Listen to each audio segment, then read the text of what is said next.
William Gargan stars as Barrie Craig, confidential investigator.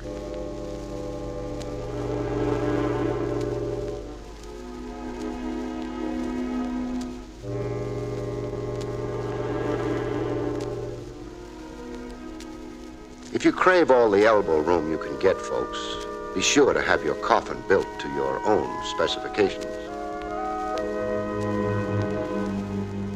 The National Broadcasting Company presents William Gargan in another transcribed drama of mystery and adventure with America's #1 detective, Barrie Craig, confidential investigator.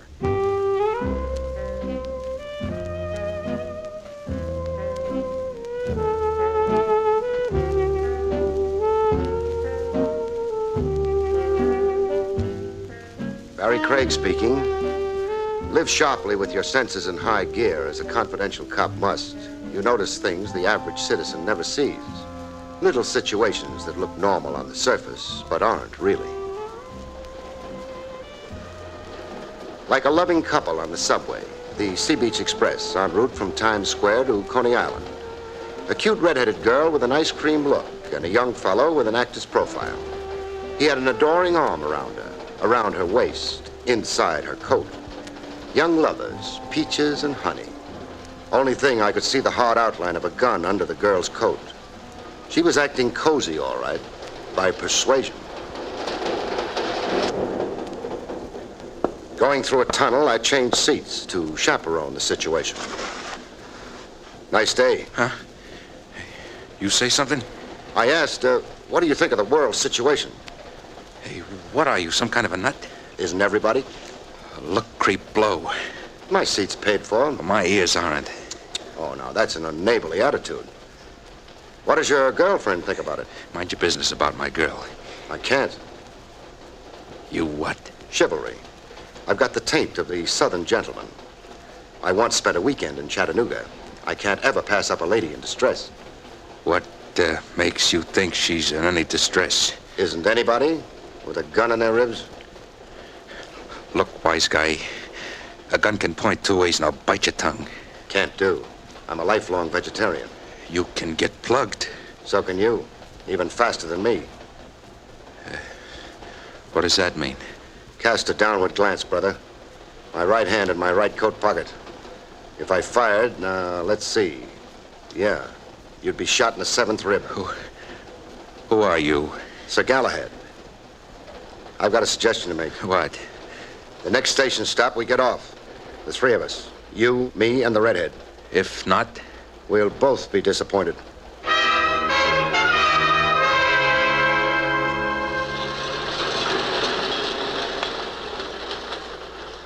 On the subway platform, I took the obvious precaution.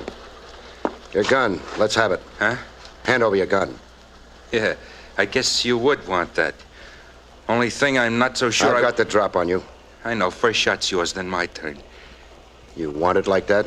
Call me crazy. Tex, give him your gun. Tex, please. Looks like Angie's for you, mister. For you. She doesn't want you dead. Look, it's my life. You're not getting my gun. I'll have to lose it to you. Okay. You give me no choice. Don't, mister. Don't, please. Don't shoot Tex. No? He's stubborn, hard-bitten, crazy stubborn. That's his trouble. That's always been his trouble. You sound like it's been a long time with Tex. It's been a long time. I know him through and through. I see. So what's your line on the situation? Let him go. Just let him walk away. Take a walk, Tex. Sure. Sure, if you say so. I won't thank you, Angie. My hunch is Galahad here's too yellow to shoot anyway. Go, Tex. While you can, go. Sure. I'll be looking you up again. We got unfinished business, Angie. Now what, miss? Take me home. Home was a cheap hall bedroom. An all-iron bed and a linoleum rug with designs of cherubs pointing bows and arrows on it. There was a blue waitress's uniform hanging on a clothes tree. I wait on tables. Renzi's Chop House. No, I won't be able to. Tex, huh? He knows about my job. But doesn't know your home address? That's one secret I managed to keep. What are you two to each other? Sweethearts. We used to be. We grew up together on Elkin Street off Chatham Square. Rough neighborhood. A street killing once a month like clockwork. We became engaged when Tex was 14 and I was 12. A ring he stole from his mother. You still love him? How can I? Yeah. He's a bad actor. What gives between you two now? I don't feel free to discuss it. Well, maybe you'd better. He left threatening, quote, unfinished business. Also, I'd worry about his gun if I were you. I do worry, believe me. I'm up nights smoking and walking the floor. I'm a cop. Not the regular kind. Private. Confidential. I can handle a situation without being hemmed in by regulations. Meaning? I can be a friend. All right. I'll confide in you. For Tex's sake as well as mine. Tex came out of jail last week. First thing he did was look me up. Why? A sealed envelope left with me before he stood trial. Go on. Tex was convicted of robbing a payroll messenger. The Hubble Electrical Company. $30,000 was stolen cash. The court never got Tex to tell where the money was. Just took his lump, served 5 years. He stashed the money away. I don't know that. The sealed envelope left with you, it had to do with where Tex had the money. I'm sure you guessed that. Yeah, I guessed it. But I never opened the envelope. I didn't want it on my conscience. I felt that I owed some loyalty to Tex for what we'd been to each other.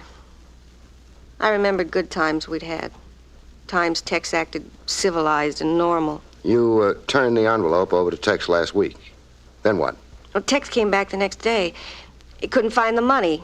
It was gone. He accused you of a double cross. Yeah, imagine that I'd steamed open the envelope and then sealed it back. Where was the money supposed to be hidden? Well, Tex didn't say, and I don't know. Are you the only person Tex suspects? No. He also suspects his brother, Willie. Willie's his twin. Well, how does he connect Willie with the alleged double cross? Well, while Tex was up, I'd been seeing Willie. Oh. Dates. I needed companionship. I couldn't sit around like a stick of wood. Well, Tex thinks Willie got to the envelope, that I was careless with it. Where did you keep the envelope? Oh, there, under the linoleum. Could Willie have kidded you along just to get at the envelope? I'd say no. Willie's sweet. The opposite of Tex, hard-working and honest. He drives a laundry truck, works like a dog to get somewhere, but... But? Oh, you never know who to trust. You never know who's rotten in his heart. Yeah. Any money to tide you over while you stay away from Renzi's chop house? I got $4. You've got 24 now. Why are you giving me money? No strings attached. What good's my helping you if I let you starve to death? For so long, I'll be in touch. Goodbye. And, thanks.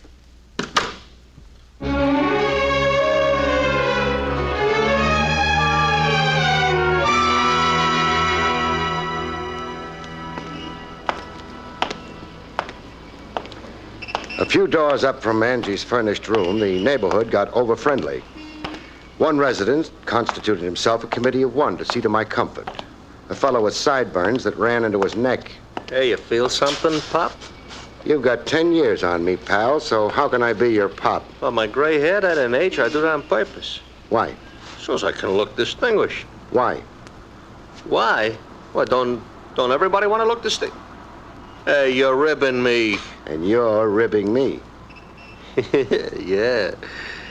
I asked you before, do you feel it? I feel it. Huh. Sharp, huh? Another 16th of an inch, you'll draw blood. I got that knife trained that does just what I say. Tell it to climb back in your pocket. Ah, the knife says for you to step into the alley. Which alley? Oh, pick any one you like. Okay, that one. Show the way.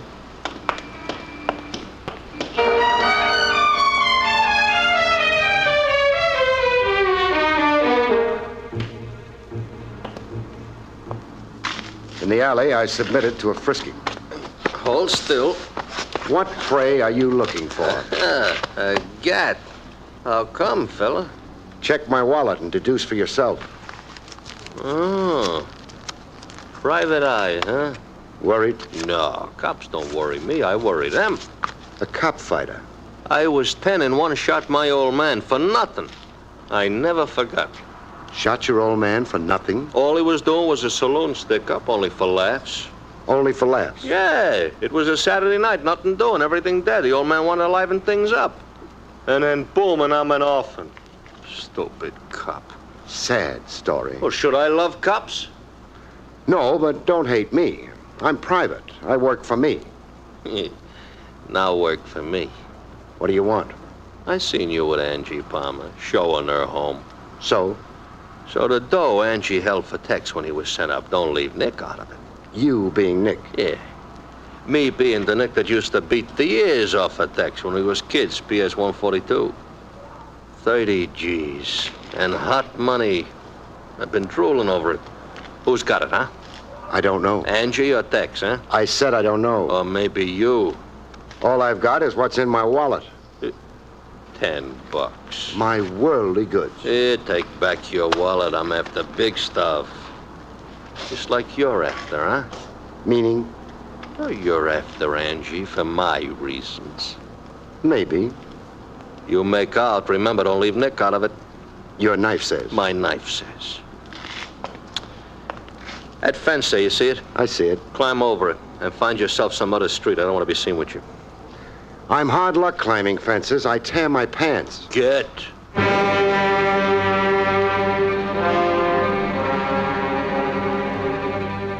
Tex's twin brother, Willie, didn't exactly look the part of a hard-working stiff who drove a launder truck. The suit on him was custom tailored.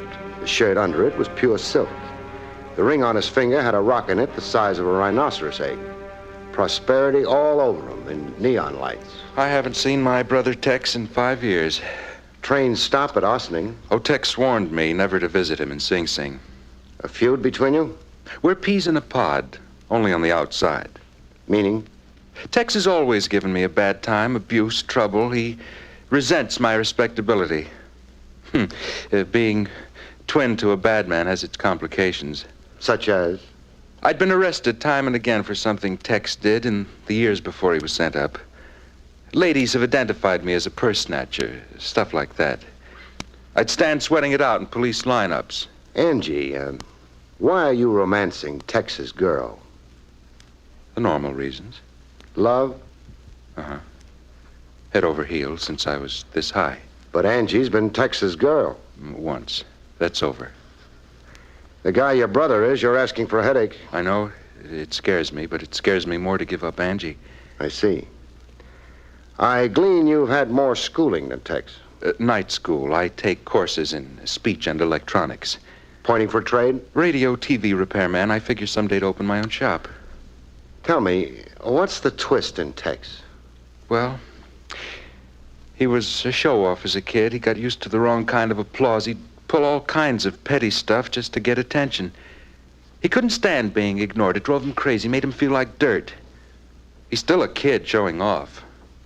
Oh, but don't take my analysis for it. I'm not a psychologist.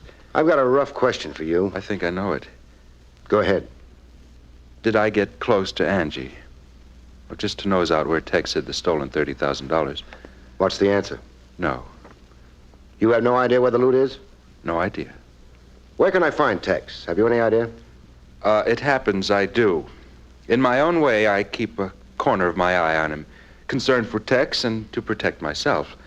He's hot-headed and unpredictable. I never know. Well, where can I find him? 22 Tillery Street, a yard house behind the Corning Iron Works. Tex has always used it as a hideout. Thanks for the information. Go easy on Tex, huh? He needs understanding. He needs a straight steer into his future. He's got a blind wall in front of him. I'm referring to the 30,000.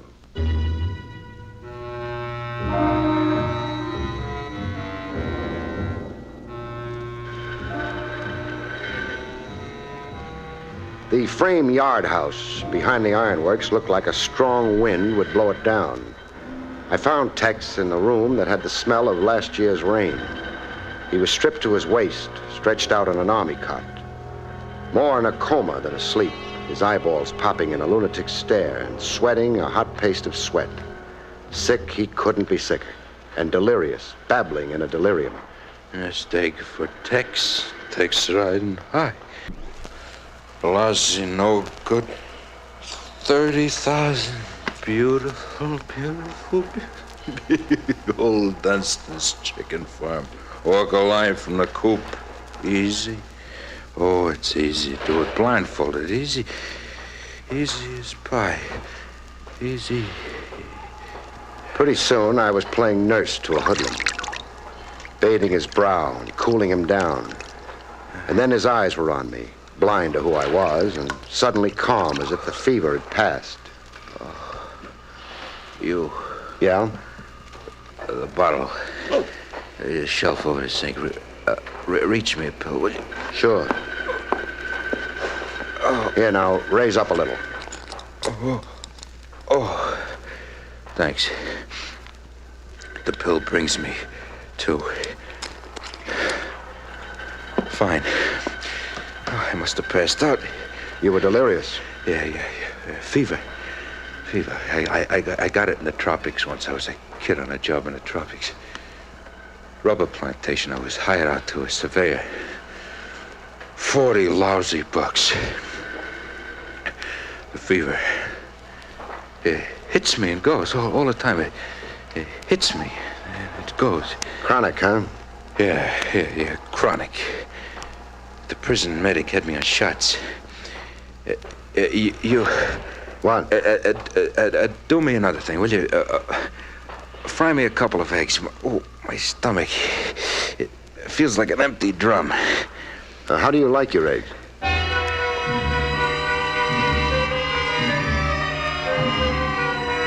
He downed 4 eggs and a pot of coffee before he bothered to figure out where he'd seen me before. His eyes began to focus like a veil had dropped. You're the creep who jumped me on a subway train. No hard feelings. What's your game? Good Samaritan. The other time you were Galahad. I'm versatile. You're either a crook or a cop. Which? Cop. Jerk. But you're prejudiced. I did 5 years. For armed robbery. The penalty fit the crime. Salvation talk. You can use some. Some what? Salvation talk.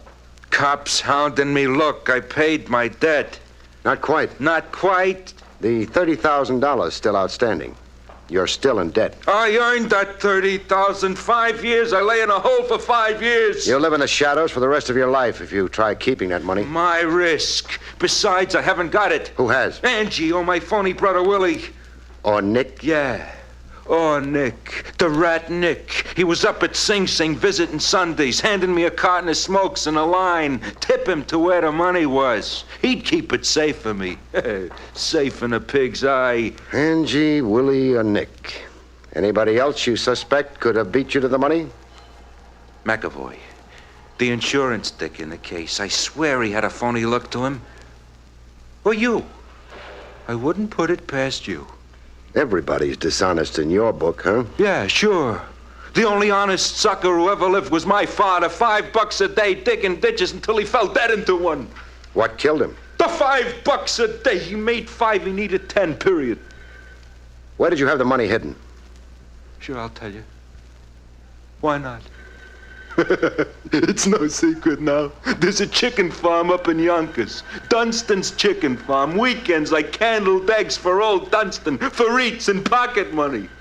I buried the dough so far from the big coop and so far from Dunstan's tool house. I made a map of the location. And gave the map in a sealed envelope to Angie. Angie blabbed to you, huh? You searched up at Dunstan's farm? Yeah, I searched. Joke. You might have missed finding it. It could happen. Baloney. I dug up a half an acre of ground. Let's have another go at it. At Dunstan's. Another go? To really make sure it's gone. You and me, eh? Wouldn't I be crazy? We turn up the money, I won't lay a hand on it. It's yours. I'll let you decide for yourself. Decide what? Take off with it or give it back. Really clean the slate, Tex.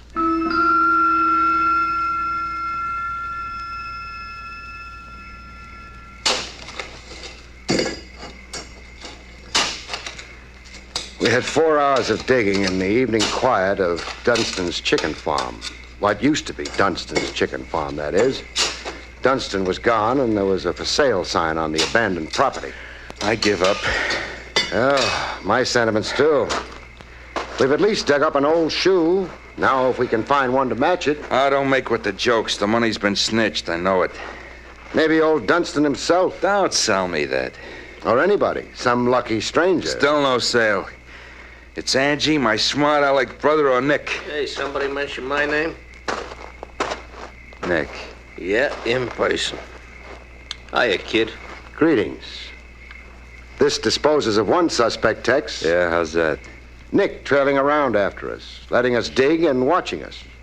Would he if he had the 30,000? No. No, I guess not. Unless it's a smart cover-up. Yeah, don't beat your brains, Tex. I ain't got the loot. Yet. I was sure you two chumps was gonna lead me to it tonight. May I offer my regrets? Save 'em. So it's Angie or Willie, huh? Nick, stay away from him. Says who? I'm warning you. Oh, long time since I batted your ears, little man. Yeah. Yeah, I have taken my lumps from you. Sure, from kid days up. You've been my pigeon. Oh, Nick, What?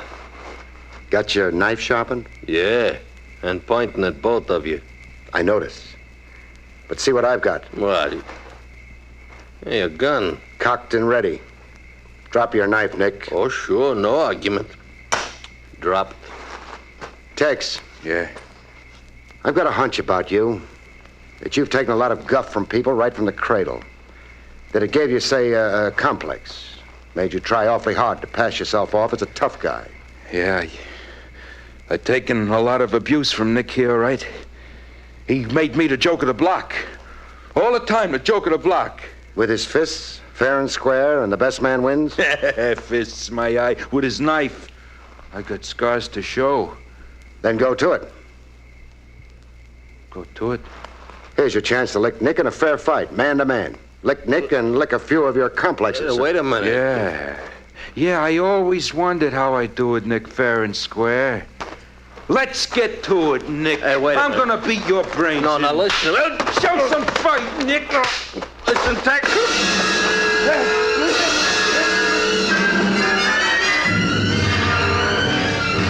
With Nick demolished, we had T-bone steaks for ourselves in a lunch wagon.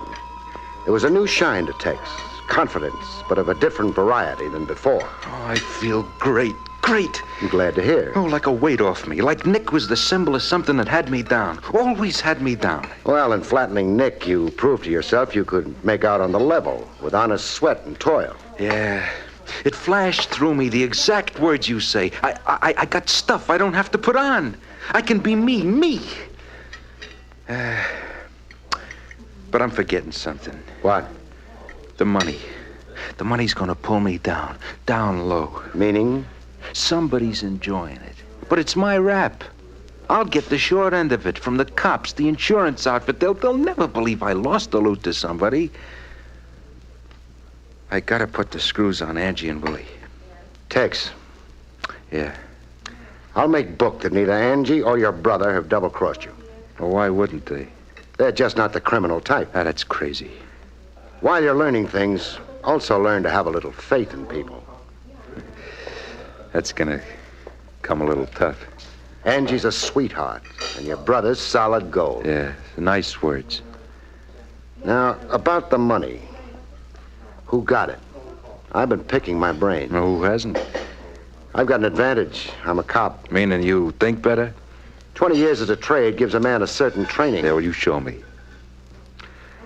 Your room behind the ironworks. When I came across you earlier today, you were in a coma, delirious, babbling out loud. The fever. The fever, it comes and goes, you said. Yeah, it comes and goes. Now think. Did the fever get you in prison? Yeah, it did. Very bad once. Last year, that was, I was in a hospital for a week. A week of babbling out loud, like you babbled to me in that room. You know some of the words I caught from you while you were delirious? No, go ahead and tell me. Dunstan's chicken farm. Walk a line from the coop, blindfolded. Do it easy. Wait. Babbling in my delirium. Is that like talking in my sleep? Talking things wild horses couldn't drag from you when you were conscious. The DA and a judge couldn't drag it from me. Neither could the warden. Where was the dough? I laughed in their faces. Now think hard, Tex, if you get my drift. I'm ahead of you. I know who we're after. I got his face in front of me. Who is he? Joey Stutz, a short-termer in Sing Sing. He was an orderly in a hospital. He couldn't do enough for me. With the alcohol and his sponge, with the medicine, every time I'd come to, there was Joey sitting in my bed. Smart Joey. He got an earful of your babble. Oh, yeah. I made him a present of 30 grand. Know where we can look him up? Yeah. Yeah, I know. I do know.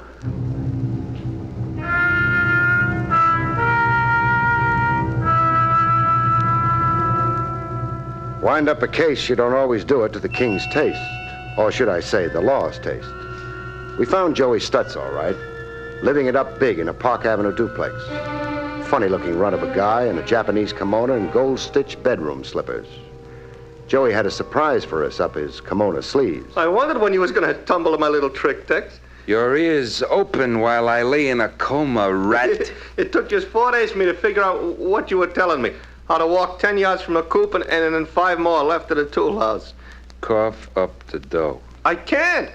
Make it tough, Joey, so help me. No, take it easy, Tex, take it easy. I'll give you what I got. Look, here, how much is there, huh?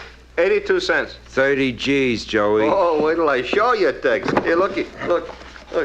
Canceled checks. Eh? You total them up, I think you'll get 30 grand, just about. You went through 30 grand? Sure, in a year it was easy. I had myself a ball. I had horses and dames and a fancy foreign sports job that I rented. Oh, Tex, it was like a dream come true. A dream? Yeah, for 1 year, but you're king of the world. Money to burn, not a care in the world. Oh, Tex, come on, you had the same dream yourself, huh? Yeah. I had the same dream myself. Yeah. Yeah. I sure had. Climaxes happen like that. A fortune blown to the winds, and that was all there was to it. I consoled Tex. Craig, what's my situation now? Well, we get the truth on public record. I'd say you're in the clear yourself. Blameless. Free to live the new man. Joey here has a debt to pay. I'm ready to do time. Because, brother, what I did was worth it. Yeah, you had more fun.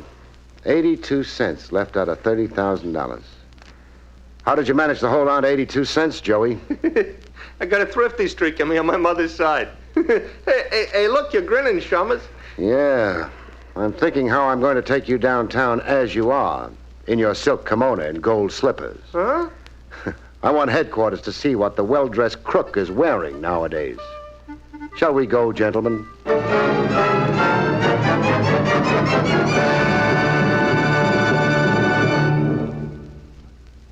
You have been listening to William Gargan in another exciting transcribed mystery drama from the adventures of Barrie Craig, confidential investigator.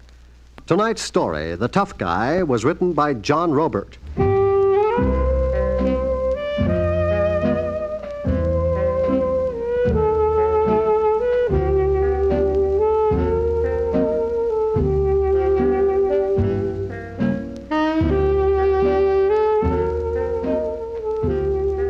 Next week, it's the strange story of murder by error, about which Barrie Craig has this to say. Next week's story, Murder by Error, a footloose husband stubs his morals and almost collapses into the electric chair when a hot pistol sends a cold chill through him. Good night, folks. See you next week.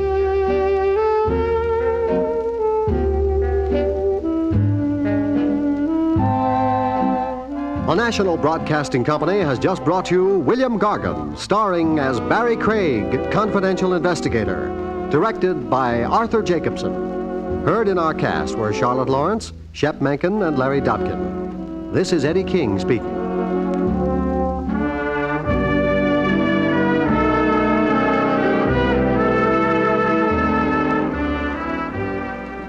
NBC sends a welcome to WAPI Birmingham, its newest affiliate and Alabama's oldest radio station. This is the NBC Radio Network.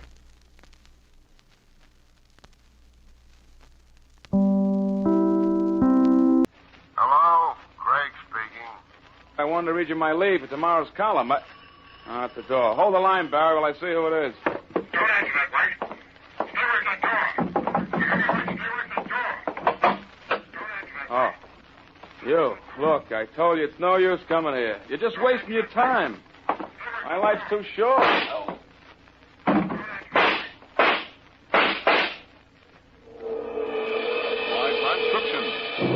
Barrie Craig, confidential investigator, starring William Gargan.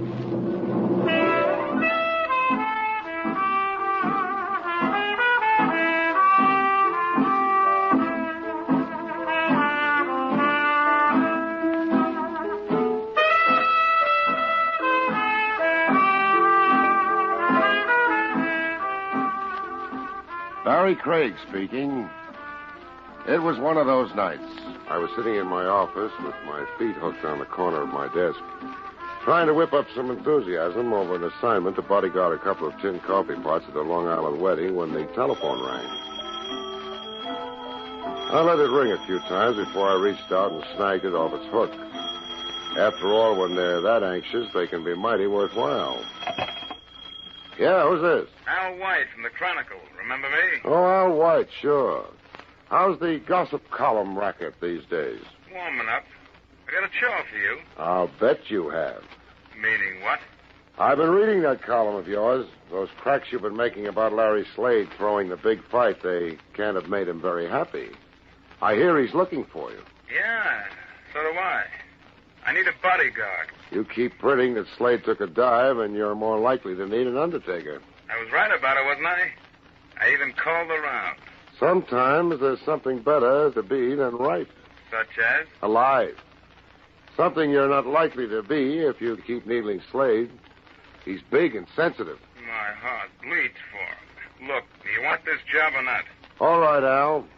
Where do I start guarding the body? The Casa Daily Bar. Midnight. It wasn't the kind of case I'd like, but a private detective is like a doctor or a lawyer. He can't always pick and choose. Anyway, a few minutes short of midnight, I parked the car outside the Casa Daily. It was an old white-frame building that Ace Daly had converted into a plush boob trap. One of those joints where if they don't get your roll with the fancy prices at the bar, they got back rooms all rigged up with roulette wheels and crap tables where they do. I was holding down the bar with an elbow, squinting through the fog of blue-gray smoke when my client, Al White, walked in. Waiting long? Not very. Seen Ace Daly? Yeah, he went in the game room a little while ago. Larry Slade with him? Champ? No, why? Just a hunch. He'll be here, too, before the night's over. Daly's in the game room now, huh? Hey, why the interest in Ace Daly? I thought you were after Slade's hide. Maybe I'm after both of them. You think Ace had a hand in fixing that fight? Yeah, and tonight I'm looking for proof. Any objection? Sure skin, if you like to wear it with holes in it. That's what I'm paying you to prevent. Maybe we better make this one cash in advance.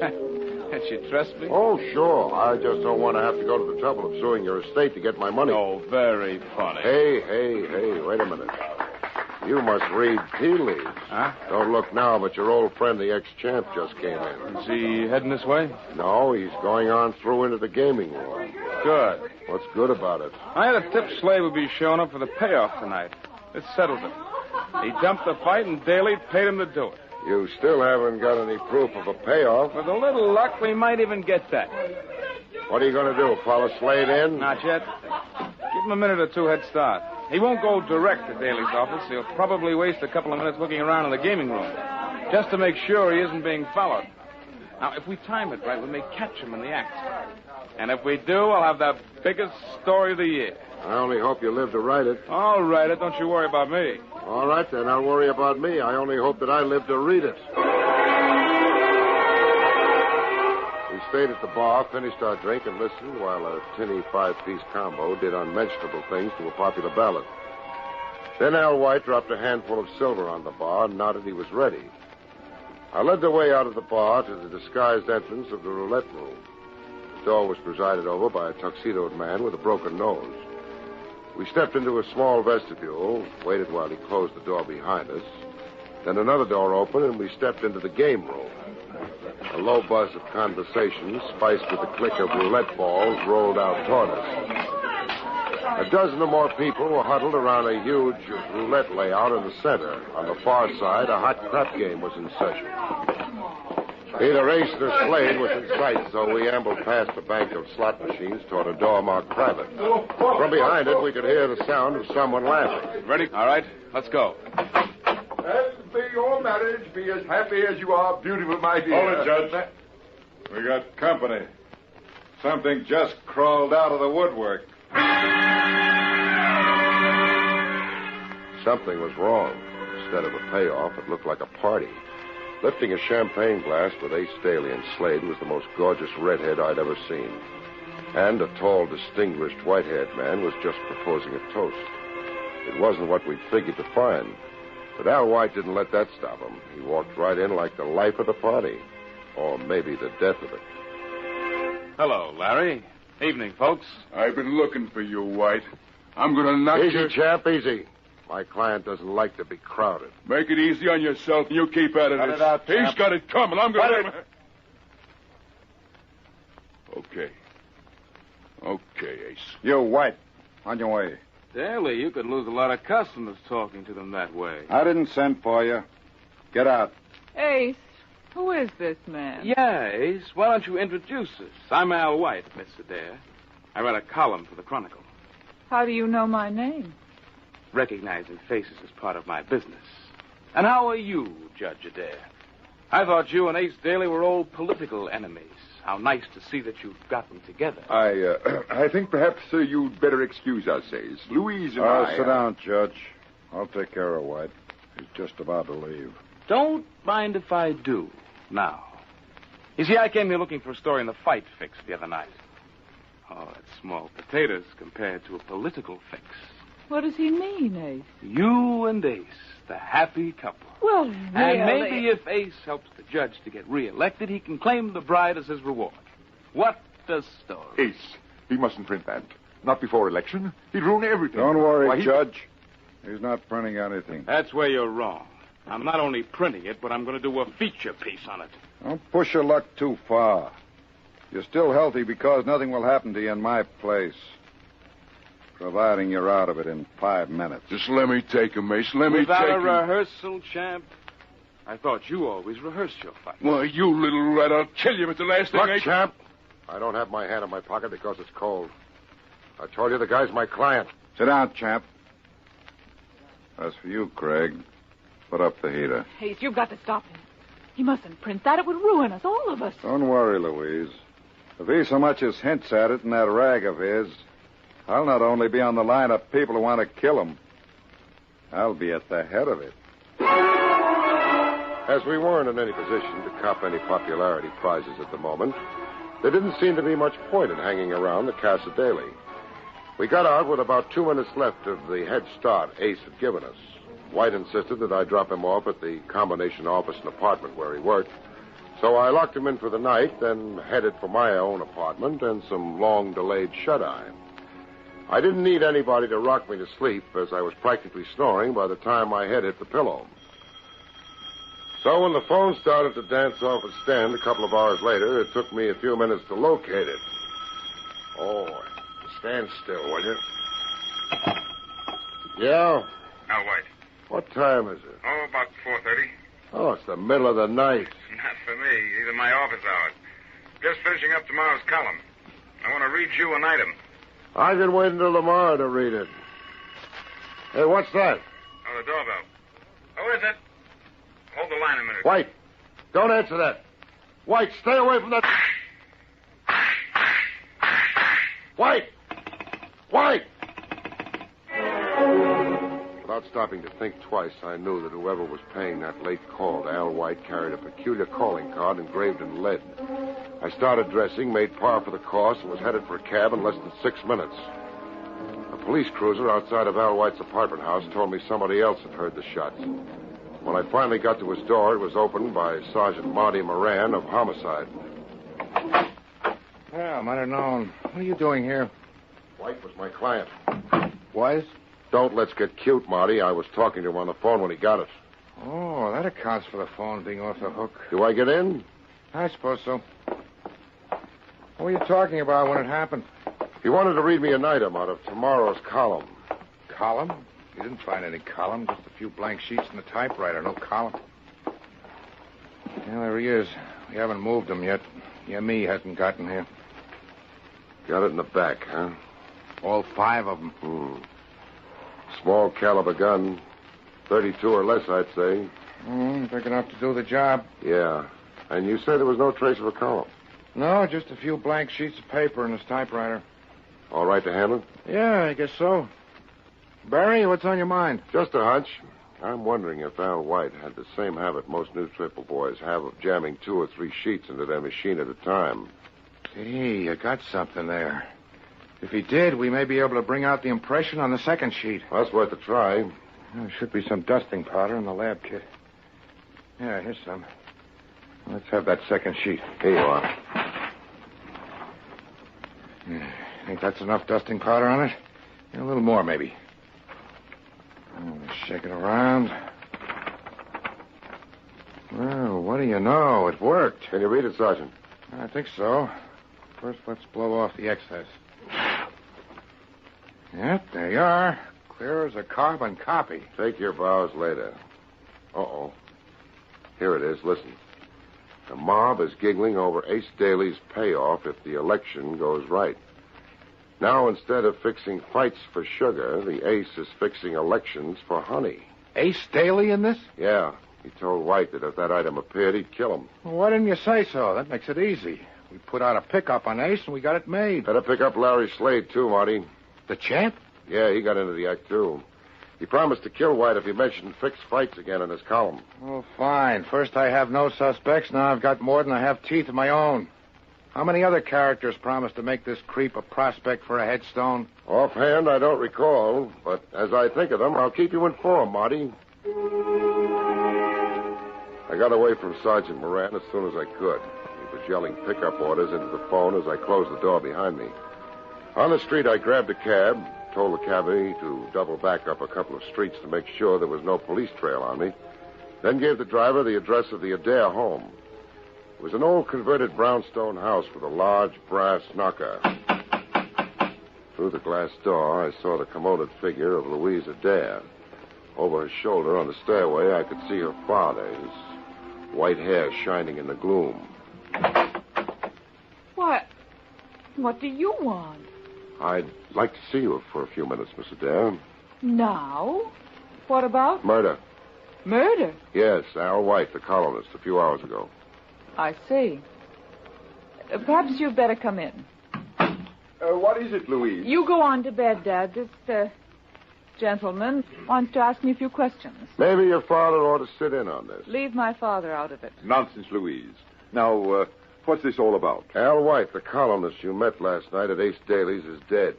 Murdered. And this, gentleman, being a detective, has it figured out that Ace did it? I didn't say that, Miss Adair. I said he had a motive. So did a lot of other people. You, for instance, or your father. Ah. Why not? If White printed that story about you and Ace, it might have cost your father the election. And it certainly wouldn't help your social standing. Why, that's absurd. Ace and I were merely waiting for the proper time to announce our engagement. After the election, I suppose, when it wouldn't be so embarrassing? I can't have you making insinuations like that. I must ask you to leave. Suit yourself, Judge. I was just trying to make it easy on you. White was my client. And he's dead now. Maybe so. But when a guy hires me to see that nothing happens to him and something does, I want the guy that made it happen. But don't you see, we'll get dragged into it. The scandal will ruin Dad's chances of re-election. That's unfair, Louise. How can we help? Well, you can give me a fill-in on the time set-up last night. What time did you leave the Casa Daily? About 4. We came home and went right to bed. 4, huh? That would give Ace plenty of time to do the job. Was the champ there when you left? Mr. Slade? No, he left before we did. His lady friend dances in one of the clubs. Lily DeVore. If you can call it dancing. He saw her last night, huh? That might be his out. My father and I'd like to get some sleep. If you have any more questions, would you mind if we discuss them later in some more suitable time and place? All right. Let's say 4 o'clock this afternoon in my office. Meanwhile, I think I'll drop by the Carteret Arms and have a chat with Lily DeVore. The Carteret Arms was a big, expensive-looking pile of rocks in the West 50s. By the time I got there, a heavy drizzle had started, and it didn't pep me up any to learn that Lily hadn't gotten home yet. I found a soggy cigarette in my jacket pocket, got it burning, and settled back to wait. The gleaming wet face of a jeweler's clock across the street said 10 after 2 when a cab skidded to a stop at the curb. Lily DeVore jumped out, ran for the protection of the lobby. I gave her 10 minutes to get settled, then crossed over. It took a two-spot and a lot of fast talk to get by unannounced. The two-spot was more effective than the talk. Anyway, I got up to 4D and knocked. Yeah? Message for Miss DeVore. Coming. Okay, Buster, let's have... Say, what is this? I want a little talk with you. Get your foot out of that door. Nice of you to ask me in. You mean I had a choice? Look, I don't know what's on your mind, but you Don't be so modest, Lily. You know you're irresistible. Yeah. And I know something else, too. You're liable to be unconscious when the champ hears about this. I make it a policy never to worry unnecessarily. And I make it a policy never to entertain strange men without a warrant. That goes double for private cops. Outside. Okay. I just thought I'd help keep your champ out of the hot seat. But if that's the way you feel about it... Look, you can't pin that killing on Larry Slade. You know he didn't do it. That's not what the police think. Where is he, Lily? I don't know. Hey, where do you think you're going? Oh, just to have a look around. Get out of here and leave me alone. What's in there? I thought I heard something. Oh, mice, no doubt. That's just a closet. Stay away from it. Stay away, I tell you. As I moved Lily from in front of the closet door, I turned my back for a second. The door swung open behind me. I heard rather than saw the blow that knocked me to my knees. In that moment, the man in the closet made a break for it. He headed across the room for the bedroom door beyond. I was a little groggy, but I managed to follow him. By the time I got to the bedroom, I heard him go through the window to the fire escape beyond. I followed, stuck my head out. He snapped a shot at me from below, gouged a chunk of windowsill a foot or so from my head. I pulled back fast. I wasn't that curious. Lily was still in the living room when I walked back. Okay, baby. Playtime is over. I lose my boyish smile when people use my skull for target practice. Who was it? I don't know. A prowler, I guess. If it was Slade, why did he run? You can alibi him for last night, can't you? What? Sure. Or can you? Of course I can. We were together all morning. He left Daly's before 4. When did he get to your place? About 4. We left the club together, and then we... You're lying, Lily, aren't you? No! If you are, I can check up at the club. You might as well admit it now. Oh, all right. The director called a rehearsal on next week's show. Slade got bored and walked out on it about 4:15. We worked through. In other words, he had time to knock off White. If he didn't do it, then why was he trying to hide here in your closet? Slade wasn't in that closet. Who was? I don't know. Who was it, Lily? Oh, what's the use? Why should I cover for him? It was Ace Daly. What was he doing here? Same as you, looking for the champ. To help him fix an alibi? Slade doesn't need an alibi. He didn't do anything. Why don't you leave him alone? Maybe I can help him.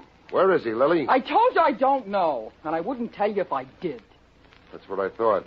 Just the same, if you want to see him get a break, you get to him and tell him to get to me. I didn't have long to wait. I'd just gotten back to the 4 walls and desk I laughingly called my office, shuffled the 2 ads and rent bill that represented my mail, and lit a cigarette when the phone rang. Hello? Larry Slade. I hear you want to see me. What about? I don't do business over the phone. Come in and... Yeah, and walk right into a police stakeout? Okay, so I'll come to see you. Where? If it's a plant, you'll never walk away from it. Where? The end of Pier 6, East River. Make it 3:30 sharp. I'll be there. And come alone. Because if you don't, you'll have plenty of company when you leave. They'll be carrying you. Pier 6 was a deserted strip that stretched out into the murky water of East River for a quarter of a mile. Anybody walking to the end would be visible for minutes before he reached the end, setting him up as a perfect target. The goose pimples and icicles running down my spine were caused by the cold wind, I think. The rain hadn't let up, and I was drenched by the time I reached the end of the pier. Larry Slade stepped from behind an old rotting shack that had been a watchman's shanty. He looked bigger than a Brahma bull and twice as nasty. Hello, champ. What do you want? The one who killed Al White. The cops think maybe you did. I can read. I don't think you did. That's nice. So? Give yourself up. I don't want you to take the fall for the killer if you didn't do it. I don't take any falls for nobody. You're set up for one right now and don't know it. You're lying. Why should I?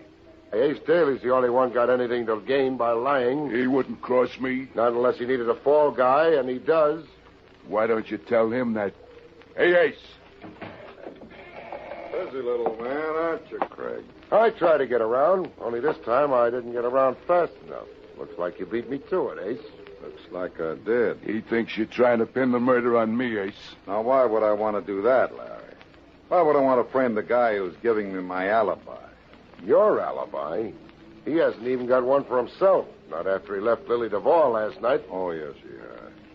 Larry came back to the Casa Daly. We were both there together at 4:30 this morning. Now, what do you say to that? You've had time to cook up a nice little story, haven't you? But coming from the two principal suspects, I doubt if the police will take your word for it. You'll have to think of something better than that to prove you were really there. Don't worry. We can. After he got home, Judge Adair called me up to talk things over. That's funny. The judge didn't mention it to me. But then maybe you haven't had a chance to give him his briefing yet. Don't worry, Craig. He'll back us up. Will he, Ace? Aren't you forgetting something? What? You can't help him now. When the story of your little deal gets out and the papers tie it in with this murder, your support would be the kiss of death. His only chance of re-election now is to wash his hands of you as fast as he can and try to make hay on the other side. Now, wait a minute. Sorry, Ace, but I gotta go see the judge. I'd kind of like to hear what he has to say before he's had any coaching. Stop him, Slade. What do you want me to do? You're the champ. Figure it out for yourself. Larry Slade grinned, licked his lips.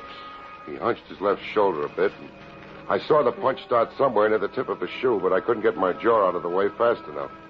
It landed like a ton of bricks, and the pier came up and slapped me in the face. I don't know how long I was out. Could have been minutes, probably. It was only seconds. Both Ace and Slade were gone when I opened my eyes. I couldn't find it in my heart to regret their going.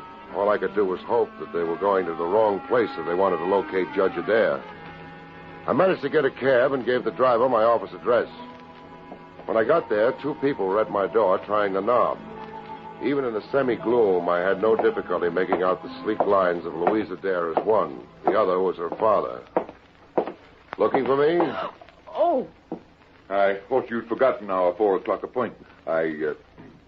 I've thought of something you should know. Good. Let's go inside where we can talk. Make yourselves comfortable. I suppose we really should have told the police, but Dad preferred to talk to you first. Well, let's have it. I think I know who killed your client. I thought you might. Judge Adair, after you and your daughter got home this morning, did you phone the Casa Daly?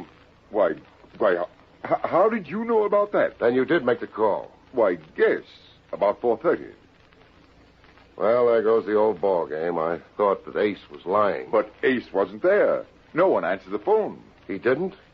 Why didn't you tell me that this morning? Well, Dad didn't want to get involved. It would cost him the election. Cost a man his life.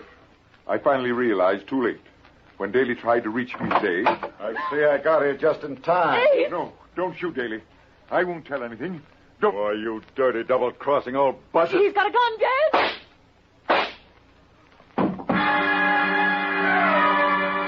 When the smoke cleared, Ace Daly was sprawled in my doorway.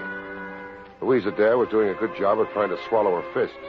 The judge stood dazed, staring down at an old .22 target pistol that he still held in his hand.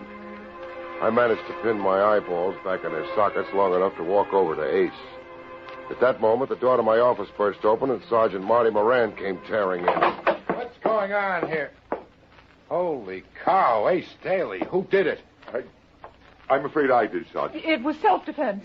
Daly was going to kill both of us. Mr. Judge shot him, all right. Why should Daly want to kill you, Judge? He wanted to keep me quiet. I knew that he'd killed Mr. White.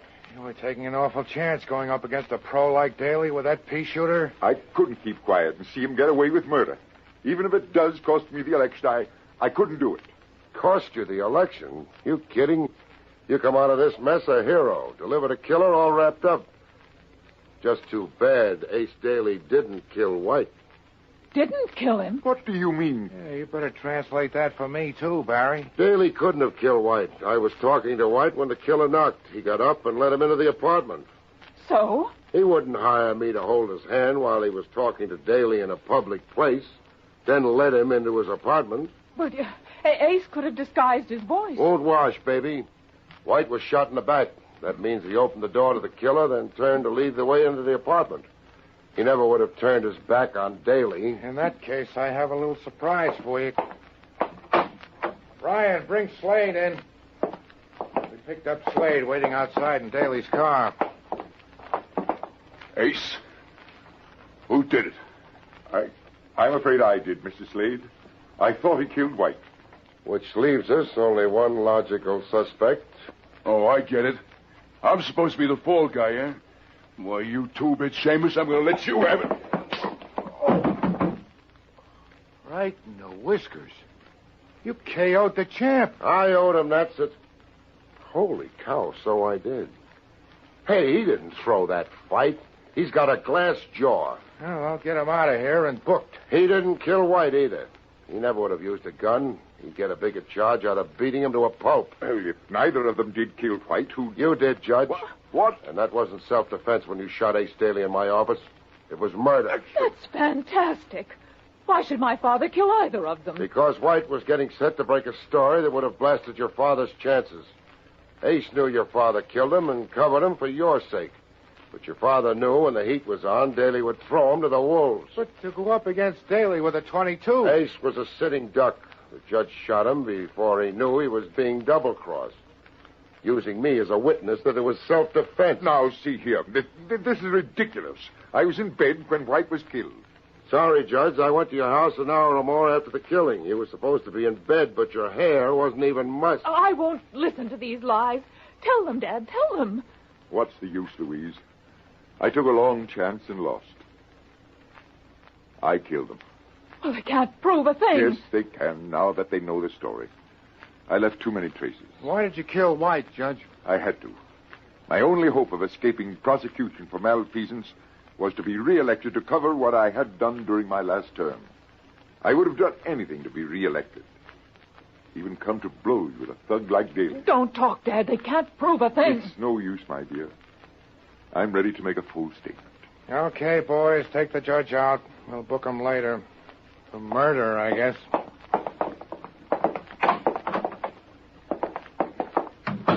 Barrie? While we're waiting for the medical examiner, tell me... Not now, Marty. I've got an important date. Anybody I know? Lily DeVore. You crazy? That's the champ's girl. He's plenty jealous. Plenty jealous, but I just found out he's got a glass jaw. So long, Marty. So long, folks. See you next week.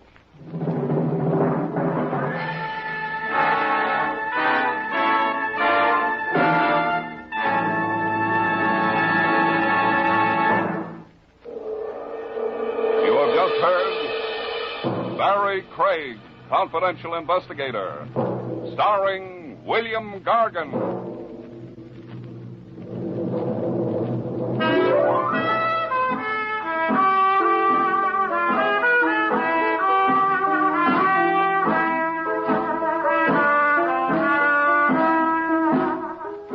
Next week, another exciting transcribed story starring America's #1 detective, William Gargan, as Barrie Craig, Confidential Investigator.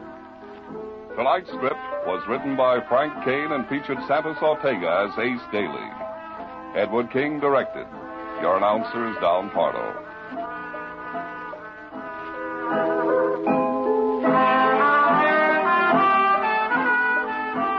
All names and places mentioned in this program are fictitious, and any resemblance to actual persons living or dead is purely coincidental.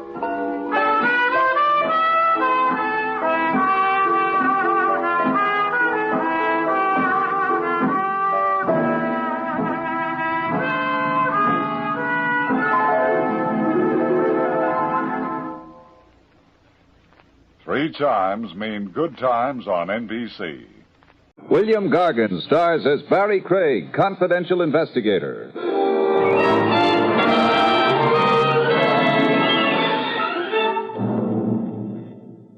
It's okay to cut a competitor down a few notches, but never cut him 6 feet lower than the soles of his feet. That's no longer fair competition, folks. That's murder.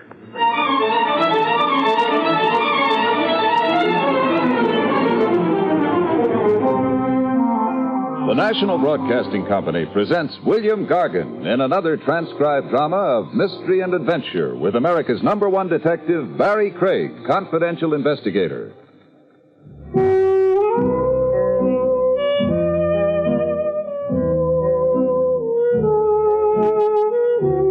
Barrie Craig speaking. One way of landing a client is to fish him out of the river, which is exactly how I commenced my confidential file in a character named Richie Stimson.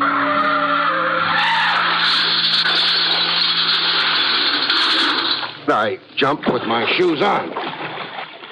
I found Stimson's hat before I found Stimson. Nobody rescues a hat, so I didn't. When Stimson finally bobbed into reach, he promptly stuck one thumb in my eye and the remaining one in my jugular vein.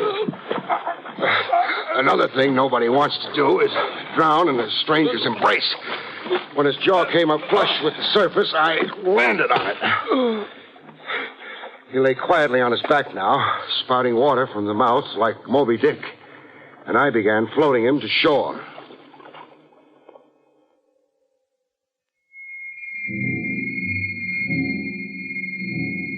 On shore, the closest shelter we could find was a junk dealer's basement store. I stuck Moby Dick right up against the stove so he could dry out. Stand there till the icicles melt, Buster. Then I got my shoes off. Oh, squish. I'd been really walking in canal boats. Rescue a guy from drowning, you expect his first speech to be thank you, but not this joker. My car. Hey, what about my car?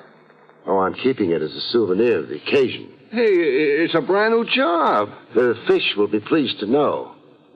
Lean close a minute, Buster. Lean? That's close enough. I want to smell your breath. I wasn't drunk going through that guardrail. Get that idea out of your head.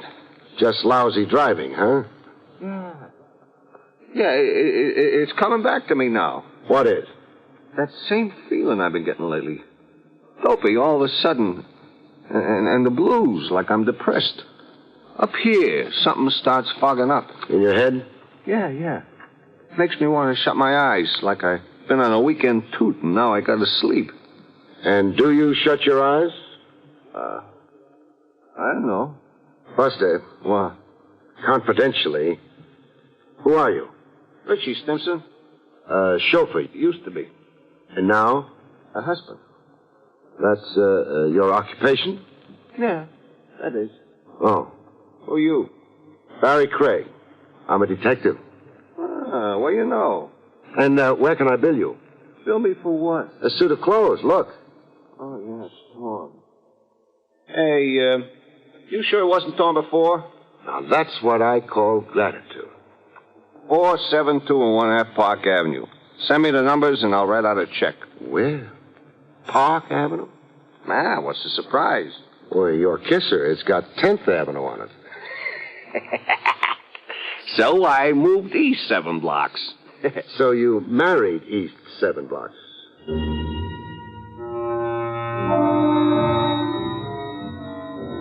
I mailed Stimson my bill for suit of clothes and a new pair of shoes. And surprise of surprises, I got a prompt reply in the return mail. Addressee's name on it, Stimson, with the Park Avenue address. Well, there was a check in it, but not exactly for $100 I had politely requested. The check had an extra zero on it, $1,000. Check signed, Natalie Stimson. I read the short note that came with it. Dear Mr. Craig, a small token of my gratitude for the wonderful thing you did for my husband. Signed, Mrs. Natalie Stimson. And there was a postscript. I would very much like to meet you at your convenience. $1,000 was the most elegant persuasion I knew.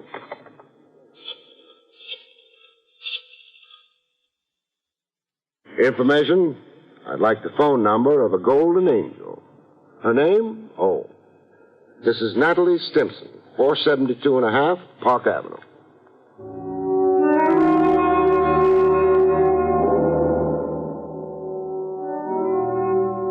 We met at a rendezvous at the lady's insistence, not mine.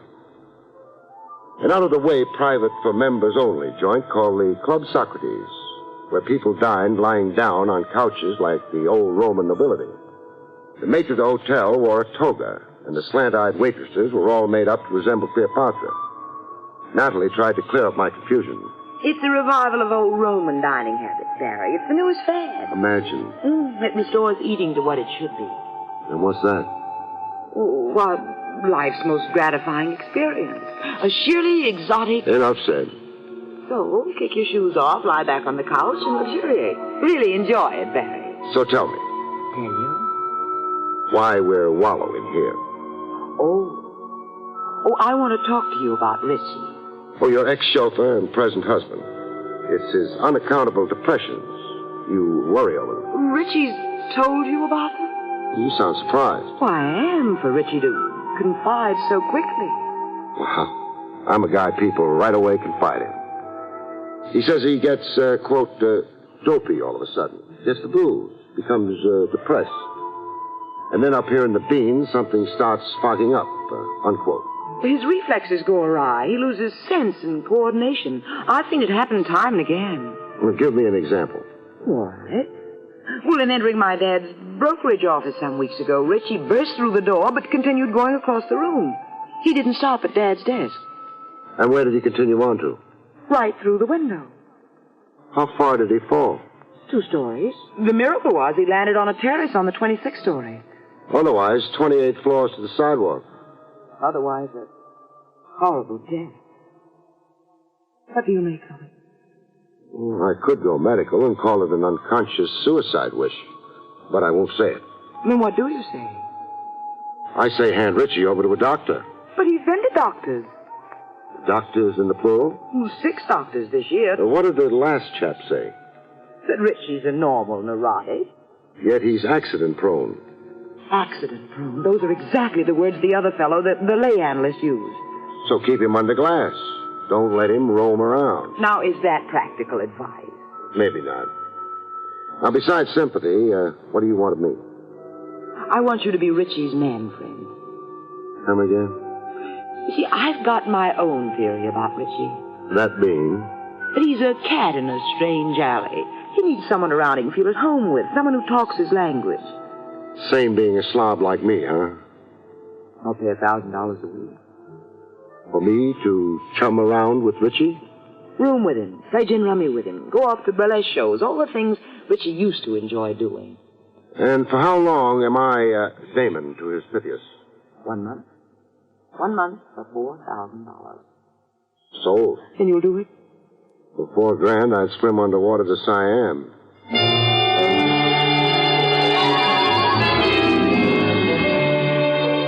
And that's how I came to move over to Park Avenue. But not without protests from my newfound buddy. Get your hat and scram out of here. If I do that, I'm unemployed. Hey, who's paying you? My father-in-law? I haven't met him yet. Natalie? Natalie. So, Natalie hires you to watch over me, huh? Oh, you got that wife in a million. Hey, what's Natalie paying you? Oh, a mere $1,000 a week. 500. What happened to my other 5? I just cut in for it. You did? Yeah. I could use more dough. They're keeping me on short rations. And if I get stubborn about my whole 1,000? We're not best friends no more. You run out of here like a thief. You're unemployed. Bum. Okay? Okay, partner. I'll give you a horse. You run your 5 back to $1,000. Decent of you. Hey, what do we do today? Anybody for the zoo? Zoo, my eye. Hey, I know what. So do I. Oh, hey, you're not a mind reader. Your mind reads easy. The Crescent Burlesque House over in Hoboken. What do you know? You are a mind reader at that.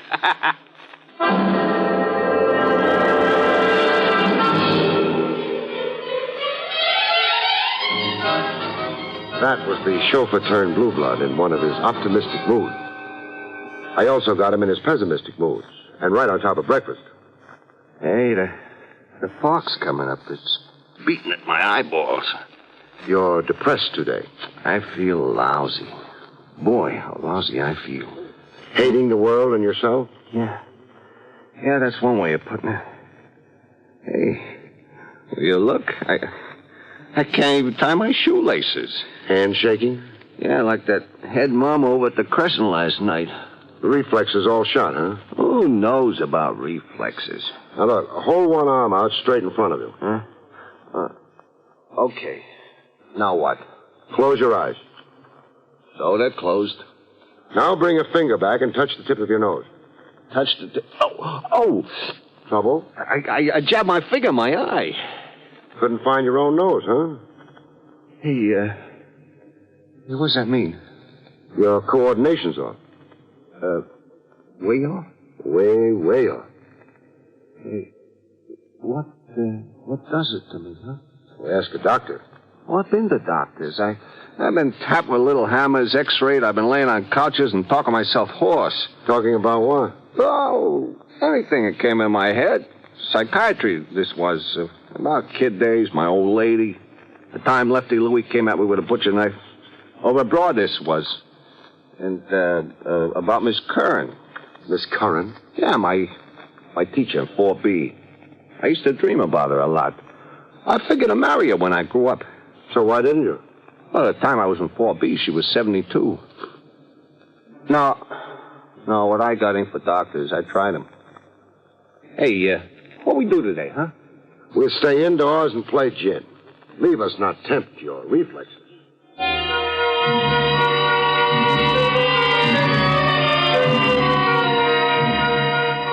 Richie had been to doctors, but I hadn't. So I tried one, an old friend. He'd room with my aunt once while serving his internship. Dr. Dinglespieler. A nice little guy who kept his beard buttoned in his vest. You say he has been to doctors? 6. He's run the gamut, from cardiography to psychoanalysis.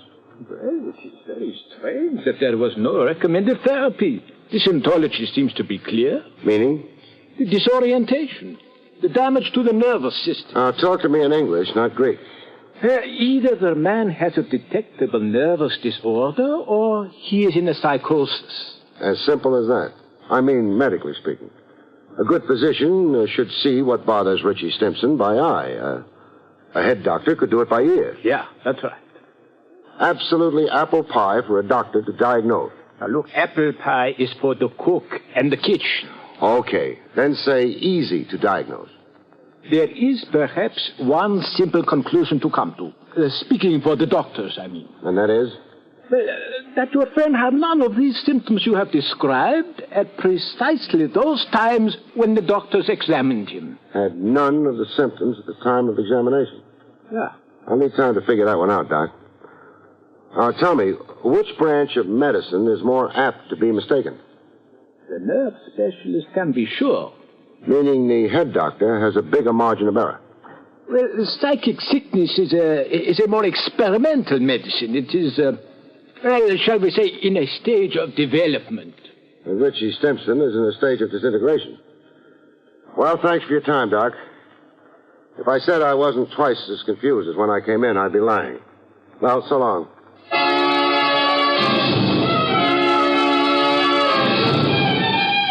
I trotted myself over to 10th Avenue for a peek into Richie Stimson's background. A look into his case history, as the science books put it. I figured out a chat with his folks, if he had any, or his neighborhood priest. But I found a brother. The lettering on the window of the fish store read, Waldo Stimson, fresh fish. I found Waldo in a bloody apron chopping away at a sea monster that looked like a barracuda. Now stop chopping and let's talk about your brother Richie. About Richie, I got one word that ends a conversation. And the word? Snob. He's been high-hatting you? Parks that snazzy car of his in front of my fish store and sits behind a wheel smoking a cigar. The louse just sits out there, rubbing it in. Rubbing what in? The butts. How he's got 'em, and I ain't. Oh. Answer a question or two for me, huh? Shoot. Was Richie physically fit? Strong as a bull. You should have seen how he broke Dopey Delahanty's jaw. Bang, one sock. Or was he subject to headaches and accidents? I don't get you. Did he ever fall over his own feet, or fall down the stairs, walk into a plate glass window? Richie? Not on your life, Bub. Came to moving around, he was 200%. Champ basketball player and ice hockey. Why, the pros were hustling him to sign a contract. Then generally well coordinated. Sharp eyesight and the rest of it? Sharp eyesight? You saw the chick he grabbed off for himself. Yeah, upper-class Natalie. Well, tell me, how do you figure he swung that? Well, they come to making out Richie was a conniver. There wasn't a day he didn't have a scheme going for himself. Shady or strictly legit? Both ways, depending. Any way Richie could better himself, why, that was it. Hey, look, you're taking up my time. I got fish to sell. You got a 3-pound Siberian herring? Siberian herring? What do you know? I'm fresh out of them.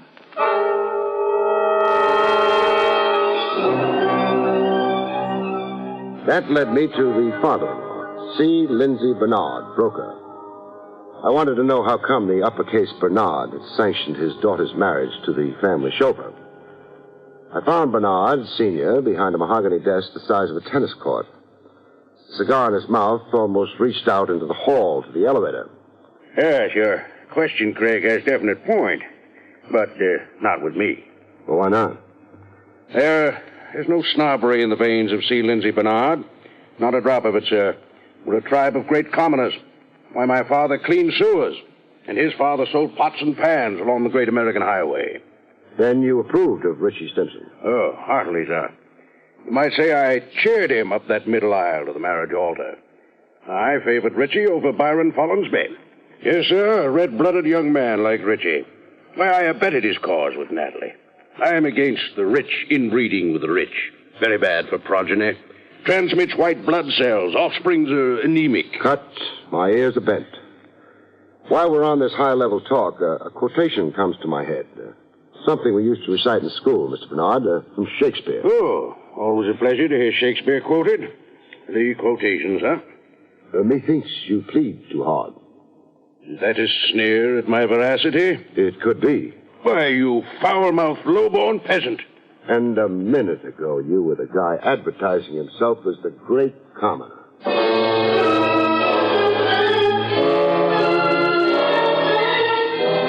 From Bernard Sr.'s office, I drove back to Park Avenue to resume with Richie Stimson. We had big plans for the evening. A repeat of the night before the night before. The Crescent Burlesque over in Hoboken.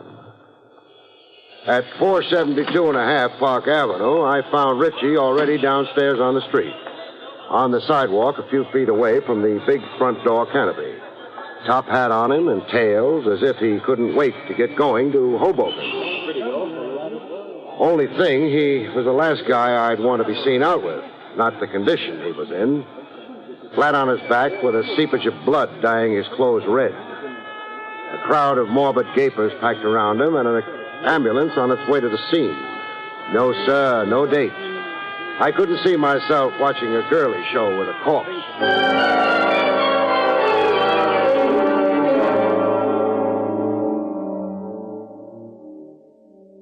One byproduct of death you can be absolutely sure of is a widow's tears. Richie. Oh, Richie. And Natalie sure wept. Tears cascading down her until the little chiffon item she was wearing clung to her like a bathing suit after a dip in the ocean. The show of grief in a bereaved father-in-law comes harder. Either it's unmanly to cry, or C. Lindsay Bernard was a Phi Beta Kappa in the art of self-control. The only thing that occurred to him to do was abuse me. Richie died because of your negligence, Craig. Your default of duty. You weren't hired to gad about making ridiculous inquiries. You had explicit duties. You were paid to stay with Richie. Never let him out of your sight. The guy is slated to walk off an outside terrace 18 stories up. Comes a time when he does it. There's only one chap really watching him 24 hours a day. One chap? The Angel of Death.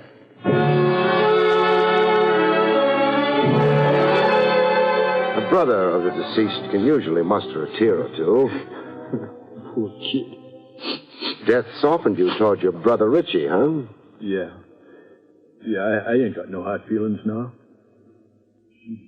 Who she set it like this here? Look at them drapes and that chandelier. Imagine walking out on it. Walking off a terrace into space 18 stories over the sidewalk. Yeah. What a way to go. Your beautifully coordinated brother.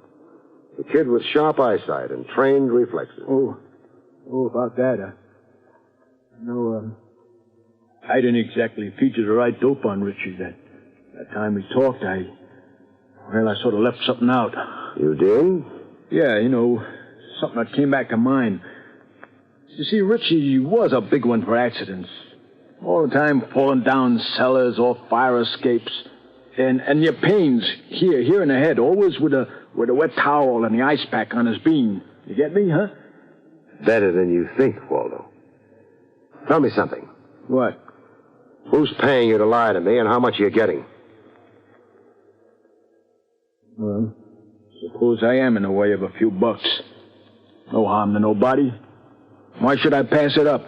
Because your brother was set up to accidentally kill himself. Or be murdered. Murdered? Now, how could that be? Say a push off that terrace. But you don't know that. No, I don't. But pushed or fell. Either way, it's murder. But he'd been dopey all the time, tripping over his own feet. You yourself told me that. Yeah, dopey and so forth. And I've got an explanation for that. What? Drugs. Somebody's been feeding Richie drugs in his drink and in his food. Drugs that work havoc on his reflexes for a time, then dissipate into the bloodstream, so that he seems okay during medical examinations. Yeah, but who be feeding him drugs? Who offered you a bribe to suddenly remember that Richie was accident-prone? Two of them did. Natalie and her old man. I only got a piece of the truth from Natalie. I didn't marry Richie. He married me. What was the blackmail threat that got you to say yes? As my father's chauffeur, Got something on your father? Some business irregularity your father could be liable to prosecution for? That it? Okay. Clam up pending advice of counsel. I'm content to let the whole story wait on the autopsy. The autopsy? The one I'm ordering to be done immediately. To determine the nature of the drug that got Richie drowsy and dopey enough to walk off that terrace into cold space. This one hasn't had time yet to really dissipate into the bloodstream, beautiful. I will never hire you. People are all the time hiring me as a cover for their cute operations. I can be hired, baby, but not bought. Hired, but not bought. I'm sure you understand the difference. You've been to college.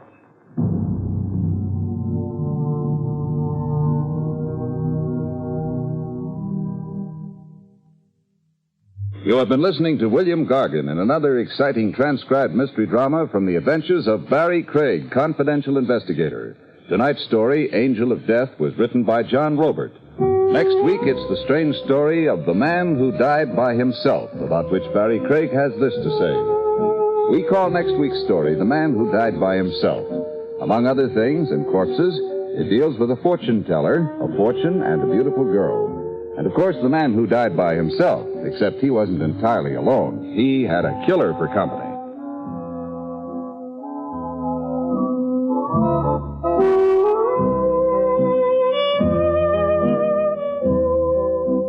The National Broadcasting Company has just brought you an NBC Radio Network production with William Gargan starring as Barrie Craig, confidential investigator. Directed by Arthur Jacobson. Cast included Paul Duboff, Betty Lou Gerson, Jack Carroll, and Jack Moyles. This is John Lang speaking. Join Groucho Marx for You Bet Your Life tonight on the NBC Radio Network.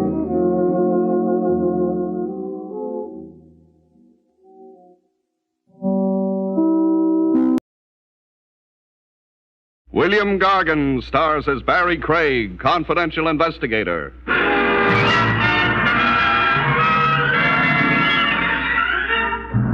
There's one chap around who never fails to electrify you. He sure can turn it on and turn it off. Am I referring to the state executioner, I wonder?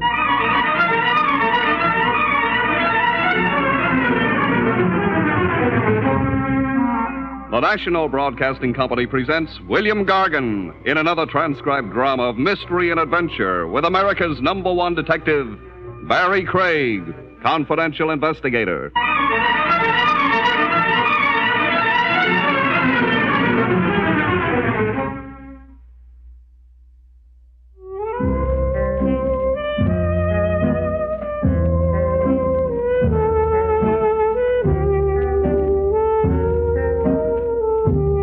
Barrie Craig speaking. A confidential cop enjoys a certain public popularity. He gets haberdashers' circulars in the mail, anonymous threatening letters scented with perfume, and he gets invited to parties. A fancy shindig is thrown somewhere, a special invitation is tossed at Ye Cop, and no RSVP to it. The host wants you so badly, he comes your way to invite you in person. My would-be host in this one was Badger Boris, the sort of guy newspaper society columns call a bon vivant in French. Bon vivant meaning Boris slept all day and stayed up all night. And when the cabbage got thin, all he had to do was go to the bank. The short, moon-faced guy who looked like a cherub weaned on pasteurized champagne. You will, of course, be paid handsomely, Mr. Craig. Paid yet for coming to your big blowout. Now I'm really overwhelmed. Stand aside for a body fall. Then you agree to come? After you give me the other inducements. Well, fine foods. I've ordered 200 pounds of buffalo steak. What do I wash it down with? Liqueur Kisette. What's that? A Mohammedan beverage. I had it specially flown here from Istanbul. What's for dessert? Raisin cake. A plebeian touch to offset the noxious effects of a too rich repast. Rich? I just felt the whack of that word. How prosperous will I be going home in the early a.m.? Your fee will be $1,000. Money flown in from Istanbul? Oh, no. American money. I'm your slave, Sahib. Sketch out the requirements of my assignment now. I'm giving an intimate costume party for certain selected friends.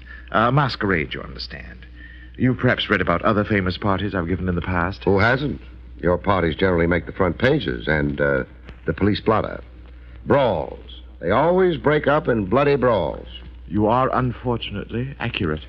You will circulate with the guests, and when you sense that any of them are becoming too disputatious... Too hotted up. You will then exercise a tranquilizing influence. Exactly what do I do there? Well, strictly entre nous.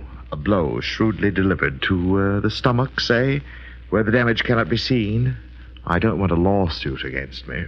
Where do I cart the horizontal guest after I stiffen him? I have an emergency room set aside. You'll find bandages, smelling salts, and restoratives in it. Well, that's my job. Bouncer with kid gloves. And a tuxedo. You must wear a tuxedo. And, of course, a mask. You were an honored guest, too.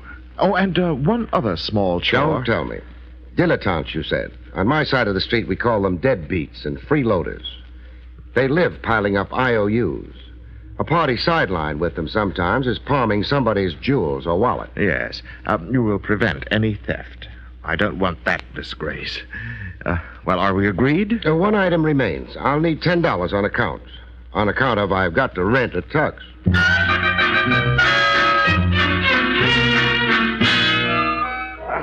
I attended the party wearing a straitjacket, a tuxedo, a mask, and a noose around my neck.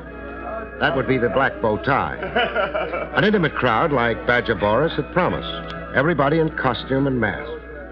And all of them milling around the food and drink, and each other.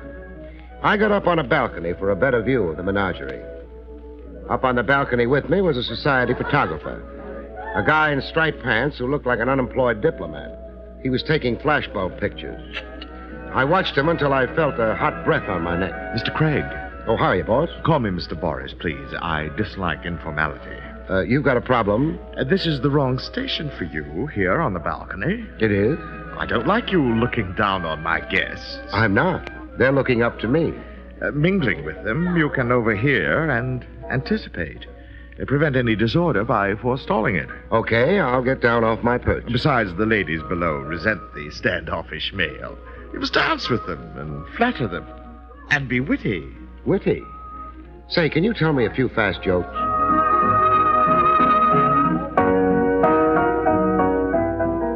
I got down and mingled. I wrestled through a few dances with a lady who had one stomach in front of her and one in reserve. She was costumed as a witch and wore a pink mask. You dance beautifully, Mr. No name dropping. Everybody's incognito until midnight. That's how Boris wants it. This step I'm doing, lady, Yes? it's a one-step. My grandfather had no further use for it, so he gave it to me. I love being gay. Oh, do you, my potted flower? Your wit, it is a sharp rapier's thrust. Don't let me slice off too much of your funny bone now. Shall we trip it over to the punch bowl? No, I prefer this intoxication. Your strong arm. My barking dogs. Lady, once more around, I'll need an oxygen tent. Why, you are unusually winded. All right, you rest somewhere. My headdress is awry. I'll go repair it. Godspeed and amen. We'll meet out on the patio in 5 minutes. Oh, 20. I don't want to overdo this. In 20 minutes. It will be midnight then. We'll unmask together.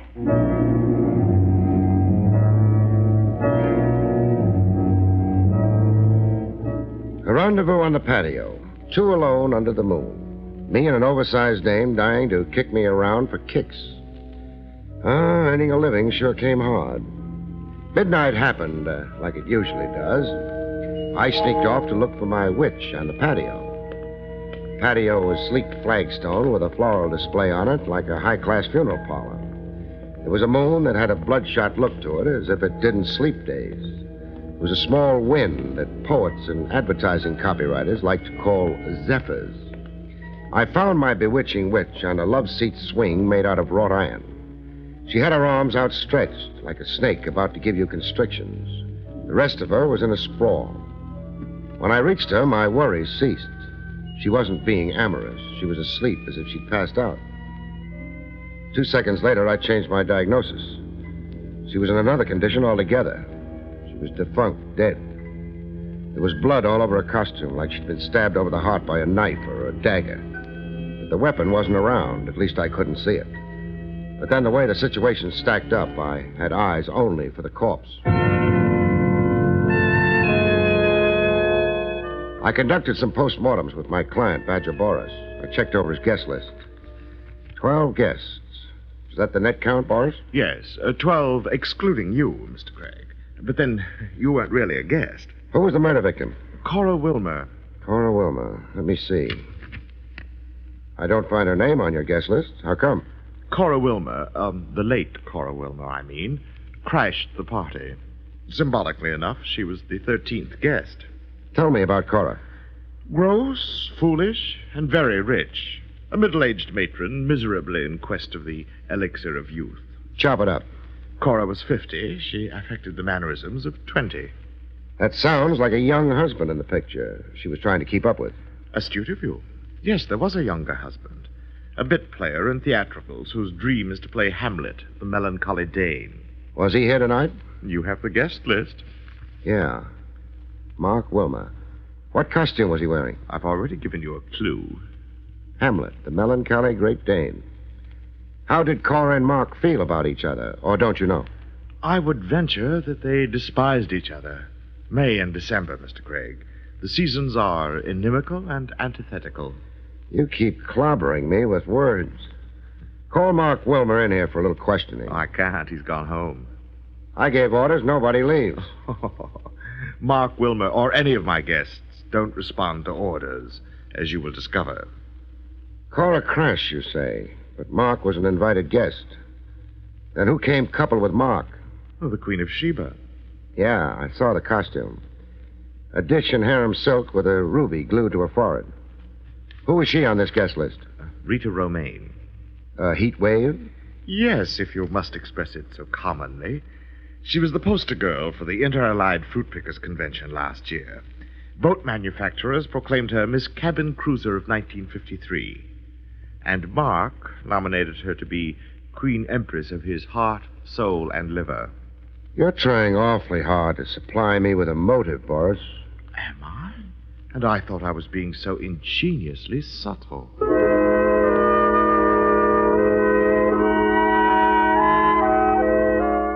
A May-December marriage that ended in divorce by murder, and a doll who won the hearts of married men.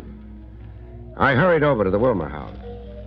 There was a wind nipping it up, the parlor floor lights were on brightly, and a piano was going. A late hour, kind of, for a piano. It was 4 a.m. I decided not to announce myself.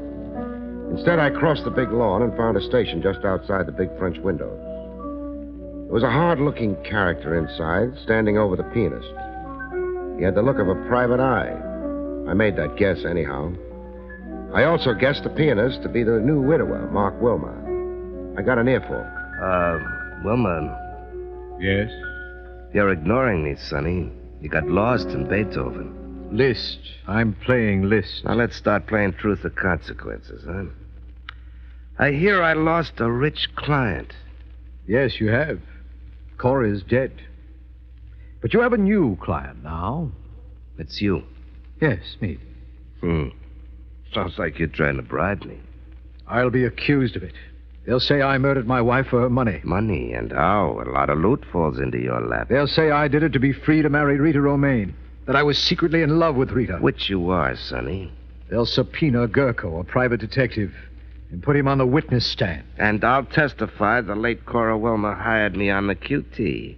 I was to check with her once every 24 hours and see if she was still alive. She was that scared. Cora pretended her fear to humiliate me. I've got other facts, Sonny, in my little notebook. I read this off to the court. February 16th at 10 p.m., the defendant, Mark Wilmer, attempted strangling his wife, Cora. Dr. Enright treated her for throat bruises and shock. Cora baited me into assaulting her, to hold a weapon over me, to keep me from ever leaving her. Maybe, but who'll believe you? That's why you're working for me now. Maybe I am, maybe I'm not. You know, what you're asking is a lot, Sonny. I got a big investment in my license. A lot of loot falls into my lap. How much do you like money, Gurko? Oh, who doesn't like money? The bribe has to come pretty high for me to be tempted to forget my duty. It will be high. Even higher than your dreams, Gurko. The big bribe. Offer and acceptance. Some husbands had their own tender way of mourning the dead. I'd really gotten an earful. When the private eye Gurko had wrapped up his deal and scrammed, I walked in through the big French windows and introduced myself to Mark Wilmer.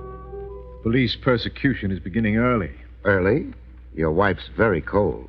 She's been dead 100 years. I don't like your informal entrance, Mr. Craig. Next murder, I'll come down the chimney. How long have you been outside those windows? How long? Oh, I only just arrived. Now, that's a funny question. Please get your business over with.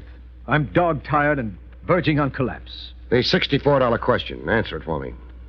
I did not murder Cora Wilmer. You had motive to. Your marriage wasn't too divine. There was another woman in your life. We had certain incompatibilities, my wife Cora and I. But we reconciled them tonight.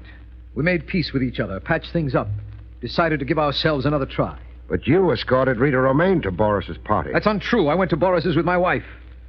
I found Miss Romaine there. That's your story. That's the truth. Boris says otherwise. Why would Boris lie? Ask Boris. I will. What made you reconcile with a wife you obviously, would say, disliked? Futility. Cora couldn't be discarded decently in an adult way. She had a way of insinuating herself, taking hold and holding on. I couldn't stand up to the war against her. It was too wearing, too morbid. I realized that and gave up trying to win my freedom from her. You gave up Rita Romaine? I gave up dreaming. But now, with your wife conveniently dead? My personal situation isn't improved. It's worse. You mean jail? I mean jail. Not if you're innocent of murder. That won't matter. I'll deny it, but I'll be condemned. The outlook is very black. I married for money. That's a count against me. I had violent scenes with my wife. I loved another woman. That will hang me. Pretty fatalistic outlook. I'm a realist. Hard luck has dogged me since I can remember. I'm never on top of a life situation. I've lived my life without a laugh, without a light moment. I'll cry the day after tomorrow. You were Hamlet in costume at tonight's party. Yes, I was. If you like, here it is. The belt around the waist with the scabbard attached. What about it? The scabbard is empty. Where's the dagger that goes with it? Dagger? I didn't know that there was it.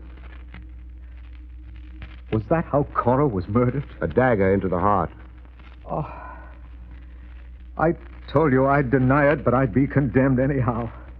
A missing dagger in my costume. It's typical of my luck. Then you won't try to explain it? I can't explain it, Mr. Craig. I can't explain it because I simply don't know.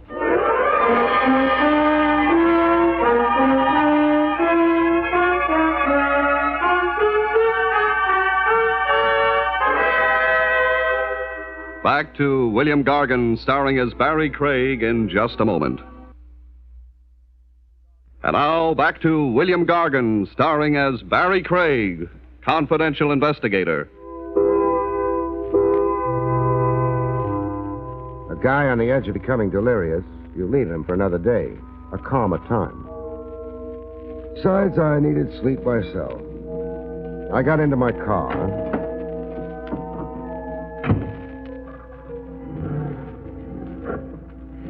I just pulled away from the curb when I got notice that sleep was going to be a missing ingredient in my future. A try at murder number 2. Yours truly, the victim.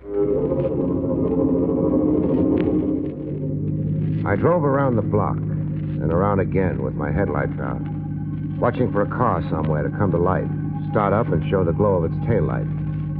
My car was the only way the rifleman could quit the area. The area was suburban, way off of the main hub. No taxis, no bus lines, and it was 4 a.m. Somebody had to try and escape by an automobile parked somewhere in the vicinity. All I had to do was cruise around and watch and hope. When I saw it, I saw the taillight first. A car starting up a half block away, pulling away from the curb. I raced over to it. I cut across its path, trapping it. A lady motorist took offense at what I'd done. Mister, you're in my way. That was the understatement of the century. I got out to go hunt for a rifle. Sorry to be so melodramatic, miss. Romaine, isn't it? Yes. How did you know my name? Search me. It was the first name that popped into my head. I want to look in the back of your car, beautiful. You have no right. Don't please overplay the indignation, doll. I'm a detective. I'm at work. Well, I don't find it. Find what?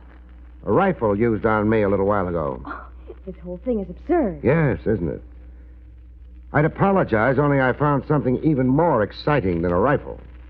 You found something? Right on the back seat, wedged into a cushion. A dagger, beautiful. More specifically, a blood-stained dagger.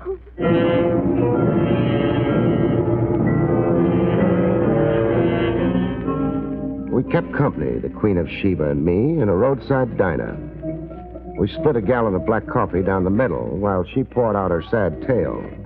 I tell you, I don't know how to explain that dagger, Mr. Craig. Mr. Craig, it's too early in the morning for stiff formality. Barrie. What were you doing parked down the street from the Wilmer place? I'd gone to see Mark. How he was. Just outside, starting up his walk, I thought better of it. It looked too compromising at that hour. I changed my mind. Oh, I went back to my car. You went to see Mark Wilmer hardly 2 hours after the murder of his wife? Yes, I know it was terribly foolish, but I've never made a secret of my feeling for Mark. So confess it to me. I'm desperately in love with him. It's not so shameful as it seems. You see, I knew Mark first, before Cora did. We were engaged to be married. We had wonderful plans. But Mark was afraid of our poverty. We were surely defeated because of the desperate lack of money, he said. Our marriage could not succeed. He kept adding postponement, Until Cora happened along. Rich, possessive. She played on Mark's weakness. His insecurity, his overvalue of money. She bought him. Mark never really broke our engagement. He just eloped with Cora. Why would your recent party host Badger Boris try to throw suspicion on Mark? To hurt me, through Mark. Boris, well, he fancies me. I've laughed at his advances, turned down his proposals of marriage, but Boris doesn't forget, or even forgive.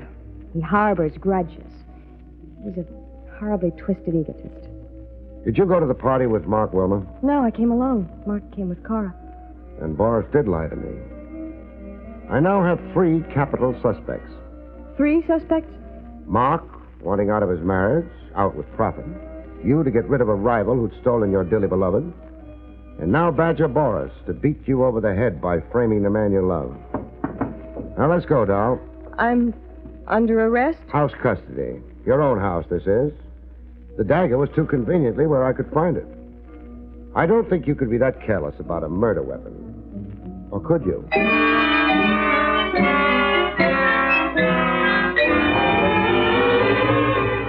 While catching a snooze on my office chair, a visitor barged in. The private eye, Gurko, just a little tipsy, like he'd been celebrating something. Celebrating his windfall was my idea, but I wasn't saying it aloud. Barrie Craig? None other than... Well, hello, colleague. Gurko's the name. I'm a private dick like you. The assumption is debatable. I don't get the crack. It's a delicate question of morals, but skip it. What brings you staggering? I'm here to say my piece about Mark Wilmer. So say it. Wilmer is an okay guy. He's a good, upstanding man, I want you to know. And very rich. That is, if he beats the electric chair. I investigated Wilmer, turned him inside out. Not a spot on him, not a blemish. The boy can look the world square in the eye. Goodbye. I'm not finished. You are. It's either out the door or through it. Oh, you're unsociable. I don't like investigators who talk glibly in their own cause. Out. You know something? You're nuts. Now, why did I come talk to a nut? The way I keep knocking myself out defending people.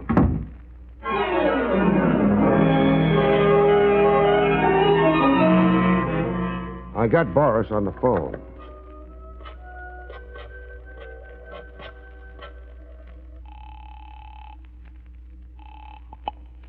Hello? Boris, this is Barrie Craig speaking. Oh, you woke me up. It's noon. Time to rise and shine. What do you want? Those party photographs I saw being taken last night. I want them. Why? Well, a lot of reasons. One of them is I want to see if Mark Wilmer wore a dagger in the scabbard on his costume. I'm afraid I must disappoint you. Meaning? I destroyed the pictures. Come again? The party was such a distressing bore, Mr. Craig. Hardly worth the sentiment or memorial of pictures. I dislike preserving dismal memories, so I destroyed the pictures. Do you find me eccentric? Only phony. Phony as a $9 bill. Goodbye.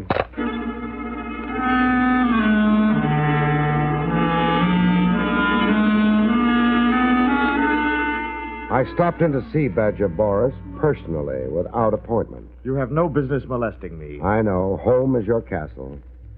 The pictures or the negatives, I want them, Boris. But I told you I destroyed them. Yeah, you told me. The memory of last night is acid in your soul. So why preserve it? It's cute ad lib.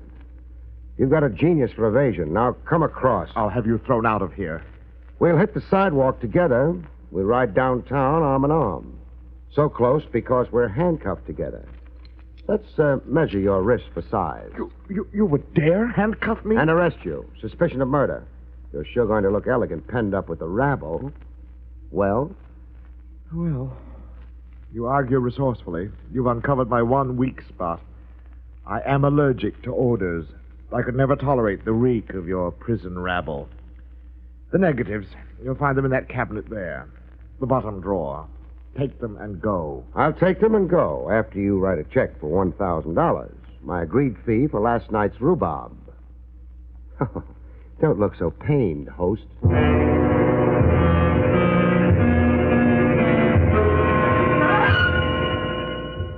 I had the negatives developed, 8 rolls of them. I had them developed with a prayer that my hunch on the film would pay off. When I got a look at the developed pictures, I went traveling. Downtown to a Park Row office with a shingle on it that read the Gurko Agency. I let myself in with a skeleton key to wait for Gurko. I wanted to surprise Gurko with a bang.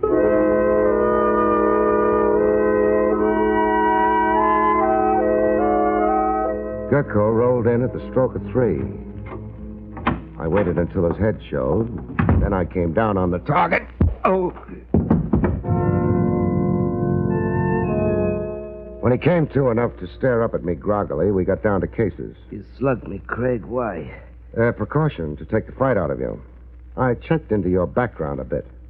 What you did before you became a blackmailing shamus. You were a champ boxer, runner-up for the light heavyweight title. I didn't relish coming to blows with you. I want my nose looking exactly like it looks. What's your play? An arrest. I'm arresting you for blackmail and murder. I said you were a nut. I developed rolls of film taken at Boris's costume party. Mark Wilmer never carried a dagger in a scabbard. I've got pictures covering the whole evening. No dagger ever in Mark Wilmer's costume. So what? Boris's guest list totaled 12, so Boris said. Boris was faking. It was actually 13 officially. He wanted me to think Cora Wilmer crashed the party, and that Mark Wilmer came with Rita. All over my head, Craig. Try getting up, I'll crack down on you. I've got pictures showing that there was even more than 13 guests. That's excluding me. On one picture, I count 14. 14 guests. The 14th was the murderer. Boris knew it, but he tried to cover it up. Not that he wanted to spare you, Gurko, but because he preferred seeing Mark Wilmer take the rap. He hoped to frame Mark. Your turn to talk. Craig, what kind of guy are you? Try me out. That's better. I didn't figure you to be an angel. I didn't see any wings. 50-50. We'll split a fortune. If I shut up about your murdering your own client, Cora Wilmer, so you could blackmail her widowed husband? Yeah, that was the play. Mark was a frightened pigeon. Forget Cora, Craig. Nobody cried when she died. It comes out fine for everybody. Mark and the doll, Rita, they get married. They got dough. And you and me, we got dough. It still needs a fall guy. Boris, we'll pin it on Boris. We'll switch it around. Boris was out to frame a guy he hated, Mark Wilmer. I'll think up a way. Like you planted the dagger in Rita's car? Well, I did that to confuse things, take some of the heat off Mark. And that rifle shot at me? Well, that was to scare you away, only that. Hang the frame on Boris. Make him the fall guy. I think I know a way, Craig. Don't pick your brains too hard. The little gray matter you've got, Gurko, concentrate on how you can beat the electric chair. Oh. It's like that, eh? You suck at me. No deal. You're turning me in, huh? That's right. Why? I could say for the honor of the profession, colleague. But that would be corny, wouldn't it?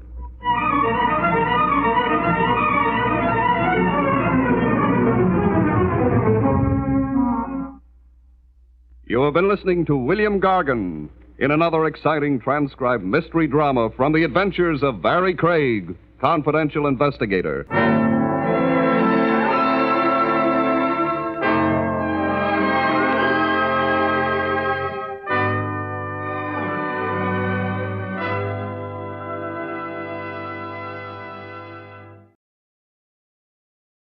William Gargan stars as Barrie Craig, confidential investigator.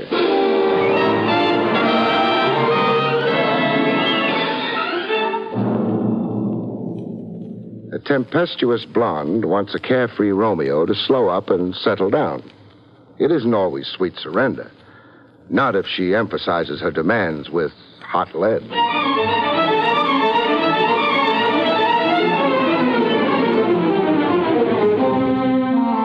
The National Broadcasting Company presents William Gargan in another transcribed drama of mystery and adventure with America's #1 detective, Barrie Craig, confidential investigator.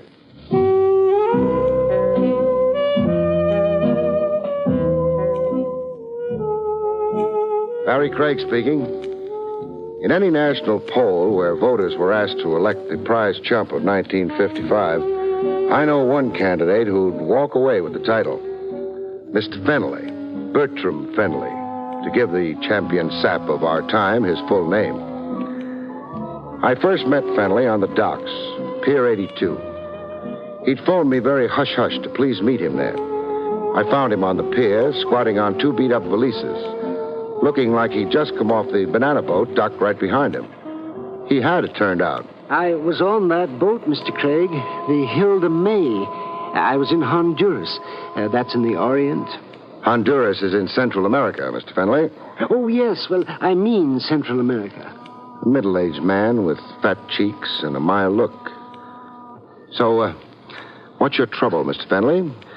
Oh, my trouble is just the right word. I don't know how to begin to tell you. Well, there's a coffee pot across the street. Let's talk in there, huh?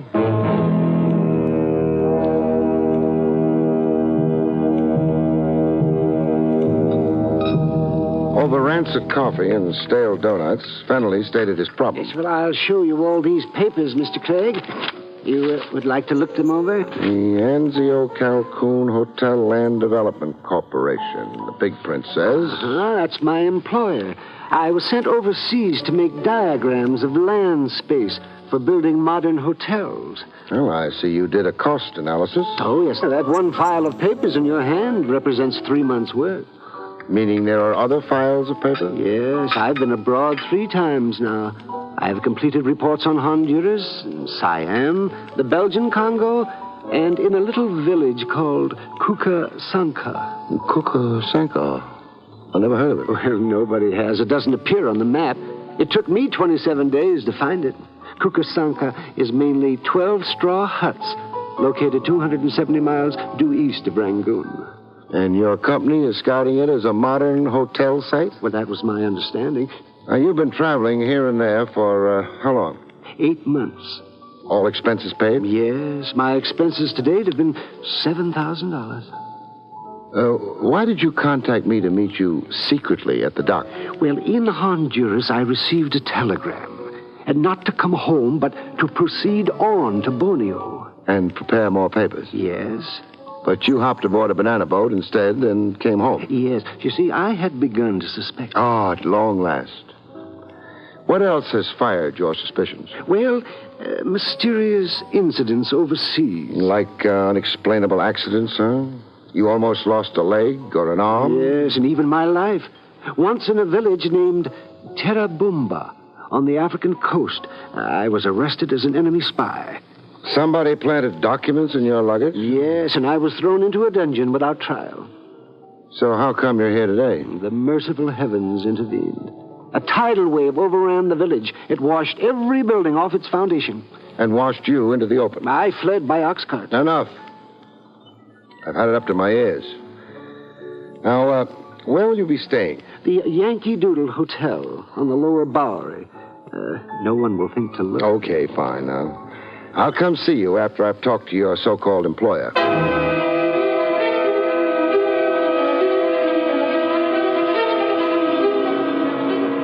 Back outside on the dock street, I got a dramatic insight into just how violent incidents kept dogging poor Fenley's footsteps. Crossing over to my jalopy, a black touring car came straight at us. It had curtains drawn like a hearse. Abreast of us, it sang a funeral requiem. Submachine gun. Fenley, hit the dirt. We lay on the cobblestones, flatter than a couple of deflated pancakes.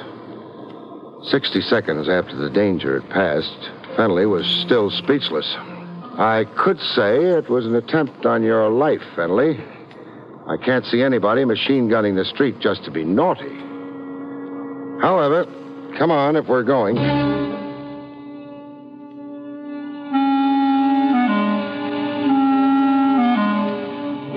Anzio Calhoun Hotel Land, etc., occupied a 6-room suite just off Park Row. Well furnished, but deserted. No sign of business activity. In the last room of the joint, I found a live tenant. A guy in a silk suit with the glue loose on his toupee. It flapped over his brow. He was fast asleep. I gave up the notion of giving him a hot one. I just settled for shove. Hey, rise and shine. Hey, what's the idea? Now, put the gun away. Gun? Oh, fourth habit, friend. I'm sure. What do you want? Well, I've got a chain of hotels to sell. There's a television set in every broom closet. Oh, you're a comic, huh? Don't audition for me, huh? I don't like funny men. Then suppose I switch professions. How's this impersonation for you? Oh, badge, huh? Well, You won't advance your career here, copper. We got nothing here to interest a private dick. 6 rooms and 20 desks and only 1 telephone. We've been retrenching. So fire Bertram Fennelly, why don't you? Fennelly's canned the minute he gets back from the Borneo assignment. But Fennelly didn't go to Borneo. No? Hey, we wired him to... Hey, how is it you know all about Fennelly to begin with, huh? It happens I'm representing him. Huh? Fennelly's here in New York? He is. Well, but that's going against his instructions. You wanted him to keep on wandering. Hey, wandering is his job with Anzio Calhoun. That's why he's on the company tab. To prepare reports on hotel sites, huh? Yeah. Now, where in creation to date has your company built a hotel? 1 hotel. Hey, now look, guy, we're set up legal. We're incorporated. Read that certificate on the wall. We got stock floating. 300,000 shares at $1 a throw. And that's only the first issue. We got big plans. So wipe that grin off your kisser, huh? Just what are the big plans? Hotels in out-of-the-way places and landing strips to every unit. No competition across the street like down in Miami. Now, you know our idea. Sounds screwy. What exactly are Fennelly's qualifications for scouting hotel sites for you? Hey, Fennelly was a big hotel keeper. That's why we put him on for us. Fennelly has the experience. And now I want to catch a little snooze, huh? One more thing. Your name? It's printed on the door. Cupie Marino. Cupie. Yeah, my old lady stuck me with the name. At the time, I was too little to argue.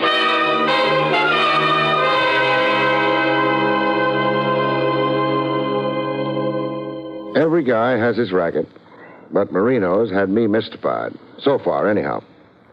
Why anybody would squander $7 grand in travel expenses on a screwball like Fennelly. The evening papers added to the general confusion. There was a scare headline in it. Rampaging college students tour town firing toy submachine gun. Police threaten harsh measures. College pranksters. That could account for what had looked like an attempt on Fennelly's life earlier.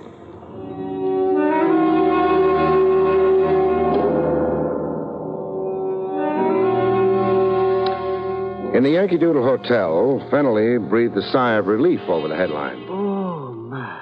Well, then the shooting wasn't meant for me. Or this could be a mere coincidence. But let's get down to meatier stuff. Yes. You saw Mr. Marino? I did. And your opinion of him? Well, he draws a gun as regularly as ordinary men draw a breath. Am I then the victim of some hoax? Maybe so. Or maybe just a useful stooge. Traveling about and preparing paper reports so that Anzio Calhoun, etc., can lie about their big plans. A lie to whom? Sucker investors who read their stock investment prospectus. Big talk about their preliminary field operations. That's you, Fennelly. Their whole field staff. Oh, I see. Marino said you were a, quote, big hotel keeper, unquote, when he latched onto you. Now, how about that? Oh, well, it is a mite exaggerated. So shrink it to size, huh? Well, I ran a rooming house in Buxton Falls. Buxton Falls? Oh, out in Ohio, huh? Yes. Well, how big an operation was it? Come on now. No false modesty. 4 roomers. But I served ice cantaloupe for breakfast. Imagine. How did Marino get to know about you in the first place? An ad in the paper or something? No. I won a contest here in New York. How come? Well, I'll explain. Oh, I'm dying to hear. At home in Buxton Falls, this was. The telephone rang one night. It was New York, they said. And then somebody asked me something. Could I name 10 American presidents? You could, and you did, and you won a prize, the man said. Yes, a weekend in a big New York hotel, tickets to a Broadway show, a case of automobile polish, cufflinks. And stuff. Yeah, stuff, and an appearance on the radio. To do what? Recite President James Madison's inauguration speech. Which leads us to Marino. Yes, he telephoned me at the hotel where I was staying. Oh, he'd been much impressed with me on the radio, Mr. Marino said. And as a mighty hotel keeper plus brain, did you want a job with Anzio, Calhoun, etc.? That's right, and I accepted at once. Oh, you would. Who produced the so-called show that changed the course of your previously humdrum existence? Why, Mr. Adrian Borislav. Located where? Well, the Advanced Theatrical Enterprises on Broadway, uptown. The Advanced Theatrical Enterprises, huh? What do you bet I find 6 deserted rooms and a hood snoozing on a sofa?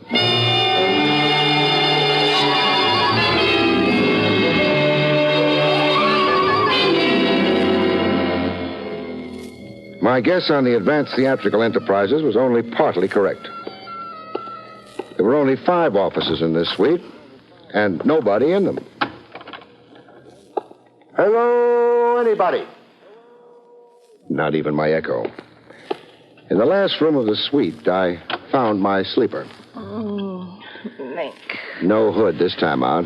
A doll, a pretty face, more rouge than mouth, 3 shades of hair, and her shoes off. I woke her up gently.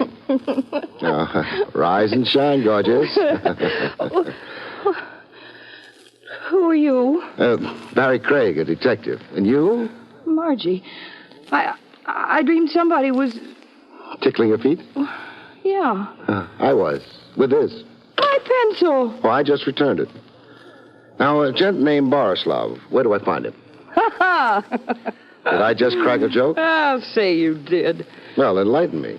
Who doesn't want to find Adrian Borislav? Oh, he's that popular? He's that much of a skunk. You sound like you were left holding a bag. Holding it for $500, 10 weeks' salary.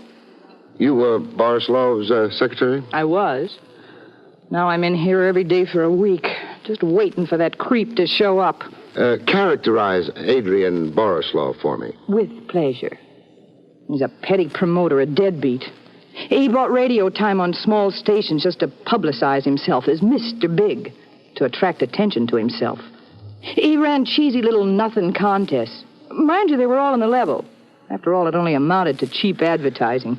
Well, what was his real pitch here in the actual offices? Vanity publications for composers and poets, writers, models. He'd skin 'em, but good. I see. And now Borislav of Advanced Theatricals has flown the coop. Go look at the unpaid bills on his desk. Deadbeat. My flesh is beginning to crawl, hanging around here. You got any more questions you'd like to ask me? I have. Then do it over a drink. Heavens to Hannah, do I need a drink.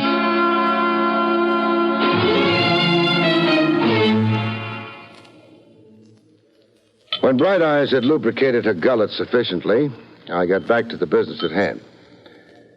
Were you with Borislav when a screwball named Bertram Fennelly rode in from Buxton Falls? Popsy? Popsy? Fenley. My nickname for him was Popsy. Sounds affectionate. Oh, I'm crazy about Popsy. I'm more at home in the company of older men. Well, what's wrong with the younger men? Their conceit. How did you people in Advanced Theatrical get Fennelly's name and phone number to begin with? We're out of the higher telephone directory. We picked 10 names from each state and put them all in a goldfish bowl. You know, like a raffle. I see. There was nothing ever dishonest about Mr. Borislav's contests. Not the contests. I wonder. You wonder? Say, are you insinuating something? I'll keep it friendly. I'll shut up. Look, be unfriendly. I don't care. You're thinking something. Be a man and come on out with it. You hate me? I practically do already anyhow. So come out with it. All right. I think you were planted in that office, doll, to sell me a line of bull. Account for Borislav in absentia. Call him foul names as you did, but steer me away from looking for him. Why, you cheap Temper. Your job was also to nicely explain Fennelly's original presence here in New York. But I tell you, Popsy won a contest. Sure, but my guess is the contest was only a device in the first place. A device for what? I'll answer that with a question of my own. What's the tie-up between Advanced Theatricals and a setup called Anzio Calhoun? No answer, huh? Please, don't you dare pay for my drink. I'll treat myself. Don't think the company hasn't been nauseating.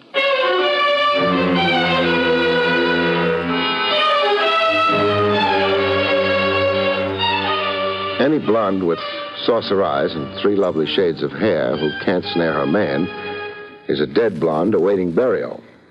But Margie was alive, and Fennelly was willing. All of which led to new complications. Well, I've come to say goodbye, Mr. Craig.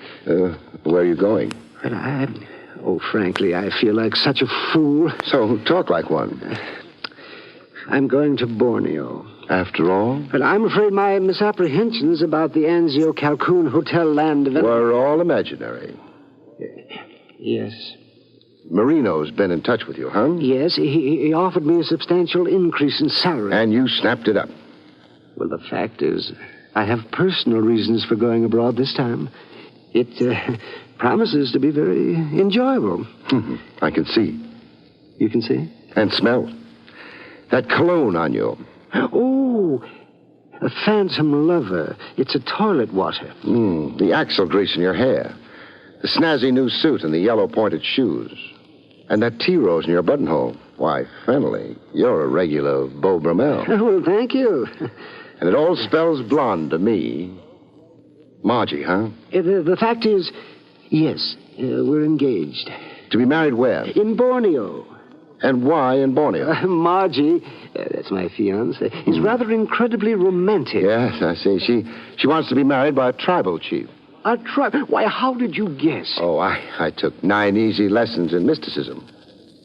Now, how did you fall for it? Well, I'm not sure I shouldn't resent it. Fennelly, how dumb can you be? Can't you see this is only another maneuver to start you traveling? But why should anyone want me? That's the nub of it. Just why do people look on Bertram Fennelly as a necessary export? Now, Fennelly. Yes, Mr. Craig. Call quits on Marino and quit mooning over Margie. Margie's jackassing you. She, the disappeared Borislav, and Marino are all working together. Against you. Against me? But why? But why? And why is what we don't know yet. Go back to your hotel, Fennelly, and stay there. Incommunicado. You're a fish who snaps up at any bait. So don't see or talk to anybody. But I'm not going back to the Yankee Doodle Hotel, Mr. Craig. Why not? Because I'm going home. To human Buxton Falls, Mr. Craig. I have absolutely had more than I can stand.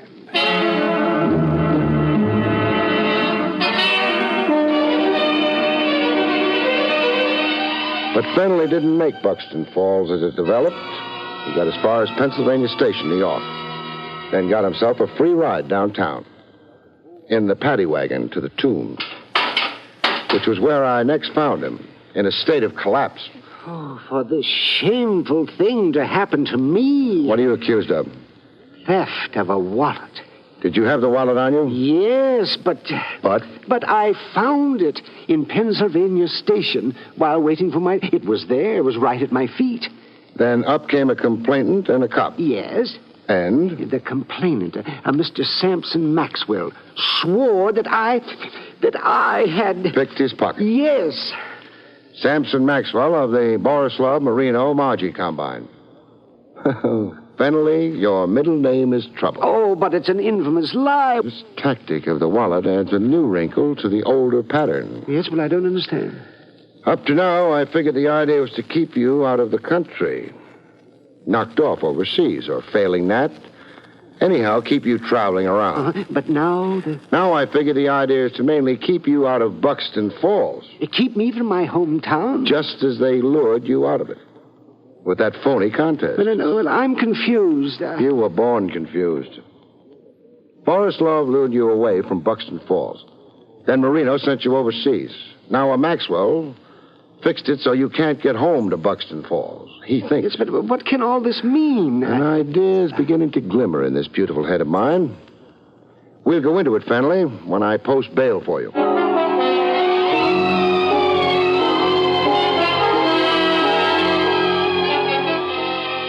I posted bail for Fennelly. $50 by special courtesy of the DA's office. Then I grabbed Margie from under a hair-drying machine in Madame Zelda's beauty parlor and waltzed her through the streets. At the Times Square out-of-town newsstand, Fennelly joined us, as prearranged, for a look at the front page of the Buxton Falls Bugle. Murder trial nearing close. Why, there's a murder trial going on back home.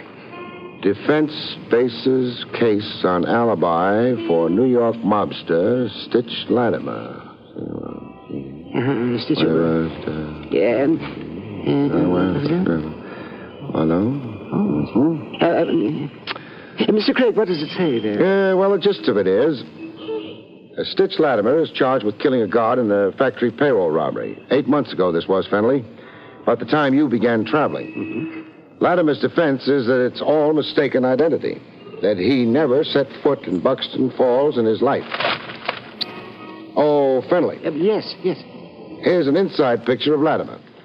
You ever see him before? Let me see. Ever see?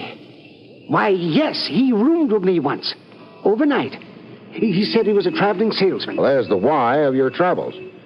You're the only man who can place Latimer in Buxton Falls at the time he was there. Probably casing the job he finally pulled. Oh, and the others? Marino, Borislov, and Maxwell? Latimer's boys. Trying to get him out from under. By keeping you out of Buxton Falls until the trial is over. Right, Margie? My mouth is sealed. Oh, that's too bad. What's too bad? Talk freely and you could cop a plea. Why take those rosy lips out of circulation for years? How bad is it for a girl in jail? No jukeboxes, tall drinks. Who cares? No hairdryers. I can live without. No, wolf whistles. As bad as that, huh? Mm-hmm. So who do I talk to? Where?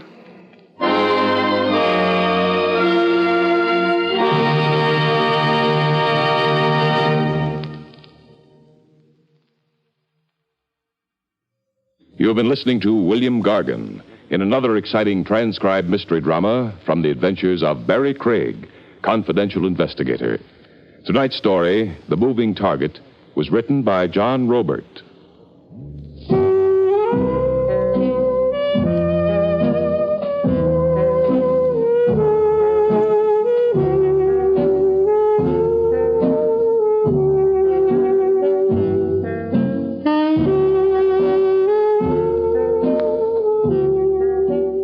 Next week, it's the strange story, Hour of Reckoning, about which Barrie Craig has this to say.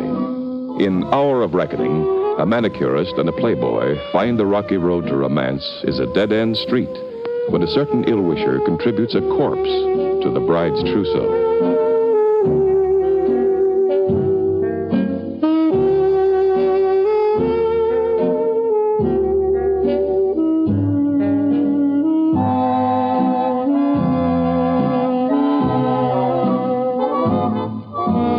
The National Broadcasting Company has just brought you an NBC Radio Network production with William Gargan, starring as Barrie Craig, confidential investigator.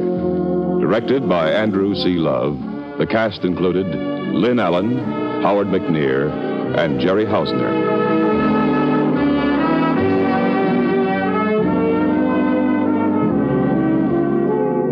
Join Groucho Marx for You Bet Your Life tonight on the NBC Radio Network.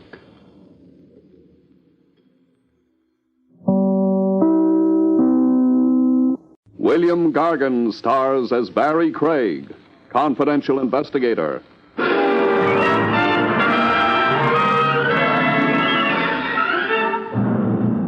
Spotting a murderer isn't easy.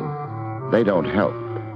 They can be anyone, any age, either sex, rich, poor, or in between. They've got one difference, though. They kill people.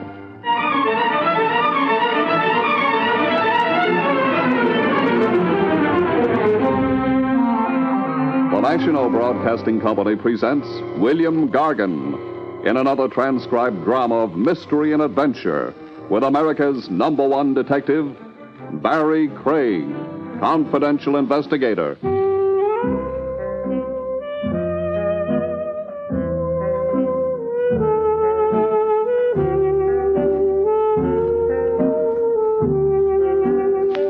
Barrie Craig speaking. Lots of people shy away from going to a privatized office. I guess they figure it isn't respectable. I guess when you spend a couple of minutes thinking about it, they're right. It isn't respectable. Because it's a confession that something's wrong with their lives. And what's wrong is rarely a bookkeeping error or a mistake in spelling. You don't care for the hamburger, Craig? Huh? Oh, the hamburger's fine, Willie. Then stop looking at it like it was still alive. I wouldn't worry about it. No? No. Even if it was still struggling, your coffee would kill it. What's the matter with the coffee you get at Willie's Wagon? Nothing. I'm sure you use only the finest grade of sulfuric acid in it. You got a tender stomach? I doubt it. I'm still alive. Yeah, fine type of customer I get here. Wise guys. Wise guys? Hmm? Stick to your hamburger. She ain't in your price class. Who? Oh, say, he could be right. That fur she's dragging around was contributed by only the highest type minks. You'd better wait on her. She might get impatient. I can't. Huh? I ain't had a manicure in weeks. You are Mr. Craig. I am? I waited outside the building in which you have your office until you left. I followed you here. You're allergic to offices? Well, I couldn't... do you mind talking business here? Would you like something to eat or drink? No. Willie, go polish your coffee iron. Huh? Oh, yeah. Well, it don't need it. You're... Viola Henning. Mrs. Viola Henning. Uh-huh. And the business you wanted to talk about was... My husband is keeping an appointment tonight, and I want you to... Well, to... An appointment with whom? A business associate? No. With a girl. A girl named Muriel. I see. When? The Grammont Hotel. She works there? No. She's taken a room there. I overheard my husband making the appointment. I don't especially go for divorce cases. Oh, no, it isn't for that. I'd never divorce Dan. I just want to know. What time's the appointment? 8. And all you want to know is if your husband, in fact, does keep this appointment. Yes. Would $100 be enough? Oh, more than enough. Then here you are. Thanks. You won't tell anyone. Investigators with loose mouths don't last very long, Mrs. Henning. I suppose not. I'll phone you in the morning. Fine. Good night. Good night. Yeah. For that, you need a license? Huh? The babe and the minks. Just a case, Willie, on the face of it. The face wasn't bad. No, but what's underneath?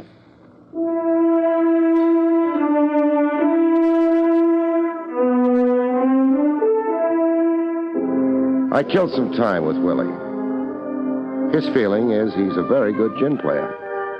I won enough hamburger for half a dozen cases of acute indigestion and then went on to the Hotel Grammont. I let the clerk in on my little secret. I told him I was looking for a maiden aunt. For $5, he believed me. I found a Muriel who'd booked a room at 8 o'clock.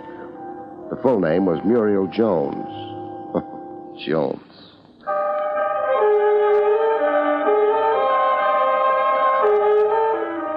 The room number was 807.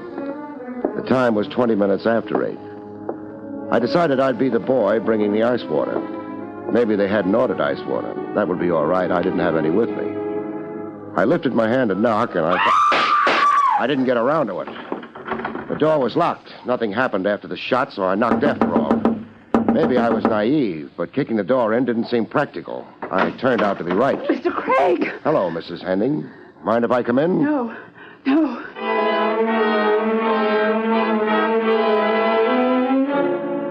was a girl lying on the floor. Her eyes were open, and they stared up at the ceiling of the room. It wasn't a very interesting ceiling, but that didn't matter. She wasn't seeing it. Dead. Who was she? Muriel. The girl I told you. Yeah. Except you didn't mention you were also planning on showing up here. I couldn't help it. I had to see her. She isn't much worth looking at right now. 2-room suite. That the back door? I don't know. Yeah. Back door and fire stairs. What else couldn't you help, Mrs. Henning? You don't have to be so indirect, Mr. Craig. That means what? I killed her. Uh-huh.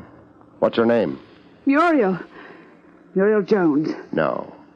Why do you say no? That dress she's wearing. Too good for a hotel like this. That's the only name I knew her by. Those gloves you're wearing. They're for driving.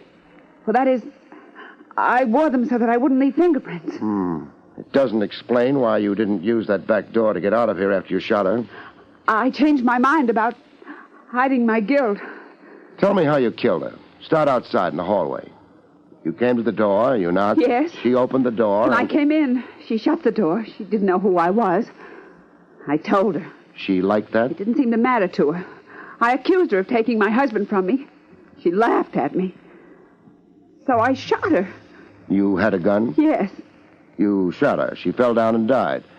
You heard me knock, you hesitated, then you opened the door. Yes. I've had time to look around the room. I've looked. What difference does that make? You say you shot her. I did. What did you do with the gun? Eat it?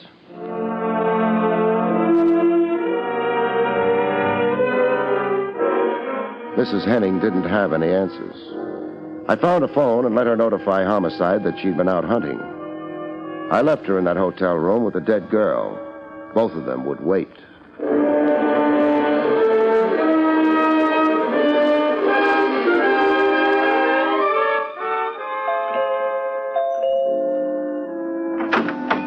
The butler at the Henning home didn't seem delighted to see me. I think it was my tie bothered him most. I figured if I ever wanted to visit again, I'd get it hand-painted.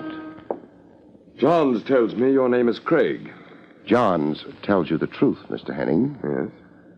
Well, what... I'm a confidential investigator. I could show you credentials. Oh, there's no reason to waste them on me. What can I do for you? Is your wife in? My wife? Why, yes, she's upstairs asleep. Asleep?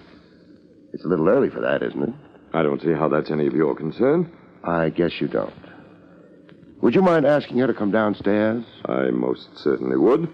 I'm afraid you'll have to anyway. I don't see why. You're not curious enough about why a private detective is calling? I'm merely assuming that you'll inform me sooner or later. Let's say for the time being that it's because your wife hired me to do a job for her. What job? The information is confidential. I refuse to believe That's silly. All you have to do is ask your wife. Well, yes, but... Or are you afraid to? I resent... Don't bother resenting. Check with your wife. If she doesn't want to come down, you can throw me out. Well, all right.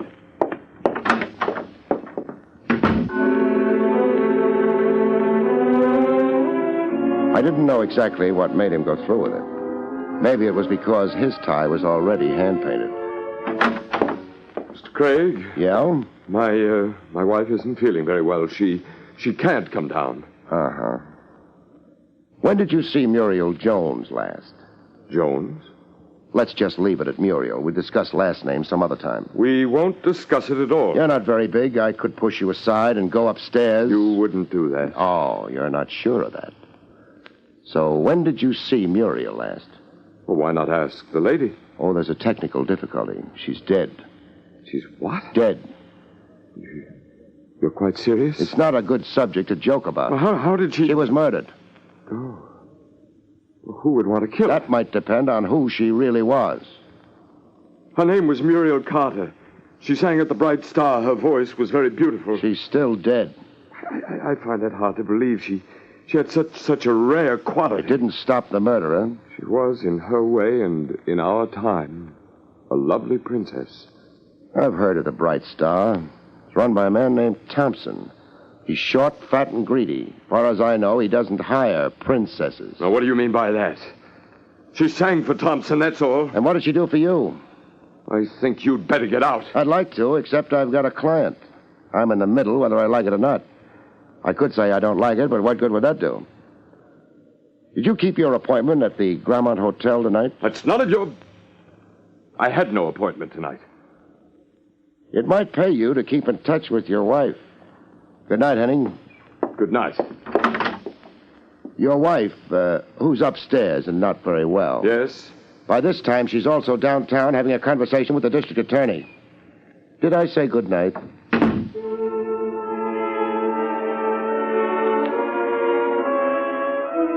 Mr. Henning's face over the hand-painted tie wasn't very nice to look at. I stopped looking at it, climbed into my car, and got away from there. It took me a while to notice the black coupe on my tail. When I did, I decided I didn't like it. Halfway down a block, I swung my car across the road and got out. The car tailing me burned brake lining and managed to pull up. Hey, get that car out of my way. What was that? I said get that car out of my way. Maybe you'd better help me. Get out. You wise guy something, you're blocking traffic. What traffic? Okay, wise guy, I'll get out. That's better. Hey, You're looking for me? Let go of my arm. Who do you think you are? Who do you think I am? Okay. Now maybe you won't be so smart. That's a nice gun. Got a license for it? You in the license business? No, but... Hey, I'll borrow it. Thanks. You can't. Who put you on my tail? I don't know what you're talking about. Who put you on my tail? You'd like to know, wouldn't you? Hey, you can't get away with beating me up. Am I going to beat you up? Then let go. Actually, I don't know. I could. Look, it won't get you no place. I'm not going anyplace. I've got lots of time for you. Let go of me, will you? How can I? I'm trying to decide. Decide what? Whether to beat you up or not. You got my gun. You're bigger than I am. That's right, so maybe you better tell me. Who put you on me? Mac Thompson. Thompson? Gentleman who runs the Bright Star, huh? Pull your car over to the curb. We ride in mine. I kind of need a star in my life, especially a bright star. His name was Lester. He wasn't very brave without a gun. Gunmen rarely are. He pulled his car over to the curb, got into mine, and we went to the Bright Star. We didn't disturb the customers. We used a back entrance, the kind of entrance I was accustomed to. Private investigators don't rate socially. This here's Mr. Thompson's office. Don't knock. Mr. Thompson. Lester, what are you doing here? He's trailing me. He trailed me right into your office, Thompson. I had a little trouble with him. He's got my gun. Indeed. And you'd be, Craig. Barrie Craig. Oh, a boy with a license. I might mention that Lester has a license for that gun of his, too.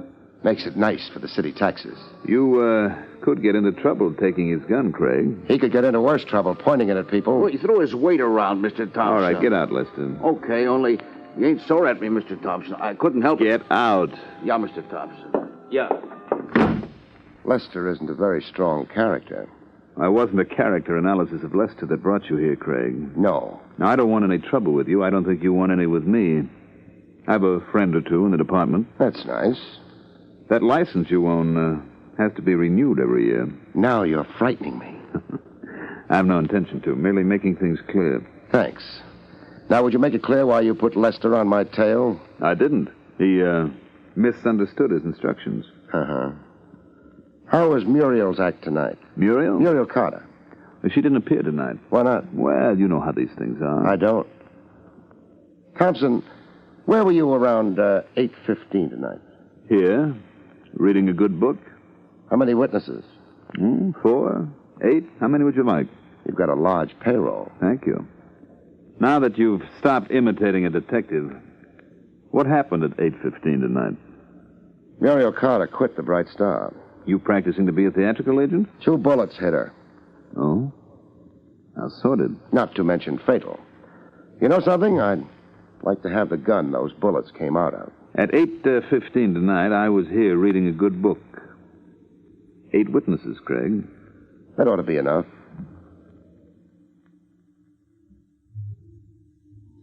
Thompson. Yes? I don't believe the performance. I beg your pardon? You're playing it too tough, too straight. Which means? I think you went for her. That may be true. It's a habit of mine. I've seen her. More than habit, Thompson. She was worth a gross of your ordinary stock. Possibly. So I'm all broken up inside by the news. It wasn't news. Why was Lester staked out at the Henning home? Good night, Mr. Craig. I'm still looking for that gun. Good night. The hallway outside Thompson's office had run out of lights. It was dark, and I headed for the floor quick, but halfway down I found out it wasn't entirely my own idea.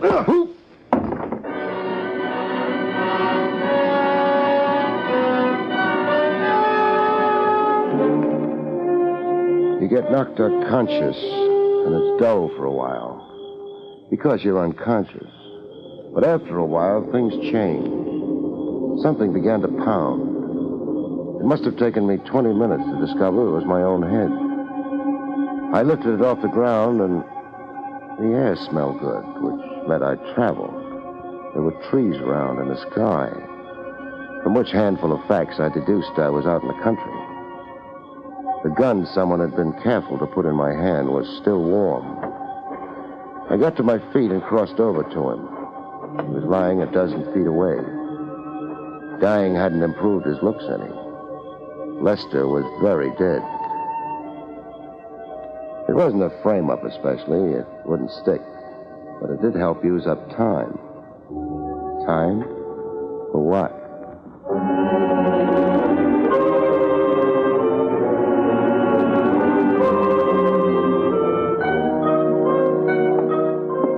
Headquarters had a nice green lamp burning outside. The trouble with hanging around police headquarters is you can't ever lock the front door. Hello, Lieutenant Rogers. Anybody comes in. Even... Hold on a minute while I look around and whisper. Even private detectives. Some fun. Barrie, you're not your usual blithe and buxom self. No background. If you start dragging in my college degree... Hide your Phi Beta Kappa key and send a couple of your boys out to my car. There's something different about your car tonight? Yeah. I've got a corpse in it. Oh, how ducky. Anybody I know? I wouldn't be surprised. Oh, say, Trav, I'd like to talk to Mrs. Henning. Mm-hmm. I've seen her. I'd like to talk to her, too. What? The district attorney didn't care for her confession. She didn't have a gun to go with it. So he threw her out. How long ago? An hour, maybe. Why? I want to talk to her. You're keeping it on a very high moral plane. Barrie, why do you think she confessed to the killing? Maybe because she loved her husband. I understand it happened. It must be something special. Sure. Wears hand-painted ties. So long, Trav. Would you like company? I talk very politely. Forget it. I'll be back later. Maybe I'll even tell you about the corpse you've got.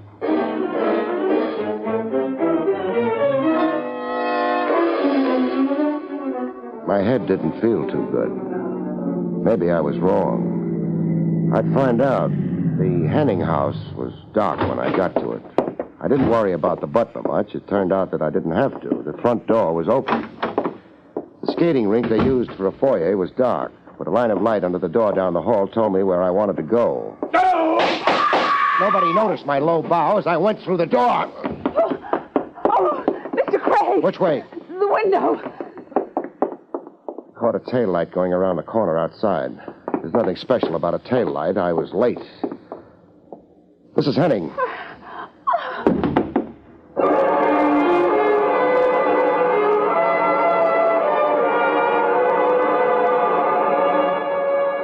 She fainted. It was a break for her. She could stop looking at her husband. As for him, maybe he was looking at something, but it wasn't anything a pair of living eyes could see.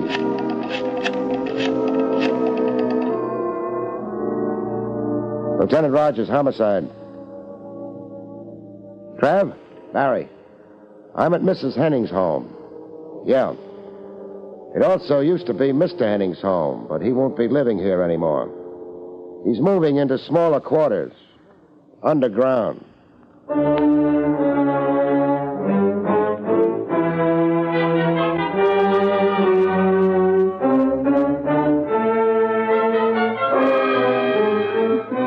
Take it easy, Mrs. Henning. You've got lots of time to settle down with your husband's death.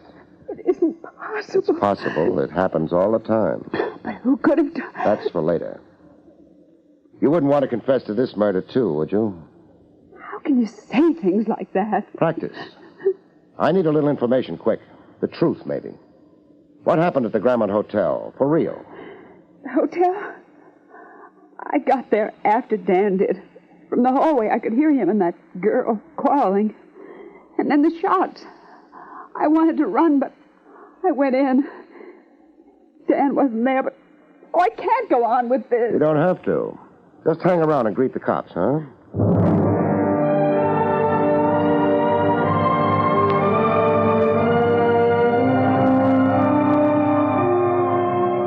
No matter how many times you've seen the dead, they still don't appeal to you, even with hand-painted ties.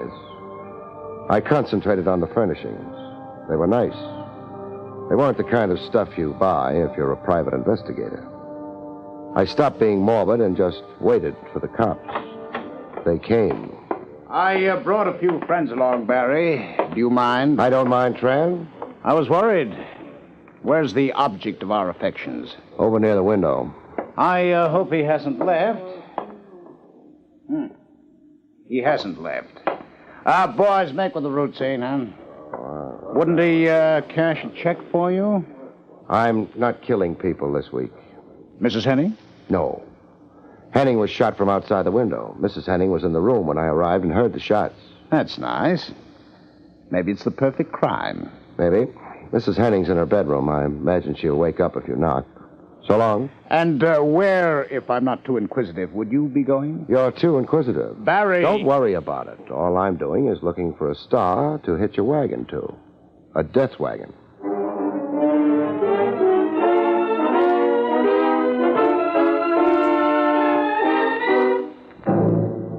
I figured Mr. Thompson wouldn't be expecting action very quick. I'd been lucky, or maybe it was just because my head was so hard. I'd come to after the sapping in a hurry. I'd been in a hurry since then. I was still in a hurry. Who is it? I didn't build that door very strong. Craig. Craig. Hello, Thompson. You wrecked that door. I'm too stupid to knock. Hold it where you are. What a nice big gun you've got, Grandma. I said stop. Okay. I'm up against your desk anyway. Nice hunk of mahogany. What do you want? You. Look, I'm in no mood. This isn't comedy. I want you for murder, Thompson. Why don't you come and get me? I will if I have to. You under the impression you're bulletproof? I'm glad you reminded me. Very nice hunk of mahogany. Pity it got in your way.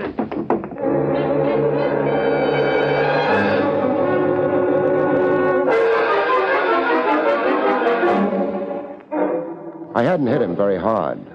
He came to after a while, and we went down to headquarters. Barrie, where? Did I go after Henning died? I went to collect Mr. Thompson here. He's going to stay for a while. You might mention a few charges. Sure. Murder. Murder of a man named Lester. Murder of a man named Dan Henning. Good enough? Very good. Any objections, Thompson? No objections.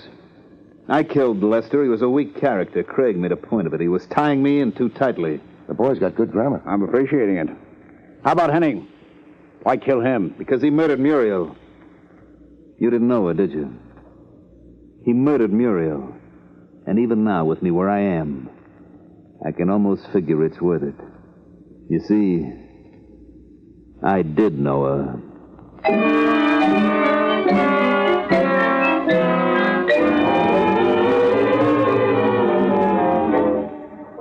I left Thompson with Lieutenant Rogers. Maybe, according to his own bookkeeping, he'd been right. I'd seen Muriel Carter and was willing to give him an outside doubt. My job wasn't finished, though. I had a final report to make to my client.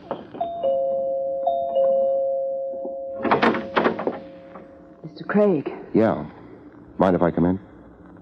I don't think I'll ever mind anything anymore. Come in. Thank you. The police are gone. They took Dan. You better sit down. Yes, hadn't I? You hired me. I've got to finish things up. Things? What things? I didn't know there was anything left. Oh, nothing important, but... Mrs. Henning, did your husband ever wear driving gloves? No. Or any other kind? No, he didn't. Thompson's been arrested. Thompson's the man who killed your husband. Oh? Well, that won't help Dan, will it? No. Thompson was in love with Muriel Carter.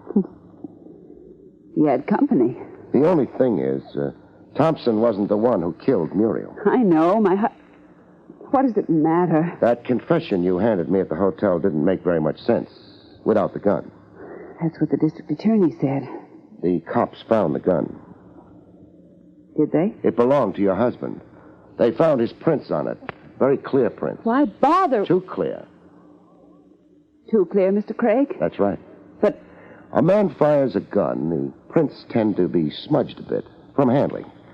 But suppose a gun is wiped clean. Then the man's fingers are carefully pressed on the handle. Then you'd have his prints. But they'd be too clear. I never knew that. I guess you didn't. Why are you telling all this to me? You're my client. Your husband didn't wear gloves. The police give a murder suspect the paraffin test. Matter of routine. You see, when a man fires a gun, small powder particles are embedded in the skin. Oh? Your husband hadn't fired a gun recently. Well, but... Look, I'm tired. I'm not sure what you're trying to say. With Dan dead, they've got his murderer. Why did they make all these tests? Well, I suggested it. Because Muriel Carter was registered at the Grammont Hotel as Muriel Jones. She was ashamed. A club singer? Working for a man like Thompson? She was going to meet Dan. No. She didn't take that room for romance. She took it for a meeting with you. This is so confusing. You were jealous. You hated Muriel Carter. You arranged that meeting at the Grammont Hotel. You suggested she register under an assumed name. It would look shadier that way. Shadier? To whom? Me, the private detective you hired in good faith. Oh. You let your husband know about the meeting. That's why he was there. That's why he took the gun away with him. That's why he lied to me later, said you were upstairs sleeping. That isn't why Excuse me, I should have said how. The why was because he may have loved you once. You made your confession, nobody believed. Thompson figured your husband for the killer and killed him in turn. But there was something wrong. The paraffin test showed your husband hadn't killed Muriel Carter. Then who did? I'm a funny kind of investigator, Mrs. Henning. Most guys in my business get cynical. They wouldn't believe you if you told them the time, unless you had 39 witnesses and a testimonial from your neighborhood church. And you? Oh, I'm different. I always believe a client. That's why we better get started, Mrs. Henning. We're going downtown, headquarters, where they'll put you under arrest for murder. One way and another, the evidence is all there. You see, when you made that confession in the hotel room, I believed you. Good night, folks. See you next week.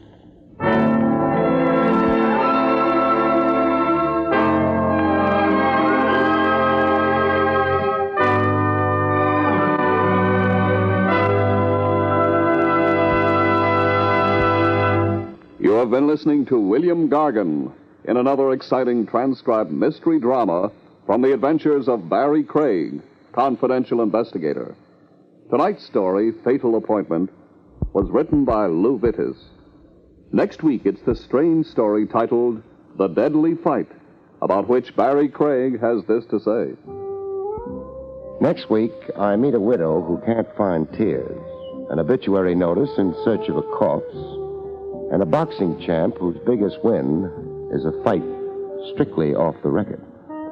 See you next week, folks.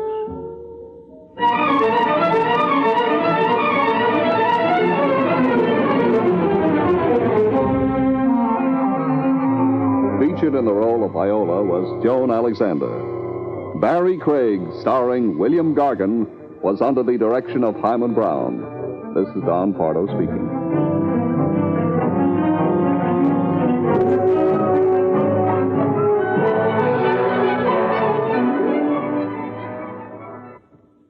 Great chimes mean good times on NBC.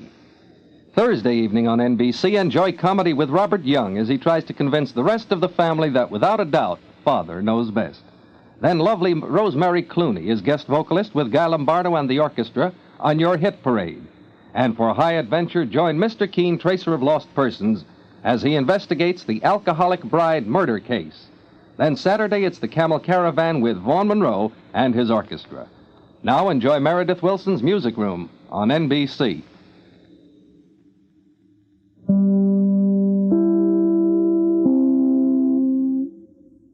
William Gargan stars as Barrie Craig, confidential investigator.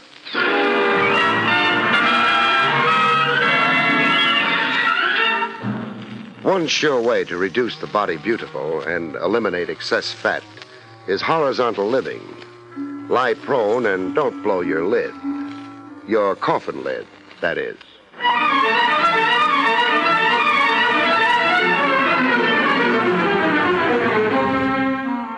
The National Broadcasting Company presents William Gargan in another transcribed drama of mystery and adventure with America's #1 detective, Barrie Craig, confidential investigator.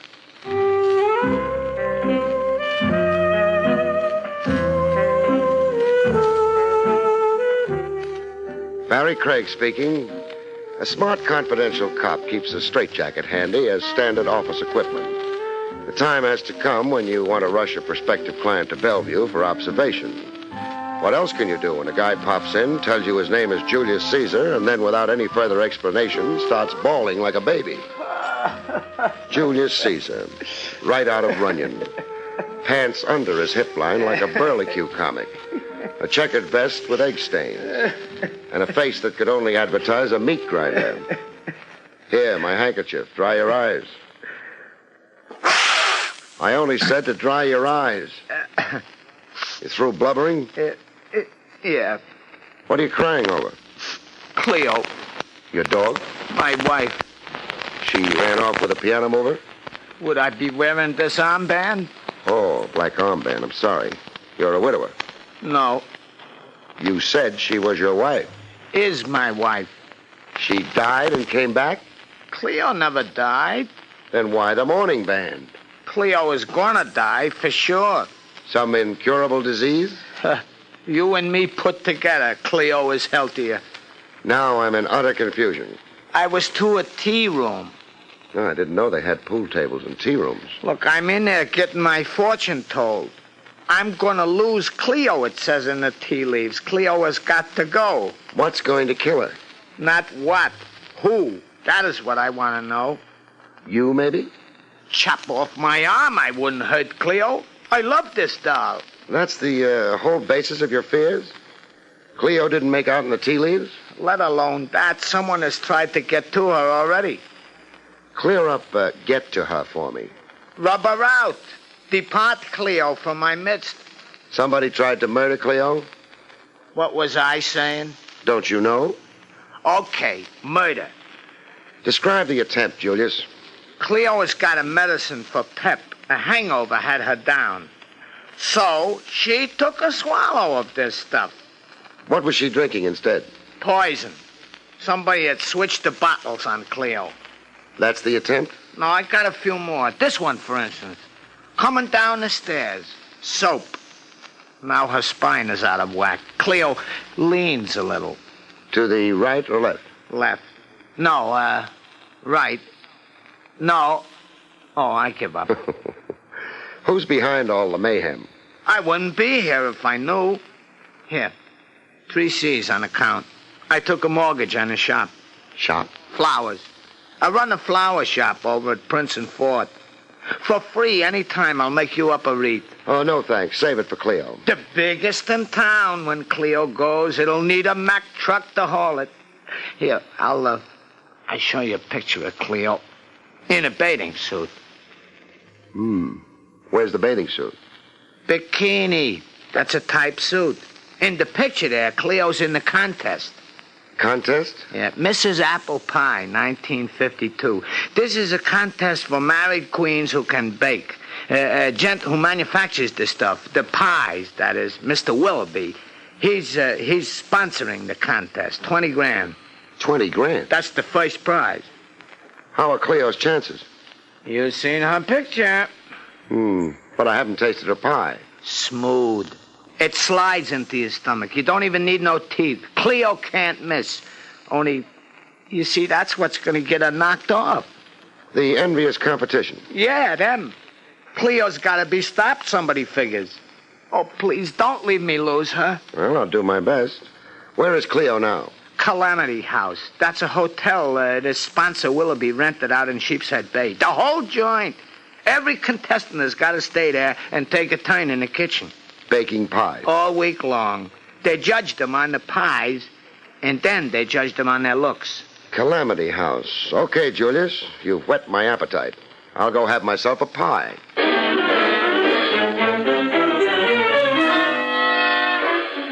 As it so happened, I ran into Cleo before I got to Calamity House and Apple Pie Heaven on the highway, going up an incline where a sign warned Horseshoe Curve. Coincidence or destiny? I made a note to look up a mystic and ask him sometime. Anyhow, I hadn't made the top of the hill when a car flung around the upper level curve coming down toward me. A car out of control, it looked like. I braked to a dead stop. The runaway car whizzed past me. I got a photo look of a lady driver, and then came the crash.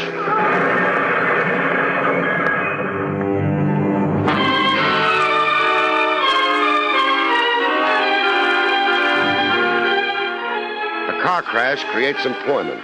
Specialists pile in like grips at a sideshow.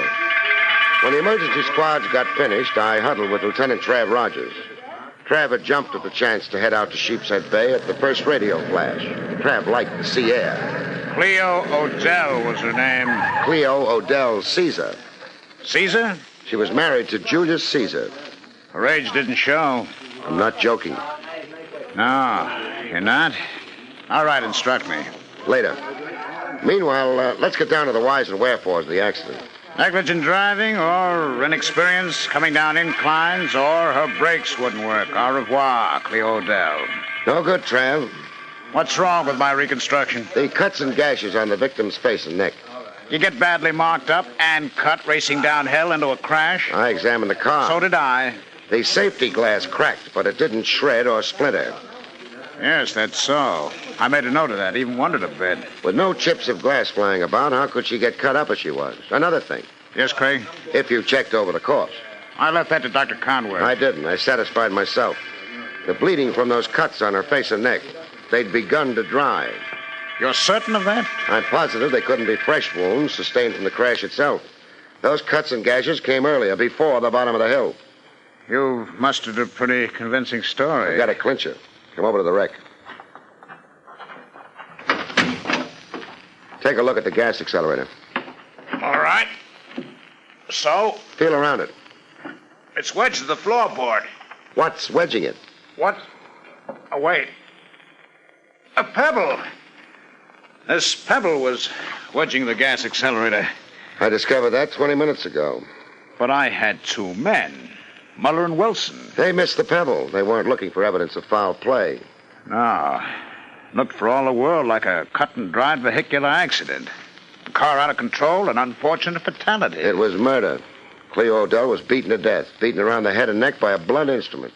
That's where she got those cuts and gashes. The killer then sat her in the car, rigged the gas accelerator by wedging it with this pebble, switched on the ignition, sent the car down the incline. Trying for the perfect murder.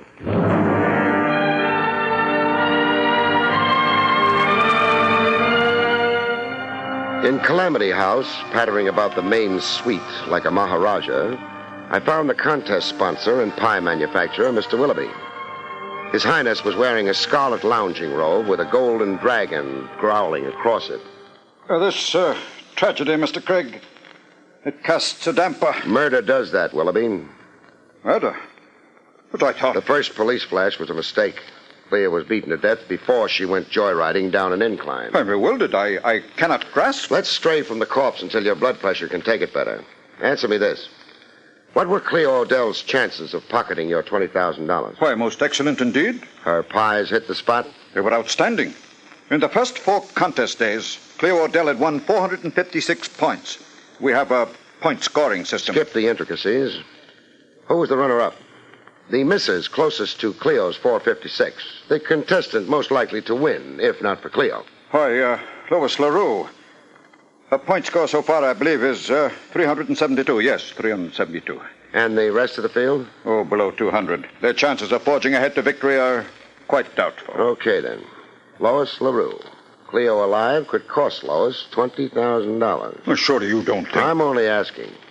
Now, about looks, shapes, how much rides with that?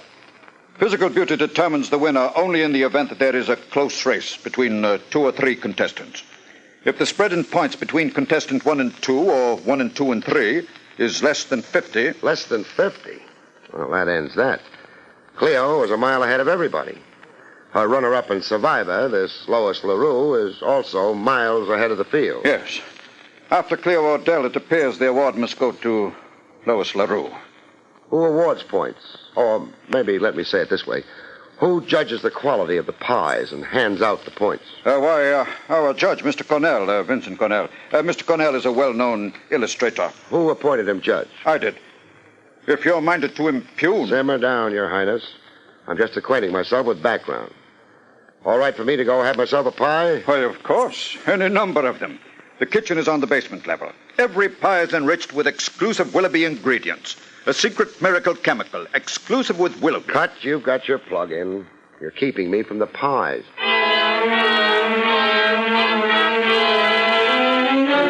I loaded up on pies, and then I let Lois LaRue feed me vital statistics about herself. A brunette with hair of midnight black, and a cute nose that tilted at the tip like a ski jump. Her bathing suit made me feel overdressed. Lois looked like she'd been tipped off to my coming. She had soft lights and softer music going. A drink, Mr. Craig? No, thanks.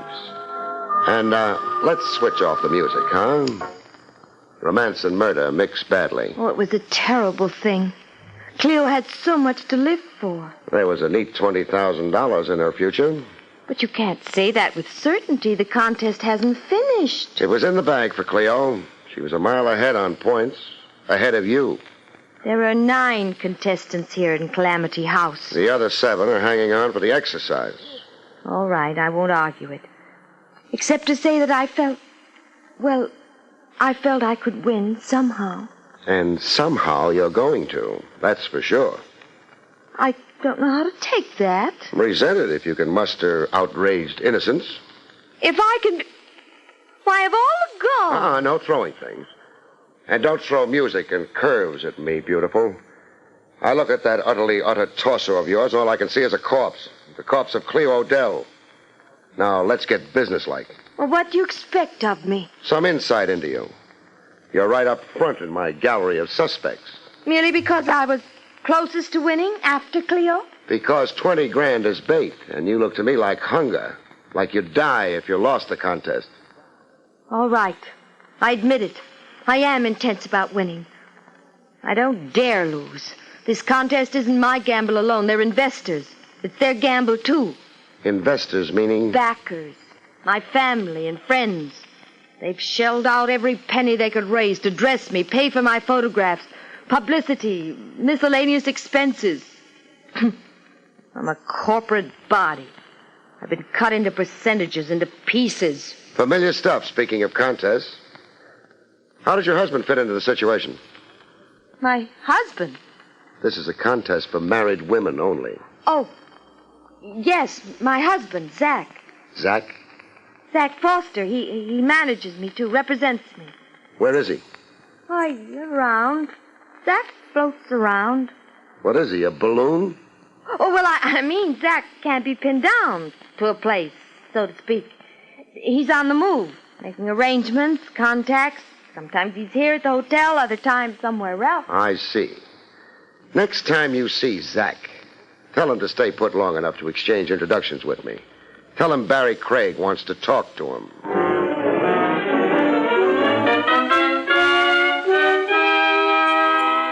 The absent husband, Zach, presented himself a little unexpectedly. I was down in the kitchen again, sinking my overjoyed molars into more pies. You Barrie Craig? Wait till I check my driver's license. Put your hands up. Must I? And don't put your hands up. See if I can.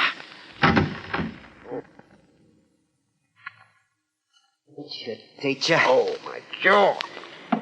Teach me what? To terrorize my wife.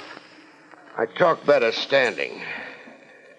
I terrorized your wife, you say? Lois LaRue. I found her in hysterics, a poor kid. Crying her eyes out. You just left, she said. I talked to her, sure. You worked over her. Like she was on trial. She must feel awfully guilty to have reacted like that.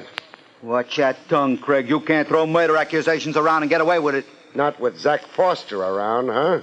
Lois is sensitive. Like a cigar store Indian. She goes off her feed. She can't bake. She thins down because she can't eat or sleep. She loses her figure. She consequently loses the contest. Yeah. Is that your game? To take the steam out of Lois? You working on the slide for some other contestant? Uh-huh. You admit it. I'm working in the open for some other contestant. For Cleo Odell. Wise guy. Cleo Odell. Want to confess to murdering her, maybe? Craig, I'm gonna declare total war. You already declared it, chum. You fired the first shot. It's my turn now for a counteroffensive. I was up before the count of 10, chum. Let's see if you beat my time.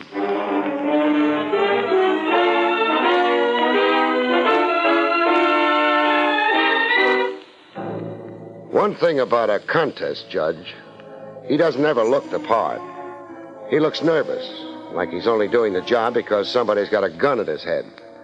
The illustrator, Vincent Cornell, gave the standard impression. Oh, how I ever got into this thing. How did you? Mr. Willoughby requested me to judge the contest as a personal favor to him. Why should that move you? Well, Mr. Willoughby is an important advertiser in magazines I do illustrating for. It was necessary goodwill that I... And you did. Now to the contest. Question. Has there been any undue pressure on you? Undue pressure? To influence you. Get you to vote points. favor some one contestant. Oh, what makes you think to ask that? Since I don't see you blow an immediate fuse, it looks like my question is very much in order. I have no answer for you. Don't make me coax too hard.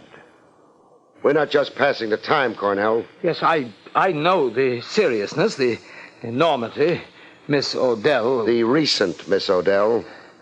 I can't afford to get involved and get mixed up. A scandal could be troublesome to me professionally. Pursue your investigation in some other manner. Interrogate the others, and good luck to you. I simply will not be involved, and I'll say nothing.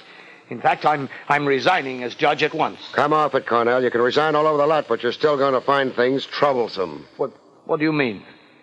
Late hours in a certain room in police headquarters. There'll be 20 guys packed around, with you the center of attraction.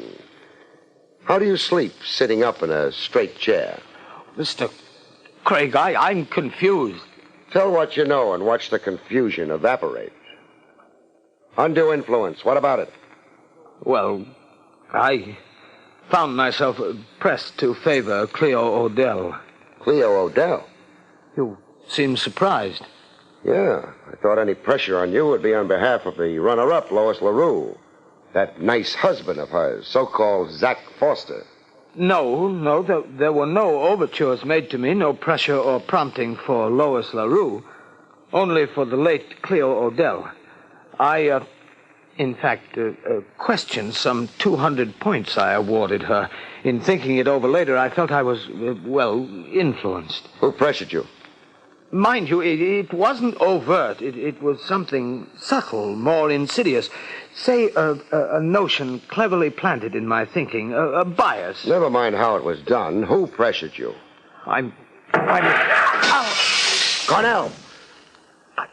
I've been shot. Yeah. Someone outside your window aiming a rifle.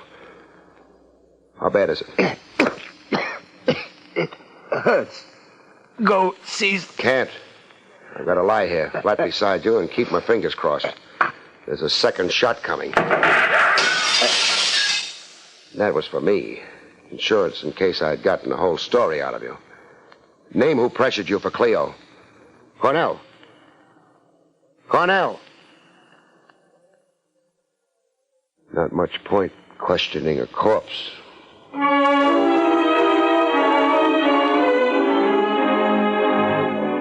Murder to shut Cornell up. A rifleman with a nice sense of timing. The search outside the window turned up nothing, except an overturned flower pot. No footprints. You don't find any on flagstone. The search of the grounds reintroduced me to my client, Julius. Julius was sitting on the edge of a goldfish pond, crying into it. I loaned you my one good handkerchief this morning. I got it here in my pocket.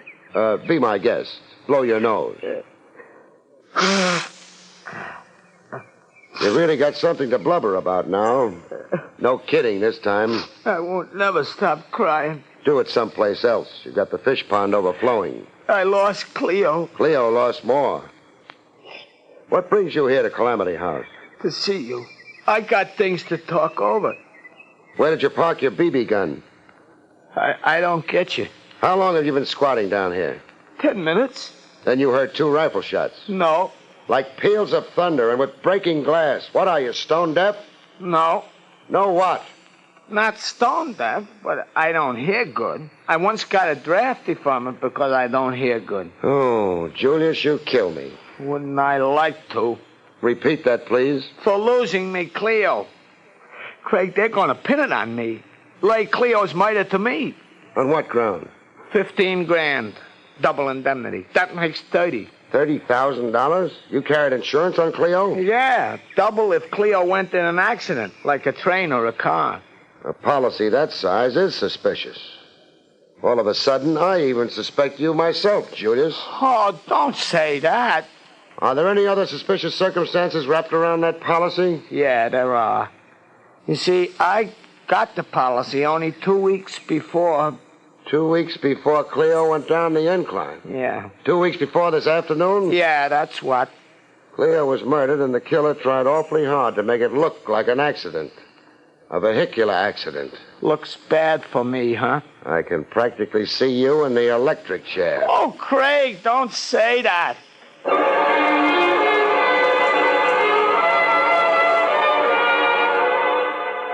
Get him like Julius and get your funny bone tickled. While the client maybe fits you for a pair of horns. A comic character, friend Julius, weak in the head. But what was so dumb about 15 grand? Double indemnity equals 30. To me, it qualified Julius as a genius, and maybe even a murderer. When a confidential cop's stuck for an answer, he reaches into his bag for a trick, like I did. My trick was to conceal evidence of murder. The illustrator and recent contest judge, Cornell.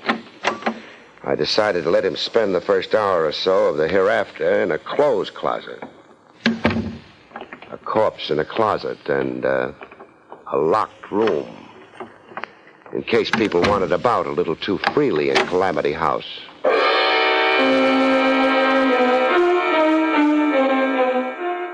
I made myself conspicuously available in Calamity House, the main lobby. I couldn't be missed by anybody. Even a blind man could reach me by the odor of my cigar. The first gent to buttonhole me was Zach Foster, looking as if it was quite an effort to come up and talk to me. Craig? Zach. Okay to talk to you? Is it round two? No. War's over as far as I'm concerned. Anyhow, Peace. It's wonderful. Frankly, I'm frightened stiff. Of what? Well, you mainly. The way you go about things. And the slant you're working on. How Cleo Odell died, who killed her, and why. Did you? No. But it might fit. You might make it fit. That's why I'm scared. For me and a kid. Who's the kid? Lois. You see... You're about to make a confession. Yeah. A confession is something I think you've already guessed. That you're not married to Lois. And you did guess. No. We're in a contest on false pretenses. We don't qualify. Lois is single. I promoted her into the lie. I got her to go along with the swindle, make out she was a Mrs. Zach Foster. You've just talked yourself out of 20 grand. Yeah, I know. I'm scared off. I don't want a rap we don't rate. The murder of Cleo Odell can't be laid to us. Now what, Zach? I'm going to locate the contest judge, Cornell, and make a clean breast. Tell him what I just told you. Why Lois LaRue should be disqualified. Then I'm going to clear out.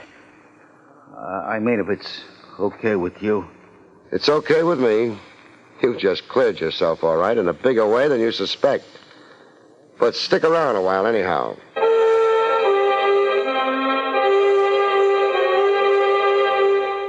I stuck it out in the main lobby of Calamity House, behind a cigar, conspicuously available to all comers. The next arrival to claim my ear was the Maharaja himself, the contest sponsor, Willoughby. No purple dressing gown this time. The only thing purple on him was his face. Craig. Your Highness? I've been embarrassed and distressed. The Willoughby name has become infamous. The contest has been scandalized. I've become notorious. Relax, Willoughby. Relax, you say? With this succession of outrages? I disavow the contest. I'll scuttle it. Simmer down. You're raising your blood pressure. This apathy in you, this idiotic calm, with two murders crying out for justice. Mr. Craig, I find you offensive. And I find you guilty. What's that? Guilty. What nonsense is this? You just convicted yourself. 2 murders, you said. Cleo Odell is 1. Who's number 2? Why, Vincent Cornell. Correct. But only the murderer could know that. Only a murderer? There's been no advertising of Cornell's fate. I've got him in a clothes closet. His death is a secret 2 people share, me and the killer. That's you. You can clam up or you can talk. Whatever your motive was, it can wait. I can wait. But you're licked. 2 murders. You did them both. Yes. I did them both. Cleo Odell, because she knew me when we met, You recognized me. An ugly and untalented person. I was forced to see that she won our contest. And after victory, I knew there'd be other blackmail, other tribute to pay. If I didn't dispose of her first. What did Cleo have on you? An unsolved murder. In the long ago past. 17 years ago. My wife, I'd struck her fatally in the heat of a quarrel. I'd fled, left town, and later resumed my life elsewhere. Here in New York with a new name. Cleo Odell was a Janet Tyler, in her teens then. The daughter of a next-door neighbor in our town. Ironic twist. Cleo showing up in your contest 17 years later. You're escaping the police in all that time, but running afoul of Cleo. My retribution. I'd have to pay for my crime sometime, I knew. I always knew. Cornell. Why did he have to die?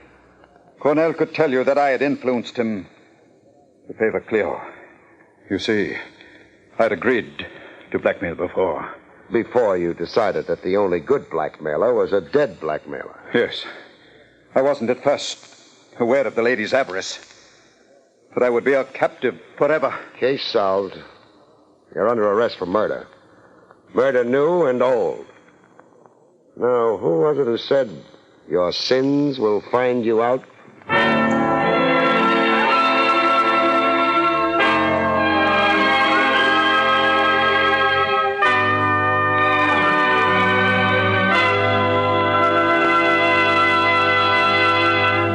You have been listening to William Gargan in another exciting transcribed mystery drama from the adventures of Barrie Craig, confidential investigator.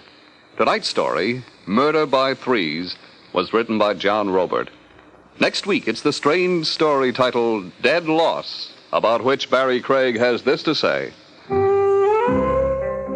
Next week, a man comes to visit me 6 months after he's buried. A lady dies long after she's dead. And a beautiful young girl does what?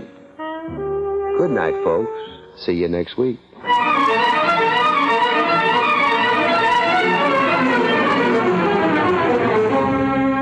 Featured in the role of Lois was Barbara Weeks. Barrie Craig, starring William Gargan, was under the direction of Hyman Brown. This is Don Pardo speaking. This is NBC, the National Broadcasting Company.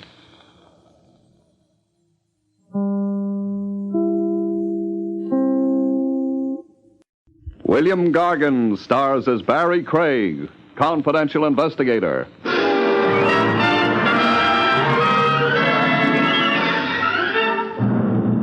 To ensure a longer life, folks, a gun in hand is worth two in the bush.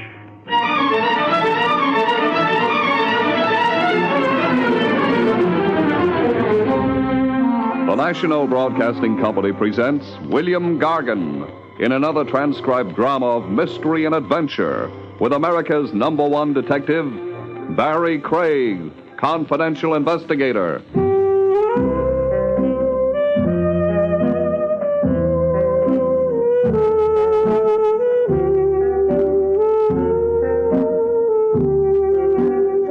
Barrie Craig speaking. There's a popular notion people have about confidential operatives. Stop any guy on the street and ask him. The notion? Steam-heated love, or, as the French say, amour. My classification of workers always got a blonde on one arm, another blonde in his lap, and a third blonde in his eye, so people think. The truth, as a matter of fact, is people are so right. Textbook biology aside, the true reason for our howling success with the ladies is our fatherly appeal. It's women looking for the male protection they missed since the carefree days of the cradle. It's the unladylike search for the strong, dominating male who knows all the answers. It's also the classic feminine urge to pin horns on the masculine cranium. I won my horns by parking overtime outside Grand Central Station. I'd gone in to see if the mayor was making good on his promise to keep the trains running on time. I came out to find a summons tied to my windshield wiper. A green ticket. The $15 variety. Ouch. In my car, I found something more had been added to liven up my humdrum existence. A Cupid doll, painted a rainbow pink with saucer eyes, and blowing so many scents over me, I got an immediate perfume jag. Isn't there some mistake? No. You, didn't mistake this for public hack? No. Then, I'm in the wrong car? Are you? I'll check. Well, keys fit the ignition. The car belongs to me. Oh, how wonderful. But you don't. How sad. Funny. Funny? I always wonder just how the future Mrs. Barrie Craig would happen along. Run into me turning a corner? Or come to me with a letter of introduction from my Uncle Hess in Allentown? You're disappointed it's like this. I'm frightened. Frightened? My blood pressure. 10 more points and I'm flying with the angels. Oh, then you like me. We'll get married and have 6 kids. 7. 7's a lot of laundry. We'll live in the country. I'm allergic to marigolds. A picture wall looking out on green fields. Comes August, I sneeze and my eyes get red. We'll name the children Tommy. Not all 6 of them. 7. Oh, I did want one daughter. What will I call you when I'm hunting high and low for my cufflinks? Cerise. And when I want help with the supper dishes? Barrie. And when we toast marshmallows and reminisce about how we first came to meet, what should I remember? How I hid in your car to escape the dragon. The dragon? A repulsive little man who follows me. Where did he follow you from last? Connecticut. He was on the train. From Connecticut to my car? Yes. I see. Where is Mr. Repulsive right now? Behind us. Behind us? In the gray coupe. He's waiting to follow us when you pull away. I'll fix that. Oh, no. I'm Samson. I break heads like matchsticks. Please, no. No violence. Nothing to spoil the fun we're having. Oh, I feel so good. Oh, I haven't felt good for such a long time. So what do I do? Just take me away. With a chaperone on our tail? You're capable and clever. Huh. I shake guys like salt out of a shaker. I knew you were equal to the dragon. For every block he hangs on over 10, you can paint a zebra stripe on me.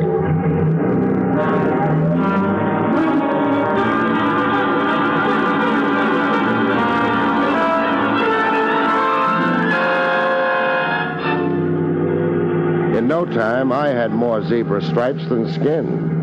The repulsive dragon hung on for 10 blocks, then 30 more, then through the Holland Tunnel, way into Jersey. I hung up a new highway speed record, but the gray coupe stayed in the money. Your dragon drives like he was born to the wheel. But you're so much better. All of a sudden, baby, I'm not so sure. I got off the highway, snaked up and down deserted side roads.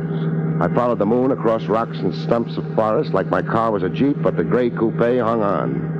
Hung on close enough to point up the risks in my undertaking. The dragon's spitting fire at us, baby. He's shooting at your tires.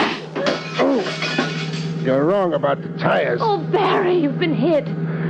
How are you going to like me with a dimpled elbow? In front of him like this, we're a nice, lush target. Oh, you're not stopping. I've run out of road. Dead end ahead. Oh, but we can't. Barrie, look. He's crashed. Yeah, he has.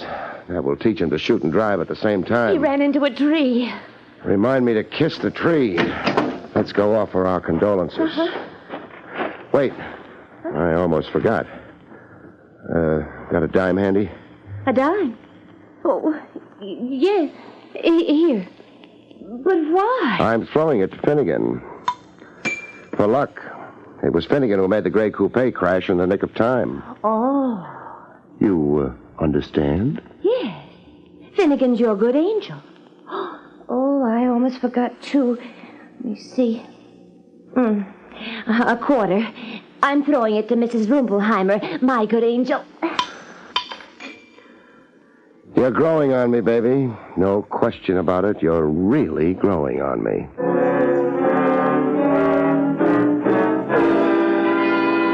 The gray coupe was telescoped like an accordion. Getting the unconscious dragon out of the wreck was like breaking into a sardine can with your fingernails. An owl kept applauding the show. A Vest pocket dragon, small hands and dainty feet, And the emaciated look of a guy who went hungry Mondays, Wednesdays, and Fridays. How badly hurt is he? He could be worse. He could be dead. Contusions. When he comes to, he's going to hate that word. Your elbow. Only a nick that can wait. Buster here is really emergency. I've got to get him to a hospital. But... If he keeps bleeding, the dragon will change to a zombie right in front of us.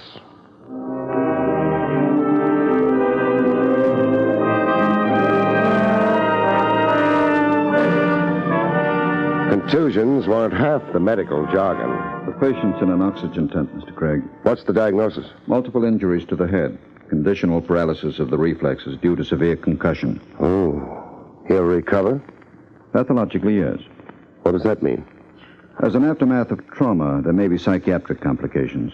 Meaning? A memory lapse, an amnesia. Rough. Or maybe not. Maybe it's a blessing. Maybe Buster has more he'd like to forget than remember. His name appears to be Reuben Clark? Yeah. That's the name on the label sewed inside his coat. But no other identification, address, a nearest of kin? No. As I've already said, I looked for a wallet. Oddly enough, he wasn't carrying one. The hospital will need more information for a police report. I've told you all I know. I was out driving with my girl and heard this crash behind me. The gray coupe, out of control, had folded against a tree. I played Good Samaritan. That's all there is.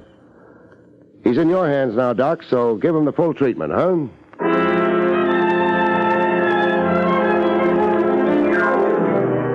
Get a perfume jag on and your brain takes to the hills. It happens to a bachelor pushing 40. That weak moment when single bliss suddenly has the feeling of solitary confinement. Oh, you were wonderful rescuing me.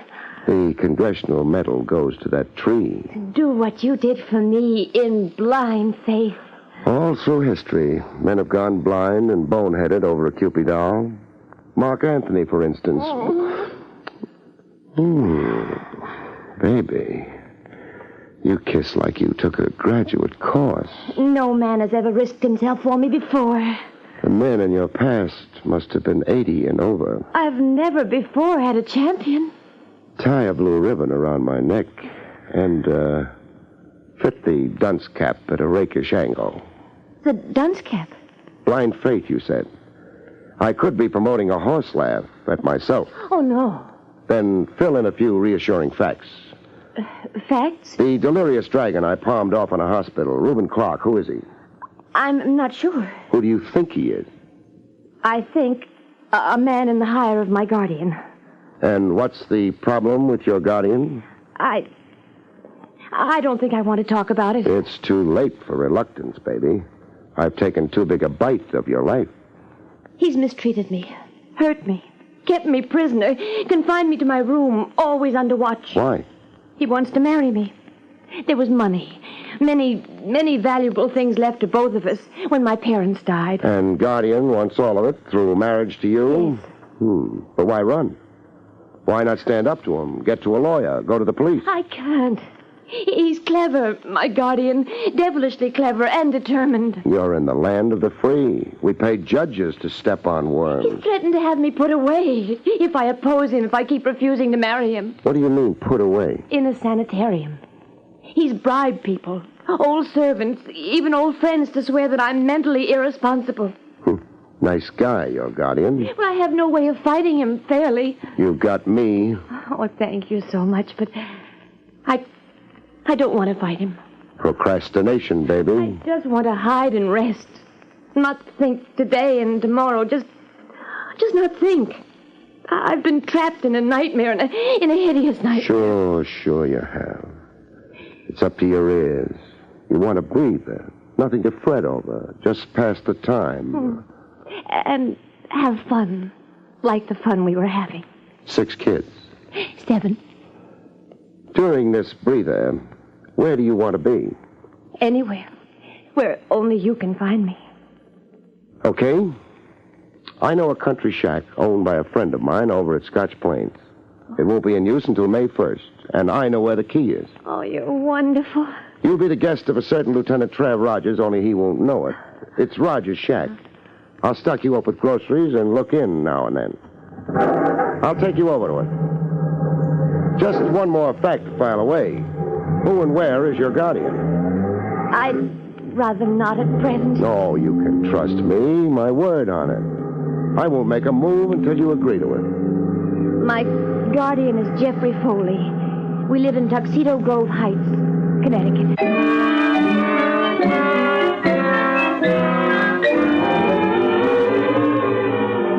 Back in my office, I got my first real indication that boy-girl woo-hoo sometimes echoes back ow-wow. An uninvited caller. Male, 30 about, a flashy dresser and a peppermint-striped shirt, gray suede gloves, and a nickel-plated revolver. You Barrie Craig? No.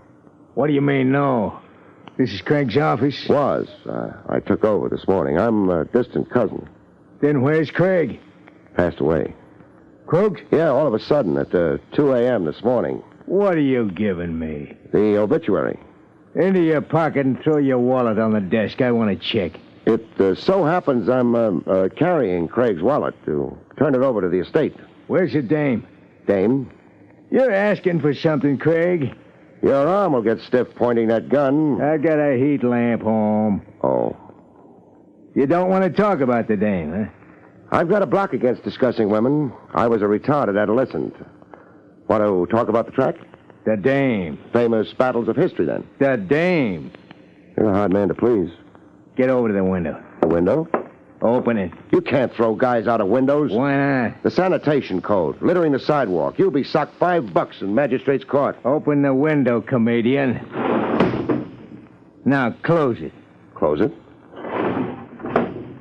Just what did that accomplish? You're smart. Figure it out yourself. I just did. Who was I signaling? The big guy. He'll be up to talk to you. Later. Later? After I've softened you up. So you can talk politely to the big guy. He don't like wisecracking comedians. Now lie down on the floor. What for? So I can get at your head. Standing up, I can't reach you. You are kind of short for a muscle man. Bending over the dice all the time I was a kid grew down instead of up. So lie down, Craig. Nice, huh? You can close the safety catch on your gun. I'll lie down nice. Now tell me a funny story while I work.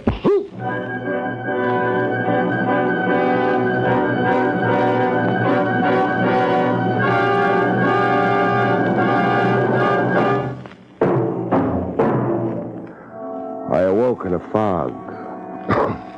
A cigar fog. Clouds of strong tobacco blowing in my face. I found a face behind the cigar after a while. A moon face with a contented smile. Like men smile after dealing themselves a royal flush in spades. Hey, keep that stinkweed in my face and I'll be gassed to death. It's fine Cuban tobacco. But I'm no Cuban. Let's talk, Craig. Let's talk about the beating I survived. My deepest apologies. The dude is a continual embarrassment to me. The dude, huh? I've tried to teach him moderation and restraint. Turn him over to my teaching for 10 minutes. All right, I will. Joke. I don't know where I fit into your game. I'll tell you. Automobile license number BC 100, New York. Honorary plates issued to Barrie Craig. So? Your automobile. I saw a certain young lady get into it yesterday. It pulled away, unfortunately, before I could formulate strategy. In pursuit, I lost the car in traffic. So? This morning, I identified you as the owner of the car. Where's the girl, Craig? I don't know. She thanked me for the lift and got off at Battery Place. I don't think so. You'll have to take my word on it. Temporarily, perhaps. I'm fairly resourceful at proving liars to be liars. The dude's arm-weary right now. I'm also a vindictive man when lied to. My one great failing. Who hasn't got one flaw in his character? You're, a practical man, Craig. Is that a cash bribe developing? Modest gesture of goodwill. $1,000? Keep your money in your pocket. You're not tempted? Only curious. What makes the girl worth $1,000 on the hoof? That doesn't concern you. It had better not concern you. You're a fool, Craig. Lochinvar riding for a fall. Who's Lochinvar? You're championing a girl you know nothing about. Whatever she told you, Craig, you can be sure it's pure invention. I'm only sure you're after her, and you ring counterfeit. Craig, I warn you. And that stooge in a peppermint shirt you use for a calling card. You don't really think you can whistle me over to your side? All right. Hide the girl, play the hero, and the idiot. There's a keg of dynamite under you, Craig. Oh, if only you could free your eyes of stardust.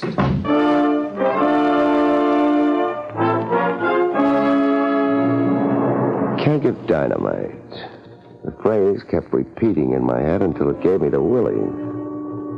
How much of the truth had Cupid told me? I began to wonder.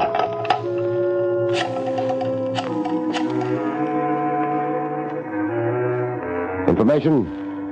Will you get me the phone number of a Jeffrey Foley, Tuxedo Grove Heights, Connecticut?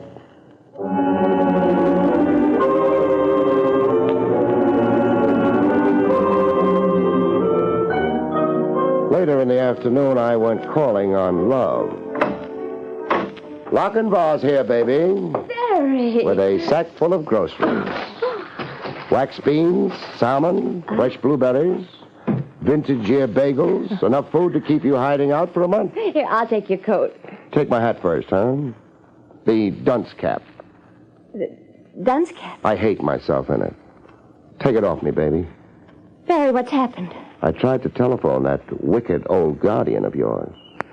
You tried to? Jeffrey Foley of Tuxedo Grove Heights, Connecticut. There's no Tuxedo Grove Heights anywhere on the map of Connecticut. I lied.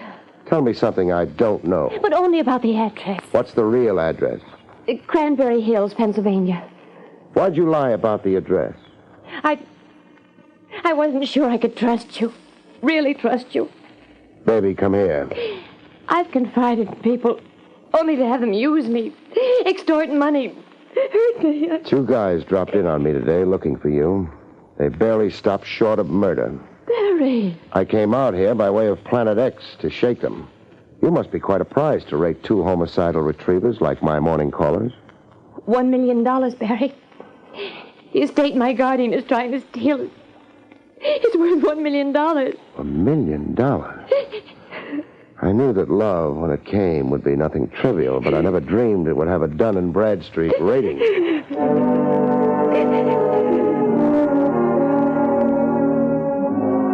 A perfumed doll cries on your shoulder, and reality drowns in a tub of tears. Cupid knew her way to my heart, like there was a neon sign on my chest saying, "Enter here."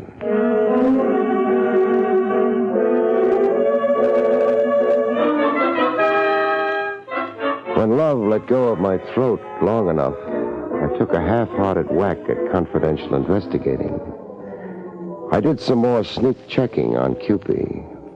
The repulsive dragon, Reuben Clark, I wanted his version of events. Patient has shown extraordinary improvement, Mr. Craig.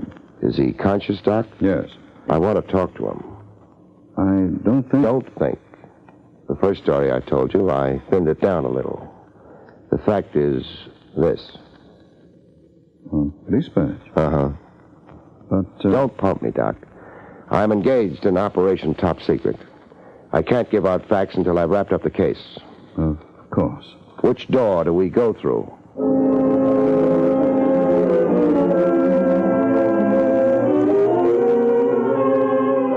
The dragon talked like a guy kicking himself around the block. I first saw the girl on the train. Cerise Foley. I never knew her name. Oh, no. Look, let me tell it my own way. All right, tell it. Well, it was in the club car. She sat across the aisle from me, looking peculiar. Looking peculiar? A little loony, humming little ditties, then winking over to me, then laughing to herself. Are we talking about the same girl? Look, I'm talking about the chick you made me chase all over Jersey. Keep talking. Well, the way it was, I figured an easy pickup. You're trying awfully hard for a bust on the snoot. You asked me to tell you, and I'm telling you. Okay, tell me. Well, I'm a guy like any other guy. Good looker like this chick wants to be sociable, so I... Stop embroidering it, Buster. What'd you do, marry her or something? You took the seat beside her. Then what? Well, we got to talking, getting acquainted. I told her how I was a hardware salesman fresh in from Binghamton. I don't want to know your pedigree. Well, she told me she was Princess something or other, traveling what word am I muffing? Incognito. Yeah, incognito. Well, her uncle was a Maharaja somewhere, and she was here on a secret mission for him. To raise cash, she said. The Maharaja was stone broke. You're making this up. Well, I thought she was until I got a peek into that overnight bag she kept on her lap. What was in the bag? Jewels. The stuff the Maharaja sent her here to sell off. Jewels, mister. Enough jewels to make you go clean off your rocker. Like you went? Yeah, like I went.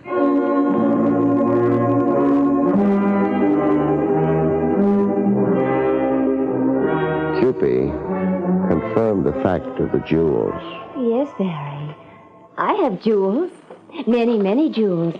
Bracelets, brooches, rings. Oh, right here in my overnight bag.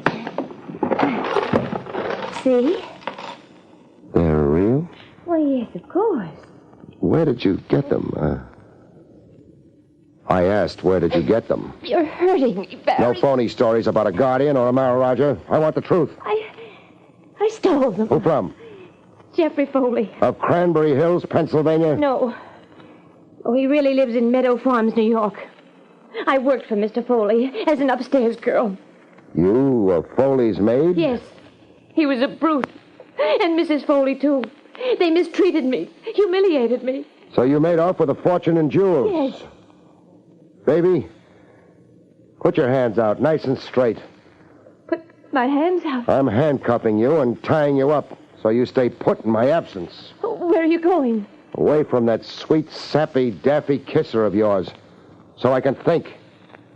Grand larceny, baby, with yours truly, accessory after the fact.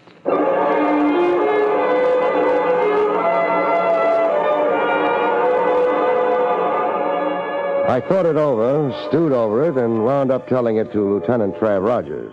So love finally came to Barrie Craig. If you have to rub it in. What brand of smokes do you want sent to the state pen? Give me an out.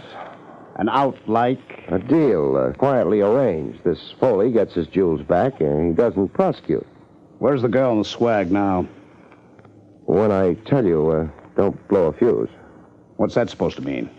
Your shack up in Scotch Plains, where you cool off July and August. What about my shack? The girl's been hiding out there. She's there now. Craig, of all the crust! I didn't think you'd mind. You didn't think I'd mind a common thief, and a moonstruck admirer and an accomplice. Now, Craig, you're under arrest, and so is your Cupid doll. The minute I arrive in Scotch Plains.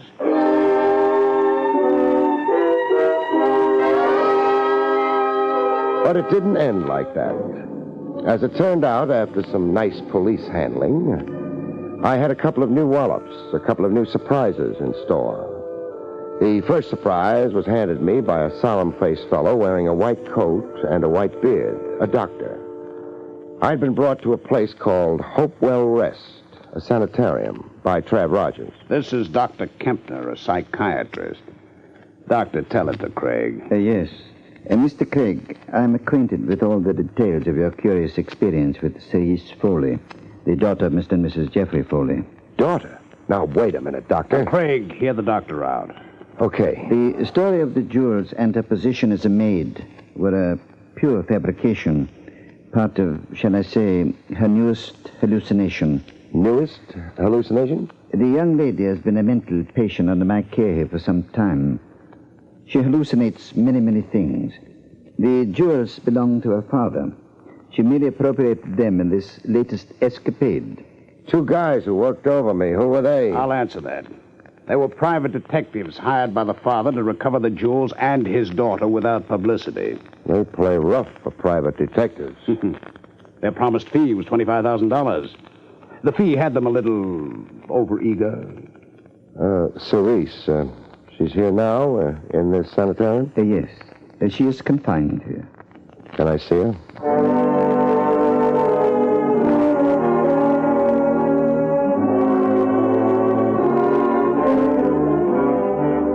Surprise number 2 added some gray hairs to the few I already had.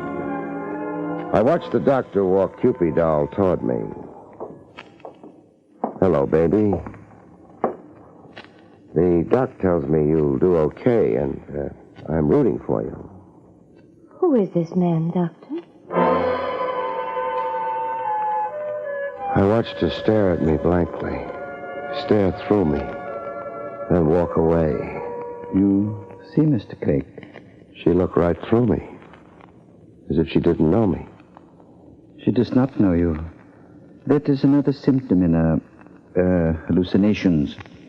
An element of amnesia, shall we say. She forgets the escapade and her companion in it totally. You mean she'll never remember me? Never know me? I mean, you must forget her. You were her good friend for a day. And now, it is another day. You'll get over her, Craig. It'll hurt a while, but you'll get over her. Yeah, I'll get over her. That crack you made, Trav, what was it again? Oh, yeah. Love comes to Barrie Craig. Good night, folks. See you next week.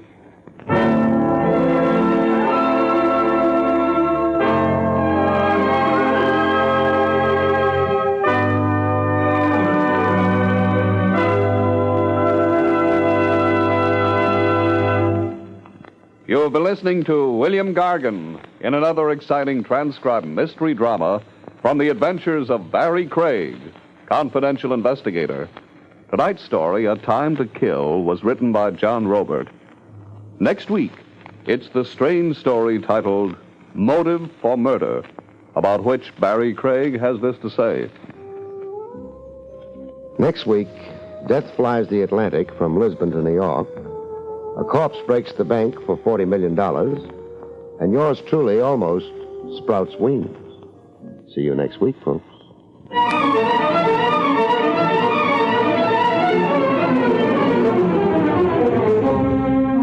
Featured in the role of Cerise was Arlene Blackburn. Barrie Craig, starring William Gargan, was under the direction of Hyman Brown. This is Don Pardo speaking.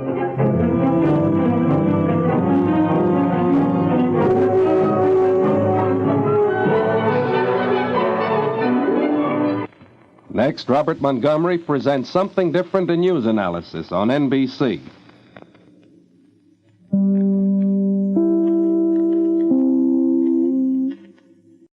William Gargan stars as Barrie Craig, confidential investigator.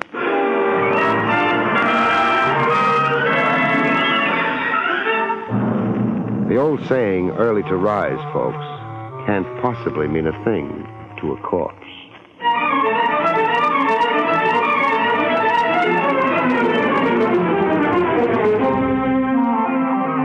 Your Pontiac dealer presents William Gargan in another transcribed drama of mystery and adventure with America's #1 detective, Barrie Craig, confidential investigator.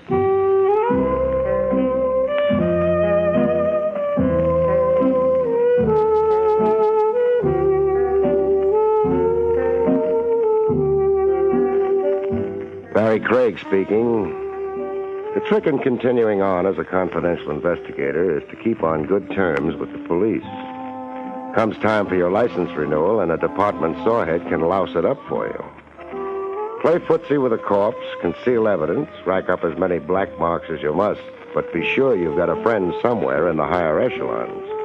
High, say, like a lieutenant, willing to countersign your renewal application, where it reads character references. Ah, the fool that I am, Craig, endorsing your application. Your signature goes down here, Trav. No blotting now. Right neat. Certifying you as a man of good character. However will I atone for the perjury? The guilt get too much for you. I can refer you to a high bridge. Okay, I've signed. You're free to harass and otherwise misuse and abuse me for 12 more months. I'm looking forward to it, chum. I'd start in right away if I had a case. Oh, don't tell me the great man's idle. One meal away from pawning my badge, unless you've got an idea. I get the hint. Even if I could, why should I throw anything your way? Because you hate seeing me fall dead from hunger. So what case did you have in mind? 2 cases. You even have a choice. Both of them prefer a confidential operative to official police methods, official notoriety. I was asked to recommend someone. I'm all ears. Case 1. A Mrs. Cora Talbot wants help in finding her husband, Stanley Talbot. Talbot's been missing more than 6 years. What's her motive in looking for him now? Oh, a last-ditch search. She's about lost hope that he'll ever return. She wants to petition to have him declared legally dead so she can remarry. Interested? How big a fee? $20 a day in expenses. Kind of anemic. It's all the lady can afford. Is it no? What's my alternative? A publisher named Hilary Grayson. He ran a best first novel contest, $50,000 to the winner. And? The prize-winning manuscript was stolen, very mysteriously. What's it worth to Grayson to get the manuscript back? A flat $2,000. So, which of the two has you seething with a desire to see justice done? Well, I don't want to be mercenary. Then you'll accept Mrs. Cora Talbot. I'll call and tell her. Call and tell publisher Grayson. It's not on account of the higher tab. The fact is, I've been a long time wanting to raise my cultural level.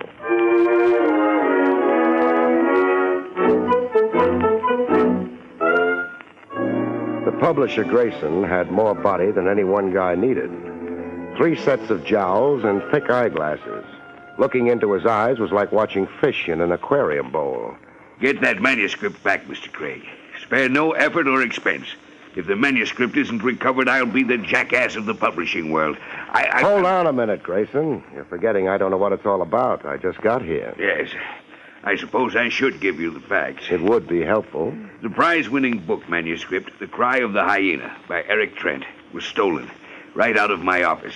That's bad? Catastrophic. It was the only copy in existence. The author has no carbon duplicate. How come? Writers usually make copies. Usual writers usually do. But this is no usual writer. This is Eric Trent. Here's his photograph. I get what you mean by this one not being usual. Does he always wear chin whiskers? Yes. Trent's a brilliant eccentric. A man who's roamed every corner of the world. A wanderer who wrote one page here, another page there. 6 years in the writing and more than 1,000 pages. And no carbon. First prize was $50,000? Yes. Were there other awards? One other. $5,000, a second prize. One by? Oscar Sachs for his novel, 4 Devils and a Midget. Oh, this is a photograph of Oscar Sachs. Well, this one's clean-shaven. Can I talk out of turn, or are you the sensitive type? Ask me whatever you like. $55,000 in prize money. Isn't that a lot of cabbage for a small publisher? Your offices haven't exactly got that mahogany and chromium look. The prize money doesn't really come from me. It doesn't? An independent motion picture company, Pyramid Pictures. They pay the prizes in exchange for world rights to film the book. Any more questions? Yes. How many offices are there in this suite? 6. Why do you ask that? I'm already in there pitching for you. That intercommunications box on your desk. Is every office equipped with one? Yes, of course, but I don't... The box is switched on, as you'll notice. It's been on through this whole talk we've just had. Who in the Grayson Publishing House would be interested in long-range eavesdropping? I don't know. Suppose I find out.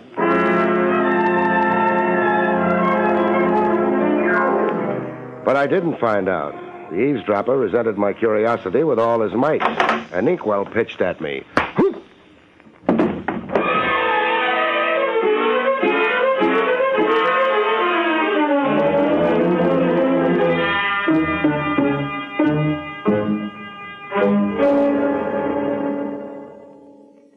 Ladies and gentlemen, have you driven a great new 1952 Pontiac?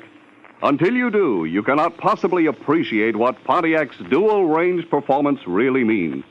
Only with your own hands on the wheel, your own foot on the accelerator of a Pontiac, can you know what it means to select with a flick of a finger exactly the power you want. Tremendous get-up-and-go in traffic, or smooth, easy-going, gas-saving cruising on the open road. The great new Pontiac gives you this kind of performance because Pontiac has, for the first time, combined the 3 essentials of top-flight performance in one great car. First, a terrific high-compression Pontiac engine. Second, the wonderful new General Motors dual-range hydromatic drive. Third, Pontiac's new high-performance economy axle. It's this great powertrain which makes dual-range performance, giving you exactly the power you want, when you want it, where you want it. Remember, only the new Pontiac has dual-range performance. Only your Pontiac dealer can show you this engineering masterpiece.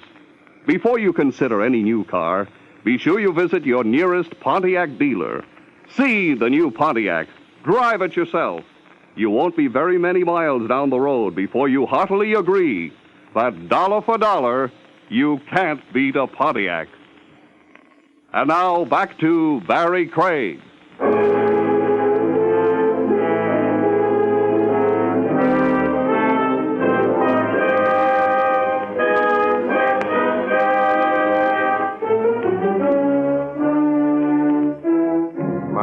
Opened on Grayson, sprinkling water on me with a sponge. You're all right. Quit watering me. I'm not a petunia bed. But you were unconscious. I'm conscious now, and you're ruining my suit. It's ruined anyhow, the ink from the inkwell. Don't tell me. Red ink yet. My fee's gone up, Grayson. Up? $2,000 plus $49.75, the price of this suit.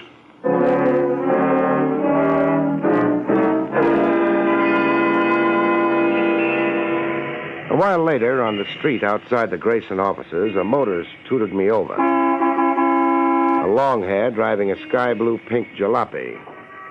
I let him pick me up. You paging me, friend? Yes, I'd like to talk to you. What about? If you'll get in, we can go somewhere. I'll buy you a drink. Oh, buttermilk. There's a buttermilk bar over on 8th Avenue.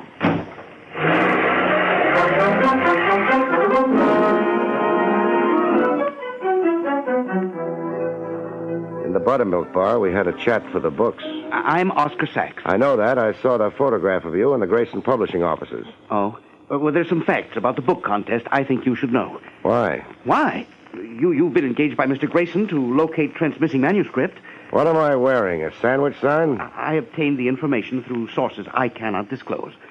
Give me those facts. I won the second prize of $5,000, but I was cheated. Cheated out of the big money, is it? Yes. Explain, please. The contest rules clearly specified that the award was to be made only to an American author. And? I have reason to believe Eric Trent is an Englishman, or anyhow other than an American. To put it bluntly, a fake who should be disqualified. Disqualified while you're moved up to first place and $50,000? Yes. Let's have your bill of particulars. Well, for one thing, Trent's way of talk. It's as English as the House of Parliament. Another thing, Trent was somewhere overseas on a tramp island, an English possession, when he sent the manuscript in. That summarizes it? Well, there's more. Trent has a tattoo on his right arm. I happened to get a good look at it. It's a tattoo of the British flag. Would an American wear the British flag on his arm? They tell me Benedict Arnold did. You're really out to grab yourself 50 G's. Well, why do you find that so odd, Craig?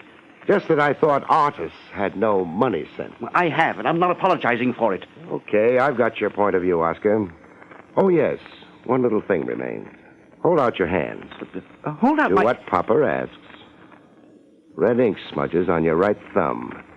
You've been playing with inkwells, Sonny. Well, Craig, I didn't mean...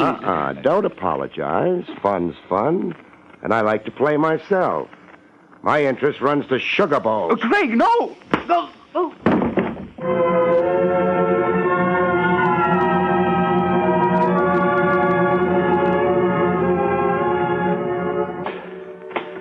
Eric Trent's address, furnished me by Grayson, was a rickety studio walk-up.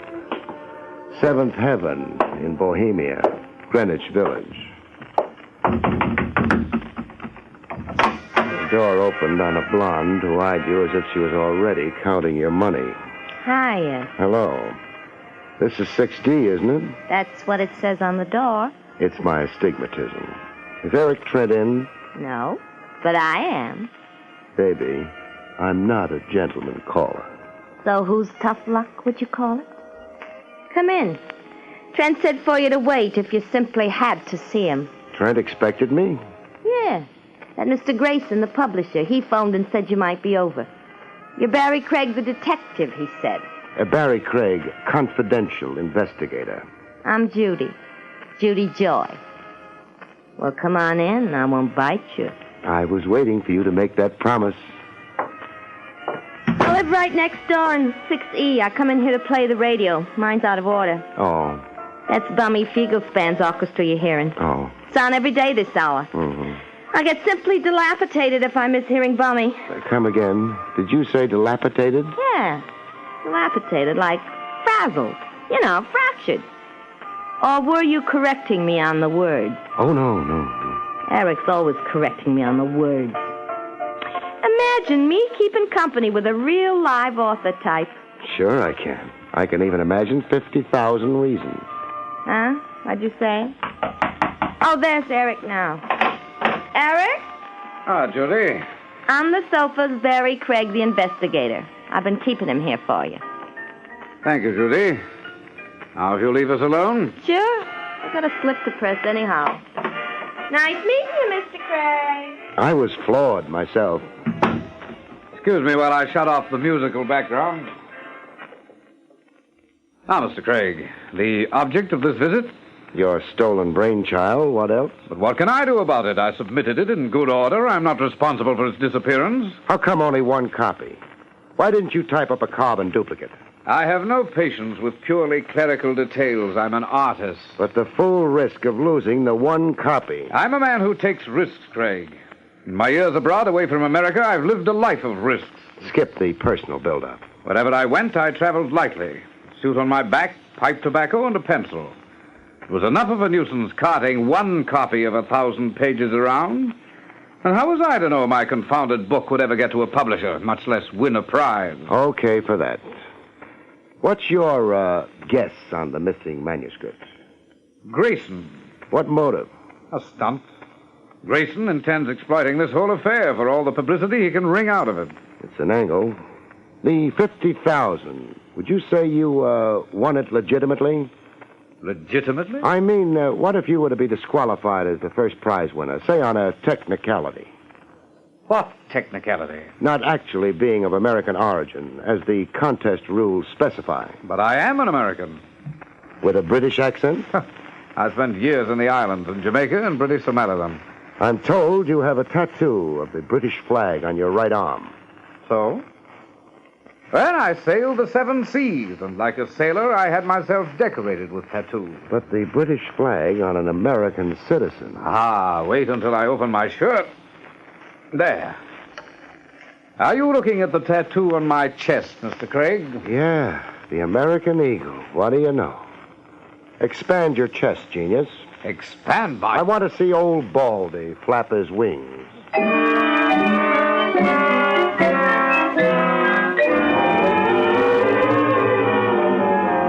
The first break in the case developed over the phone.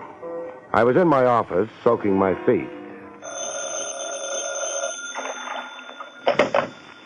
Barrie Craig speaking. Craig, this is Grayson. What gives? It's about the stolen manuscript. Listen carefully. Shoot. A hoodlum named Mike Kelsey got in touch with me. He admitted to stealing the manuscript. Why did he? A mistake, he says. He was under the impression that it was valuable. A rare manuscript. Believe that. He wants to return it now and no questions asked. How much loot is he after? $1,000. It's paying ransom, compounding a felony. I must have the manuscript back, Craig. I told him to negotiate the transfer through you.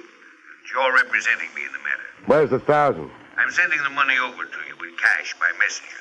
You're to meet this Mike Kelsey in the tavern, the Flying Horse. Craig, be discreet. Sure, I'll be discreet.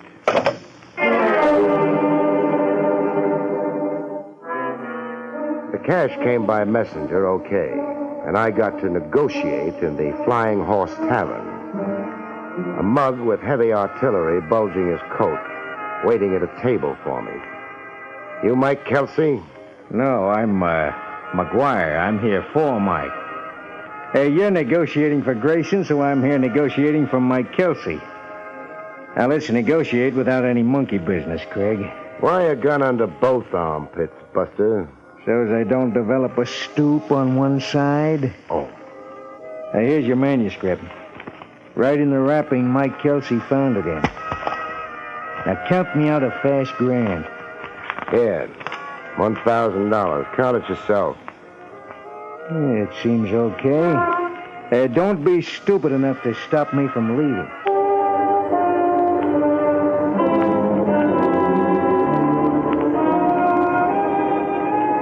publisher, Grayson, was out.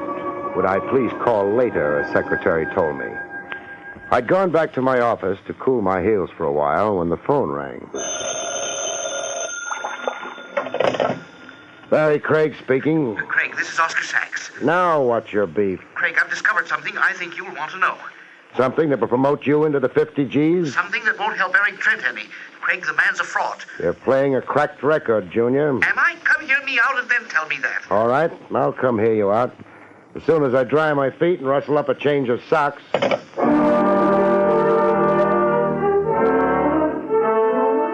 I didn't get to hear Sachs out.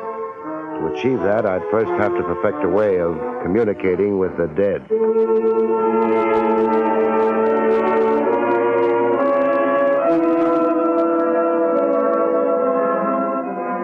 I left Oscar Sachs as I found him, sprawled backwards over a writer's desk, a knife standing vertically in his Adam's apple.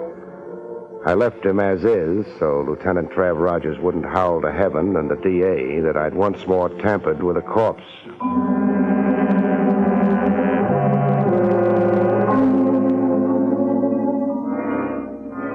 Grayson drooled with joy supreme over the recovered manuscript. This is a load off my mind, Craig. A big load. But it sounds nothing.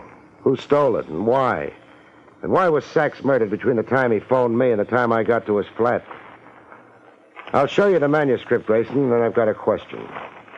Here. Examine it and then tell me. Is this the same manuscript that was stolen? The same?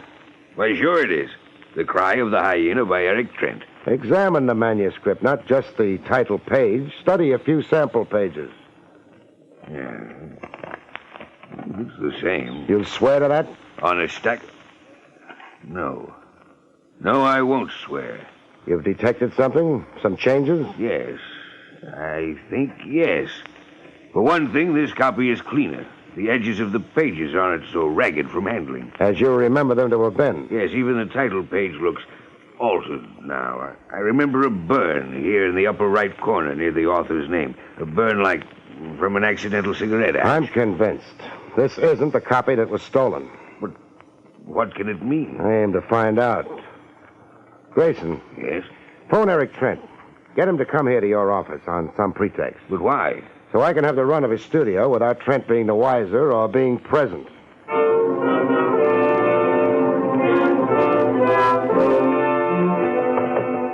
Eric Trent had all the accumulated junk of a guy with a passion for changing climates. Souvenirs from Bombay, the Dutch Indies, Labrador. Souvenirs in brass, carved ivory, porcelain. And in the bottom bureau drawer, a manuscript. The Cry of the Hyena, with a cigarette burn on the title page. Eric Trent had stolen his own manuscript. I had the evidence in hand, but keeping it wasn't going to be so simple. A lady was against it. A lady healed with a gun twice the size of her dainty lotioned hand. Miss Judy Joy. Yes, Mr. Craig.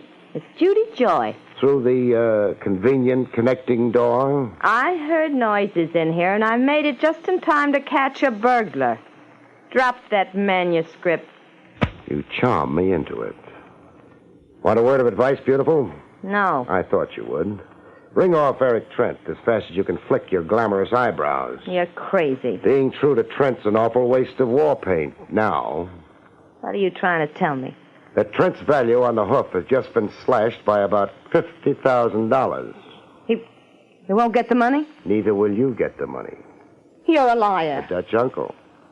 I'd hate to see you dragging your gorgeous chassis up the river Sundays, visiting ye author in the big house. Pour me a drink. Still making with the gun? Aimed at your head while we wait for Eric. The stuff's on that coffee table there. The soda bottle's right alongside it. Okay, I'll play bartender. Say when? When? How much soda? Just a squirt.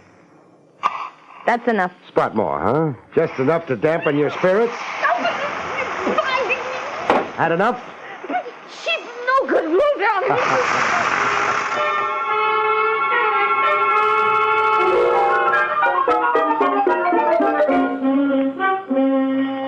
We held held an all-night session. Me, Lieutenant Trav Rogers, and Grayson, comparing the two manuscripts page for page. It was early dawn before I found a discrepancy between the two versions. You found something, Craig? Yes, Trav. Cora Lane's disappeared from the substituted version. Who's Cora Lane? Tell him, Grayson. Cora Lane is a character who appears early in the novel. A woman the hero meets and falls in love with. She's in version 1. She's out of version 2. Now, why would the author go to all the trouble he did, submitting a manuscript and then stealing it back just to write a character out of the book? Because the name Cora Lane means something. Something he didn't want found out. Means what? Cora Lane was a character, say, drawn from real life. She's a real name, a real person somewhere. Excuse me, Mr. Craig. They're saying that Trent only realized it when it was almost too late to make the change. One thing's pretty clear to me, Grayson. Eric Trent didn't write the book. Somebody else did. Who would you say did write the book, Craig? The hero of the story is my guess. Stanley Fields. Only that name is probably an invention, or Eric Trent would have changed it. It figures. The book is an autobiographic work. A man's true personal history disguised as fiction. The personal history of someone Trent stole the manuscript from. Someone now dead, or Trent would never have dared to try for the big prize. Trav? Yes? Arrest Eric Trent. Book him for the murder of Oscar Sachs. You're sure? Sachs tumbled to some of the truth, and Trent shut him up. Trent was also behind the Mike Kelsey red herring. That was a trick to throw dust in our eyes. Arrest Trent, Lieutenant. And when that little chore's over, check police files and directories for a Cora Lane. Go to it, Trav. On this one, I'm making you a gift to the headlines.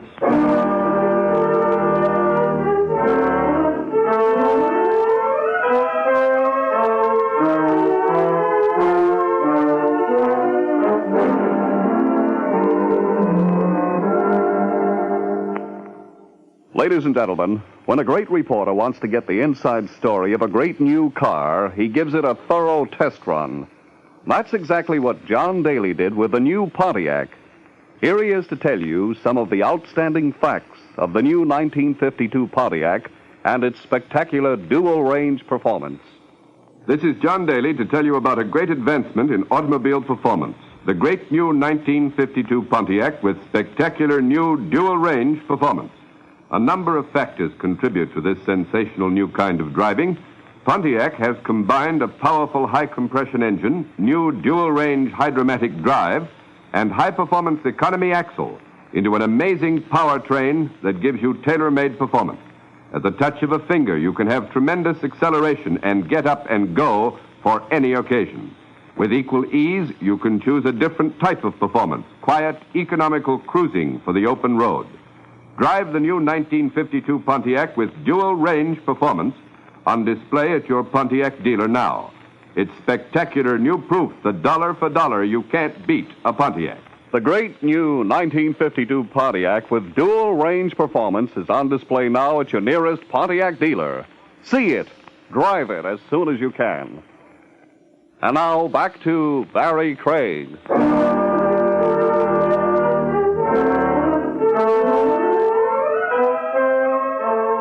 It took 2 days for Trav to get back to me. When he did, he had a lady with him. A gray lady with haunted eyes. This is Cora Lane, Craig. Cora Lane, Barrie Craig. Mr. Craig. How do you do?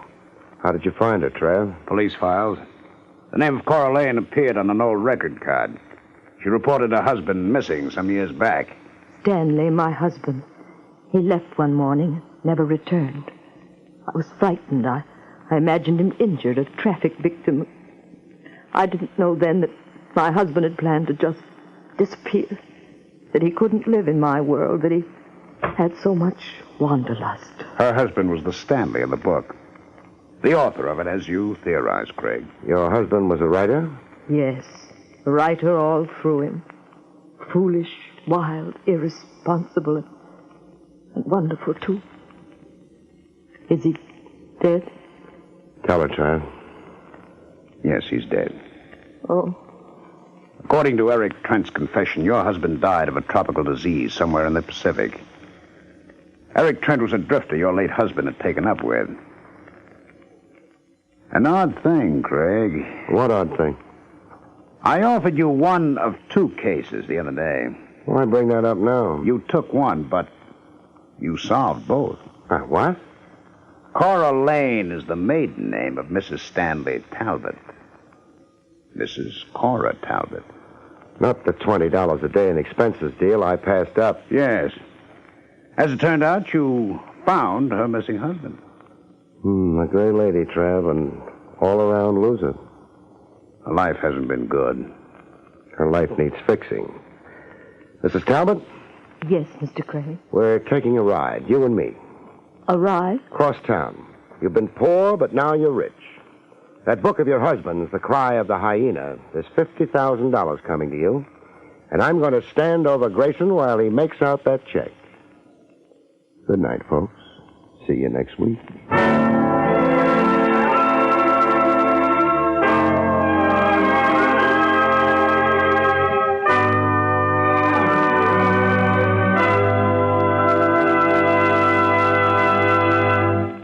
You have been listening to William Gargan in another exciting transcribed mystery drama from the adventures of Barrie Craig, confidential investigator. Tonight's story, The Paper Bullets, was written by John Robert. Next week, it's the strange story of Death and the Purple Cow, about which Barrie Craig has this to say. Next week, I lose a client before I get him. A man dies in a hamburger joint, and a purple cow turns out to be neither a cow nor purple. See you next week, folks.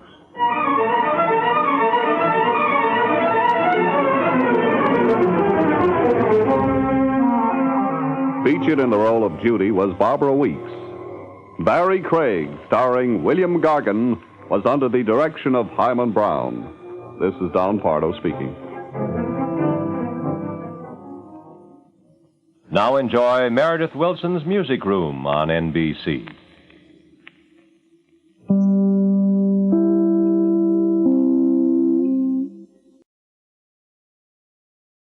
William Gargan stars as Barrie Craig, confidential investigator.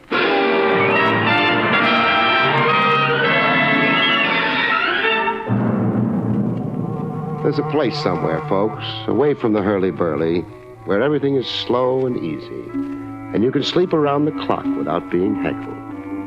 I could be referring to a cemetery.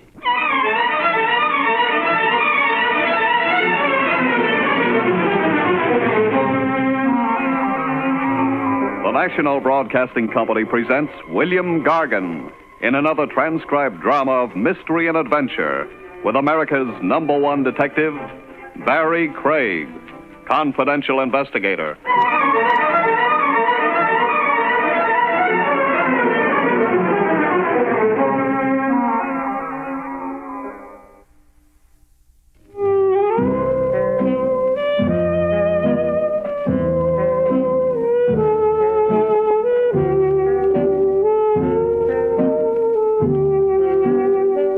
Barrie Craig speaking. On call like I am as a confidential investigator, the open door, come one, come all, you don't always get cases that run according to Hoyle. Every once in a while, you catch yourself a Lulu, a case that puts a strain on your imagination. A case, say, in the category of spookaroo. You find yourself hobnobbing with ghosts and talking turkey to the dead. One like that began for me in the New York office of the Trans-Southern Insurance Company of Omaha. I'd been urgently requested to come calling, please, by a claims agent named Brennahan, Roy C. Brennahan. I'll explain the assignment we have for you, Craig. Before you do, answer me this. What's with your regular investigators? Why pull an outsider in? Well, we want this investigated unofficially. We don't want to stir up anything that will expose us to a libel suit. I catch. In case you're pulling a boner that's a beaut, harassing innocent people. Yes. What's the story? Our file number 15466. Double indemnity case, now officially closed. We paid out $50,000 to the widow of a subway accident victim named Remo Torch. This was 90 days ago. So? I'll now play you a recording I secretly made of an anonymous telephone call I was party to yesterday. Now, listen carefully, Craig. Hello. Hello, Mr. Roy Brennahan, please. This is Roy Brennahan speaking. I've got some information for you. Yes? Your company paid a $50,000 claim to a Mrs. Remo Torch 3 months ago. You remember it? Of course, sir. Remo Torch fell to his death off a subway platform. What about it? The claim was a fraud. It wasn't Remo Torch who fell under a train. But his widow identified the body. The identification was false. Who are you? A friend. Goodbye. Mister, wait, don't hang up. Identify yourself, and there's a bonus. But my anonymous caller hung up, Craig, without identifying himself. I thought about it overnight, and today I called you in. Oh, it could be a crank call or an envious relative with a weird sense of humor. You must get 1,000 crackpot telephone calls. Yes, we do. We can't ignore them. Even if there's the smallest possibility of recovering a paid-out claim. Yeah, I've heard about the insurance claims agents, the fanatical watchdogs you fellows get to be. You're hoping and praying I turn up a scheming widow and proof that a third party was pushed off that subway platform and the corpse palmed off on you as Remo Torch. Handle this delicately, as if we have nothing to do with it. Like it's a case of your own. I can't be too delicate about exhuming a body. I need to get a court order for that. So do you want to get yourself another boy? No, I'll stick with you, Craig. Or be stuck with me. 10%, Brennahan. Any monies I recover for good old Trans-Southern, earmark 10% for Barrie Craig.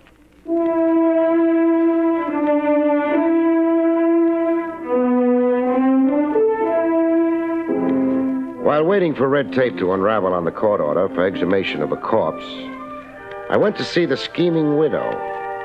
169 Seneca Street was her last known address.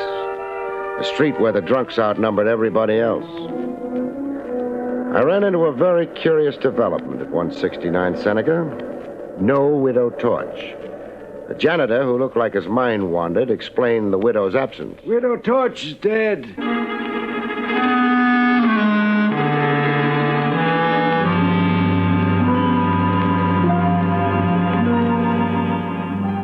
A dead policyholder and a dead, though rich, beneficiary. I had quite a cast of live suspects.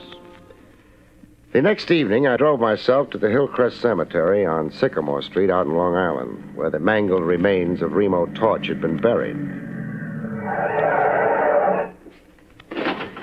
I had a signed court order okaying exhumation to serve on the caretaker there, an old geezer named Sam Billings. Going through the big iron gate, I heard the night chimes. Night is a nice time to go calling on a graveyard if you hate yourself. Every superstition you had as a kid comes back to haunt you. You begin to see things and hear things. Going up a narrow path toward the caretaker's house, I heard things. A scream as if somebody was being murdered not 50 yards away. I got to the scream. It was the old caretaker Billings on the ground near an open grave in a dead faint.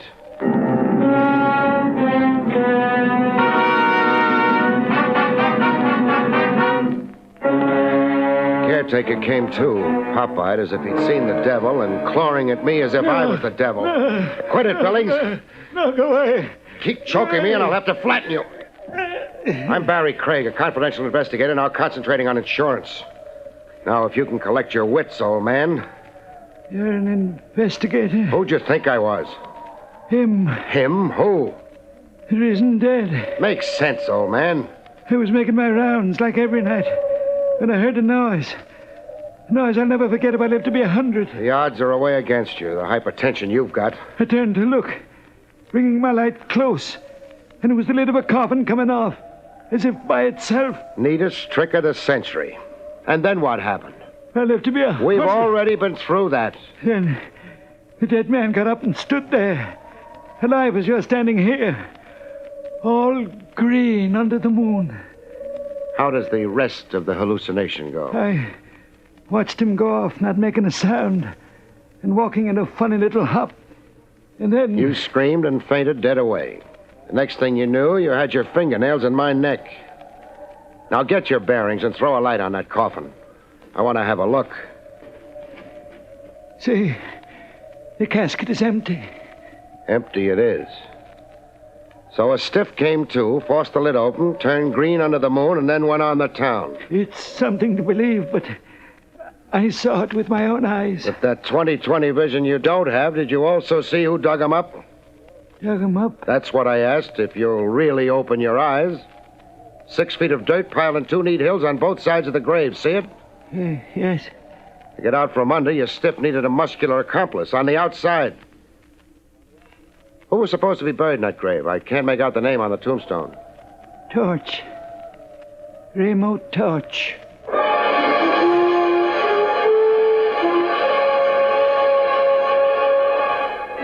The case was coming to life, but literally. I left caretaker Billings to sleep off his jitters and got into my car. Driving down tree-shaded Sycamore Street, my headlights picked up a character moving along the sidewalk in a funny little hop.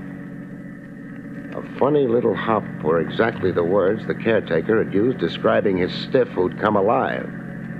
My man on the sidewalk was loping along like that, a kind of hop, skip, like a guy who had no control over his reflexes. I switched from brights to dims, slowed the car down to a crawl, and trailed him into a tavern a big neon sign advertised as Barnstable Inn. I went in after him.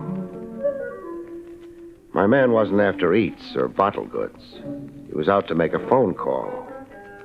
I watched him thumb through a directory, then get into a booth.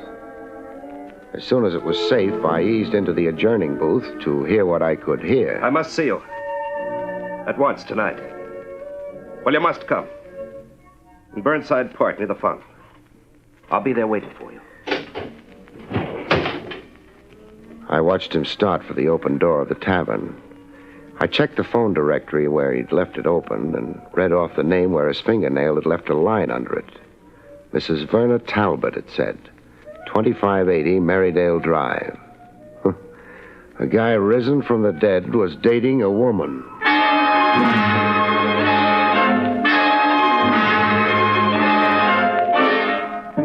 I was right there in Burnside Park in a grandstand seat behind a row of bushes when they met. My man was hanging off to his side as if he wasn't really meeting the woman, but ambushing her. I could hear her high heels clicking toward him. Hello, Mary. What? Mary? You're calling me Mary? Yes. You're not who you said you were on the telephone. No, I'm not. It was a ruse to get you to come. I'll come out of the shadows so you can see my face. Well, Your face is chalk. it's a dead face. And your eyes. They're dead eyes, Mary. I've been dead, but I've come back. I've come back to claim you, Mary. Mary, my wife. Oh, you're insane. I'm not your Mary or your wife. I don't even know you. Let me go. Help! He wasn't just claiming her, he was strangling her. I got busy. Let go of her, mister. Suppose we postpone introductions for later.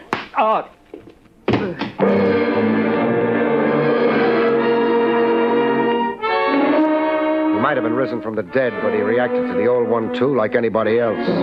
He was out cold, stiff, like rigor mortis had come back.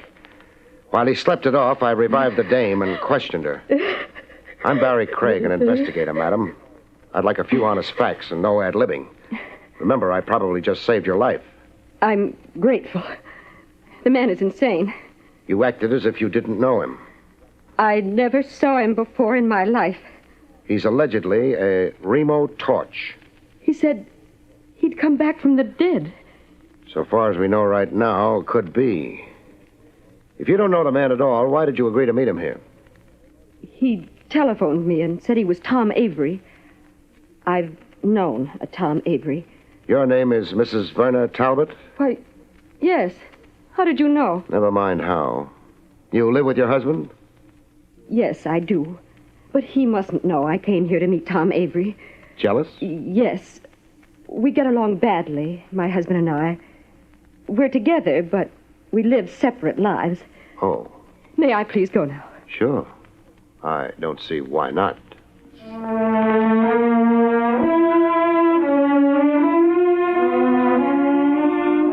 I watched her melt into the night, half mink, half woman. Then I sat down to rest up. take stock, and wait. I'd sure found myself a bright way of making a living. There I was in a public park at 2 a.m., waiting for a corpse to rise for the second time in one night. This time out of dreamland.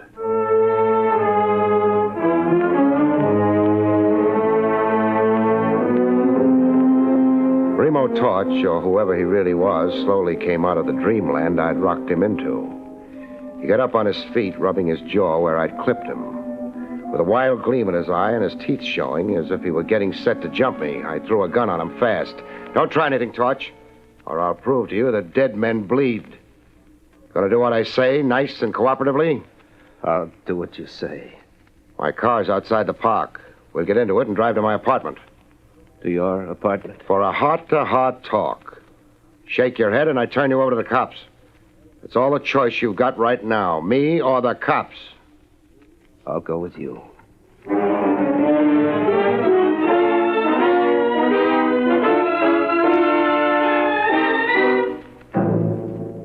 I got him home with me okay and put him to bed. When he fell asleep, I handcuffed him to the bed and tied his feet.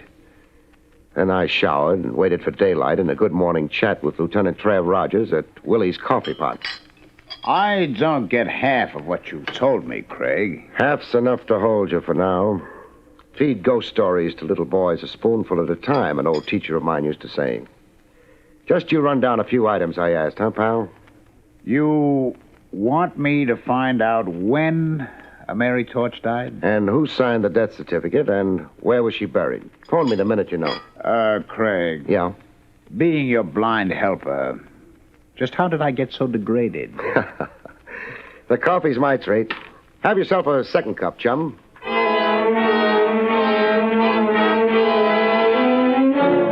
Torch was wide awake when I got back from Trav Rogers. I untied his feet, but kept the handcuffs on. All recovered from your busy night, Torch? What do you want with me? I'll settle for the story of your life. I can only remember the story of my death. I died August 28, 1951. Okay, I'll play straight man. Go ahead and tell me the story of your death. My last day alive was a Friday. After breakfast, I left home and my wife, Mary, to take a subway train downtown. In the subway, the express platform was crowded, as it always was. But waiting for my train, I could feel one man closest to me. Why this one man? He went everywhere I went. What did he look like? Seeing him was like looking into a mirror and seeing myself. He resembled you? This man who was always behind me was a man with my face. Oh, go on. He was behind me, this man with my face. A train was coming in. I heard its warning sound, and then I saw it come at me, hissing like an iron dragon with enormous eyes that held me spellbound. I tried to push back, but hands threw me forward into the jaws of the iron dragon. No! That's how I died, August 28th, 3 months ago. You don't believe the story of my death? When I do, peddle me to Bellevue. That's how you were supposed to have died August the 28th last. That's the phony story in the Trans-Southern insurance files. You were supposed to have died like that, Torch, only you didn't. Somebody else did. Somebody else did? Yeah. The patsy whose remains were identified as Remo Torch. The poor devil who was really in that coffin you supposedly stepped out of last night. Excuse me. Barrie Craig speaking. Barrie, this is Trav Rogers. Mary Torch died a month ago. A heart attack. And Eric Carter signed the death certificate. She was buried in Hillcrest Cemetery like her husband before her. I got it. Thanks, Trav. Can I be of any further service to you? Yeah, you can. Send one of your boys over to my apartment. I've got a prize package I want under lock and key while I roam the world.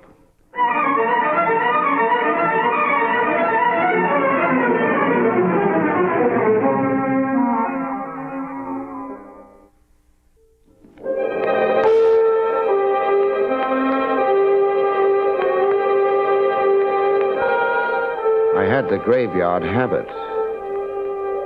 There I was again at Hillcrest Cemetery, waving another court order at old caretaker Billings. This time with the name Mary Torch spelled out on it. Old Billings read the court order, sneaking a little foolish grin at me as he read. Here's to be an order, Mr. Craig. Can you round up a couple of diggers right away? They can build Trans-Southern for the labor. It's easy to do. For a guy hoodooed by the risen dead last night, you're looking mighty cheerful today. I'll bet a tombstone you solved the mystery of the empty coffin for yourself. You're a discerning man, Mr. Craig. You found a body somewhere. The body the real Remo Torch sneaked out of that coffin before he got into it. It's time for you to come along and get an eyeful. I'm right, huh? You're right. And I'm a foolish old man. Where'd you find the body that was buried as Remo Torch? Not 20 feet from where we're standing. Show me. Right here, by those flower beds it was. Very shallow. Flowers had been tramped on, and I went to investigate. I saw the dirt had been turned over fresh, and then I noticed a foot. A foot sticking... Cut. Leave something to my imagination. Now go round up those diggers.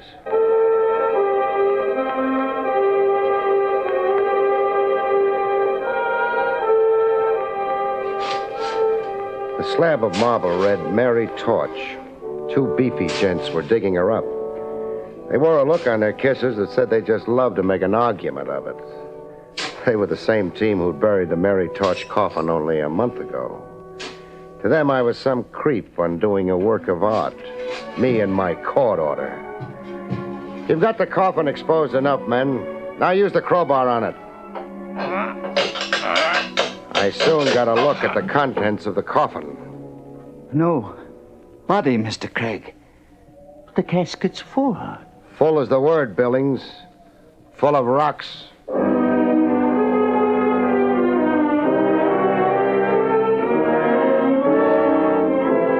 The answer to the rocks was obvious. Mary Torch's death was a phony and ditto a burial. I found out how it was maneuvered by an entry in the cemetery record book. It's the name of the undertaker you want? Or whoever supervised the so-called burial. Huh. Here it is. Mary Torch. And Eric Carter supervised the burial. Does the name mean something to you? Does it? Eric Carter's the same joker who also signed the phony medical certificate.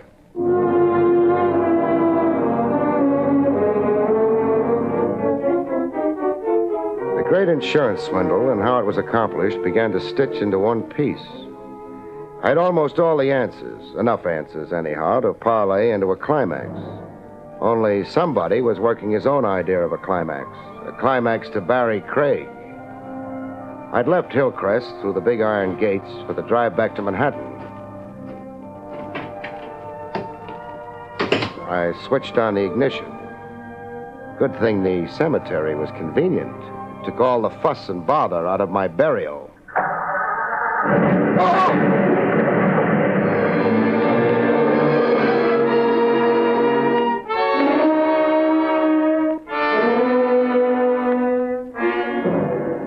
Risen dead. I was getting a whack at the trick myself. I was dragging toward a light no bigger than an arrowhead, waiting for me somewhere at the end of a long sleep. And bells tolling morning, the bells were saying. And wake up, Craig. Wake up. Craig, look at me. And the voice. The face of someone I'd seen around the trail. Rogers. How did you come to die, Trev? I didn't. And neither did you, the miracle is. You're in Shore Park Hospital. In emergency. A time bomb hooked to your starter cable. Step on the car starter and blow yourself up. A gimmick with whiskers. A long gray beard. It's an old murder device, moth-eaten, but they got you, Craig. How bad, am I? You're one for Ripley. I'm okay? Is that what you mean? Just lacerations of the head and neck. Shock. You're wearing more bandages than King Tut. You're also minus an automobile. I'll build Trans-Southern. Trev, get me out of here. I want Remo Torch back. As soon as I'm dressed, he and I are going bye-bye.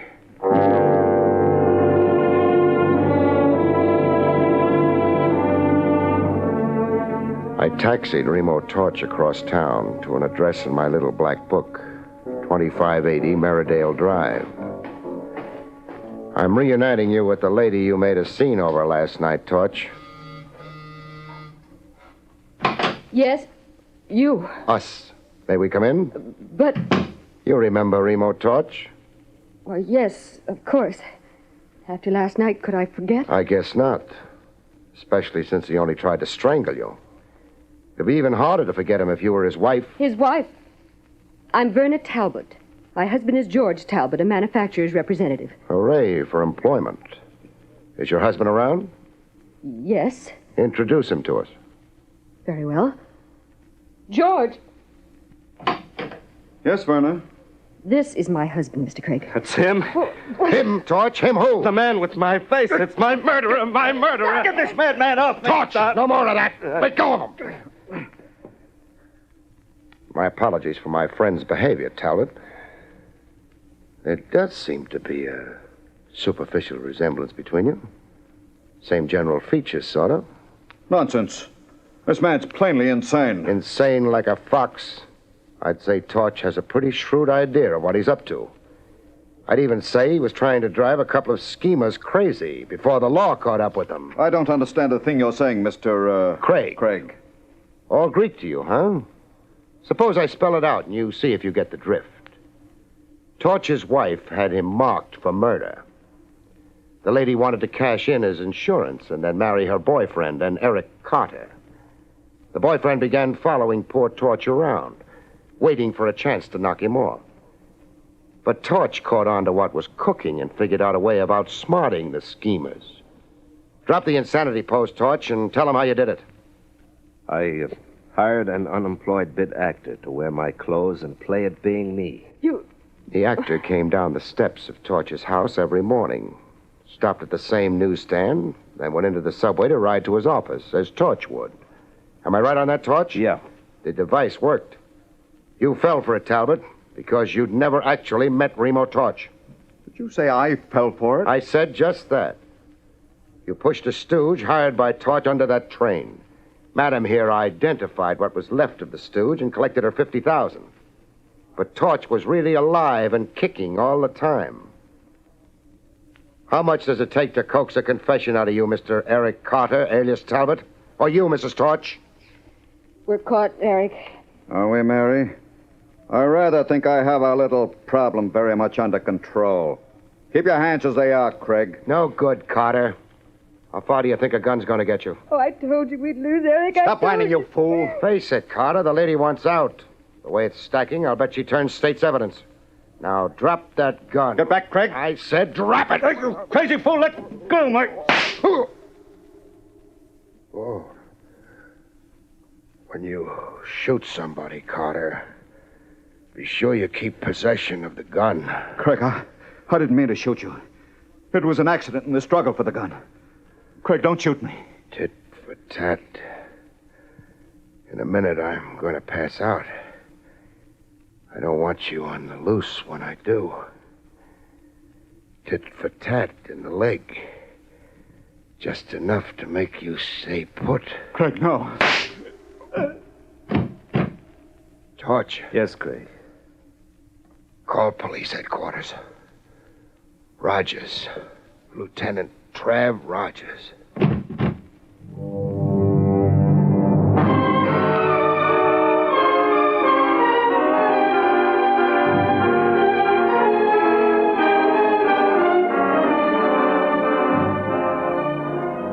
Wake up from a long sleep, and there's the same face in front of you, like a pin-up on a wall. Don't look now, Craig, but you're back in Shore Park Hospital Emergency. What's my medical complaint this time? Bullet in your left thigh. You'll be out in a week. And limp for a month. Oh, great. Well, now that you're conscious, you want to talk. Eric Carter masterminded the phony death and burial of Mary Torch. And also planted the time bomb. 1 minute, Craig. Yeah? You're forgetting you played the case very close to the vest. That you so far only told me about half of it. Oh. That makes the conclusions I'm giving you a little puzzling. A little incomprehensible. How long did you say I lay over here? A week. Pull up a bed, Trav. Pull up a bed? I got a long story to tell you. As the conscientious officer of the law, I know you want to hear it. Weak as I feel, and long as the story is, I figure it will take about a week to tell. Good night, folks. See you next week.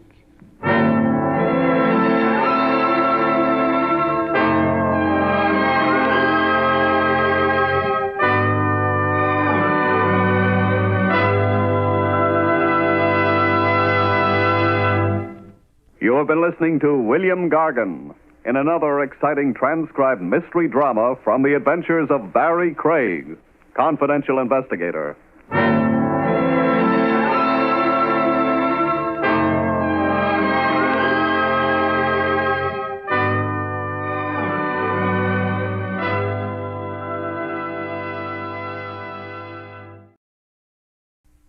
William Gargan stars as Barrie Craig, confidential investigator.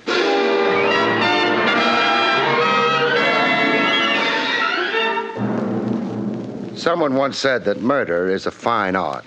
There's a catch, though. If you're a successful artist, they hang your paintings. If you're a successful murderer, they hang you.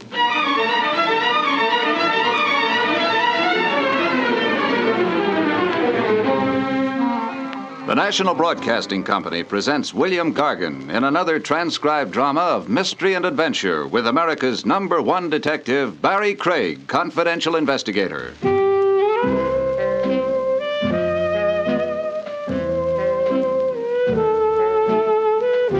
Barrie Craig speaking. Even confidential investigators need a vacation. Sometimes they've been known to take one. The place I'd chosen was Vermont. The main reason for that was Jake. He was on vacation, too.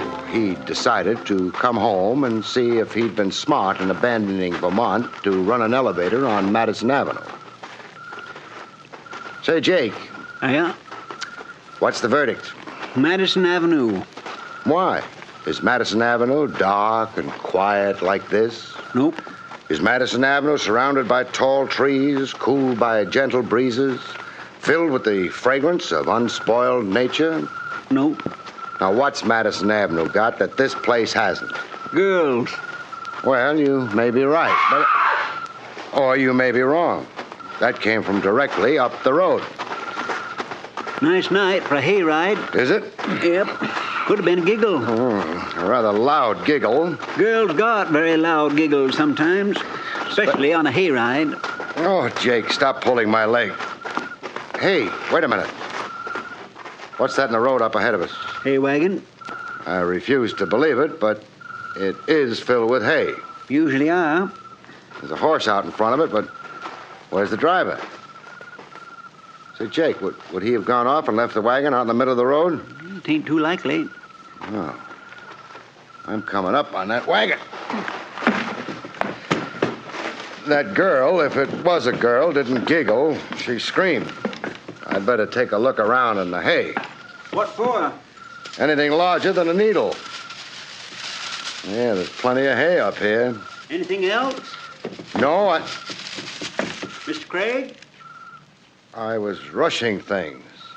There is something else up here. What? A man. A very pale man. What's he doing up there? Nothing. Just being dead.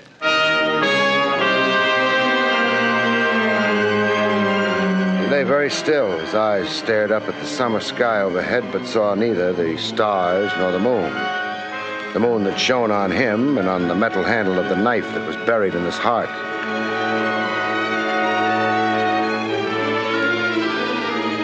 He was wearing overalls and a work shirt. His short hair outlined clearly the skull beneath. There was nothing I nor anyone could do for him.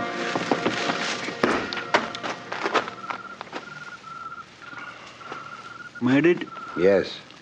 Anything on him? No identification at all, Jake. We need a phone. Past farmhouse, half-mile back. Well, let's go. Think it's all right leaving him there? He won't mind.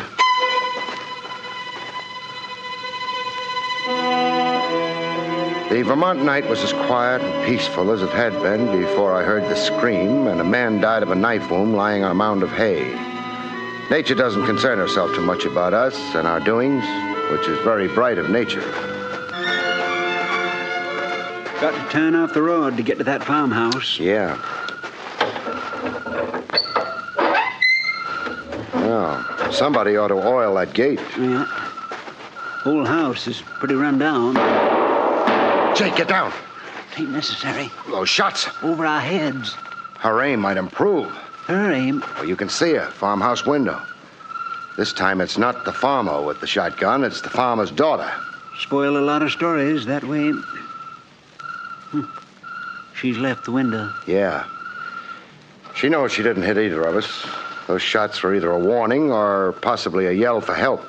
How are you going to decide? Well, if it was a warning, I don't think she'd have left the window. So it must be a call for help. Come on.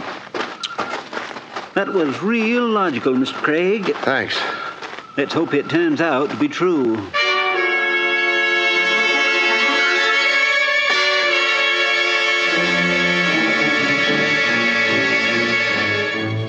There were no more shots, which did or didn't prove I'd been right, because the shooting would be better once we were inside the house.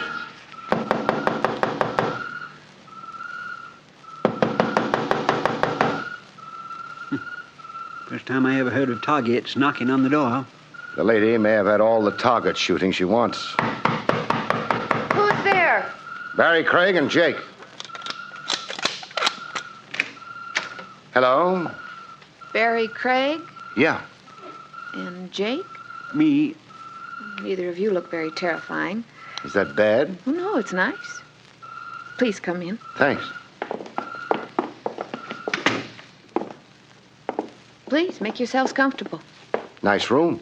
Rustic, perhaps, but I like it. Do you like being a farmer? Or maybe I should say... A farmer's daughter? Very much. Almost as much as you like firing guns at strangers? Oh, but I didn't know whether you were strangers or Or what? dead men.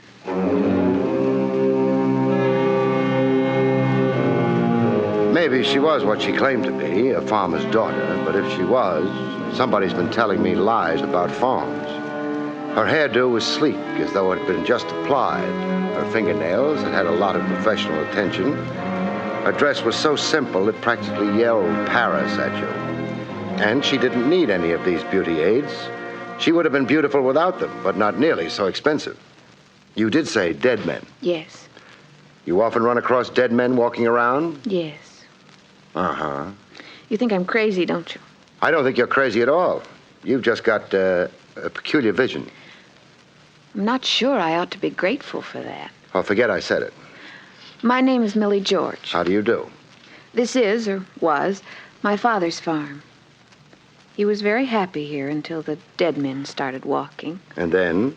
He became one of them himself. Your father's dead? Over a year now. You live here alone? Oh, I don't really live here at all. I have an apartment and a job in town. But I come here often as I dare.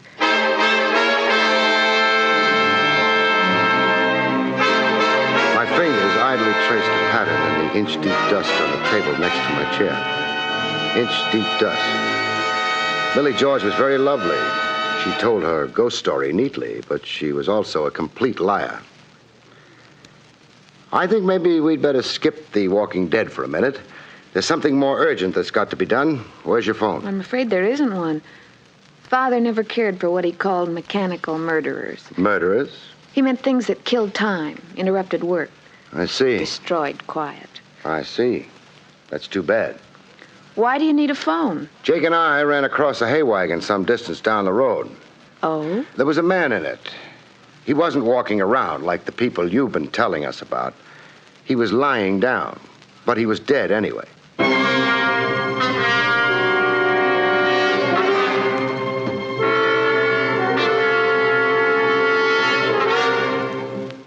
If I'd been looking for a reaction to my words, I would have been disappointed. Millie George took the news with not a flicker of anything except polite interest. But I wasn't disappointed. I'd expected that reaction. The police like to be told about stray corpses. I suppose so. I think the Gardners have a phone. Where would I find them? Well, their house is about a quarter of a mile further down the road. Oh, good. Jake. Ready. By the way, this man, what did he die of? A knife in his heart. Oh. Suicide? The angle of the knife's entrance wouldn't be right for suicide. Oh, then it was... Murder. How dreadful. Yes, terribly dreadful. So long.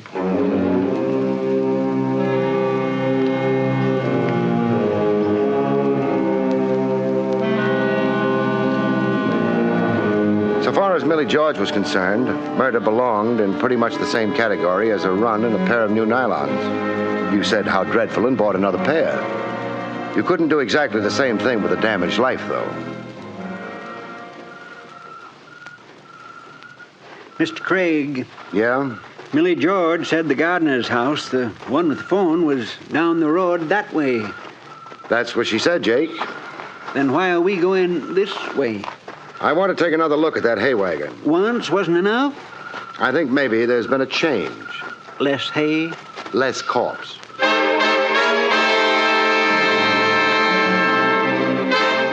It was a nice road to be taking a stroll on in the cool evening. It would have been an even nicer road if there hadn't been a hay wagon in the middle of it. Still there? Yeah. The horse must be getting lonely. Being a farmer, you get a wrong angle on a horse.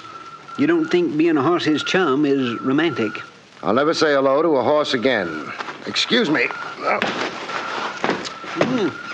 You're getting pretty spry at climbing hay wagons, Mr. Craig. Just practice, that's all. Mr. Craig. Counting the hay up there? No, just confirming a guess. Less corpse? No corpse.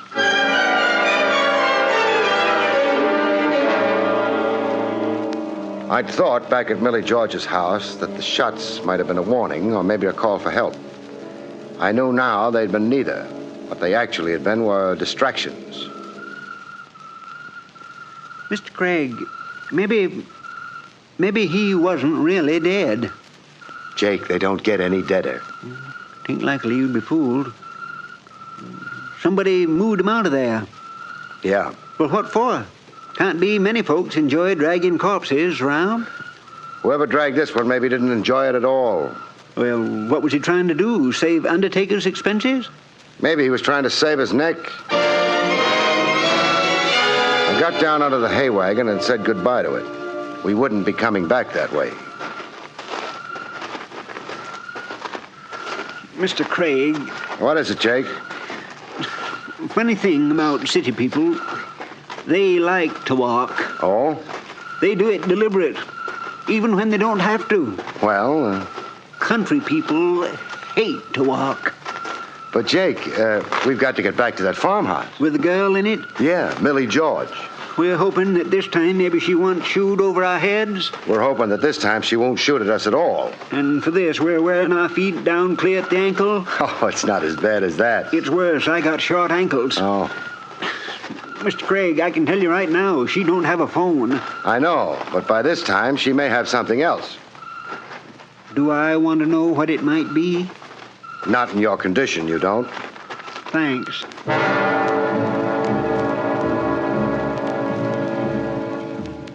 We didn't have much farther to go, which was just as well. Jake had started groaning at every step. Next to Jake's snores, Jake's groans are the surest recipe for punctured eardrums. Oh, you can stop groaning, Jake. We're at the house. Oh, dear, if I got strength enough to lift my head. At the house. Think you can make it inside? Oh, dear. I can try. Fine.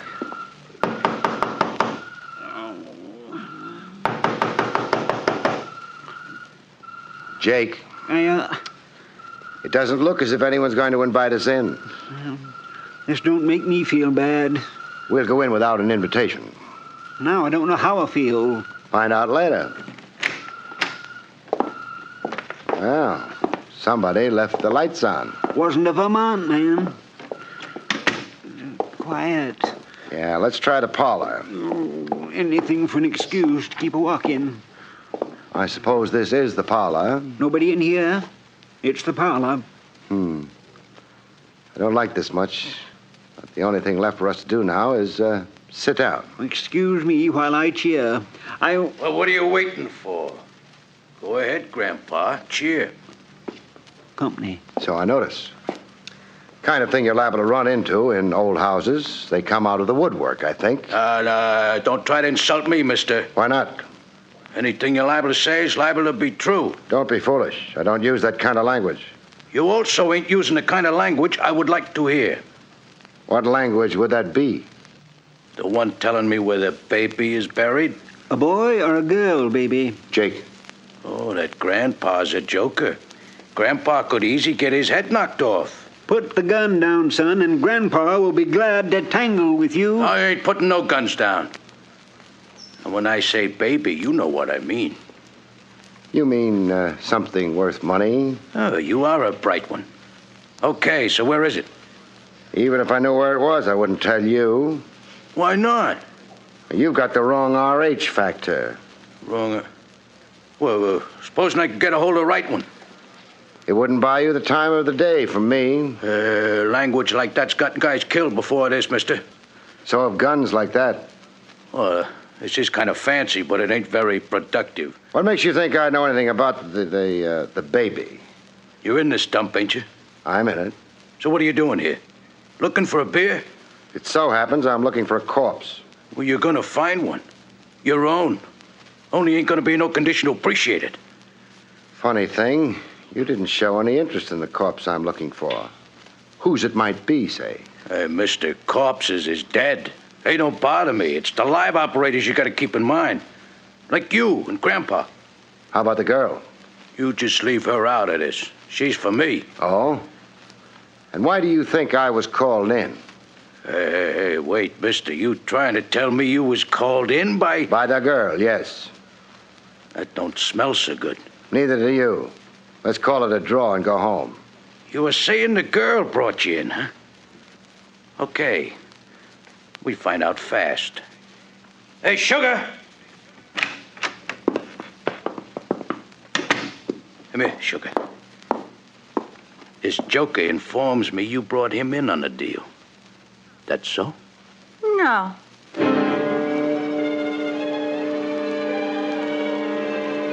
I had a long look at the girl who'd come into the room. It was fun while it lasted. She was worth looking at. She was beautiful, non-rural, undoubtedly expensive, and she was not Millie George. Well? Call it mistaken identity. Oh, cut it out, Dina. I don't know what you think he said, but it wasn't very funny. It wasn't? It wasn't. Oh. This girl probably is on your side. She's not the one I was talking about. You mean there's been another babe around? Oh, honey, he must mean Joey's wife. Why don't you forget you ever learned to talk, Dina? That ain't a friendly attitude. I ain't feeling friendly.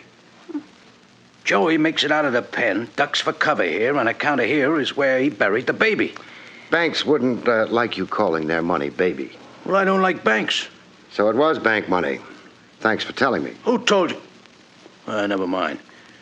To resume. Joey gets here, and the first thing anybody knows, he winds up with a knife and a ticker. This is bad. It ain't good. Shut up. You can't say that to a Vermont man. Why not? I don't rightly remember. Well, get in touch with me when you do. What cell? Now, will you lay off? You guys trying to confuse me or something? Joey winds up with a knife and a ticker and no dough. Look, ain't you forgetting Joey's wife? Hey, yeah. If she was around here, maybe she met him even before we got here, grabbed the dough off of him, and then handed him a knife, huh? Fine wife. Nah, she never liked him so much. After she found out he was a bank operator. She was prejudiced against banks? She was prejudiced in favor of banks. A narrow-minded woman. So, I'm thinking maybe she's the one we got to get our hands on. And when did you see her? A little while ago. Where? Here. Well, she ain't in the house. We went all through it.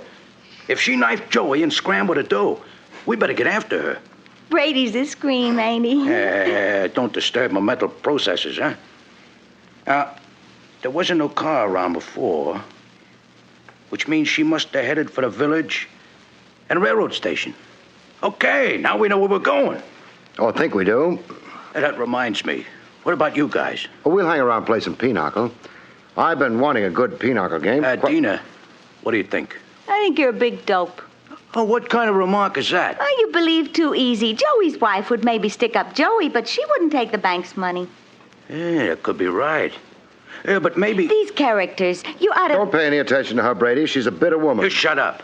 You know what I say? I say get rid of them, and then we'll have lots of time to find the money. Hey, you could be right. She could also be wrong. All right, so she's wrong. What do I lose if she's wrong? Mr. Craig's life and mine? In my line of business, I can't afford to be sentimental. If you die for nothing, I shall be sorry. But not very sorry and not for very long. Okay, here. Please, Brady. Huh? Not while a lady's in the room. Oh. Excuse me, Dina. Sometimes I think you ain't got no manners. I said excuse me. There's a nice, refined girl. You know, never even packs a rod. Well... Brady. Yeah? You're an idiot. Well, that could be. You think Dina's really going to wait for you? In that car outside? Well, sure. Me and her's personally very friendly. That was before the bank money came up. Why shouldn't she wait for me? And share your execution? Who's getting executed? I knock you guys off, we find a dough, we get out of here. Nobody knows who's even around. Dina gets out of here, you mean? You don't. The cops will pick you up in a few hours. Hey, you keep saying she won't wait for me. That's what I keep saying, because it's the truth. Would you like to test her before sticking your neck away out? What kind of test? Fire 2 shots into the floor. What for? I got nothing against the floor. Oh, forgive me. You haven't got brains enough to be an idiot. Fire these shots, and it'll sound to Dina as though you shot Jake and me. Then if she waits for you, fine. You can go ahead with your original plan. But if she doesn't wait, if she scrams as soon as she hears those shots... Hey, it's an idea. You know, it's even a good idea. Okay, boys, just don't get alarmed. Here, you shouldn't have insulted Dina. She's okay. So just for insulting her, I'll kill you anyway. Shut up. Listening, Brady? Hey, Dina! Hey, Dina! A man betrayed. Craig, you was right. I feel terrible. You should. But I don't understand Dina crossing me like that. What'd she get out of it? How much money was in the bank job? Here, around 30 grand. She gets 30 grand out of it. Huh? But she... Were you and she together all evening? Well, no, but... You came down to this house? Why? Well, we figure this is where Joey's gonna head, once we hear he has departed from the pen. But Joey don't show. Then you tell me Joey is now a corpse. Pretty plain what happened. One way or another, Joey latched onto a pair of overalls and a work shirt, plus 1 wagon filled with hay. He dug up the money from wherever he'd hidden it and headed for this house. But before he got here... He runs into trouble. He ran into Dina. Now it begins to clear up. And Dina takes him for the dough, huh? She takes him. I could have figured it out for myself. Yeah, all you needed was Mr. Craig's brains. Better he should have them. What would I do with them? You've got a point. And so's your head. Please, Grandpa. Dina does not wish to share this here dough with me, so she tries to get me to knock you guys off, then get picked up by the cops while she's traveling very fast in my car. Hey, this is revolting. It is. You know, you do very good guessing. No guessing. No? How'd you know Joey was an escaped con? I mentioned the fact that he was pale and that his hair had been cut short. That was enough. Farmers don't work indoors in the summer. They couldn't be pale. And why did Joey dress up like a farmer? Because he wasn't one. Escaped convicts are pale, have short hair, and seek a disguise. You know something, Craig? You're so smart, I'm beginning to worry. What about? What kind of securities us criminals gonna have if private eyes like you go around being smart all the time? The same kind of security you've always had. No security. Well, just don't dwell on that there. I got something else to worry about. I gotta figure out a way to get hold of Dina before she scrams out of the country with that dough. But Brady. Huh? Dina doesn't have the money.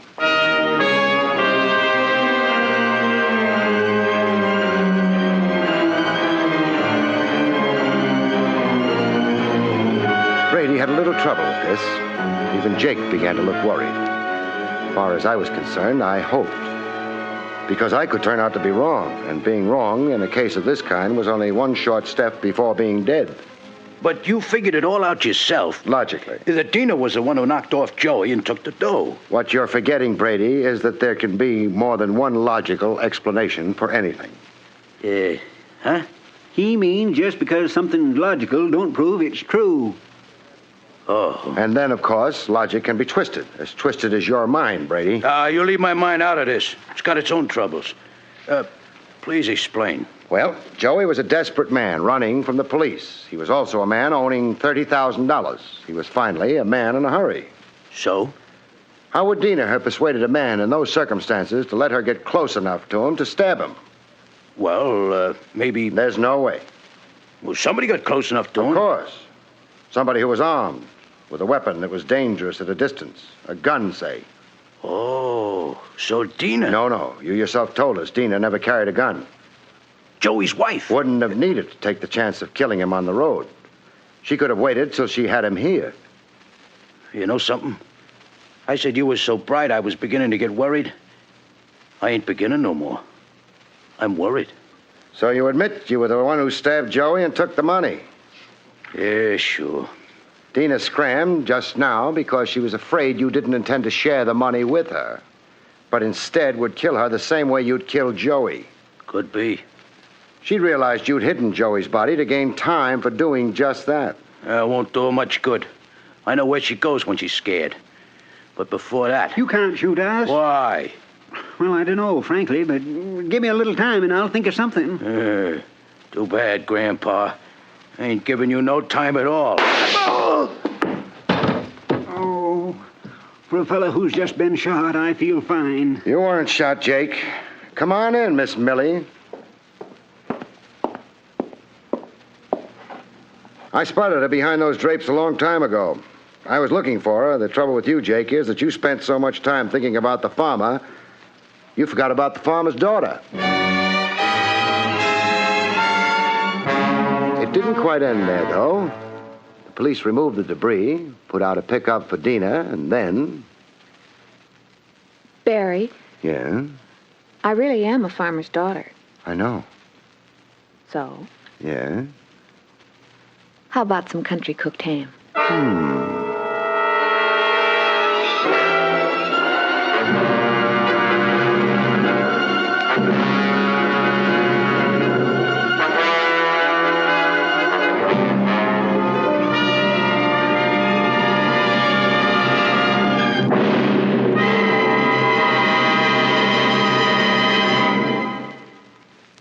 You have been listening to William Gargan in another exciting transcribed mystery drama from the adventures of Barrie Craig, confidential investigator. Tonight's story, Hay is for Homicide, was written by Louis Vittes.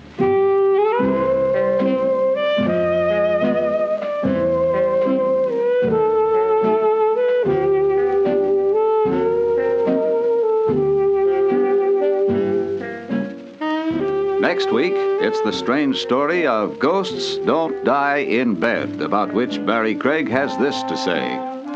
We call next week's story, Ghosts Don't Die in Bed, which is a true saying. It's also true, of course, that they don't die anywhere else, because they're already dead.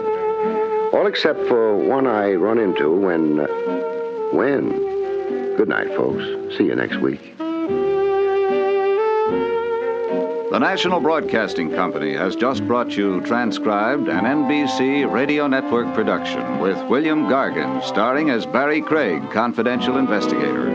Directed by Arthur Jacobson. Also heard Parley Bear, Joyce McCluskey, Jack Moyles, and Bibi Janis. John Lang speaking.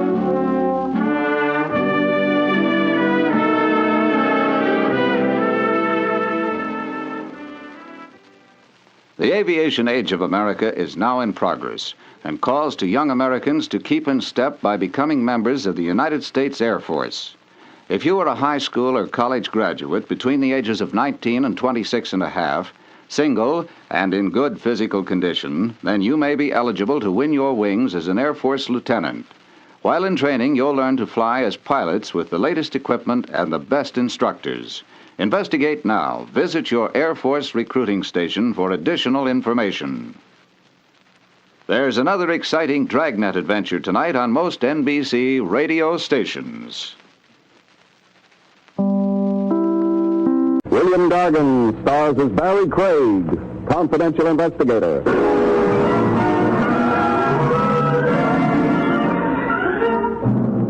When you hear some country cousin call Swing Your Partner, don't be a literal fiend. It's only a square dance, not a rope party.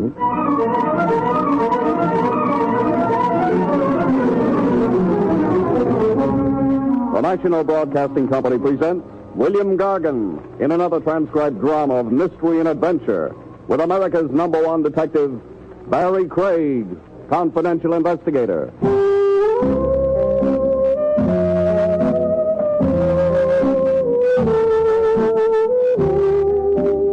Barrie Craig speaking.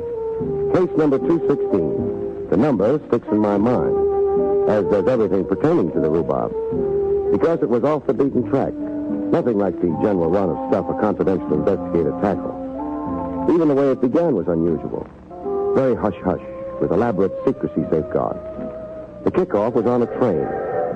I'd gotten on in New York, the 1110 Express, as requested, and found myself a seat in the observation car, also as requested. Leaving Baltimore, someone was to spot me and join me, confidentially, a man named Dexter Dean. Leaving Baltimore, my client did join me, as promised. A short fellow, impeccably dressed, with worry wrinkles that made his face look like a spider web. He flopped beside me. You're Barrie Craig, of course. How can you be sure? Sure? Oh, no, I guess I can't be sure. So? You will please show me identification. Now we're getting smart. These credentials okay? Yes, fine. You were teasing. Teaching. You go to the trouble to set up a top-secret meeting like this with an operative you only talk to on the phone. Be sure you're spilling to the right guy. Oh, well, I'm very often absurd. This sort of thing is new for me. Well, what's up? Well, if you listen, I own and operate a chemical plant in Greensville, Ohio. A small plant, but we do important work. Important meaning? A considerable portion of our product is sold to the government. Oh. In recent months, there have been a series of mishaps. Like? Fires, principally. 4, Mr. Craig, since last September. 4 fires of undetermined origin. Meaning possibly of incendiary origin? Yes. Or putting it baldly, sabotage? Mind you, I don't actually know. Of course, the monetary loss to me and to stockholders has been considerable. But covered by insurance?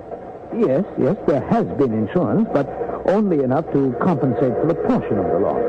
Well, what do the insurance people think of 4 fires in half a year? That's a good question. And the nub of my problem. There's been the devil to pay. I'm threatened with a total revocation of insurance if the outbreak of fires continues. Now, without proper insurance, Mr. Craig, we must close the plant. I imagine. You're a small plant, you say? Yes. How small? Oh, less than a dozen employees. And most of them are clerical, manual, and outside workers like carriers and truckers without access to our restricted area of the plant, the area where the fires have occurred. How many work in the restricted area where they can do mischief? 3 men, and myself, of course. But your front office? No, we're not that kind of a formalized plant. I supervise and oversee actively. I spend my day in work clothes. I am professionally a chemist, like my father was before me. My father founded the plant. I see. Now tell me, why did you set up our meeting this way? Me on a train and you joining me 200 miles out. Why all the cloak and dagger? Because I somehow have an unshakable suspicion that I'm being watched. Somebody watching to see what I do about the fires. I want nobody to know I'm engaging an undercover operative. Undercover operative? Explain that. I want you to come to work in our plant. Computing formulae, say. Well, I don't know the first thing about it. Well, I prepare advanced charts. You can pretend to be testing and rationalizing them. You'll be able to fake it nicely under my tutelage. But I'll actually be getting a line on your key workers. Eyes and ears open. Yes. Prove or disprove sabotage. Prove the fires were merely accidental, matters of negligence only, so I can rest easy. Have renewed faith in my crew. You, of course, have to use an assumed name. Walter Gibbs. Fine. I'll pay you well. And add burial expenses to the tab. Burial expenses? Saboteurs play rough.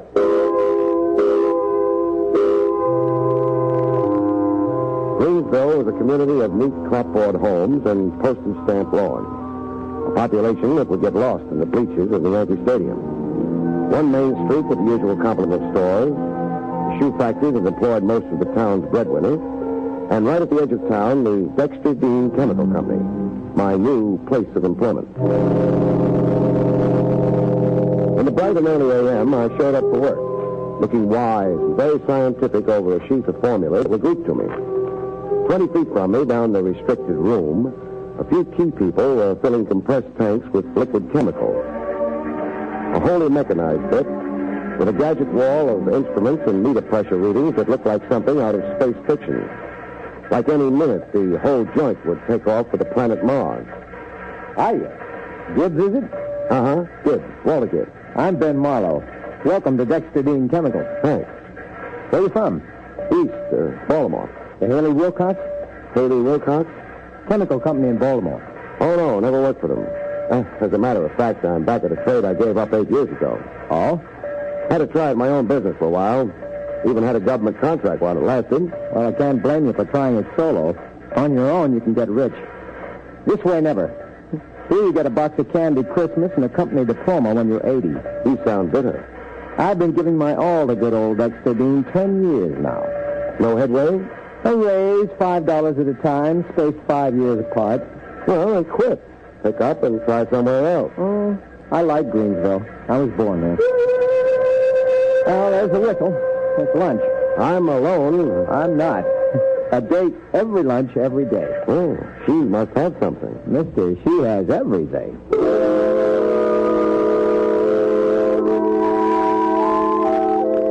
Outside the plant, I saw Ben Marlowe's date go off with him. Everything was an understatement. Nature had really provided for this baby. Her name was Marcia. I knew that from the list and breakdown Dexter Dean had given me. Marcia was the company bookkeeper. I ate in the only place Greensville offered, a lunch wagon on Main Street, with a spick and span gleam to it. I ate alone, soup and pot roast. But I soon had company. Another inquisitive key employee anxious to cultivate me. Hi. Hello. I'll join you. Be my guest. Croquettes, Patsy, heavy on the gravy. I'm Clyde Soller. Walter Gibbs. Our new chemist?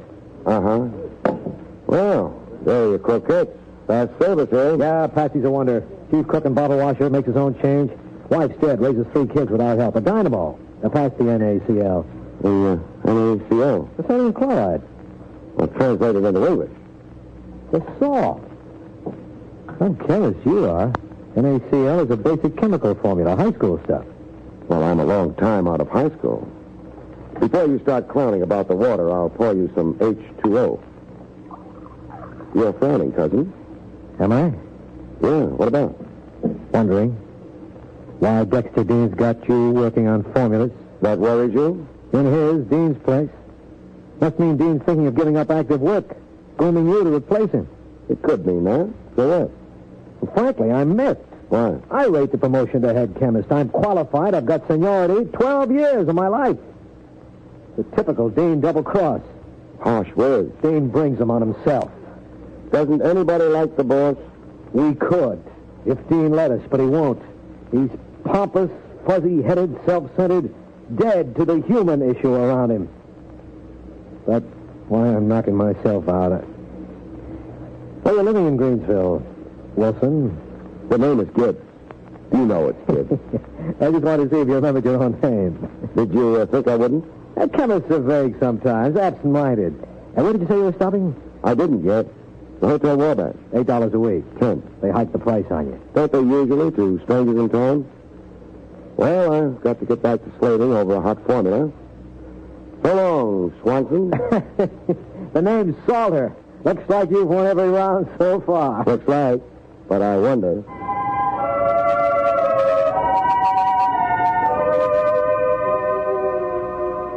I didn't quit the diner. I stood to a side of the door to watch a scene play out. My recent lunch companion, Clyde Salter, he'd floated over to the booth where Ben Marlowe sat with the girl Marcia. I didn't need the scowls to tell me that there was bad blood between Dean's co-workers. I didn't even need the violence that broke loose to prove it to me. Two guys, Marlowe and Salter, in love with one girl, the eternal triangle.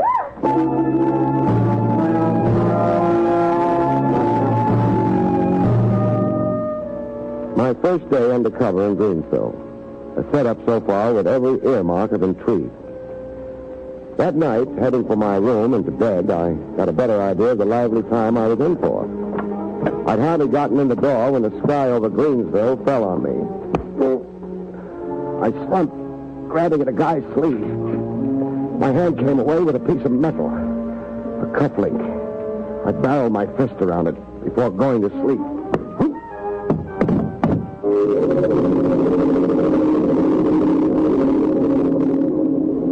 Come back to consciousness after a blackout, things look distorted. You see weird shapes and forms. I was seeing a lot of curves, floating circles. And then as my vision returned almost to normal, it took the shape of a body. And what a body. Can you get up? If you slip two hands under my armpits and hoist, lady. I never knew a man not to take advantage of the situation. Up with you.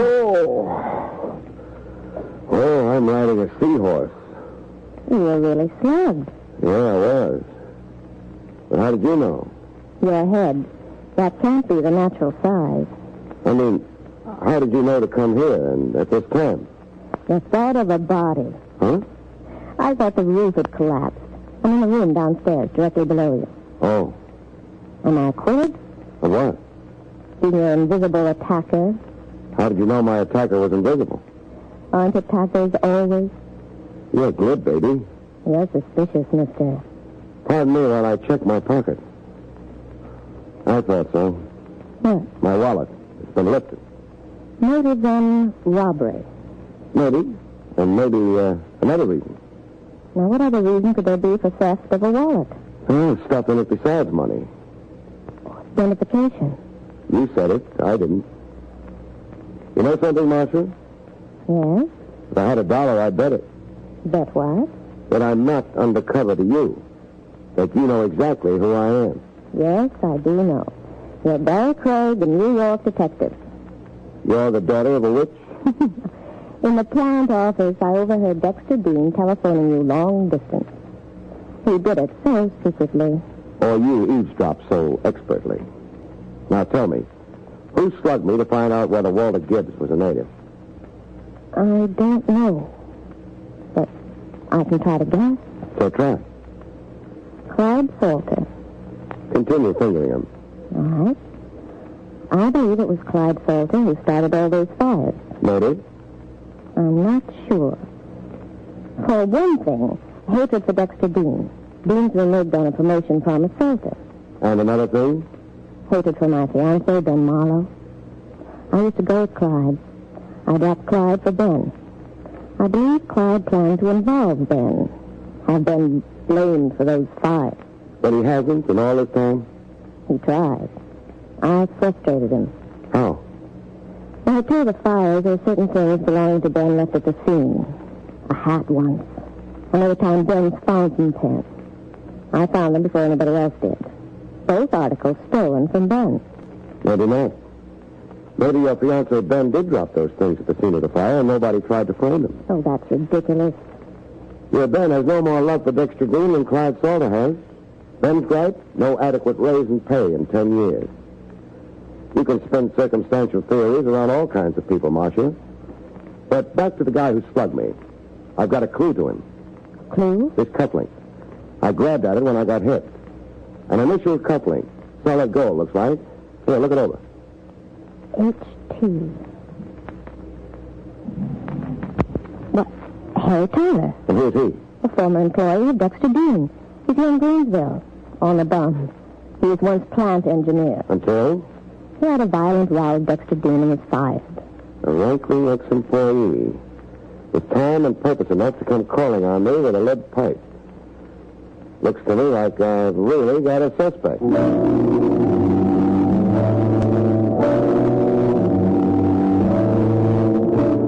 A disgruntled ex-employee whose cufflinks were initialed H.T., Harry Tyler. An ex-plant engineer now on the bum, as Marcia had put it. In a town the size of Greensville, there weren't many places a guy could be on the bum in.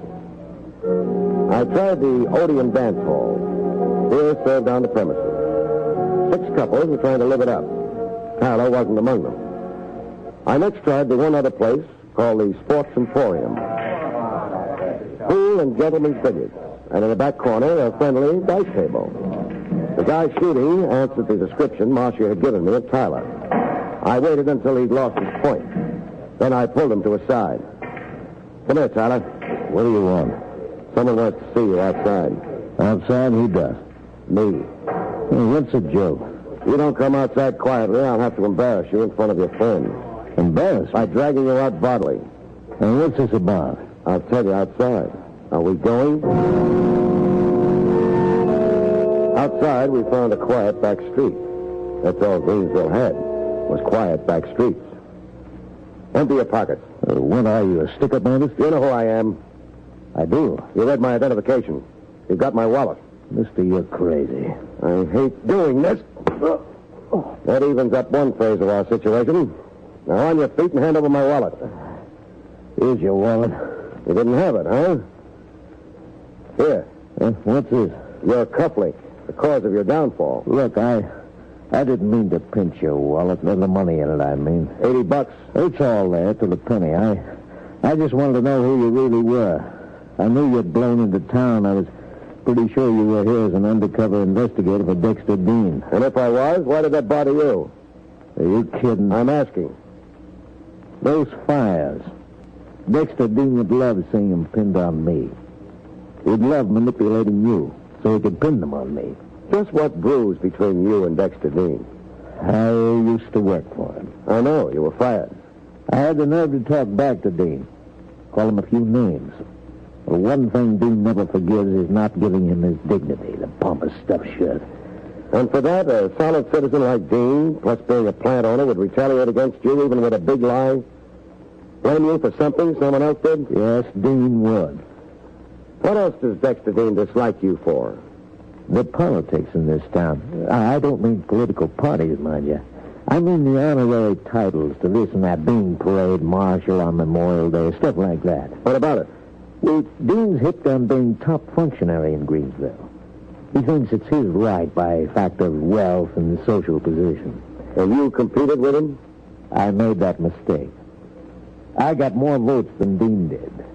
Twice. Votes for what? I was elected chairman of the community chest over Dean, and I replaced Dean as honorary fire marshal of the Greensville Fire Department.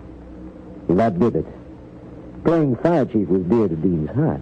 So Dean canned you? He fired me, hoping I'd go broke from being jobless and leave town, so he could sneak back as fire chief, be the big all-around functionary again. It's quite a yarn. I've heard of crazy feuds, but this one, mister. You going to arrest me? No, just stick around Greensville. Be on top. I'll be right here.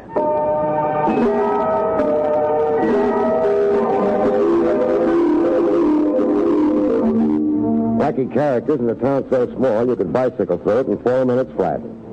The next AM, I showed up for work again.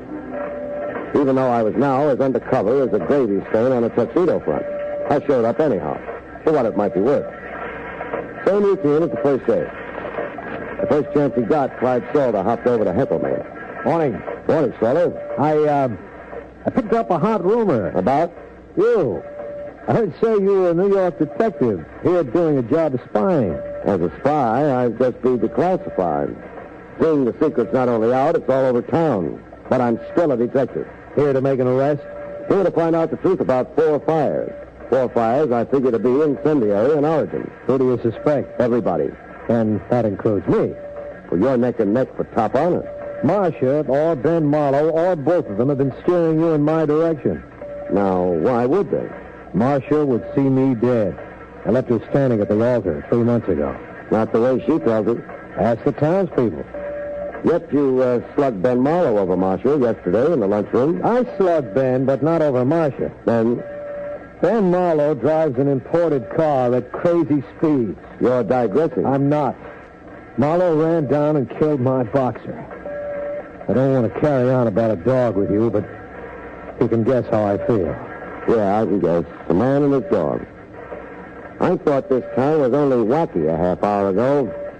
Now I think it's plain nuts.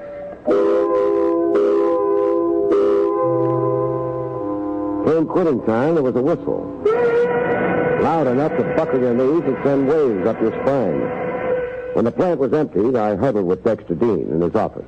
Oh, then you made no progress? No, except to find out that the plant isn't exactly one happy family. What do you mean? Nobody likes the boss, for one thing. You're harboring vipers, Dean. I'm unpopular with my employees? You're the plague. Oh, well, what do you recommend? I recommend you make good on promises. Like the promotion Salter's been expecting, and the raise Marlowe's been expecting. A raise hefty enough for him to get married on. Remember, you asked me. Yes, I'll make a note of your suggestion. Don't make notes. Do it. And now's the time to tell you that I'm about as undercover around here as the wrapper on a store cigar. Your real identity is known? Like all Greenville were godparents at my christening. Oh, good heavens, then it's fruitless to expect you to find the culprit. It's at least tougher, but we'll hope. Oh, you mind if I smoke? Why, no. Yeah, I've got cigarettes, but no matches. I have some here. Some matches? You've got 1 million of them. What? Oh, well, they seem to accumulate. A habit of boyhood, I suppose. I used to collect the covers of book matches. As boys will. Yes. May I light it for you? Please. Thanks. Hey, blow it out, unless you hate your fingers. You said? The match. Blow it out. Oh, I'm absent-minded and uncoordinated. It's the unresolved problem here. My mind dwells on it. Well, I may come up with an answer. I'm still punching.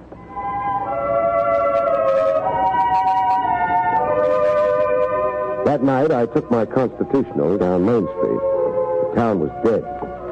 Dark like a blackout, except for the one movie marquee. The first-run picture, Beat the Devil with Humphrey Bogart. I thought of going in to see it as an antidote for inaction when I heard the fire engine. The whole Greensville Volunteer Fire Department, racing pell-mell toward the southern edge of town, where the Dexter Dean chemical plant was. And riding in the chief's car, wearing a big red helmet, was Harry Towler.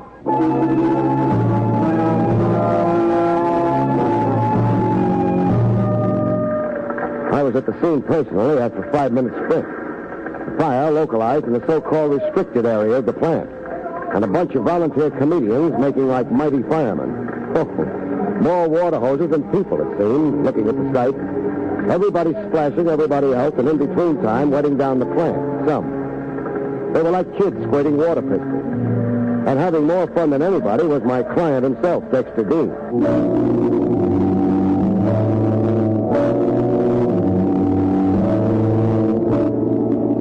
That night in the Hotel Wabash, I couldn't sleep. No reflection on the bed. The linen was fresh and the mattress free of kinks. I couldn't sleep for thinking. When morning came, I had a tentative answer figured out to the fire mystery. An answer strictly for the birds. So I opened the window and told it to the birds. The birds gave it right back to me. They'd lived in Greensville long enough to know to keep out of local affairs. I got dressed and went down to get Dexter Dean's reaction to my brainstorm.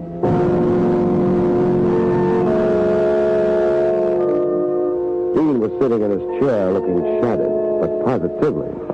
Last night's fire.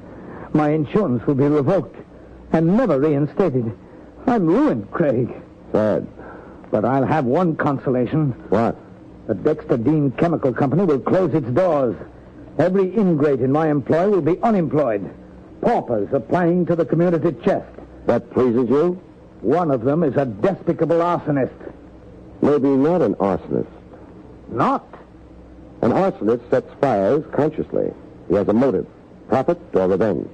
He knows what he's doing. Now, on the other hand, there's a type firebug classified as a pyromaniac. Pyromaniac? A psychiatric classification for a guy who enjoys starting fires, with a kicks in it.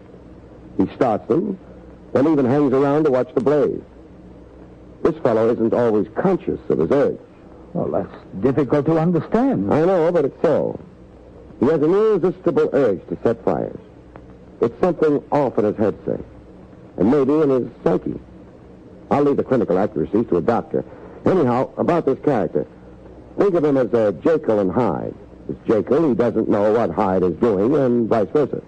Well, it's much too confused for me to follow. I'll think of another way to get my thought across. Mind if I smoke meanwhile? Why, no. As usual, I've got smokes in every pocket, but no a match. I have. my fantastic accumulation of matches. You're not kidding. Fantastic. May I light it for you? Don't bother. Give me the book. This time, on a borrowed match, I watched Dean's eyes react to the burning match. He stayed with the flame as if hypnotized by it. I let the match burn out. Then I lit another. Still hypnotized, staring as if he read some mysterious secret lost to mankind in the flame. I lit my cigarette this time and threw the lighted match into Dean's wastebasket. A wastebasket crammed with papers. An immediate bonfire started, with Dean now really in a trance. Dean. Yes? Your wastebasket's on fire. Yes, it is. Pyromania. The type guy who enjoys fires. They thrill him, Dean. Yes. The thrill of beauty. Beauty. Our pyromaniac, Dean. As a kid, he played with matches, rode on the fire engine. And when he grew up, he liked wearing a fire chief's hat and officiating at fires. Fires he often started himself. Dean, come out of it. Yes, Craig? The fire in the wastebasket's burning itself out. It's a metal basket. We've solved your 5 fires. You started them yourself. I have a blinding headache, Craig. I imagine. The weird visions you see in flames. Write out a check for my time and effort here in Greensville. Then hurry out of here to the insurance people and then to a doctor. Tell him all about yourself, and when you're done, follow his advice religiously. My check for services rendered, Dean, before I go to pot in Greensville.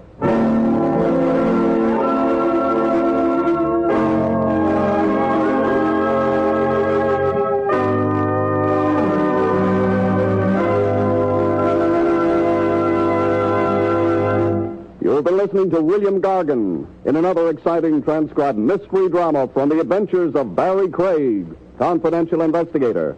Tonight's story, Strange Vision, was written by John Robert. Next week, it's the strange story titled Death Wins a Bet, about which Barrie Craig has this to say.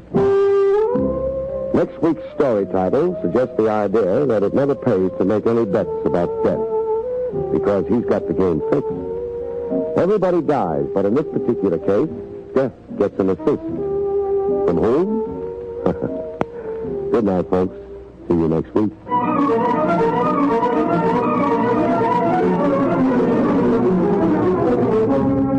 The National Broadcasting Company has brought you William Gargan, starring as Barrie Craig, confidential investigator. Featured in the role of Marcia was Barbara Baxley. Don Pardo speaking. Jack Webb stars in Dragnet, next on the NBC Radio Network. William Gargan stars as Barrie Craig, confidential investigator.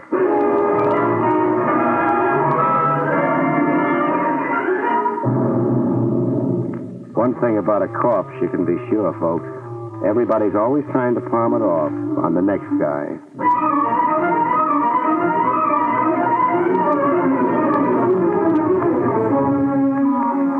The National Broadcasting Company presents William Gargan in another transcribed drama of mystery and adventure with America's #1 detective, Barrie Craig, confidential investigator.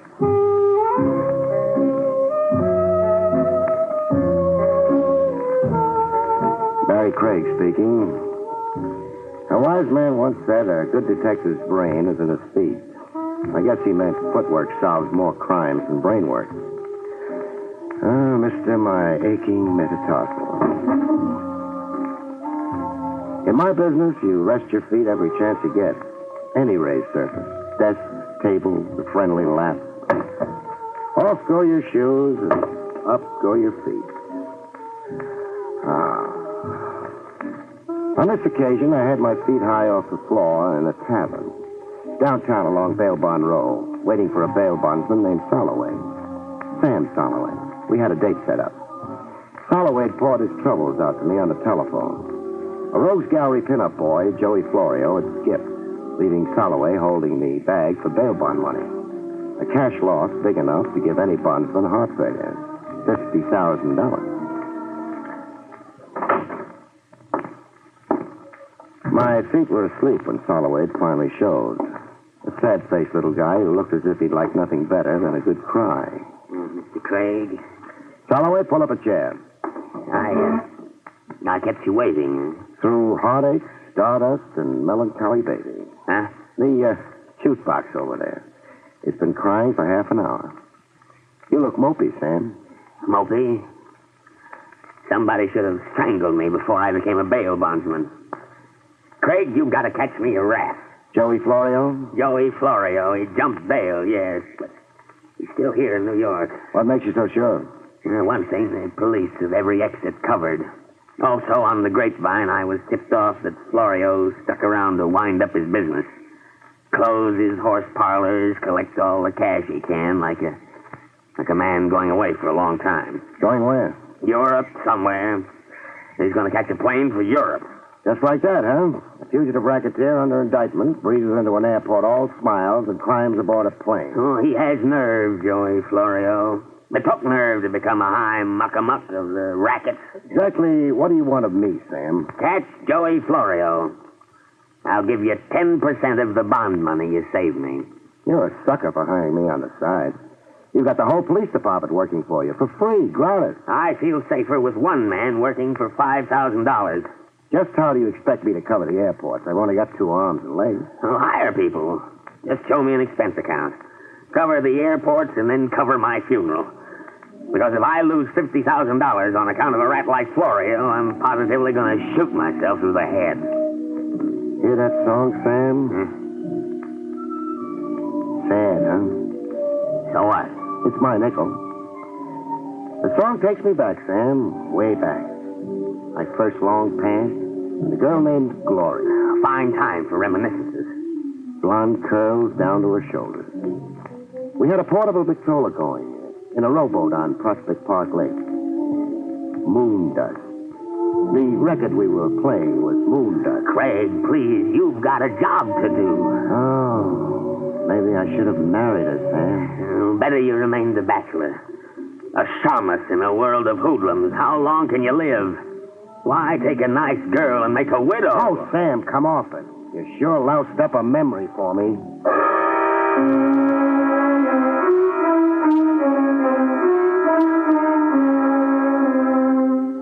I covered the airports to keep Soloway, the bondsman, from attending his own funeral as threatened. I hired a half a dozen stooges for $10 a day and smoke.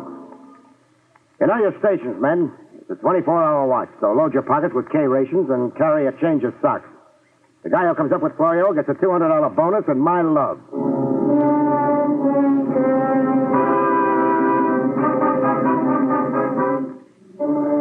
Chance in a million, but I kept it going for a week with as much action as an icebox salesman at the North Pole. Then I gave up.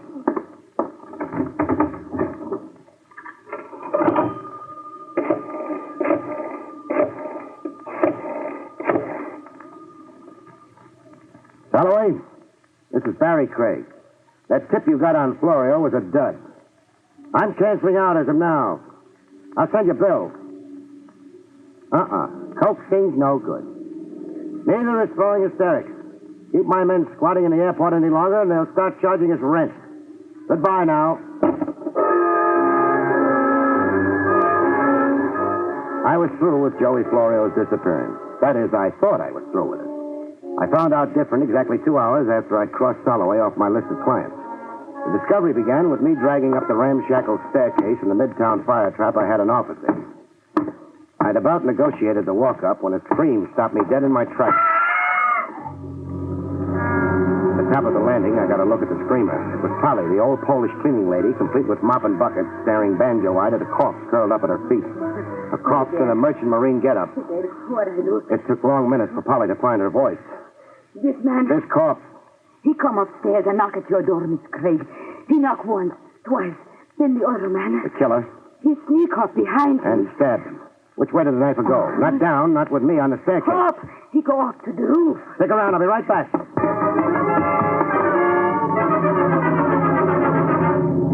I was right back, empty-handed. The roof led to 88 exits in a 4-block square. A perfect setup for a killer making his escape. I dragged the stiff into my office and then talked to Polly some more, getting nowhere. Now tell me, the knifer, what did he look like? Bad. A bad face.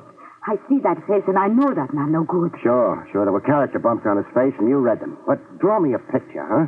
Height, build, how he was dressed, some identifying marks maybe. Oh, he's short, man. Yeah? And his hat pulled down over his face. I never forget. He stabbed the sailor, then he stabbed him again. And again, and then again, yeah.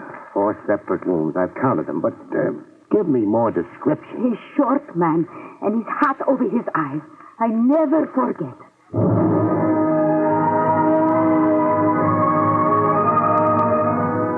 description to fit every second guy you pass on the street. I shoot Polly, and before calling the police department and making a clam bake out of it, I checked the dead man's pockets. There was nothing in them. Nothing to identify him. Just 3 crumpled dollar bills, some silver, pocket knife, chewing tobacco, a key ring, and a clipping from a newspaper gossip column. Clipping about me. Confidential investigator Barrie Craig, latest recruit in citywide search for Joey Florio. It is rumored that the missing mobster is worth $5,000 to Craig, if he catches him.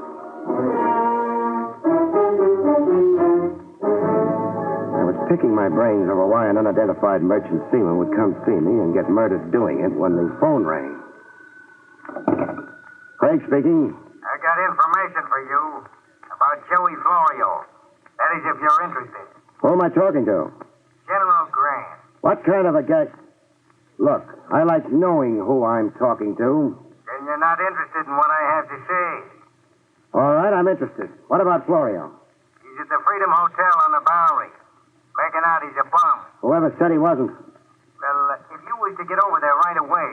Why right away? Florio's all set to move on to somewhere else. You really want him, it's gonna be right away. I see. Tell me now, General, sleeping up in that tomb on Riverside Drive like you've been, how'd you know I was interested in finding Joey Florio? It's been in the papers. I read it in the column. And why are you so interested in double-crossing Florio? For a cut in the 5 Gs you're going to collect? Oh? How will I know who to pay a cut to if you don't identify yourself? I'll be around to collect when you catch Florio. Better hop to it on a double. Florio's not going to sit around waiting for you. So long.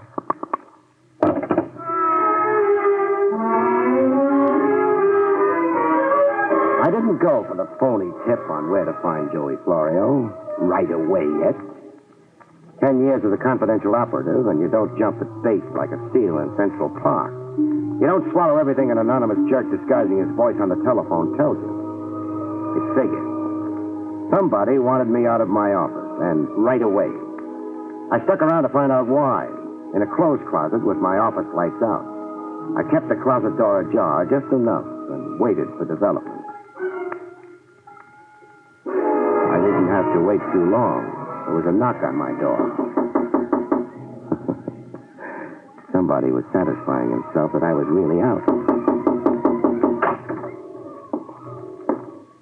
I watched the door open and close, and the flashlight play slowly around the room. A lady caller it was. Blonde heartthrob in ballerina slippers and a page boy bob. I watched her bend over the corpse, open his shirt, reach in and unbutton a pouch he wore around his middle, something I'd never thought to look for. I had the pouch out of her hand in one grab. I'll take it, sister. No. Went right to it, huh? Like you knew exactly where he kept it. Give it back. The way you frisked that corpse. No nerves, no squeamishness. You could hire out to an embalmer. Give me the pouch. Suppose we see what's in it together, beautiful. Real chummy like. Oh. Well, ship's papers, huh? Stacy Crocker, assigned to the Star of Sharon. Dates freshly stamped like... Uh-oh. Pardon me for taking my eyes off you. Now, hand those papers back at once or I'll shoot. Oh, don't, please. I'm fond of this suit. Your papers? Here. They're all yours. I ought to kill you. For identifying the stiff before you could get at your gun? Who killed him? I don't know. Now try for $4. Who was your stooge on the telephone with me a half hour ago?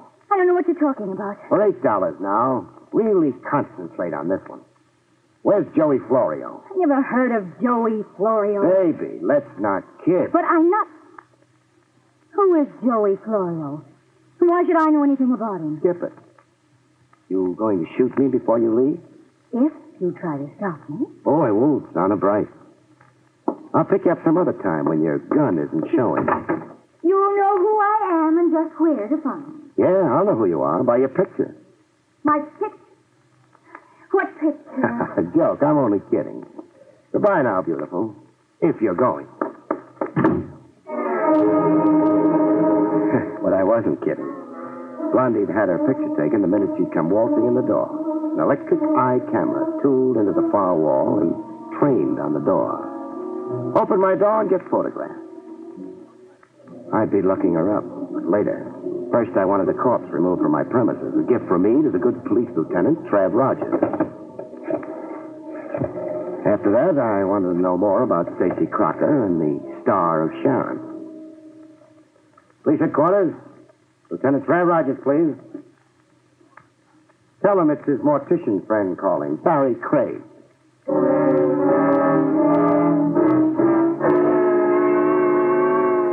My interview later aboard the Star of Sharon, anchored off Pier 20, was short and sweet.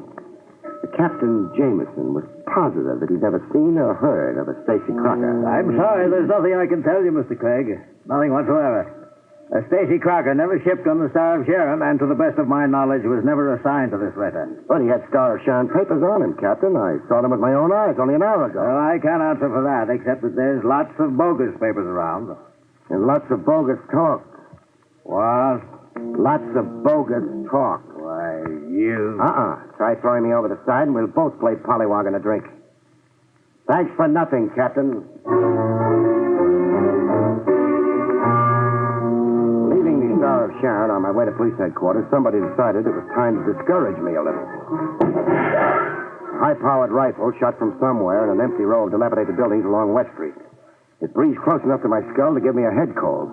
I got moving on the double.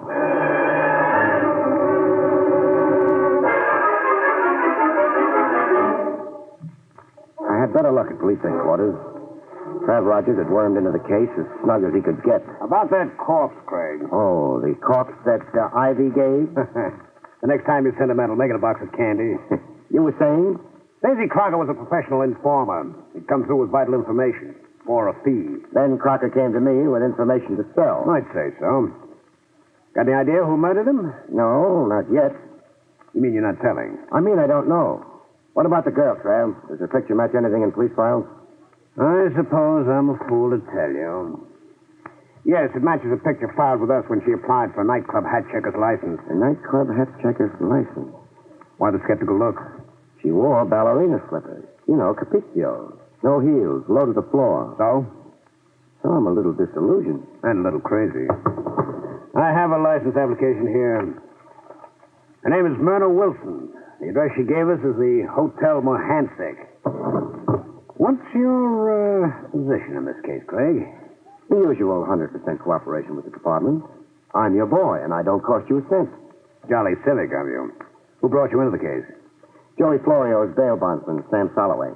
I was to get 10% of the bond money if I beat the department to Florio. Does the murder of Stacy Crocker and this Myrna Wilson have to do with Joey Florio? If I said yes, I'd only be guessing. Well, I'll have to tear myself away now. Keep in touch, Barrie. Let's not compete. Sure, I'll keep in touch. Any cops I meet, you get first introduction. Oh, Trav. Yes, Craig. The Star of Sharon. When does she sail? Midnight tonight. I suggest you search her from stem to stern, just in case the disappeared Joey Florio does tie in with the murder of Crocker. And just in case Florio picks the Star of Sharon as his way out. We have searched the Star of Sharon. While you had your feet up on my desk and ordered my office around, I had 20 men go over every inch of the Star of Sharon. Ah, clever man. I'm going to tell a taxpayer about you.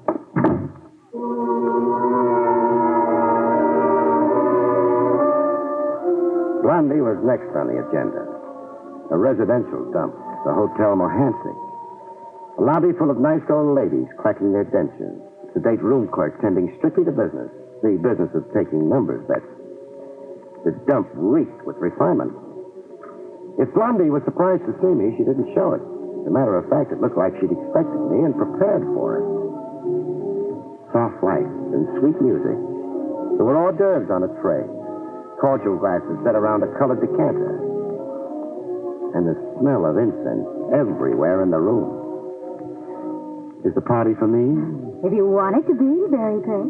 You're not surprised I came right to you? No. I knew you would somehow, sooner or later. You see, I made inquiries about you. Your reputation. What did my boosters say? That you're a bloodhound on the scent, that you get things done. My ears are blushing pink. What are you softening me up for? I need a friend. A boyfriend? A champion. How about a patsy? No, I wouldn't be fool enough to underestimate you like that. I'm in desperate trouble. You're not kidding. Let's get rid of the musical background, huh? That merchant seaman was very, very dead. I had nothing to do with his murder, I swear. You tried to prevent my identifying him. Yes, but only that. Why only that? Stacy Crocker was an informer. He'd gone to your office to disclose certain confidential information. I already know that. Confidential information involving me. Involving you in what? Robbery. I used my job as hat check girl to play lookout for jewels worn by wealthy patrons. Here, I'll show you. Where? Are they real? Very real. Rings, brooches, tiaras, loot. How did you manage to steal them after scouting them? You don't look like a society raffle to me. I had a partner. And the lucky sidekick? Tex Kirby. I'm telling you the truth, Mr. Craig. Barrie. Barrie, huh? We're really getting cozy now. But let's hear Kirby's version of it. Here's Kirby's version, but how... But where is Kirby? Watch how I materialize people, beautiful. Okay, Kirby, you can come out of the kitchen now and join the party. You're smart, Craig. I learned to add 2 and 2 a long time ago in night school. I figured Blondie would have a chaperone hidden somewhere in the woodwork when a great lover boy like me came calling. I asked Kirby to be here in case you insisted on questioning him. Sure. Okay, I'm insisting. What about these jewels, Kirby? Like Myrna told you, me and her was working in together, stealing them. And you didn't kill Stacy Crocker? No. I only knew he was on his way to tip you off to our racket, so he could cut in on the insurance reward you'd collect. Well, so much for that. Now tell me about Joey Florio. I never met the guy. But you telephoned me Florio was at the Freedom Hotel on the Barrie. I telephoned you? Let's not get cute now, Kirby. Okay, it was me. I wanted to get you out of the way so Myrna here could frisk Crocker. How'd you know Crocker was in my office at all? And in the defunct state he was in? I tailed him to your place. I was downstairs waiting when a cleaning lady came running out into the street to tell the whole neighborhood that somebody'd shoved a knife in a merchant sailor upstairs. Smart boy, Kirby. You got all your answers worked out. Well, it's the truth. You cooked up a cute story, you two, but it's as phony as Blondie's eyelashes. Are you always so cynical, Mr. Craig? No, I believe everything I hear, but only on the 8th day of the week. Nice try, kids. I hope Joey Florio appreciates what you both tried to do for him. Florio, but we've told you repeatedly... Marna. I told you there was no use coming clean with Craig. Clean as last winter's unwashed socks. Do I walk out of here standing up, or do you two connivers have other plans for me? Maybe I have got other plans. Then for safety's sake, maybe I'd better take certain precautions. Bring him to, beautiful. Murder in Kirby's big try and big lie on behalf of Joey Florio was as easy to read as the ABC on a kindergarten blackboard. They'd outsmarted themselves, the way phonies always do. I'd been fed a melancholy lie in a room lousy with monograms. Monograms on the sofa pillow, on the tablecloth, even on the silk lounging pajamas Blondie's been wearing. The monogram? JF. JF for Joey Florio. It all boiled down to one simple truth. I didn't have to be the seventh son of a gypsy to figure it out. Florio planned to leave justice, Soloway the bondsman, and the USA behind him. Not by plane, but on the Star of Sharon. Stacy Crockett come to sell me that when somebody stopped him. Then Kirby and Blondie did what they could to stop me from identifying Crocker. From tying Crocker in with the Star of Sharon. I was in a doorway along the waterfront at a quarter to midnight, 15 minutes before sailing time. There was a cop assigned by Trev Rogers on 6th post, watching the Star of Sharon until it sailed. Everything was as quiet as a graveyard for a while. Then the fireworks began with a rush. First came a scream. A woman screaming her head off around some dark corner. Cop on detail went running toward the screen, waving a service gun. I stood pat in the doorway. It was a decoy trick. It had whiskers on it. If it wasn't, even a woman getting herself murdered somewhere couldn't get me away from the Star of Sharon. I played it right. With the cop diverted, a car rolled up to a fast stop right in front of the pier. I watched the guy jump out and the car shoot away. I didn't have to get through. Bail jumper Joey Florio, catching a freighter at the last minute. He was running for the gangplank when I fired a warning shot. Florio, stop where you are! Florio stopped cold and I went across to get him. Somebody had other plans for Florio. Somebody with a stuttering typewriter.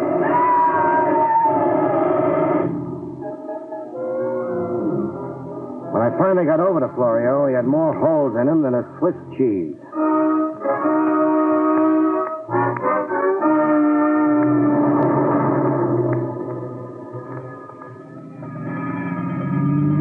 The police took over. The last I saw of Lieutenant Rogers, he was hitching a ride on the morgue wagon. I caught a cab to the home of Sam Soloway, bail bondsman. I had enough for a cruise around the moon and back coming to me, if I could sell a corpse to Sam. Hello, Sam. Craig? This time of night? I never sleep. Too many guns going off. Still want Joey Florio? I still want my $50,000. Is it still 10% for me? Bargain's a bargain. In cash, right away. Right away? Well, Craig, it's after midnight. I know you keep that much cash on you. Guys get themselves in trouble with the law at all hours. I've seen you come running to post cash bond in the middle of the night. Craig, you're a regular fox. All right, cash. Here. $100 bills.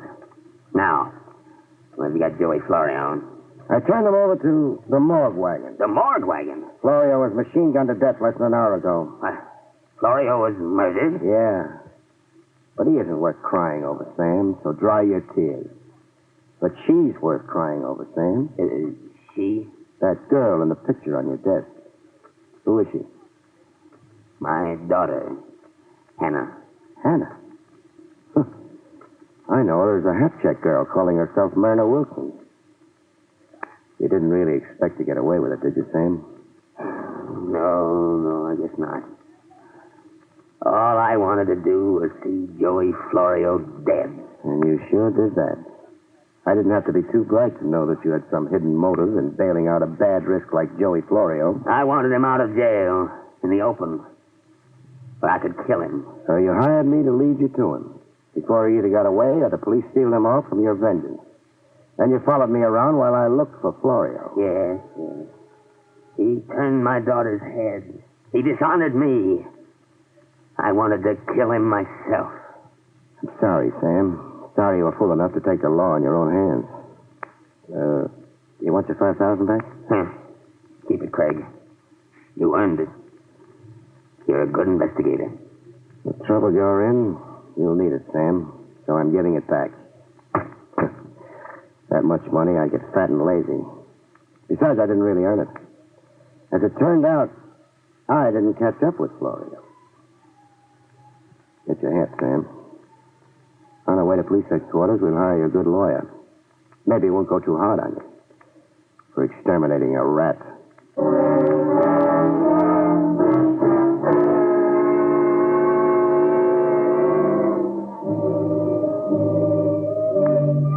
Well, you rest your feet in my business every chance you get. Any raised surface handy. Off go your shoes and up go your feet. You drowse off, wondering about things. Things like the bittersweet memories of an old song can stir up. A golden girl named Gloria and a portable Victrola in a park rowboat. You wonder about the crazy anger that changes a sad-faced little bondsman into a murderer. Holloway. Poor, sad-faced Holloway. How will it go with him in court, you wonder? And you worry. You worry. Good night, folks. See you next week.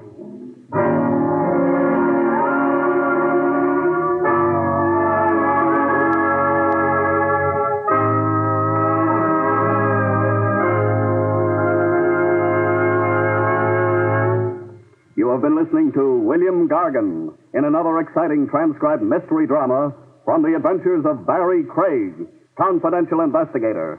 Tonight's story, Corpse on Delivery, was written by John Robert. Next week, it's the strange story of the borrowed knife, about which Barrie Craig has this to say. One thing about marriage, folks, many are made in heaven, but there are others that are unmade by the forced application of the vow, unto death do us part. See you next week, folks.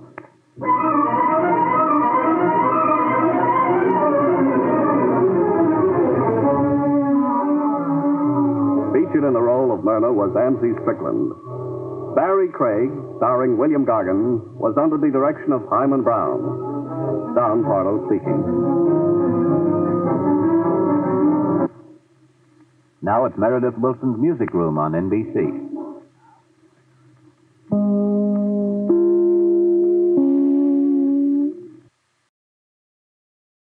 William Gargan stars as Barrie Craig, confidential investigator.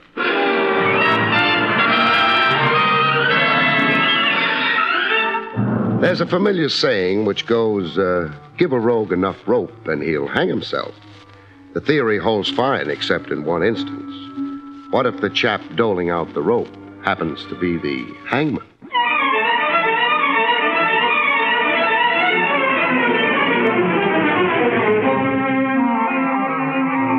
The National Broadcasting Company presents William Gargan in another transcribed drama of mystery and adventure with America's #1 detective, Barrie Craig, confidential investigator.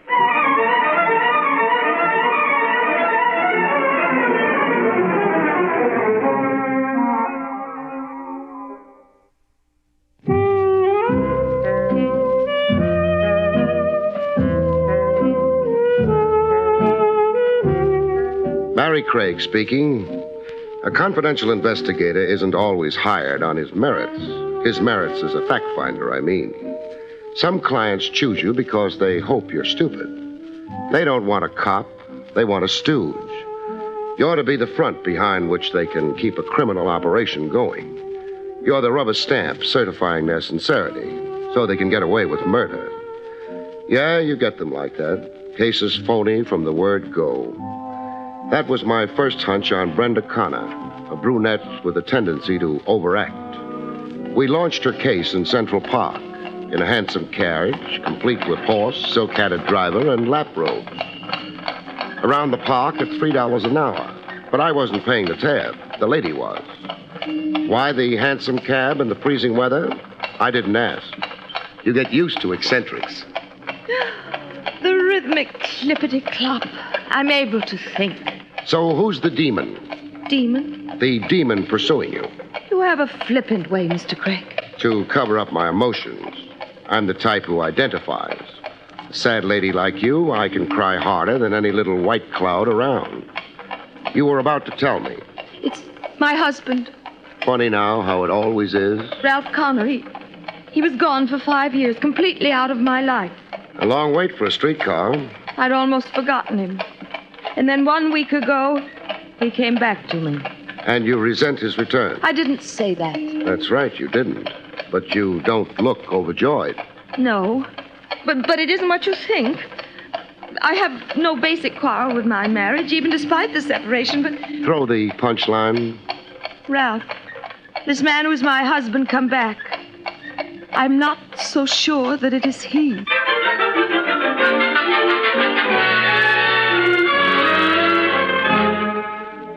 I let Brenda Connor continue to unburden her soul over coffee.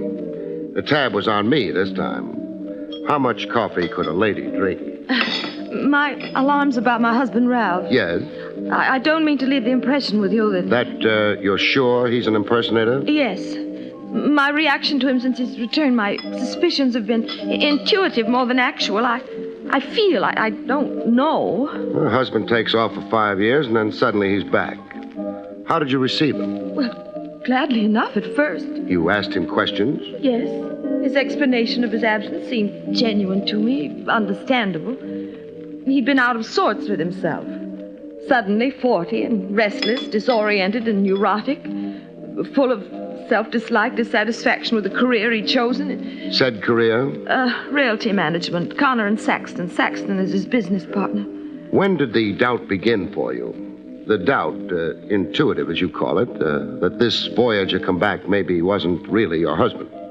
The very first evening. Ralph was different. A stranger I didn't know.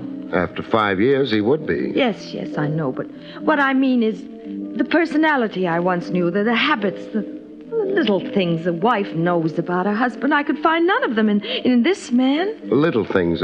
Can you give me something specific?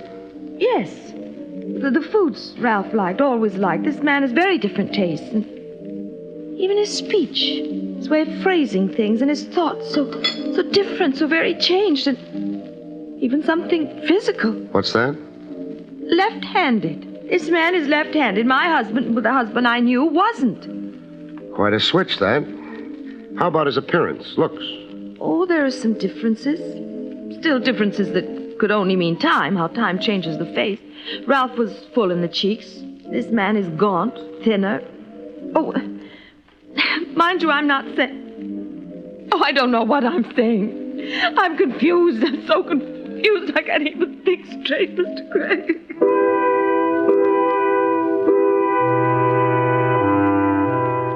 Hooray for confusion. But there was more to it than the lady was telling. There always is. I got a peek into what was omitted in the telling. The time was later that same afternoon. It was raining buckets. I had my formal tie on for a ride over to see the husband, Ralph Connor, firsthand. The great thing about a jalopy, it either starts or it doesn't. Mine wouldn't. Wet wires from the downpour, I figured. But my guess was wrong. There was a gentleman on hand to correct me on it. You only run your battery down, Craig. Get off the starter. A guy on a rain slicker slouched in the back of my car. Nice eyes and an easy grin. And a familiar swell near the left armpit. I knew what that swell was. I had one myself to match it. A gun holster. The wires aren't wet, Craig. There's another reason she won't start. What's that? This. Here. Your rotor. Rotor? You don't know about cars? I know they go or don't go. The rotor belongs under the hood on the engine where the distributor is. I removed it. Why? So your car wouldn't go. Why again? So you'd bum a ride from me. Where are you parked? Right behind you. Come on, I'll chauffeur you. You sound like you know where I'm going. Yeah, I think so. See Ralph Connor. He You want to look him over? You're well informed. I took courses in mind reading. Come on, I'll drive you. To Ralph Connor, this is? No, not right away. I've got something else to show you first. You're stalling, Craig. No, I'm thinking. About? The penalty for armed kidnapping. 20 years. Life if you cross state lines. That's the Lindbergh law. And the chair if you compound kidnapping with murder. So what's it to be, Craig?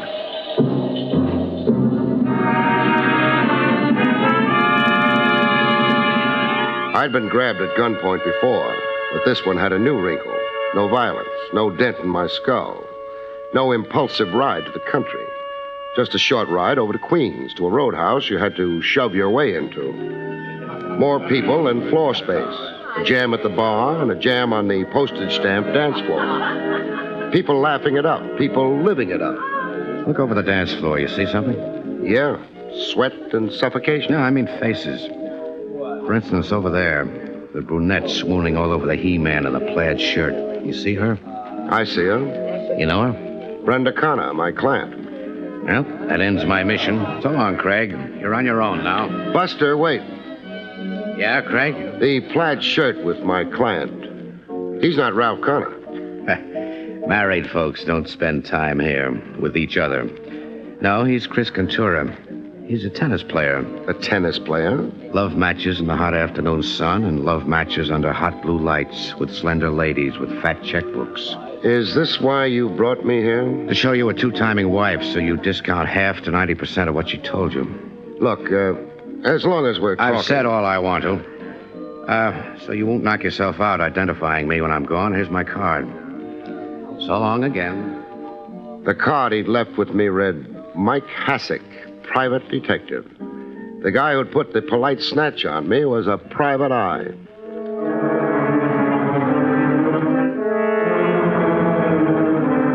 I switched my plans around. You do with new developments. I didn't try to interview Ralph Connor right off. I drove over to his residence to case the place. Pretty fancy. A townhouse all lit up like utility bills were no concern to anybody. There was a parlor floor drawing room that opened onto a stone balcony. I was enough of a gymnasium genius to make the balcony without setting up too much of a commotion. After 10 minutes of eavesdropping on the rustle of thick oriental carpets, I got to listen to a live show. Brenda Connor and a guy I took to be her ever-loving mister on the other side of the glass. You've got that odd look again, Brenda.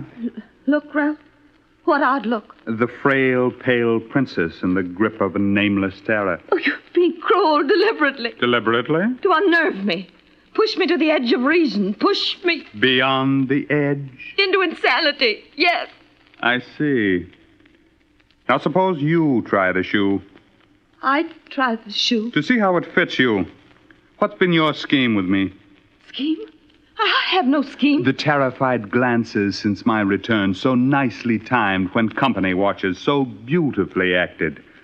And the way you contrived to look at me other times. The unfamiliar stares, if I were not your husband, but an interloper. Not an interloper, Ralph, but an... Yes, Brenda? An imposter. I see. I am not who I am. Is that what you're saying? Oh, what about me is so changed? I'd like to know, Brenda. Everything is changed. Your manner, your talk, your habits, so many little things. They're not like the Ralph I knew, the Ralph I remember. An imposter, that was your word. Do you then really think I am not Ralph Connor? That I am somebody else? Some diabolical somebody else playing at being Ralph Connor? I don't know. I don't know. It was time to get off the balcony and make a more formal entrance into the life of Ralph Connor through the front door. I started to do same when I had a mishap. Cute word, mishap. It can mean anything. It can mean a tear in your trousers from an unexpected nail. It could mean a ton of brass landing on your head. In my case, it meant the last mentioned. A ton of brass. Ooh! It fell from a height, from upstairs somewhere with cannonball speed. What? Who? I was too sleepy to care. I just lay down.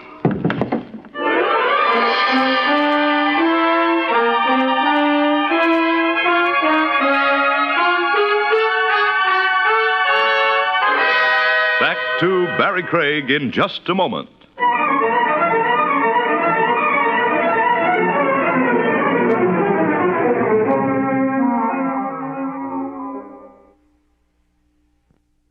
And now, back to William Gargan, starring as Barrie Craig, confidential investigator.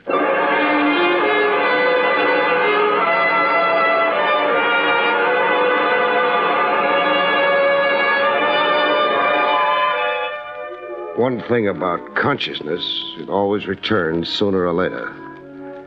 If you're not dead, that is. I wasn't. I had proof I wasn't. I could wiggle a finger. When you're dead, you can't. Rigor mortis won't allow it. I was on a couch with a guy slapping cold compresses on my forehead. A guy with nice eyes and an easy smile and wearing a rain slicker indoors. He was the private eye, Mike Hassick. Able to get up now, Craig? I'm up. What hit me? A flower pot, solid brass. It was on the window ledge, 3 flights up. It fell? No. Oh, it was dropped on me. That's right. By whom? Me. You're working for the Mr. Ralph Connor? That's right. An impersonator. Stand in for the real article. If you want to believe a wacky two-timing wife. I see. Who owns all the loot in the family? So don't answer it. I can guess the way it shapes. My client, Brenda Connor, does. Your client hasn't got a dime. That stuff about Ralph Connor being an impersonator is the malarkey, Craig. Maybe, but answer me this. Can a man who's been right-handed to the age of 40 suddenly turn up left-handed? But don't answer it, Hassick. Think about it while I'm busy somewhere else. You're going to heckle Connor? Maybe. Oh, Hassick. What? Come here to the rear window a minute. Yes? What's outside? The yard. Yeah, it's a backyard. Not much of a drop. Only 10 feet, I'd guess it to be. 10 feet? So what? So one of us has to be discouraged. You've had your whack at me. Now it's turnabout. Craig, let me go. Put me down. Put you down? Sure. Exactly what I intend doing.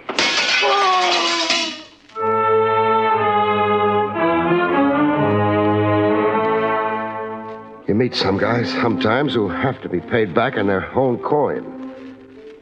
I didn't set up a talk with Ralph Connor. I passed him up a second time. I had nothing to say to him yet. Instead, I looked up Saxton of Connor and Saxton Realty Management. Connor's business partner. Maybe he could shed some light.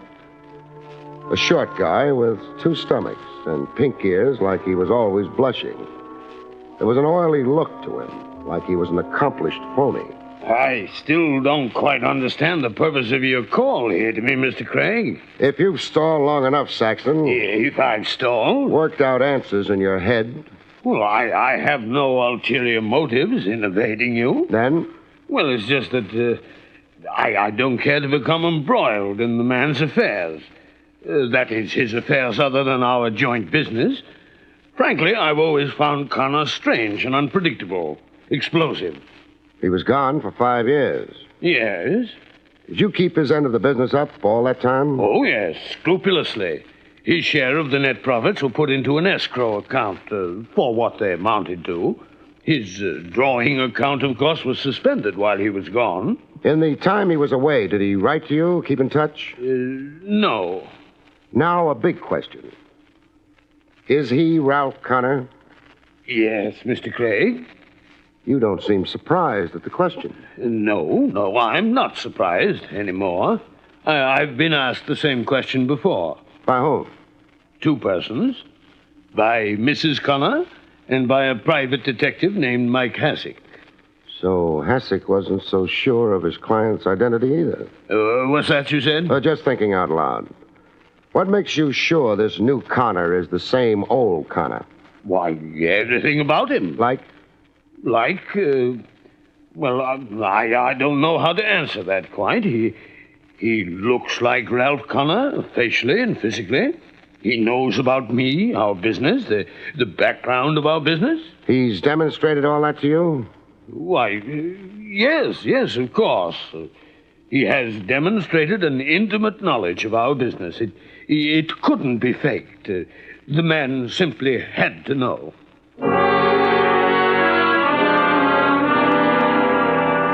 Connor was Connor.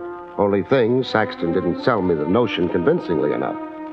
I double-checked on Saxton's truthfulness by applying some heat to the office bookkeeper of Connor and Saxton. Why, Mr. Saxton told you outrageous falsehoods. Outrageous! He didn't ring true to me too much. Good I got to you, Mr. What's it again? Pippet. I'm the one to tell the truth. Oh, that's peachy dandy. But get around to telling it. Well, now, Ralph Connor, the new one, he's a queer one. Meaning? Well, when he came back after being away all that time, he didn't know my name. He kept calling me Pippin and Poppin. Pippin and Poppin, mind you, when it's Pippet, like it's always been. Pretty staggering. And then about the business, he didn't know about the old Cameroon account. He didn't, huh? The biggest account in the Connor Saxton agency, and he didn't even seem to know he had it. Like this wasn't his business. What else? Well, his easy way about money. Tipping me $1 when he sent me out for coffee. The old Ralph Connor only tipped 5 cents. Is the new Ralph Connor also easy about money in other ways? Business ways, for instance. I don't know what you mean. I mean, like not asking for an accounting from Saxton to cover the 5 years Connor was away. Well, there never was an accounting. And Mr. Connor never yet asked for one. Well, you'd know that. You're the bookkeeper. Oh, yes. I'd be the one to know, all right. Is there an escrow account with Connor's share of the profits of the last 5 years in it? Oh, no, there's no escrow account. Well, were there any profits the last 5 years Connor's been away? Oh, yes. Good profits. Business has been very good. How good were the profits? Well, I couldn't say without going over the books. $50,000? Is that close to it? It isn't far from it. Then a sharpie like Saxton would have reason to play ball with somebody not the real Connor, but an impersonator. Keep all the accumulated business profits, so long as the new Connor didn't stick his hand out or yell for the DA. Oh, well, I'm afraid now you're getting too deep for me. Forget it. You've been a great help. You can go back to your books now, Pippin. The name is not Pippin. Oh, my mistake, Poppin. It's Pippin.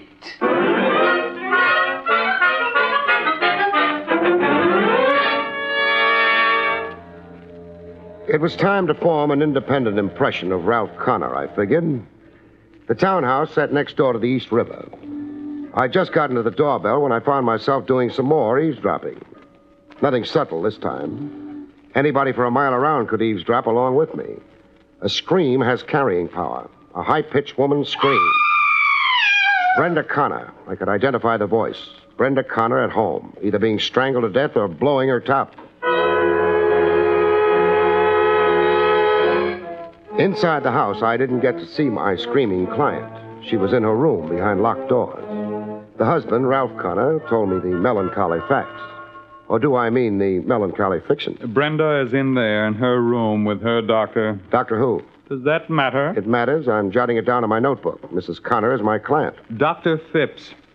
275 Dartmouth Street, if you also want the address. Phipps is Brenda's own physician. I get your emphasis. When can I see Mrs. Connor? I don't know. She's under restraint. Restraints meaning? She's had a nervous breakdown. All of a sudden? No, my wife has a history of, say, emotional instability. Hallucinations, compulsive behavior, a fascination for unsavory places and people. That's a careful reference to the Roadhouse and Tennis Adonis. Mike Hassick made sure I'd see. Yes, so that you'd be aware of all the facts. This emotional instability in Brenda, it's one of the reasons I left her 5 years ago. I've had all I could stand of hysteria. You make a glib case of it. It's the truth. What happens to Brenda Connor from here on? Hospitalization.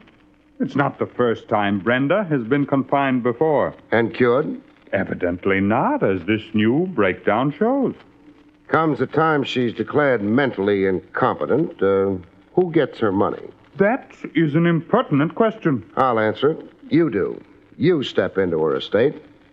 I'll even bet you've already got the petition before the court with Dr. Phipps's affidavit pinned to it. I don't care to dignify this nonsense any longer, Mr. Craig. So if you don't mind, good night. On the street, I had an encounter with a guy who was making a habit of it. Stop a minute, Craig. What for, Hasek? A talk. Friendly talk. With a gun in my ribs? The gun's for my own protection. You play too hard. So do you. I have to. I'm in it for the cabbage, just like you. Speak only for yourself. You'll change your mind. $100,000. We split it down the middle. Who gives it to us? Connor, if you don't spoil it for him. Keep talking. Connor is a phony, an impersonator, like you said. The real Connor, he probably knocked off somewhere, the way I figure it. But none of our business. Now, this Connor grabs the wife's estate. We let him. You let him. Then the bite. He pays us off. We own him. You're sure of your facts? I checked. I sized everything up. Connor's a fake, a smart fake, and the winner. Let's win with him, okay? Why did Connor hire you in the first place, Hasek? To follow his wife around, report on who she saw, spent time with, that tennis player, you. So, now tell me, you playing it smart along with me? What do you think? I think you are. Sure you are. What have you got against money? I played it smart, the poor man's way. I didn't go home and let Connor play out his scheme. I went back to Connor for a closer look at his scheme. You've become a frequent visitor, Mr. Craig. Every 10 minutes. I realized out on the street that I'd said things in here to you that were out of line. I'm sorry. Forget it. Thanks. I can see now what a screwball Mrs. Connor is and how I went for the buck.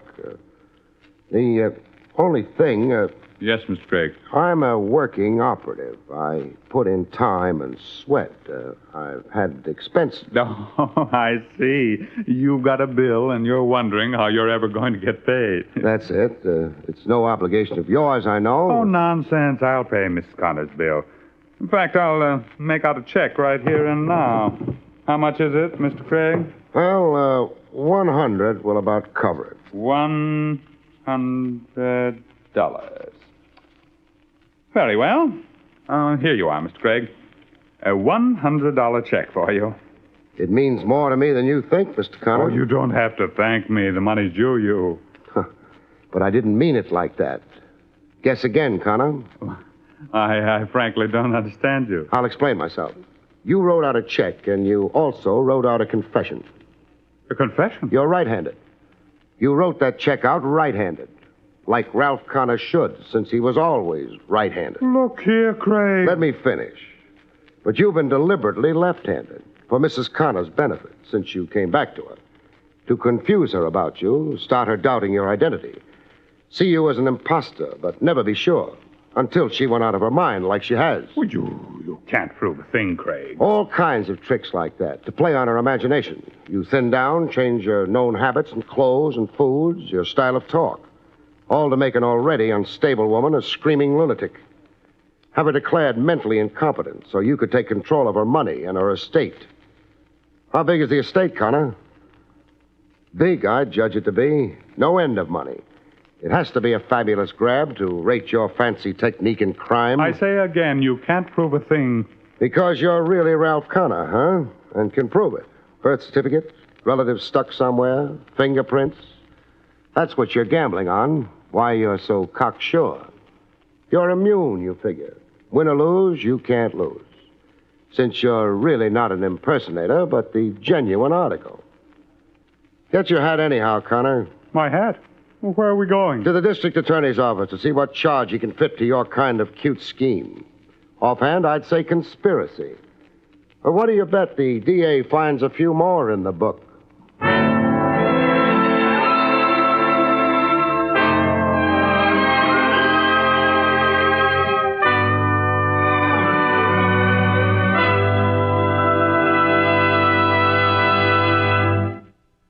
You have been listening to William Gargan in another exciting transcribed mystery drama from the adventures of Barrie Craig, confidential investigator.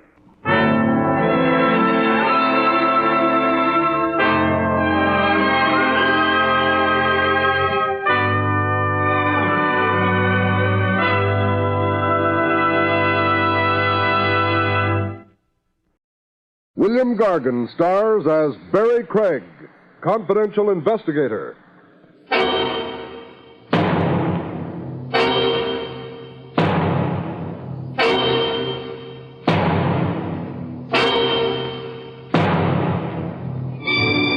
For that charge to cure that tired, listless feeling, apply to a switch artist named Max. Max, of course, being the state electrocutioner.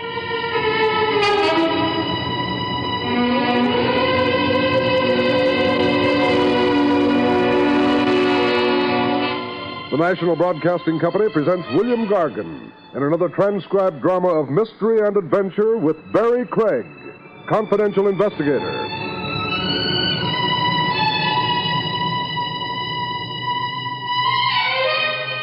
Barrie Craig speaking. Any formula for mixing dynamite is good enough, provided the end result is an explosion. What is the Craig formula for dynamite? Okay, 2 ingredients are required, namely, amateur tennis and the international social set. The result? Strictly dynamite. I had both ingredients wished on me one balmy summer's afternoon at the tennis matches. I was in the grandstand box under the candy-striped awning. Ah, life as she is lived. A tall iced drink in my hand and my hostess at my elbow. Said doll, an aging blonde, was Hilda Hobson, former screen star, very rich, very eccentric, and queen of the International Cafe Society. Great, wonderful! Oh. The tennis match in progress was the tournament championship finals. Kurt Kenny versus Bobby Blaine. Both lads as big in tennis as Rocky Marciano in boxing. The player, Kurt Kenny, was, oddly enough, husband to Hilda Hobson. I said oddly enough because the boy was 25, about half the age of his bride and my client. What was I doing in a twosome with Hilda Hobson? Watching her jewels. $250,000 worth of ice, as the lady herself explained it. Oh, I wear my jewels to the tennis finals every year. It's traditional. It's wicked. Hold still while I take inventory. By the by, who's winning out there? Bobby Blaine's leading in the 5th set. Kenny and Blaine won 2 sets apiece so far. This one's the rubber match. Yes, Kurt's behind 4-love. 4-love meaning 4-0, 5th set. Looks like your hubby's chances for the championship is down the drain. It does look hopeless for Kurt. Oh, well. Oh, played! Wonderful! Oh, wonderful. What was played? You're not watching the match. I can't and also watch your jewels. Oh, and ace. Bobby Blaine just scored a beautiful service ace. You sound like you're rooting Blaine in instead of Kurt Kenny. Blaine is such a beautiful player. Well, so is your husband. Kurt? Kurt is past his peak. Oh? What goes now? They call time. Mr. Craig, will you please follow the game and stop asking me questions? I'm beginning to feel, well, heckled.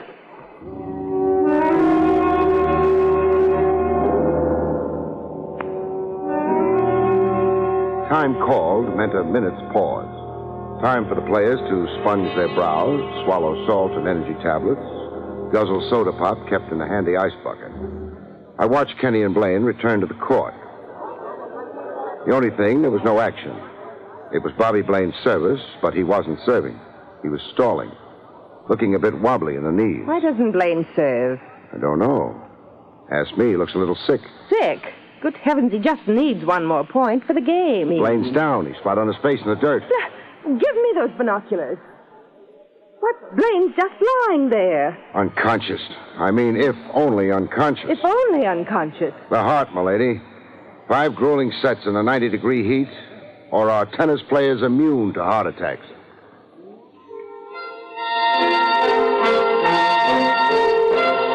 In the emergency room, a quick complex of first aid and restoratives did nothing for the horizontal tennis player. A full-fledged doctor hadn't arrived yet. The tournament public relations man was doing emergency medical honors. A fidgety chap named Benton, Harry Benton. Say, if I could get closer to the patient a minute. Why, sure, go ahead. Please stop crowding around, folks. Please, this isn't an exhibit. Well, mister? Cancel the doctor call and call the morgue wagon. Blaine is... very dead.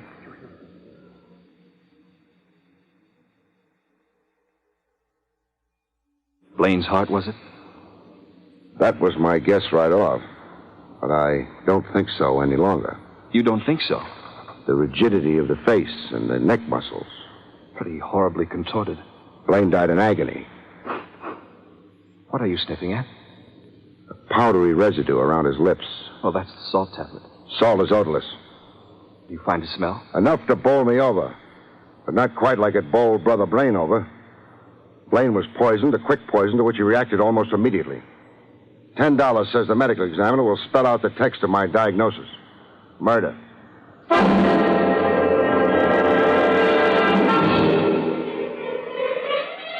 The deputy medical examiner pronounced it death by poison. The murder made big evening headlines and juicy gossip among the tennis set. I had an evening drink with the public relations man, Harry Benton, at Benton's request. We met in a place called the J. Cretin Memorial Club. I want to engage your professional services, Mr. Craig. To do what?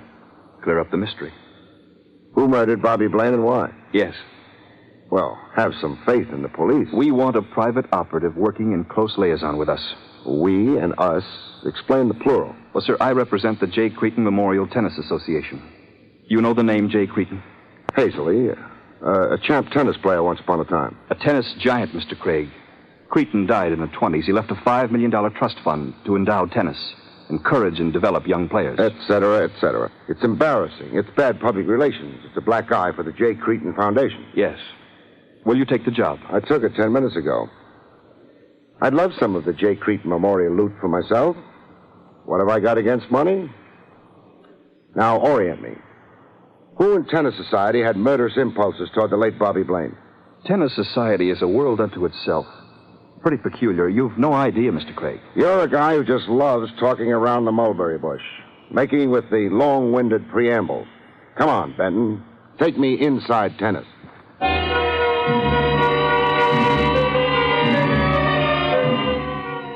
I kicked off my investigation with Kurt Kenny. Kenny had a case of nerves. Look, I'm in no mood for any interrogation. Nobody ever is. Some other time, huh? Murder can't wait. Oh, yeah, and that murder theory. Ask me, it's a malarkey. You cops, I was trying to make a dull job look sensational. Diagnosis, murder. The medical examiner verified it. Poison. Nobody pried Blaine's jaws open and fed him the poison. No, but somebody left a pill handy to Blaine's reach between games. A pill Blaine would confuse with the standard energy or salt tablets. Oh. Is that the autopsy report? I'm betting it will be. Well, now, why would anyone poison Blaine? Why would anybody poison Blaine on a tennis court? And at the exact time it happened. Is that an oblique dig at me? You're the only beneficiary to Blaine's death I know. Yet. How am I a beneficiary? The incident saved you from defeat. I think you wanted to win today, with every fiber in you. And for more reasons than just the title. Now, what other reasons would I... To stay on top. Be tops with Hilda Hobson. Keep the relationship superheated.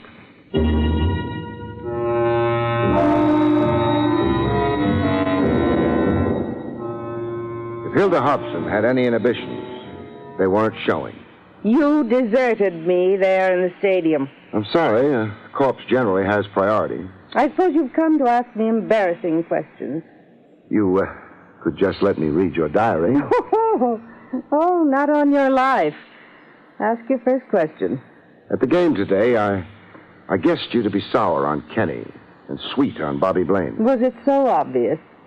And how did Blaine feel? That is, before he lost all feeling. Very eager for my company.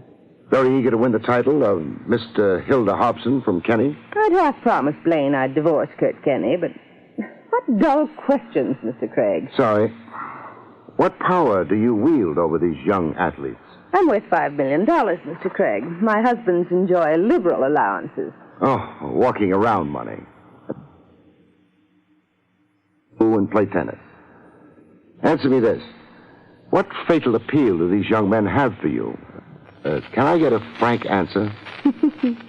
No, you can't. Well, then give me a funny answer. As a girl, I idolized the classic Greek gods. At 50, I still do. Now, who murdered Bobby Blaine? I suppose Kurt Kenny, poor deluded boy. As if the removal of Blaine could possibly help him with me. Would it? No. Some other Greek god on the horizon? One always happens along. Oh, sure. There are 6 major tournaments before the close of the year. Your young Greek gods, all born poor, on the wrong side of the tracks. All crazy to get invited to the best places, using a tennis racket to club their way into society. Oh, it's a nice, vicious circle.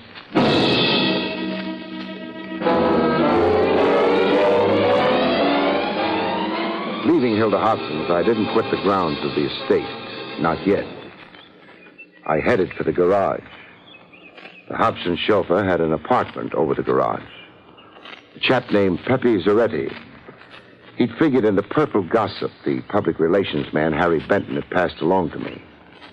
Like his boss lady, Pepe was but totally uninhibited. Was I once the husband of Hilda? Yes. I had that unforgettable pleasure. You were a South American tennis title holder once. I was the best tennis player in the world once. Until Hilda married you and put you on an allowance. I have no regrets. It was a charming interlude, our marriage. Guinea hen, champagne, skin diving in Bimini. Whose idea was it for you to stay on as chauffeur after the divorce? We arrived at the idea, how you say, simultaneously. Hilda does not love Pepe anymore, but she does not hate me. So I stay to serve her this way, as her good friend and chauffeur. How's your tennis? I am fat here in the middle, and here in my wrist, rheumatism. Very sad. So who poisoned Bobby Blaine? You want me to answer that? I'd appreciate it. Poor Kurt Kenny. How terrible if Pepe Zaretti sent him to the electric chair, huh? You're saying Kurt Kenny did it? Yes, I say. I say what I see. Now, what did you see and where? Driving to the stadium this morning for the championship finals. I am driving Kurt Kenny. We are stopped to give Bobby Blaine a lift. Cozy. The opposition riding to the battle together. No, it's a courtesy. Blaine's car is broken down. He's stranded on the highway as we pass. Go on. Well, in the car, I hear with my ears Bobby Blaine saying that he forgot his energy pills, that they are left in the dashboard compartment of his car. Then I see what I say. Don't scramble it. Say it. Kenny gives Bobby Blaine a few energy pills of his. I see this in my rearview mirror. You're really putting the finger on Kenny. To think that I should be the one. Now tell me, who succeeded you as Hilda's husband? I mean, direct succession. Kurt Kenny. Hilda saw him win a tournament in Milan. And that night she locked me out of the house. Fini, we were through.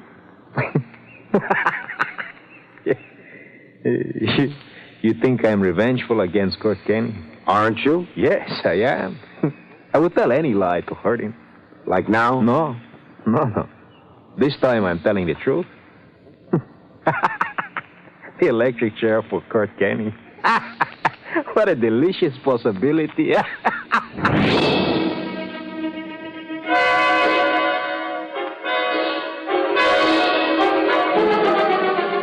found Blaine's buggy in the Trilex garage, where it had been towed for repairs. I had to force the lock of the dashboard compartment. There was at least some truth to Pepe Zaretti's testimony. I found a small cardboard box.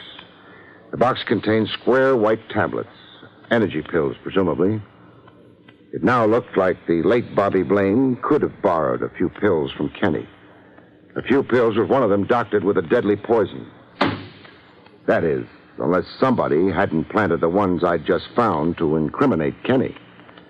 Somebody like Pepe Zaretti. A nice trick, very easy to work. My client, the public relations man, Harry Benton, perspired freely over my temporary report. If you prove Kurt Kenny guilty of the murder, what a blow to tennis. What a blow to the J. Cretin Memorial Association, you mean? Yes.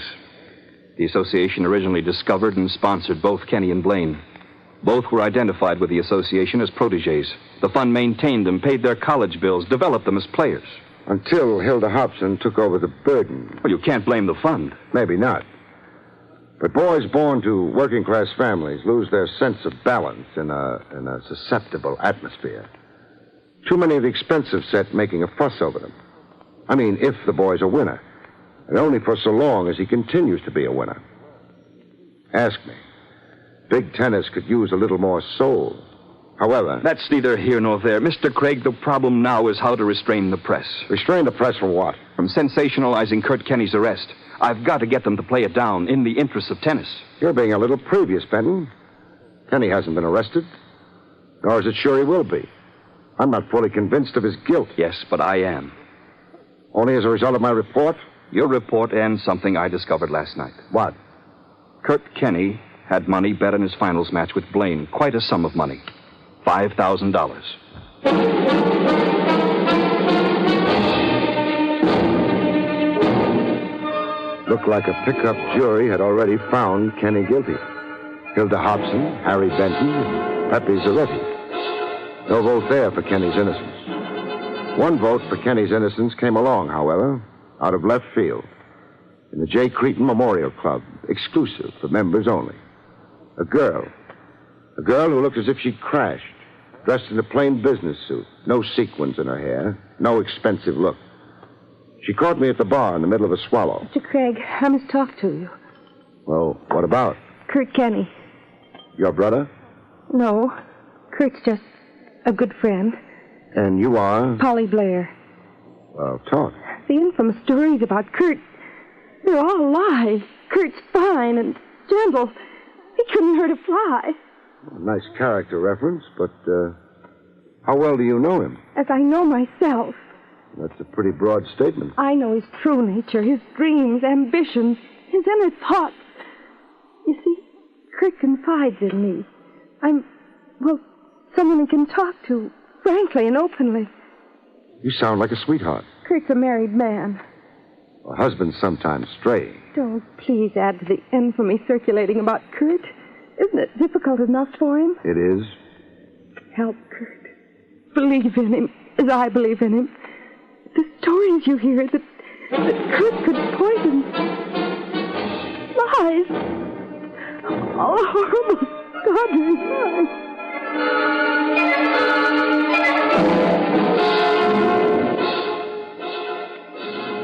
Time, I figured, for a follow-up examination of Kurt Kenny. To get Kenny, I had to sit through a tennis match. I occupied my same seat in the grandstand box under the candy-striped awning. Same deal as before. A tall ice drink in my hand, compliments of Hilda Hobson. Hilda herself was loudly in evidence. Aye, but Kurt is sharp today. Yeah, going great. Service aces, passing shots, drop shots, right on his game. Like he didn't have a care in the world. Kurt, without a care in the world.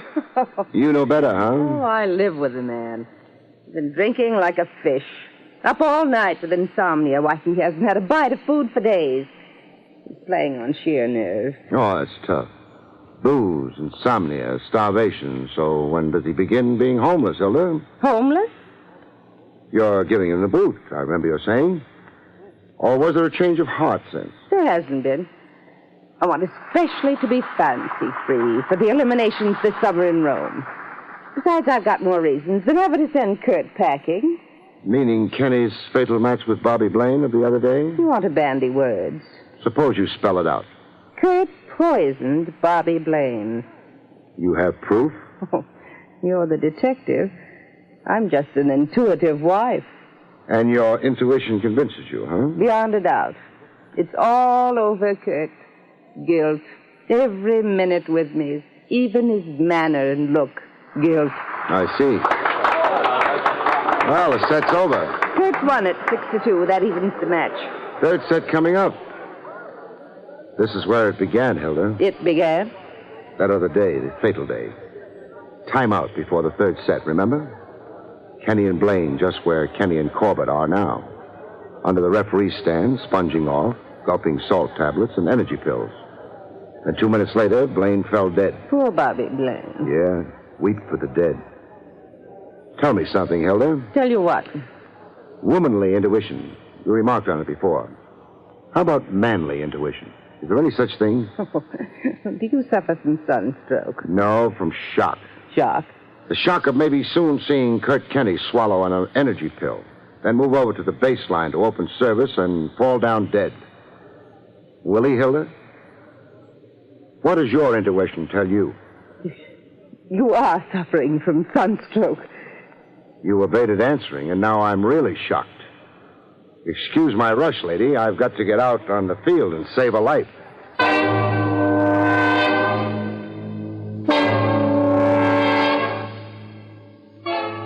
I was on the field in time to prevent Kenny from swallowing a white pill, salt or energy. I had to wrestle him out of his hand. Now, come on, give them up, Sonny. Have you gone insane, Craig? Maybe I have. A cop goes intuitive. He could be shaping up for a psychiatric ward. But intuitive? Well, what's your idea about these pills? I see you're getting kind of intuitive yourself. I want these pills sent to the police chemical lab for testing. If they're okay, call me impulsive. If they contain poison, call Hilda Hobson, Madam Bluebeard.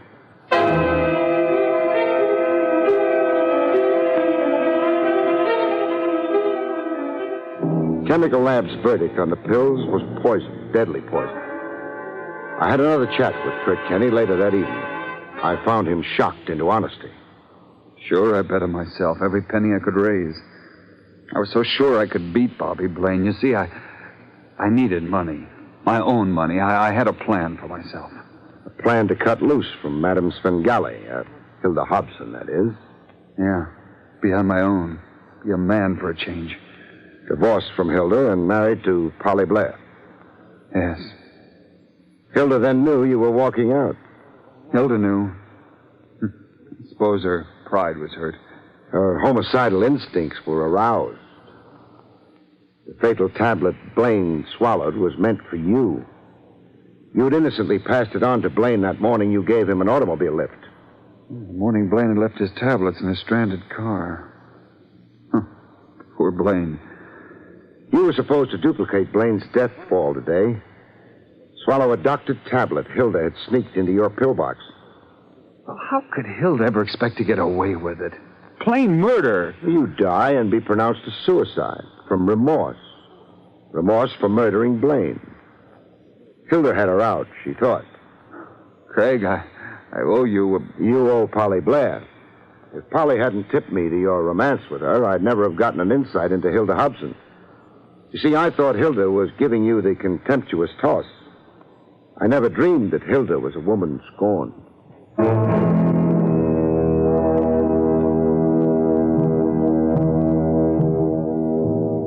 I had a few parting words with Hilda Hobson in police headquarters, watching her get mugged and fingerprinted. Kurt was leaving me. Leaving me, Hilda Hobson, for a cheap little gammon. For a girl he could have equality with. I suddenly saw myself as old and unwanted. Unwanted. Very moving scene, Hilda. Normally, I'm a softy for tragic emotion. But right now, for the life of me, I can't get an idiotic jingle out of my head. Idiotic jingle? What? I'll say it, but don't hate me. Tennis, anyone?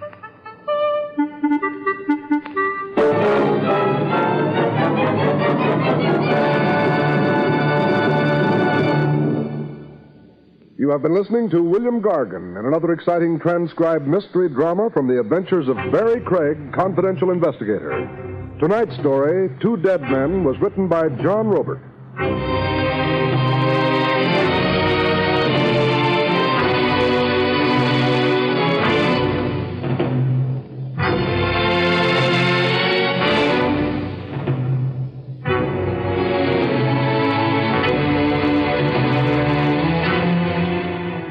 The National Broadcasting Company has just brought you an NBC Radio Network production with William Gargan starring as Barrie Craig, confidential investigator, directed by Andrew C. Love.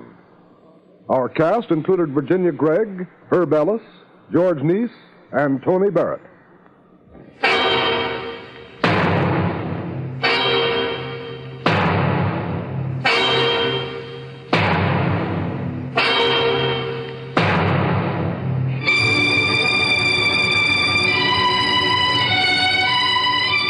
Hear Bill Henry and the news on most NBC radio stations.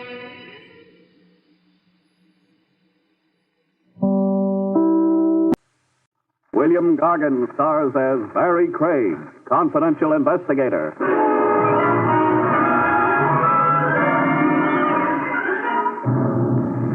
The odd thing about a killer, folks, you'd never believe it if his gun wasn't showing.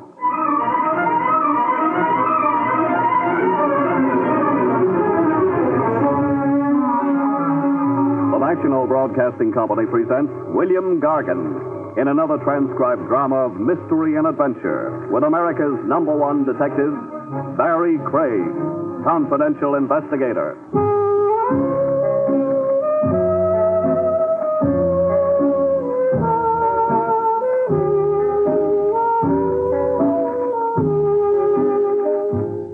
Barrie Craig speaking.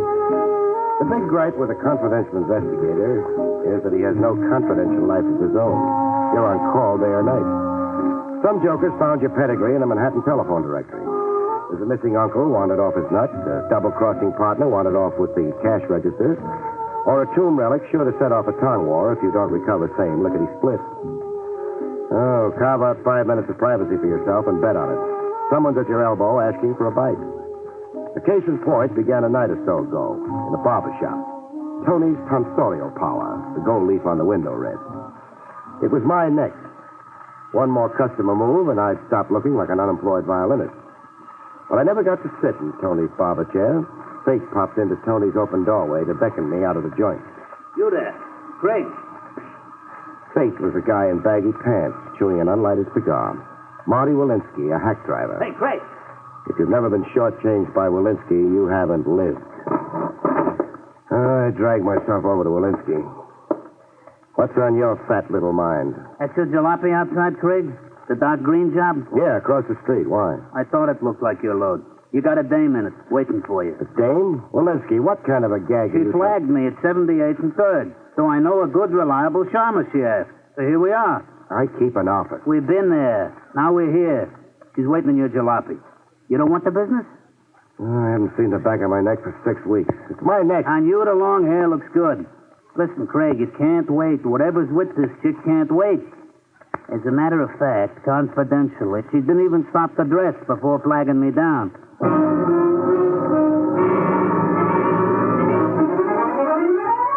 Walensky wasn't too inaccurate about the lady's get-up or lack of it. Hair pinned up high like she just left off washing her ears. A mink wrap over a nightgown that flapped over satin bedroom slippers. And fear. Fear and neon lights all over a pretty face.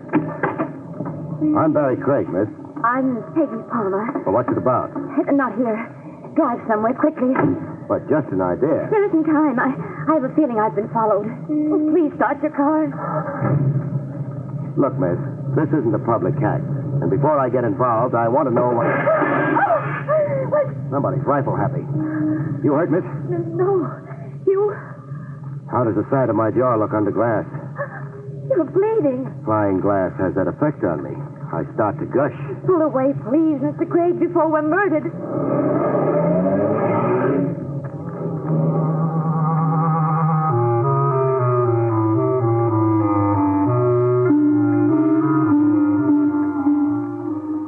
Later, in my office, while I kept busy with incidental washing and cauterizing, a frightened lady in mink gave me the facts. A bite at a time. I live with my brother George. And no love lost? No love? I'm counting the scratches on your beautiful neck. Oh, my brother fought to keep me from leaving the house. George Palmer. You've heard his name? Have I? Oh, yes, I have. A Sunday picture story in the tabloids. Help me with this adhesive. Oh, thanks. A freak get rich on, wasn't it? He found oil in his backyard or something? He found a diary believed to be George Washington's in the works of an antique wall clock. Pardon my error. A clock he bought in a rummage shop on 3rd Avenue. It should happen to me. So what's the problem? The diary's the problem. Why so? It's valuable. So cheers. No. Since the diary, our home's been a madhouse. Claimants and cranks. People looking to buy it, people looking to steal it. The usual backwash to a Klondike. Yes, all those things you say. What seemed to be a stroke of good fortune has become a nightmare. Does Brother George want to sell the diary? Very much, but for an enormous price. Enormous, like, $100,000. Wow, a lot of cabbage. Any nibbles? One collector, a Grant Tyler, telephoned to say he might pay that much if he could examine the diary, authenticate it. But? My brother wants the money in hand, in cash, first. I see. The window glass on my jalopy, who do I bill for it? I don't know. Brother George? Perhaps for anybody, Mr. Craig. Anybody? You said claimants and cranks. The usual backwash. How right you are. Anonymous phone calls. Notes in weird hieroglyphics slipped under the door. Bricks hurled from the street. Broken window glass. We've got more of it than anybody, Mr. Craig. Just come home with me and see. Come on to my house, huh? Just what job do you have in mind for me? Take charge of the diary. Negotiated sale to this Mr. Tyler or somebody. And how do I wrestle the diary free from Brother George? You won't have to. I have the diary here with me. I took it secretly from George's vault.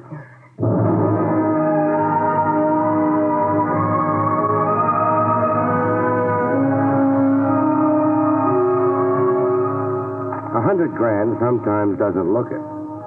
I was leafing through an old battered notebook. Blow on it and it would shred into yellow confetti. Valley Forge and Bunker Hill. I could make out some of the date lines and references. Mostly personal stuff, it looks like. The Founding Fathers' beefs at the end of the day, his good cheer. Yes, that's what makes the diary so valuable. It isn't a history of the revolution. It's the story of the people around him, his personal relationships. I say turn it over to a museum. What? Do that and turn your brother over to an asylum, huh? Negotiated sale, please. End this terror. What's your phone number? My phone number? To negotiate anything, I'll need your brother's consent. But, The way it stands now, beautiful, you stole the diary and I'm compounding a theft. Oh, don't fret. I'll talk to him like a Dutch uncle. Forsyth 2, 1643. Forsyth 2, 1643.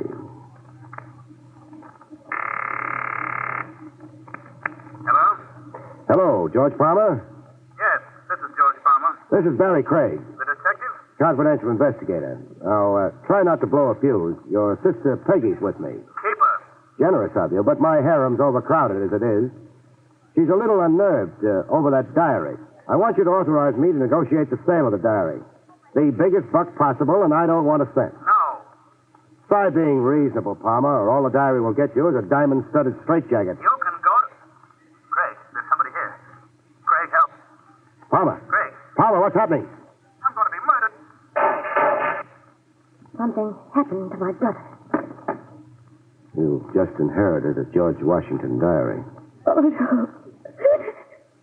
Let's go pay our last respects.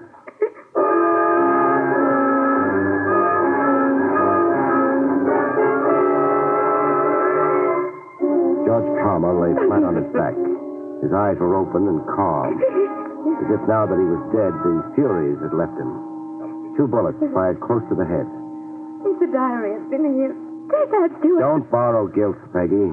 Your departure with the diary had nothing to do with nothing. Your brother was chilled first, then came the search. Keep puffing those eyes, and you'll need a seeing-eye dog to lead you around. I can't help feeling miserable. No. You had a brother, and now you haven't. It's something to get used to. Dead. And only an hour ago. He was clawing at your throat. It's a bereavement, sure, and I don't want to be unsentimental. Ask a question. Is this that antique wall clock your brother found the diary in? Yes. I worry about myself on rickety chairs, but that's the only way to see the inside of this clock. Clock's older than sin, that's for sure. In good running order? Why, yes, I believe so. The sales receipt for the clock, do you have it? Yes. George kept it here. In his desk. A wall clock in running condition, $25. Sold to George Palmer. Company? Got any idea who? No. I'll play butler. Who is it? Telegram for Miss Palmer. Let's have... Halloween was last week, mister. Your hands raised, please. Thank you. You too, Miss Palmer?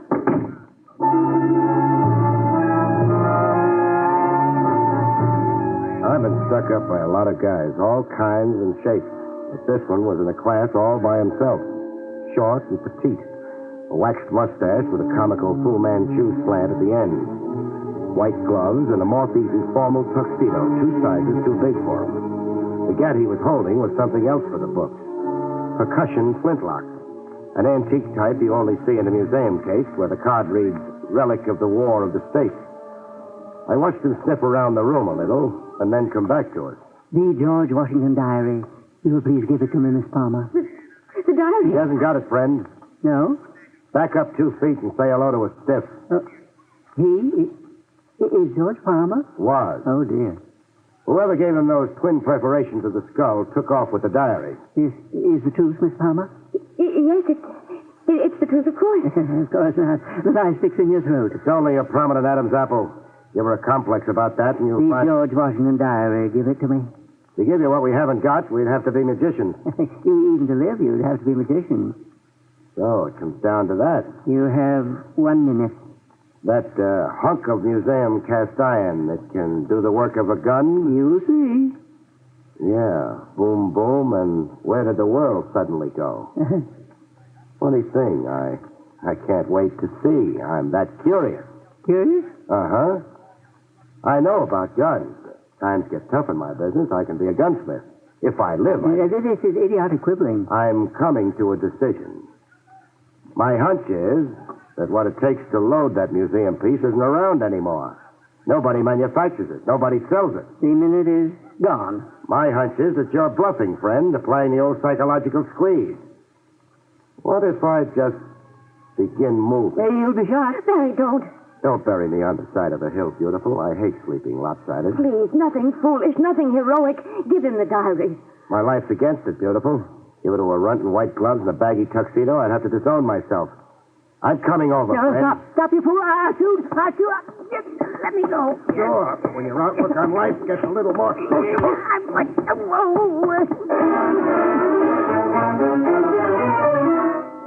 Smallest man in the world can be the most tenacious.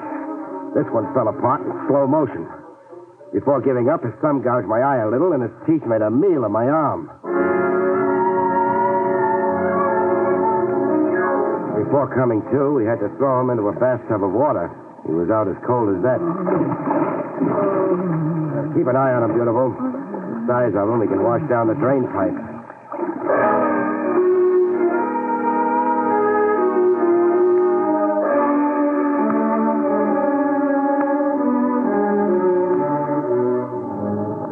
The answers finally wrung out of him still add up to the zaniest of my experiences. I'm Stephen Courtney Bellows, the fourth. As long as the name can get. My great-grandfather was the Stephen Courtney Bellows, intelligence captain in the army of the Rev.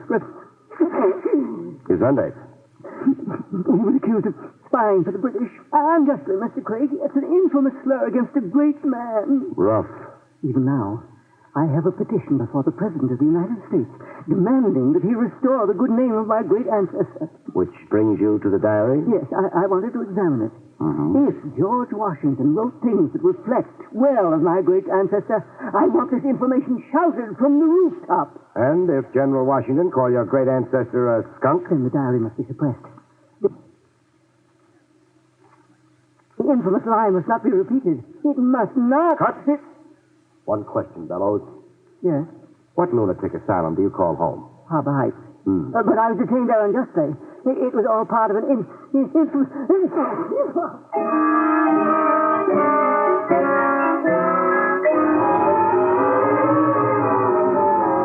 An escaped lunatic in a monkey suit, armed with an old dueling pistol.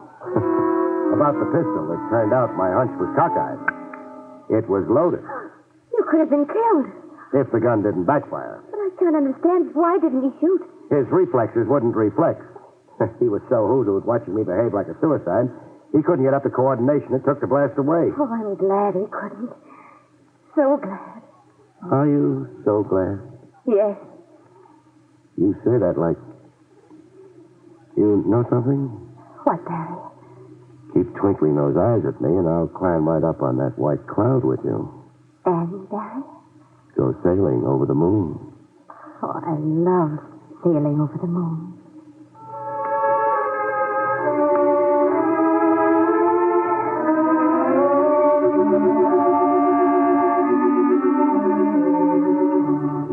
A little later, over ham steaks and coffee in a midtown Hofbrau, Peggy and I batted the case around with Lieutenant Trav Rogers. Just a few more facts, Craig. That is, if you can spare them. Well, you know about all there is. I know you gave me exclusive custody of a corpse and a lunatic. Show more respect, Trav. Fellow's great-grandfather. I've already had the pedigree up to my ears. I want the diary, Craig. Who doesn't? You'll have to get on the end of a long line. You won't surrender it? By court order? By police request. No can do. And our reason? It's the property of my client here, sacred to my keeping. I asked your reason. State. Diary's the honey that draws the flies. While I've got it, it's open season on Barrie Craig.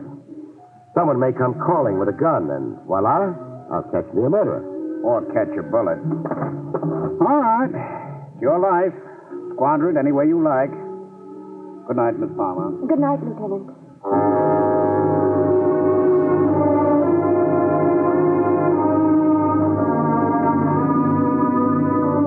With the good lieutenant off, muttering to himself, and Peggy off, tending to whatever it is girls tend to, I made like a negotiator. Grant Tyler, a guy with $100,000 worth of interest in an old notebook, was a guy well worth cultivating.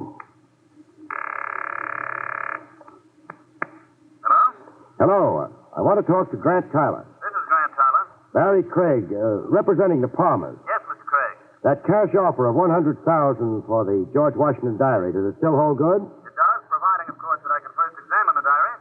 I'll bring it right over. If you like. What's the shortest route to your place? Up Cohegan Boulevard, the third traffic light past Forest Park. Third traffic light. I've got it. Be seeing you, Tyler.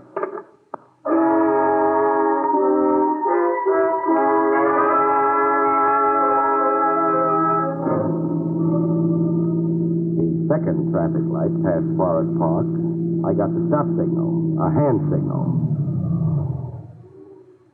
A guy in a blue uniform.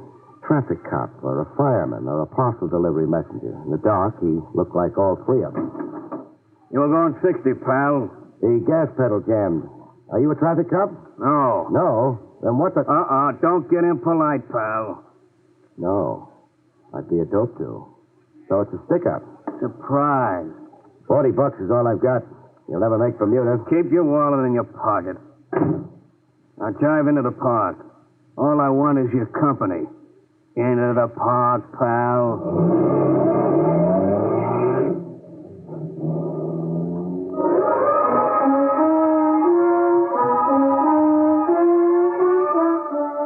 A closer look at the uniform, and I knew it.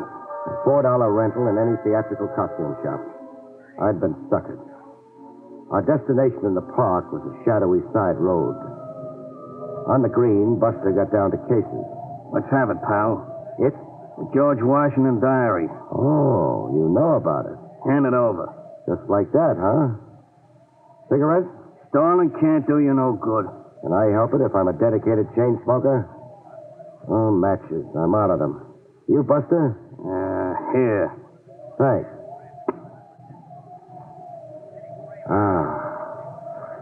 I can face the future now. Give me the diary. Or do you still want to clown around? No, the diary. Here it is. From me to you without love.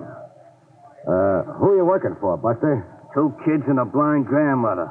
Mind if I borrow your car? Help yourself. Thanks, sport. Now turn around. Must you? It's a compulsion with me, pal. I'll cash in this diary and go get analyzed. Promise? My word of honor.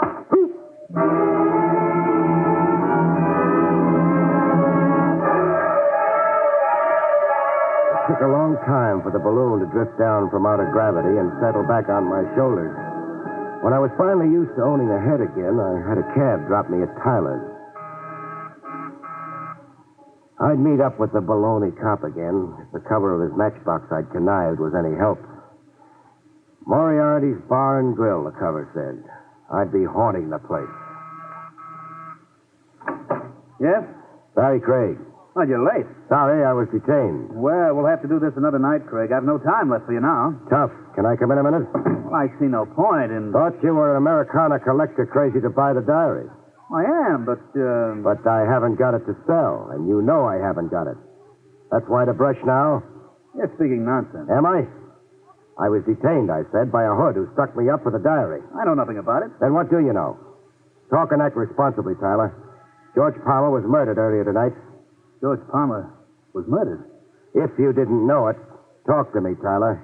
Well, after your telephone call, Mr. Holland telephoned me. The junk dealer who sold Palmer the antique wall clock? Yes. Holland said he'd have the diary for me, and could he come over right away, tonight? And you said yes? Well, I'd be a fool not to. Holland's price is only $10,000. And 10 years for receiving stolen goods? Holland claims to be the rightful owner, that he merely sold Palmer a clock. Even so, you'd still buy a lawsuit? That's much of a risk I'm willing to take. Holland's engaged lawyers, offered to guarantee me against loss. Holland's due here tonight, you say? Any minute now. You'd better go. No, I'd better stay where I can listen and not be seen. Oh, here, maybe. Park behind the drapes. But, Mr. Craig. You'll lose the argument, Tyler, so don't argue, huh?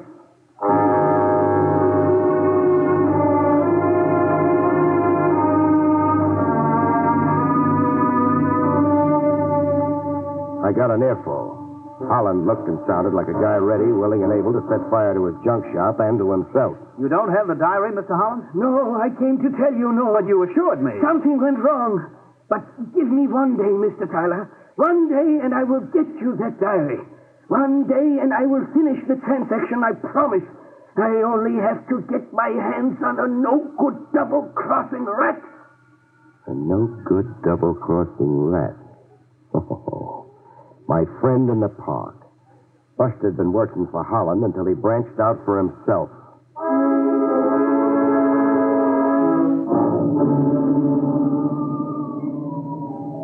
Moriarty's Bar and Grill was a sewer joint.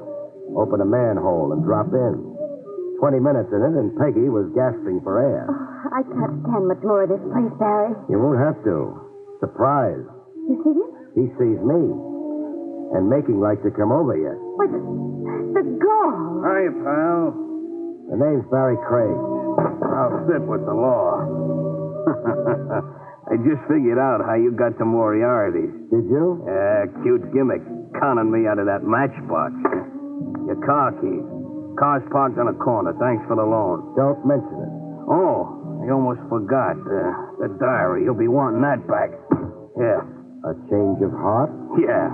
I'm a regular Jekyll and Hyde. Half of me wants to go straight, the other half gets out of line. Sad. How worthless did you find the diary to be? Hey, you're smart, Craig. Smarter than one guy's got a right to be. You approached Grant Tyler with the diary? Yeah, I approached Tyler. He checked it through with a spyglass, page by page, and then threw it back at me. It wasn't worth the plug nickel, he said. The diary isn't worth... Don't take it so hard, lady. You got the diary in a grab bag. It's my brother. Oh, yeah. That. What about that, Buster? You can't pin it on me. No? I'm for hire, but I'm not a torpedo or a fall guy. Whoever murdered Palmer wasn't me. Can I go now? No. For coming clean like I have? You give me a break. Make out like we never met. No. Sawhead, huh? Yeah, I'm the compulsive type. But I'll go get analyzed after I even up the score.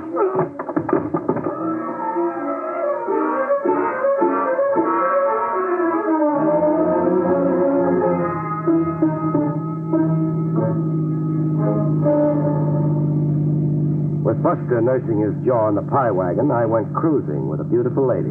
Uptown, crosstown, downtown, watching the lights go out. Dawn's coming up. Yeah, for me too. For you too, Barry?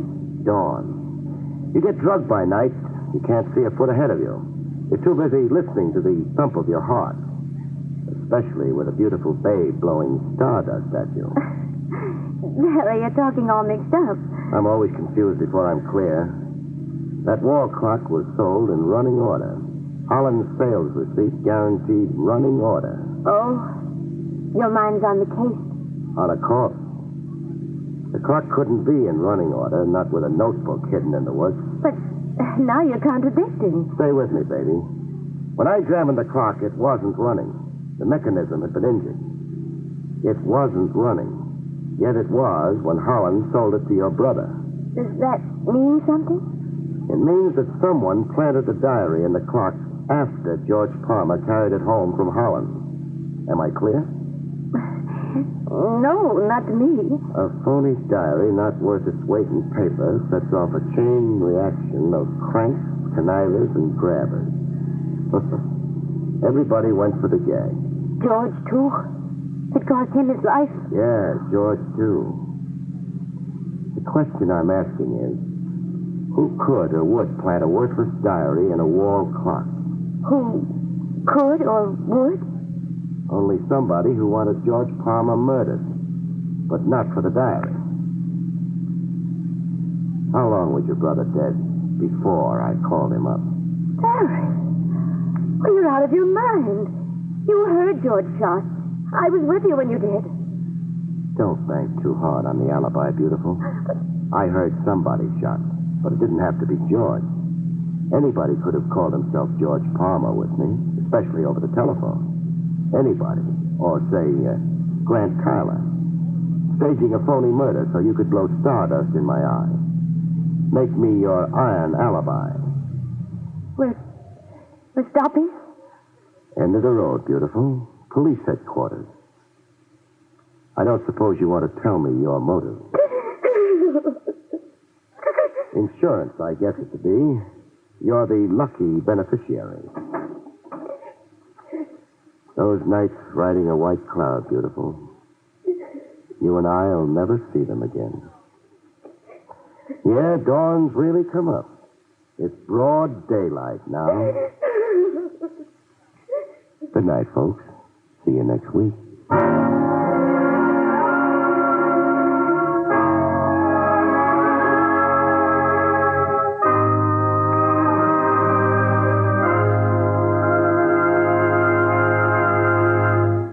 You have been listening to William Gargan in another exciting transcribed mystery drama from the adventures of Barrie Craig, confidential investigator. Tonight's story, Dead on Arrival, was written by John Robert. Next week, it's the strange story of murder in wax, about which Barrie Craig has this to say. Next week, I meet a wandering parrot screaming bloody murder, a sculptor with an amazing knack for making the dead lifelike, and a hired killer who sticks closer to me than my socks. The three put together spell murder. See you next week, folks.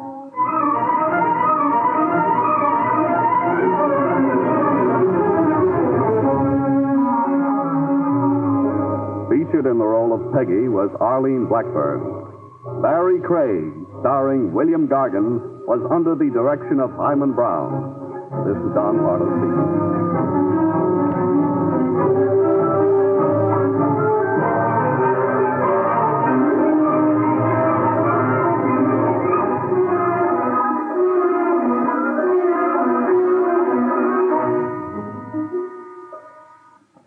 Now it's Meredith Wilson's Music Room on NBC.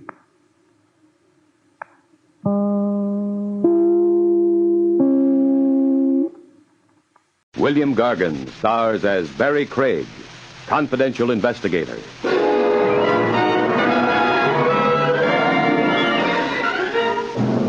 Refer to a guy as the ghost of his former self. Look twice at the getup he's wearing. He might be sporting a bedsheet. The National Broadcasting Company presents William Gargan in another transcribed drama of mystery and adventure with America's #1 detective, Barrie Craig, confidential investigator.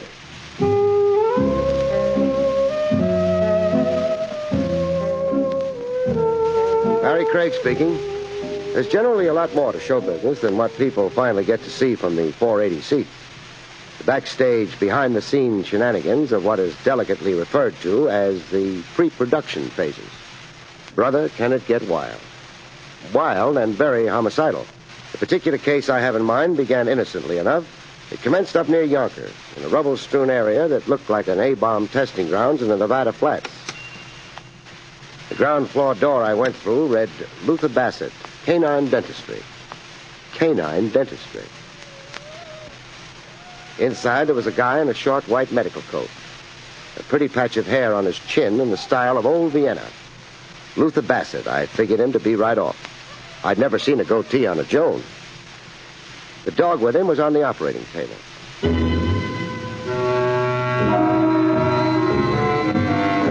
A while later, in a cubicle off the operating room, Dr. Bassett and I tried to reach an understanding. I thank you for coming so promptly, Mr. Craig. Well, you phoned me. You said urgent. You said liberal payment. I liked your language, especially liberal payment. Now, squelch my curiosity first. What do you fill a dog's teeth with? A T-bone steak? The same as with humans. Amalgam, gold. The one you watched had lower bridge work done. Lower bridge work, huh? Oh, that dog is a Broadway star. Oh. Flux. You must surely know him. Oh, when I go to the dogs, I do it on the east side of town, never on Broadway. Oh, what play? The hit comedy Mr. Galooly's Ghost. Fluff plays a big part. Oh, he gets a tremendous salary. High living's ruined his choppers, huh? So, what's the nature of my employment to be, Bassett? Something to do with dogs? Of the human variety. In show business? Yes. Oh, you're also in show business? Only as an investor. Uh-huh. How much? And what theatrical? I have invested $20,000 in a proposed musical fantasy called 2055. 2055? The calendar year 100 years from now. Oh. It is a fantasy about the end of the world. Amusing thought. Who's producing it? Stanton Bishop. And what's your particular anxiety? Rumors that I've heard that the show is overfinanced. Is that bad? Well, perhaps I'm not using the right word. Wait, I think I know. A man has 100% to sell to investors, but he sells 150%. The show opens, flops, loses its nut, but Stanton Bishop isn't a bit worried. He has a load of sucker money salted away. If Stanton Bishop is a swindler and not a legitimate producer, I must know. You must investigate for me. Discreetly. Do you want a retainer? Foolish question. Money in front sharpens my talent.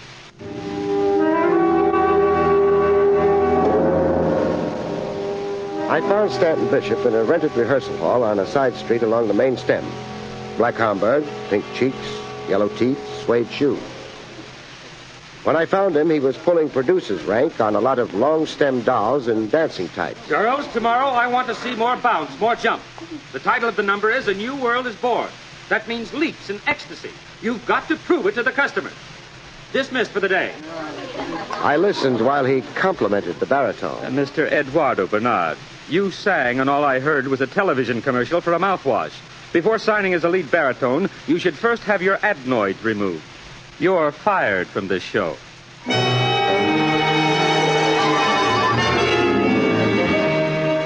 When Bishop finished throwing his weight around, I tried abusing him. By what authority do you inquire into my private business affairs? This badge. Chicken inspector. If I were a more sensitive man, that could get you a punch on the nose. No, I'm a hard case. You punch me and you're a murderer.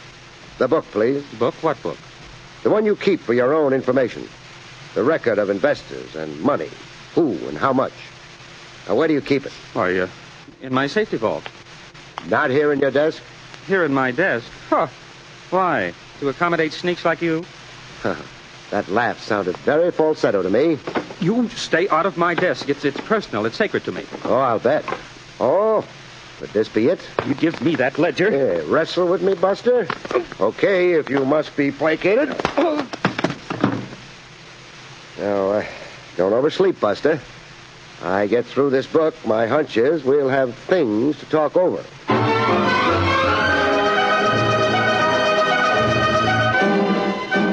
Bishop had his swindle written down in his personal ledger so plainly it looked like a confession to the DA.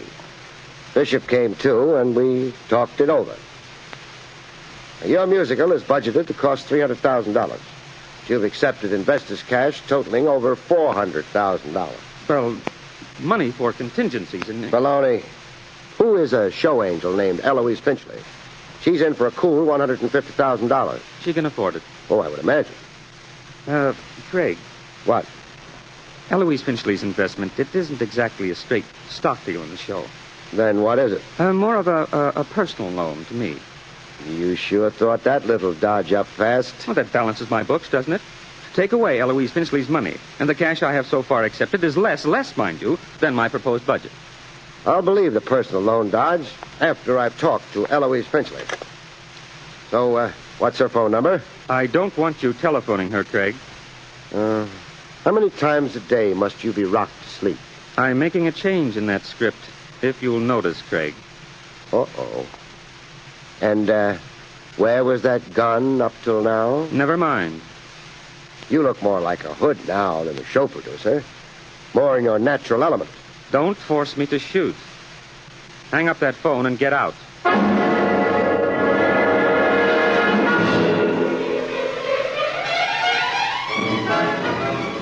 Bishop's violent urge to get me out of his office at that moment was nothing impulsive, as I soon found out.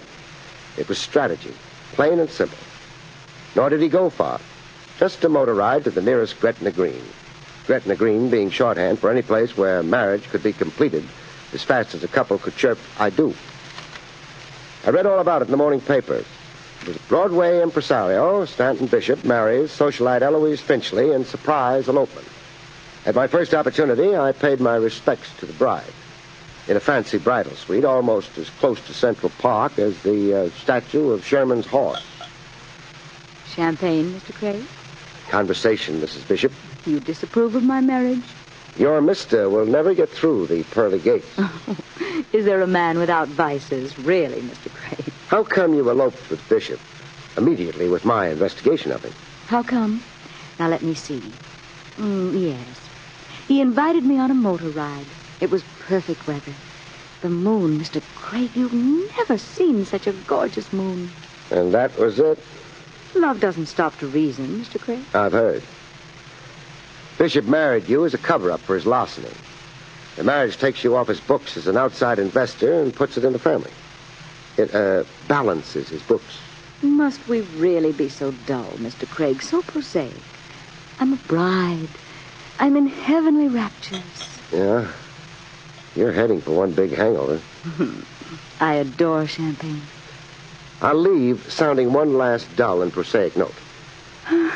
Must you? The sudden elopement smacks of conspiracy.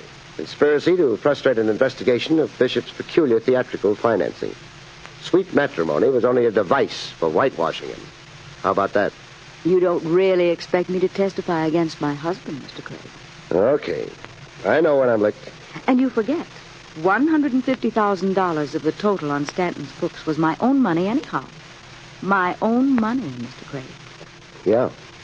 And frankly, that angle of it has me befuddled, perplexed, confused, and mystified.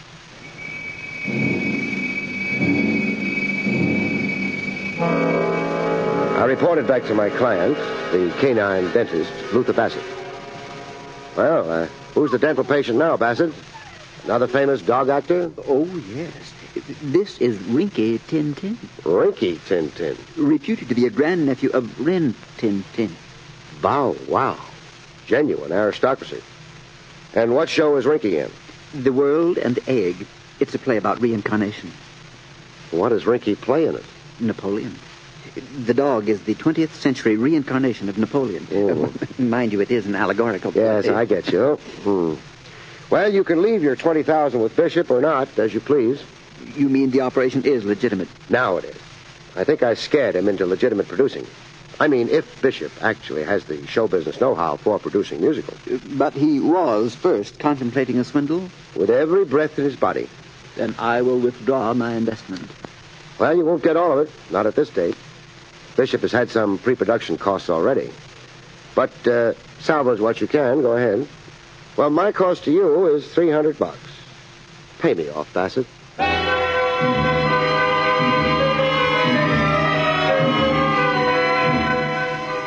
End of case. Only it wasn't. It was just the beginning, as it turned out. The blissfully newlywed Stanton Bishops were doomed to make more headlines. Gruesome ones this time. I saw it first on a street newsstand. Mrs. Stanton Bishop. I could only see that much. Hey, give me that paper, boy. The whole headline read, Mrs. Stanton Bishop killed in street mugging. It had sure been a short honeymoon.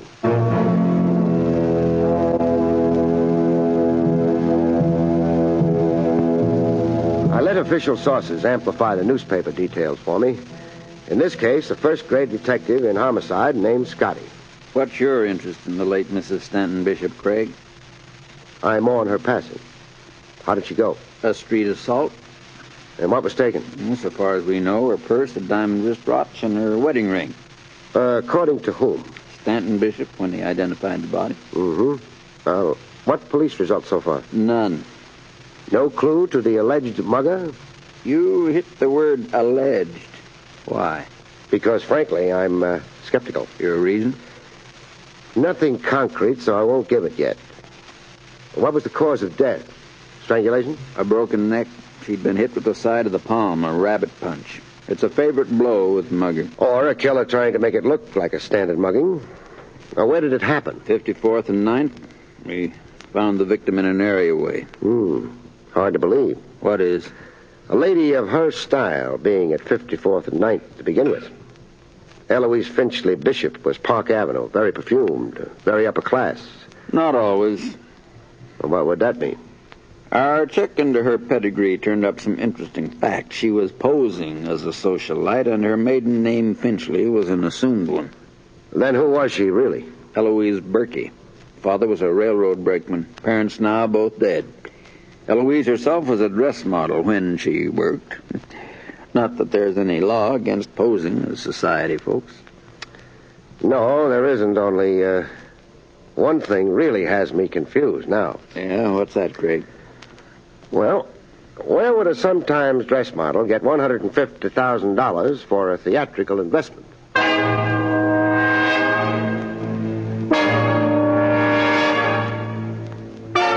I was around the rehearsal hall to give my condolences to Stanton Bishop personally. He looked a little different to me this visit. The pink cheeks were sallow, deep lines in his face, like he'd had some new worries added. What do you want here, Craig?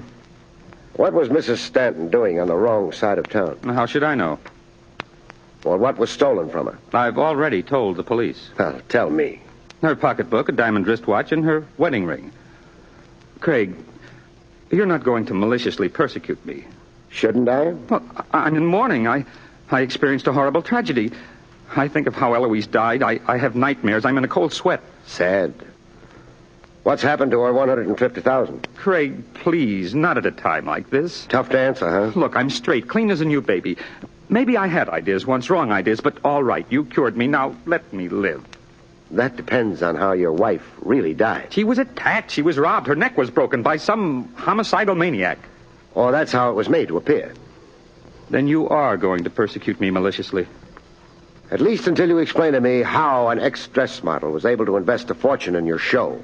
Also, what really was the attraction that got you two married? Heckle me or embarrass me with the police and the public. You'll only make trouble for yourself.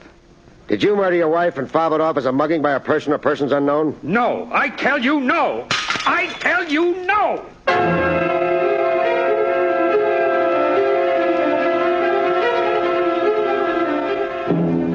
I did a further check into the background of the corpse with the grudging connivance of first-grade Detective Scotty. Hey, Craig, I can get reprimanded for this. Or promoted. Yeah, promoted for letting you into an apartment officially sealed to the public. Now, look, I saw this. I quietly turned the information over to you. I don't take a bow. You get a promotion and a raise. Oh, boy, are you good at dangling sucker bait. Well, Eloise Berkey, Eloise Finchley, ex-dress model. Where did she ever get $150,000? Well, squat somewhere, Scotty, while I look around.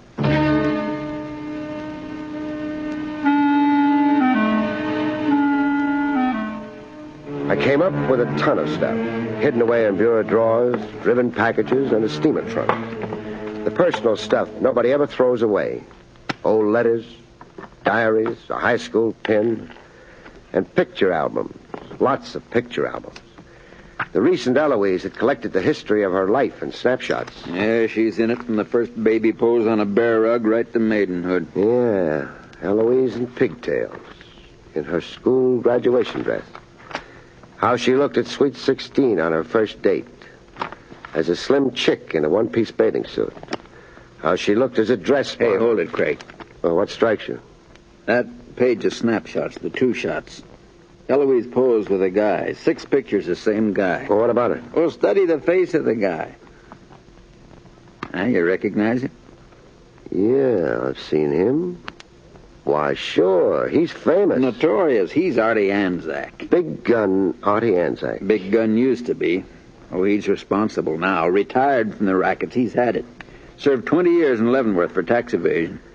This page of pictures, Anzac and Eloise, they look like very recent photographs. Watch out with Anzac, Craig. He's still king to a big piece of gangland. I'll be most respectful. I've got a thing about royalty.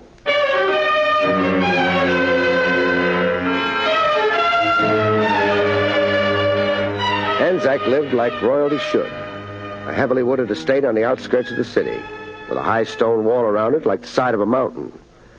I found him practicing golfing putts on a library rug.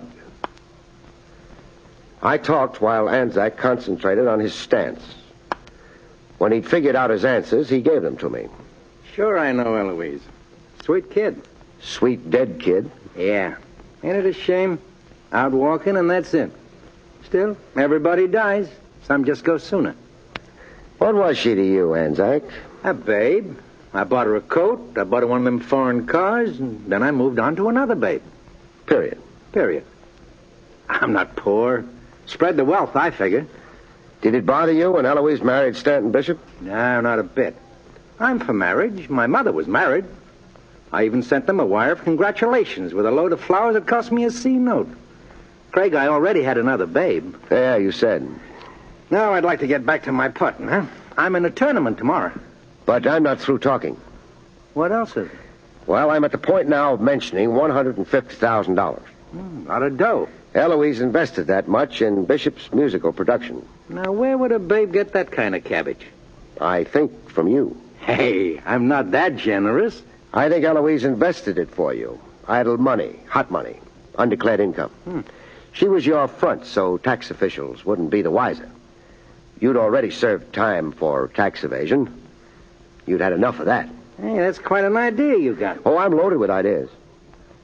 I also think Eloise double-crossed you, that she invested the money for herself, and that Bishop knew the source of the money and what Eloise was up to, and that Bishop used that knowledge as a weapon to make Eloise marry him. Now, why would he do that? Oh, he had to make Eloise marry him. I'd been investigating Bishop. I'd found irregularities enough for me to alert the district attorney.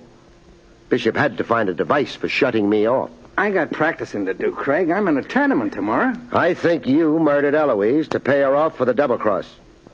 And as an object lesson for Bishop. So Bishop will respect your $150,000 piece of his musical production. I think you're the killer, Anzac.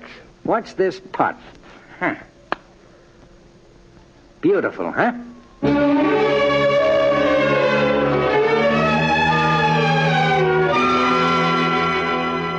I left Anzac to drive home. Anzac's wooded estate adjoined a famous state park, popular with campers, hikers, and hunters. Signs on roadside trees advertised the 2-week open hunting season. Deer was the big game. I almost qualified. A rifle shot through my side window that almost skinned my scalp. A wild shot, I wondered. Or was it a devoted Anzac subject trying to please the king? It was one of the things in life I'd never know.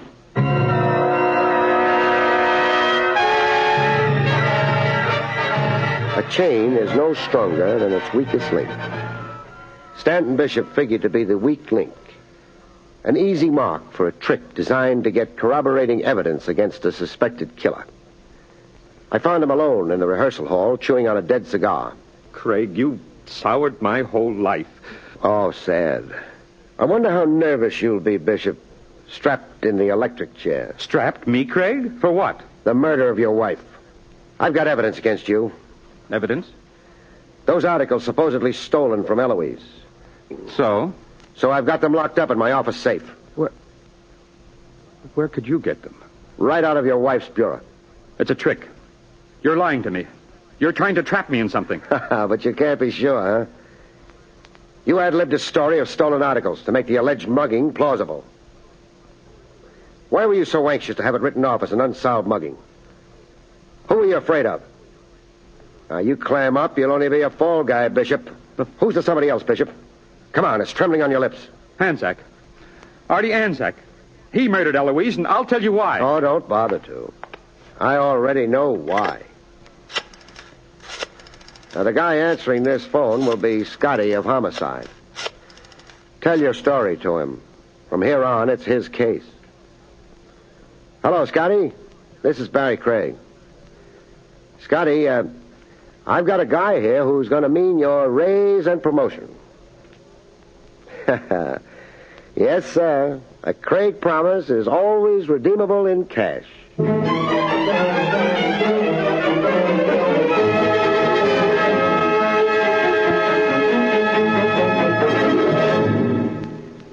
You have been listening to William Gargan in another exciting transcribed mystery drama from the adventures of Barrie Craig, confidential investigator.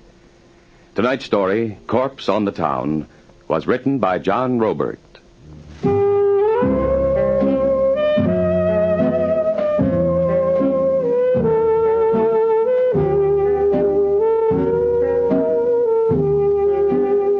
Next week, it's the strange story of The Golden Touch, about which Barrie Craig has this to say. In The Golden Touch, a doll with amnesia forgets everything but her alibi when her partner in unholy matrimony takes a second fatal leap out of her arms and into eternity.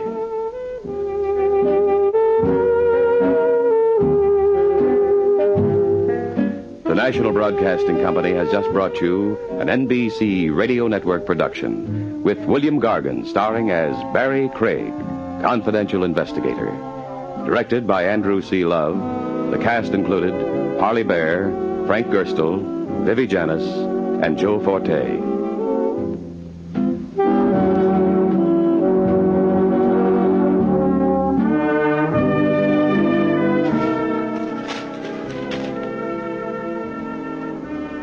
This is the NBC Radio Network. William Gargan stars as Barrie Craig, confidential investigator.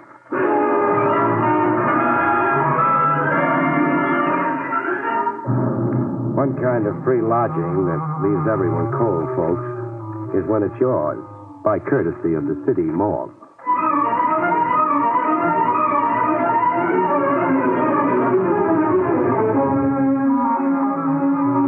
The National Broadcasting Company presents William Gargan in another transcribed drama of mystery and adventure with America's #1 detective, Barrie Craig, confidential investigator.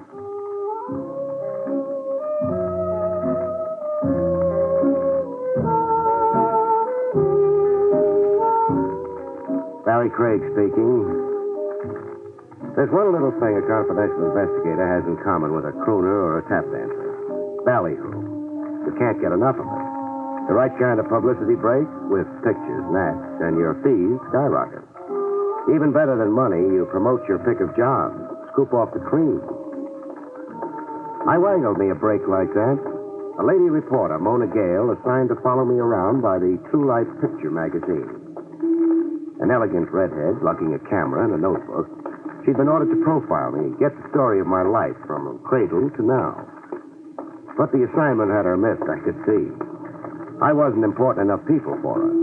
Is there some point to this dreary hike you've got me on, Mr. Craig? Yeah, there is. Tenement Row, near the dock. America's melting pot. Out of it comes governors, songwriters, bookies. Look around you. I have looked around me. Then start taking notes. Garfield Place. I was a kid on this block. That rat trap there. I played stickball off the stoop. Go ahead, sister, make with the pencil. Must I? Posterity will want to know. Are you naturally egotistic, Mr. Craig? Are you naturally a snob? I'm tired. So have a seat. Here, on the stoop. What's better than sitting? Grand view, huh? Great. Dirty-faced children, pushcarts, squalor. Isn't there some other way of profiling you, Mr. Craig? Like? Oh, one of those celebrated cases you perform in so heroically. Couldn't I just watch you at work? Sure. If I had a case, which right now I haven't. Come on, beautiful. Get the feel of this block. Imagine back to me as a kid. That kid over there, reading the comics. Now, he could be me once upon a time. How about that weird-looking boy carrying the parrot? Boy carrying a what? Parrot. Well, yes. What do you know? The kid is carrying a parrot. And coming this way, too. He wants to pose for a before and after picture with you. Hey, want to buy a parrot, mister, for cheap, mister? I don't think so, Sonny. He yours? No, I found him on the docks. Lost. He's sick. Sick? Yeah, look at the blood on his foot. Yeah, it is blood. Bring him closer. Hey, what you examining him for, like a doctor? Funny. The parrot hasn't been hurt. Not a scratch on him, I can see. But the blood? I'll bet 10. It's human blood. Human blood, Mr. Craig? Yeah. Now, figure that. Oh, if only the parrot could talk. Hey, talk's good. Watch. Hey, go ahead, you talk. Don't shoot me! Don't shoot me! Is that the parrot talking, or is the boy a ventriloquist? Help! Help! It's the parrot, all right. Yelling bloody murder. Sit tight, sister. You hold on to that parrot. Where are you going? The telephone check with Lieutenant Trav Rogers at police headquarters. I want to know what bloody corpse the parrot belongs to. Could be you will be watching me work, after all.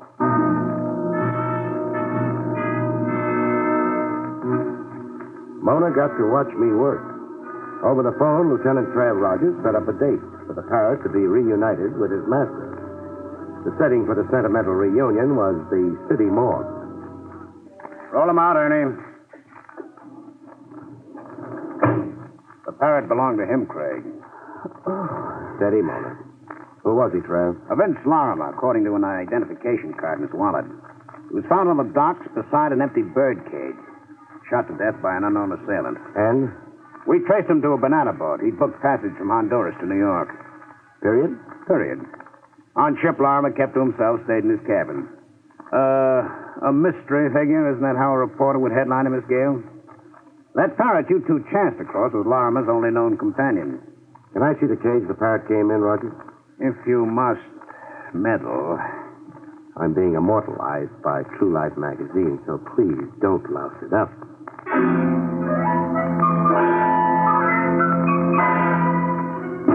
This is the cage. How do you figure the parrot escaped, Trav? Larimer was shot. He dropped the cage. This padlock broke off in the fall. The cage door flew open, etc., etc. And the parrot got to walk, huh? No, Lieutenant, I don't think so. You don't? Not enough concussion for a padlock to snap off. Larimer could only be carrying the cage a couple of feet off the ground. So? Look at the twist in the wire here, where the padlock was originally secured. The wire is unusually twisted. The padlock didn't break off. It was broken off, deliberately. But why would a killer stop to do that, Craig? I'm puzzled like you're puzzled. Any other personal belongings found on the late Vince Larimer? Just this wristwatch, pocket knife, the silver ring. The silver wedding ring. The end? The dead end. A corpse, a parrot, a few meaningless trinkets. Where would you go from here, Mr. Holmes? Oh, you're sure working hard at lousing me up with Mona.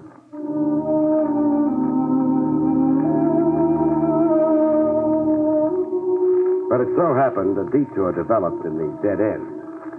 The next morning, while I was sorting my mail over coffee and sinkers in the crosstown diner, and while waiting for the red-headed Mona to show up for her day's grind, the mail was the usual garbage. Bills, all of them stamped final notice, circulars advising me where to get my pants pressed, where to buy my geraniums, and one circular I really stopped to read. The Starbright Park Museum of Murder, exhibits in wax. The circular entitles Barrie to a 50% admission discount. Good morning, Mr. Craig.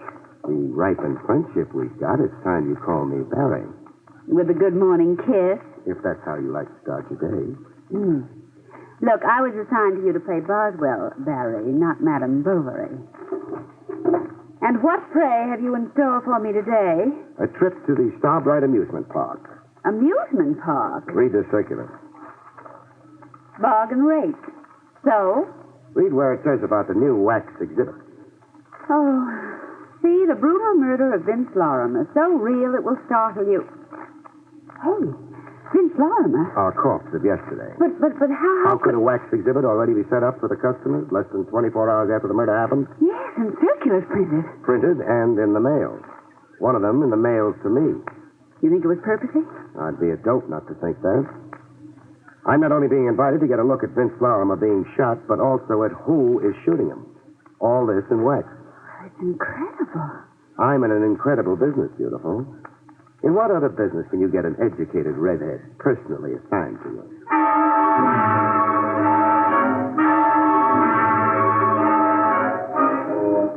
Starbright Park was a ramshackle amusement area, a stone's throw off a public highway. Well, here's your Museum of Murder. Those signs, shocking, sensational, lurid. And closed. No ticket taker, no open door. It's boarded up? There's a bell here. This side door.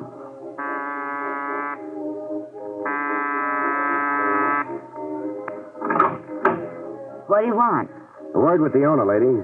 I'm the owner. Oh. I'm Barrie Craig. This is Miss Gale. So what? I got a circular from you in this morning's mail. It's this one. You and 1,000 other people, mister.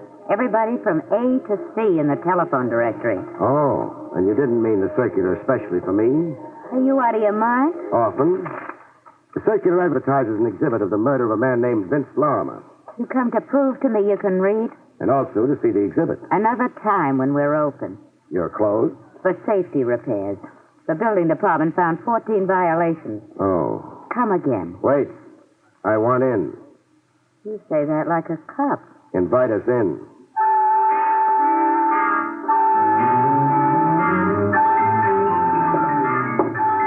Having fun, Mona? It's gruesome. Snyder and Ruth Gray in the hot seat.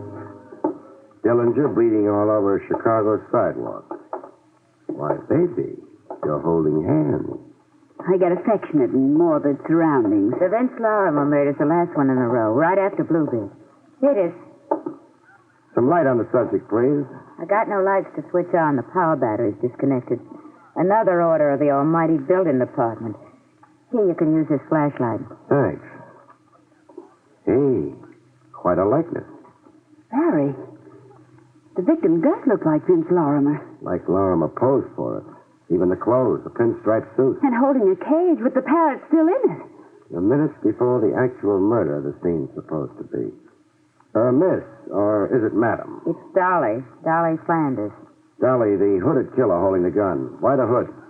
I don't get your question. Is there a head, a face under the hood? Yes, I guess there is. Model? How? How? In the likeness of the killer, I mean. In the likeness? Well, how could that be? That's the question I'm saving for later. First, suppose you raise the hood. Get in there and raise it, Dolly. Don't raise it, Dolly. Barrie! Voices jump you all the time in my business, Mona. You take it calmly. Raise as you are, Dolly. Craig? Yeah? Drop that flashlight. Try beaming it at me and... Okay, stubborn. Barrie, he shot you! No. Bullseye on the flashlight. My wrist dead from the concussion. Get flat on the ground, face down, Craig. And your lady friend. Be smart, Craig. From where I am, you're a clay pigeon.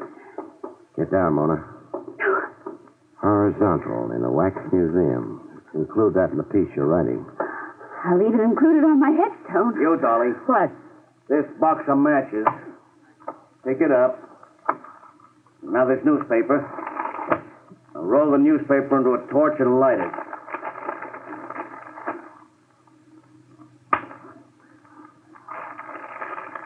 It's lit. What shall I do now? A wax figure holding the gun. Stick the torch under the hood and hold it there. Let's see how fast it melts.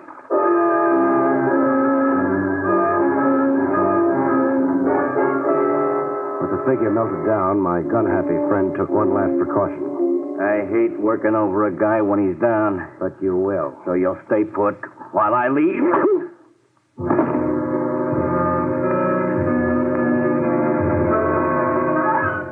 Bomb burst in my head, set off a chain reaction. The last thing I heard before being blown to bits was Mona screaming.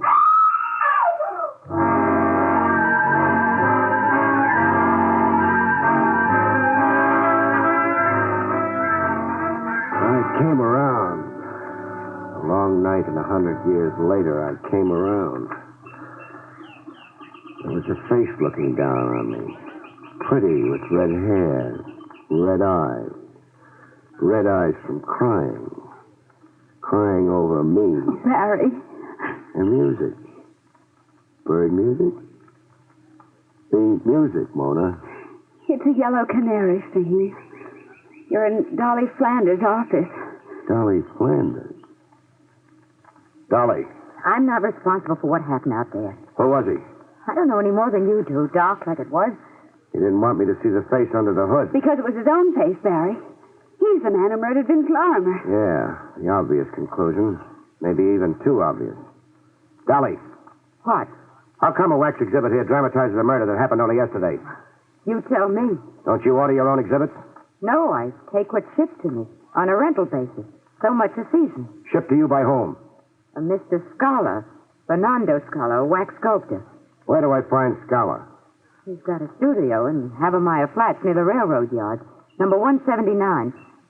You through third degree in me? No. How come you, a woman, run this kind of a business? Your husband, isn't he with you? How'd you know I had a husband? The silver wedding ring on your finger. Oh. Well, coming back to your first question about me and this business. Yes? I won't be in it anymore after today. Why not? I just sold it, as is, lock, stock, and barrel. Who to? Do I have to answer that, too? Not if it's a secret. It's no secret. Here's my copy of the bill of sale. Know ye by these presents that Howard Crump, purchaser, has this day for the sum of... Mr. Howard Crump thinks he's going to coin a mint running this museum, as it should be run, so he says. Won't he coin a mint? He'll starve to death. That yellow canary of yours, you ever, let it out of its cage? Why should I do a fool thing like that? Skip it. Expecting visitors, Dolly? Crump. He haunts the place to see I don't cart nothing away now that he's bought the place. Come in, Crump. Dolly? Oh, excuse me. This is Mr. Craig. With him is Miss Gale. How do you do? Congratulations on your purchase, Mr. Crump. Oh, you know? Yeah, Dolly was telling us. Dolly said you're convinced there's a profit in murder. Hmm? Oh. That's a curious way to put it. Then you put it. Yes, I believe a wax museum can be run profitably, with, of course, judicious management and promotion. The underlying principle, Mr. Craig, in any business... Cut. My aching head, Crump. The head I'm taking out of here is already twice the size I came in with. Coming, Mona?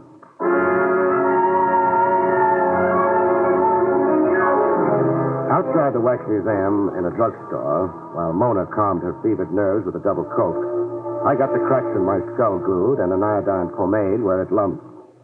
After that, I telephoned police headquarters. Hello, Lieutenant Trav Rogers? Never mind paging him, Buster. A message will do from Barrie Craig. Tell him to check Vince Larimer's fingerprints with police files. Pronto. You're asking more questions than I've got answers.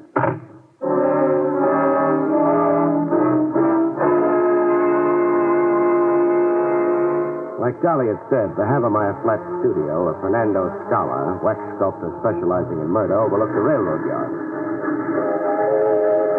Fight-sized guy, Scala, the mouth of a mustache and the look of a fox. With those trains, how can you concentrate on your wax modeling, Scala? Even better with the trains, Mr. Craig. I am filled with a wild rhythm. Spare me the poetry. Then, for the lady? Spare her the poetry, too. All right. I say only what you want me to say. No wonder. Where do you keep your crystal ball? Crystal ball? You identified the man who murdered Vince Larimer. I identified a murder? You are joking. You model the victim and you model the killer. Oh, but you are surely mistaken. Am I surely mistaken? I modeled the victim, yes, from the newspaper pictures. And from the imagination also. But the killer, him I did not model. You didn't, huh? Oh, just a head with no face. A head I cover up with a hood because I cannot know the face. Who telephoned you in advance of my coming, Scholar? Prime you on how to answer me. Telephone me? But I swear... Was it Dolly Flanders, maybe? Dolly Flanders, the owner of the museum? Dolly Flanders, the ex-owner of the museum. Oh, no, she did not telephone to me. Now, if this interview is over... I'm to scram and take Mona. My apologies for it, but I have so much work. You're a shrewd customer, Scholar. Thank you, Mr. Craig, for the great compliment. There are no, how you say, flies on you either. Oh, excuse me. He's told all he's going to, Mona, so let's go. Is there some way of compelling the truth? Yeah, way to Butte. But I don't think you could stand watching it. Mr. Craig, What? this telephone call. It is for you. Nice job of acting mystified, Scholar, over a prearranged deal. Give me the phone. Hello? Craig? You know it's Craig. Guess who this is? The guy I've got a date with, that's for sure. If you live. I won't just shoot a flashlight out of your hand the next time. Through talking? About. I'm on your tail, Craig, every minute. I followed you to Dolly's and I followed you to Scholar's. You better stop chasing around asking people questions, Craig. You better stop. Or else.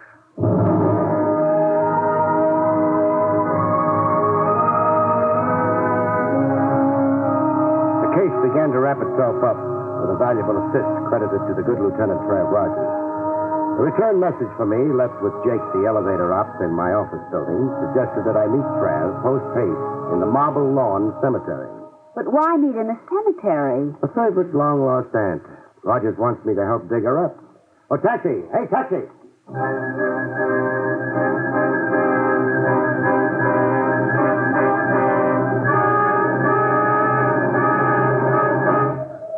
Trav, where are you? Craig, I'm over here, the first footpath.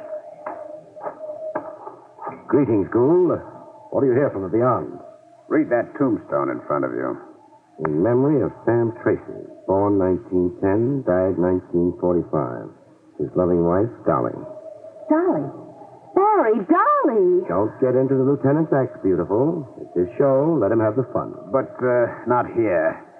Somewhere over a hot cup of coffee.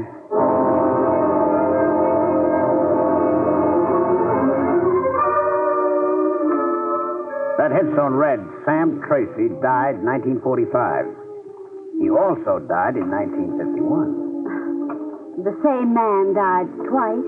What Rogers is saying, Mona, is that our Vince Lorimer was also named Sam Tracy once. Right. We checked Lorimer's fingerprints with police files, as per your request.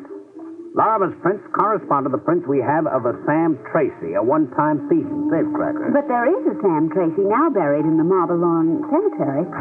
Mona's yet going to convert from reporter to detective. No, beautiful. Whoever's buried in Marble Lawn is a ringer.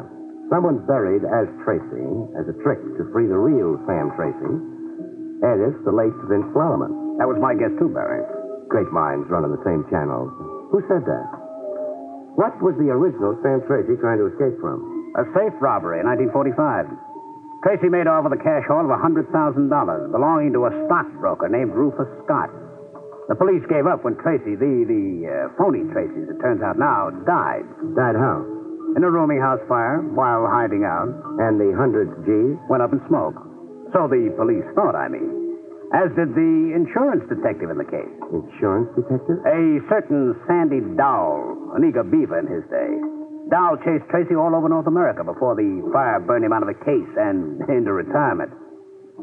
Well, you got something you can contribute, Craig? This.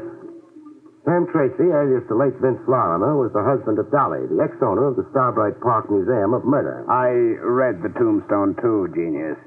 Besides, it's a matter of record that Dolly Tracy posed as the widow in the phony burial of her so-called husband in 1945. I guess, Dolly, could be the very late Lorimer's widow this morning. By divination? By a silver wedding ring on her finger. An exact replica of the one you found on the corpse. Well, we know a lot and we know nothing. Tracy got away clean with $100,000. Even got out of the country. Why then did he come back posing as a Vince Lorimer? Why take that risk? And get murdered. And who released the parrot? And why? Frankly, Mona, I don't know if that's really significant. Bet on it, it is, Rogers. It's the key to our killer. All right, where would the key fit? Seabright Park, I'd say. Trav? Yes. Suppose I call the move. Can you bear it? If it catches a murderer. Spoken like a good cop.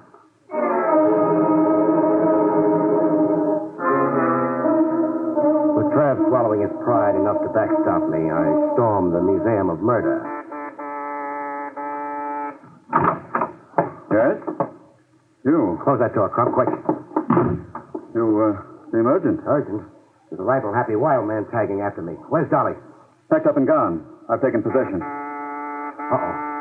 That's my rifleman. Don't open that door. Where are you going? To your office to telephone for help. Now, look, Craig, I can't get involved in your affairs. Quick! Hello. Dead.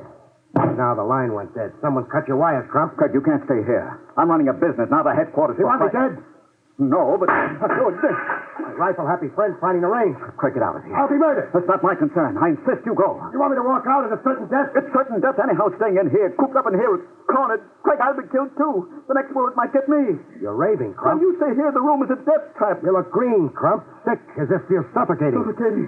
Yes, I am. The room's close. Stifling. Close and stifling like a cage? Yes, and you hate cages, don't you, Crump? I hate... That's why you let parrots out of cages. You can't stand seeing anything caged. No, I can't stand... Even the yellow canary, Dolly's yellow canary. The cage is here, but the canary's gone. You emptied that cage, too, eh, Crump? Yes. Craig, I can't breathe. I'm suffocating.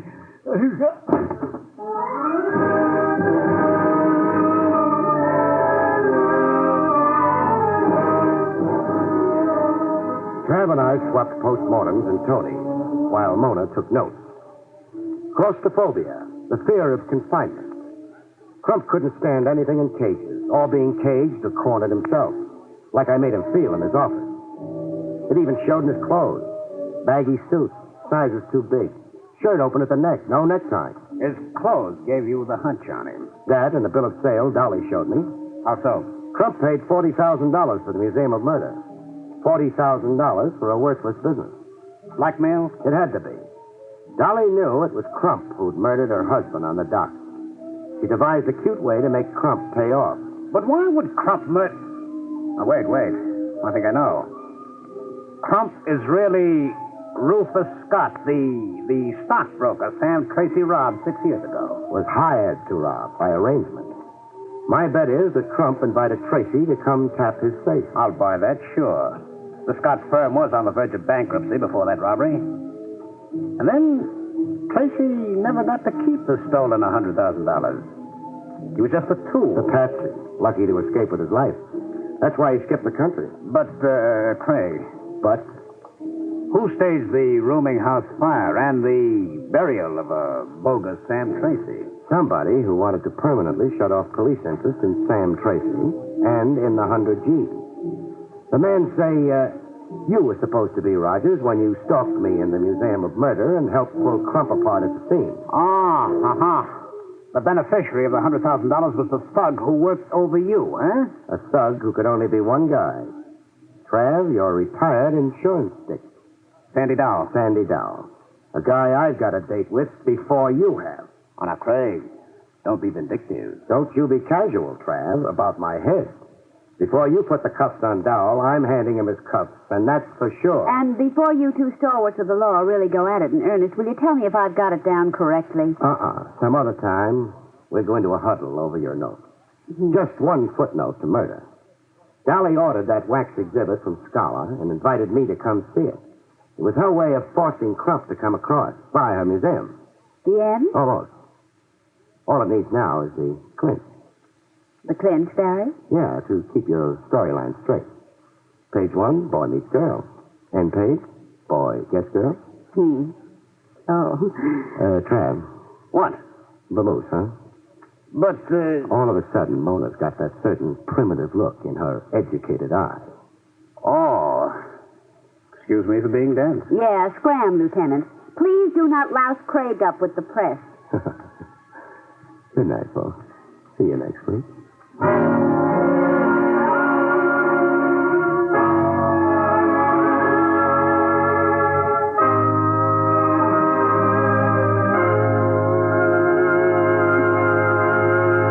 You have been listening to William Gargan in another exciting transcribed mystery drama from the adventures of Barrie Craig, confidential investigator. Tonight's story, Murder in Wax, was written by John Robert. Next week, it's the strange story of the naughty necklace, about which Barrie Craig has this to say.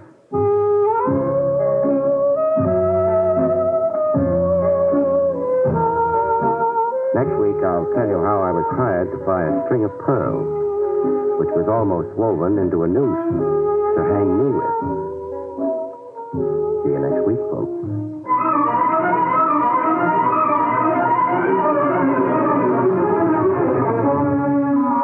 Featured in the role of Mona was Joan Alexander.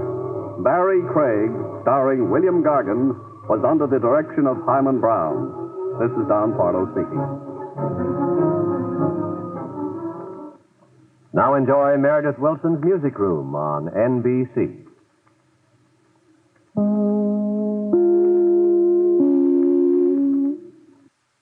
William Gargan stars as Barrie Craig, confidential investigator.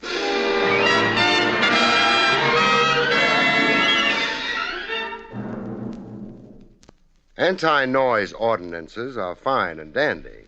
Makes living a lot more serene. But how can you legislate against the really disturbing noises, folks? The noises in your head, that would be.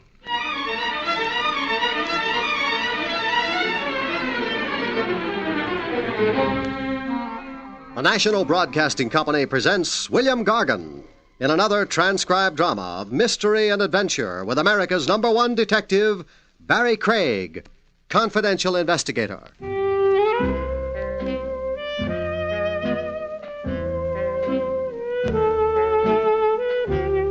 Barrie Craig speaking. The footwork a confidential cop puts in isn't always paid mileage. Some of it's for free in the public weal and welfare. Like a trip I took to the Tombs one day to see an inmate named Maxie Potter.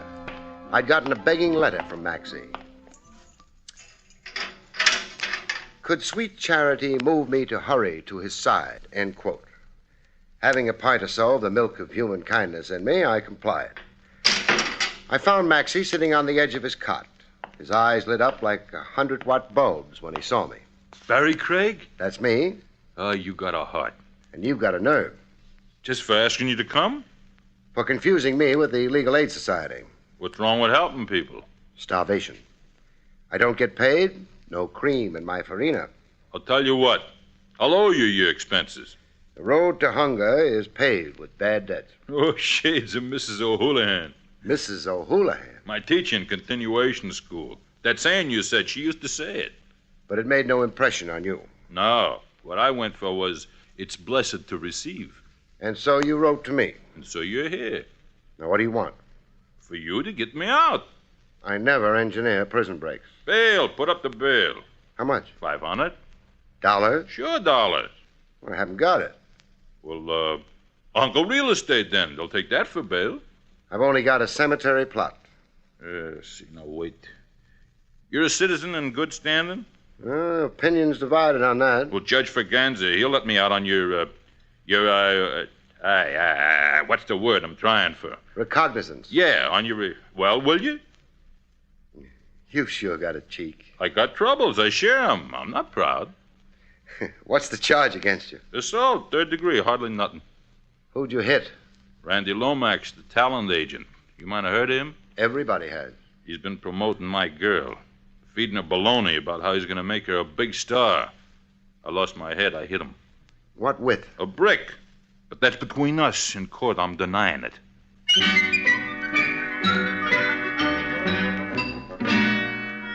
Maxie had an appeal for me. He was pure Damon Runyon. I arranged his freedom on my recognizance. When that was done, I bought him a hamburger and coffee.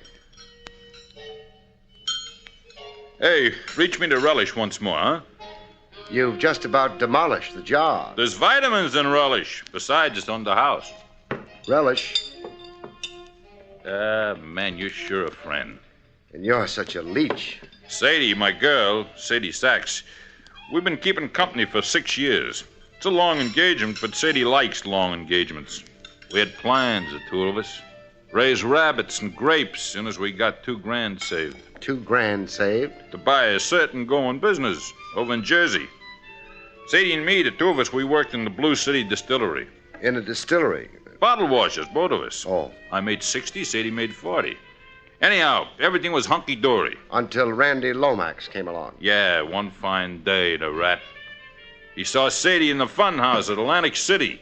followed her around to the Ferris wheel in the Wax Museum. Couldn't let Sadie out of his sight. She had $1 million legs. He kept writing that down, passing notes to her. All this behind my back. Please continue. You try and stop me.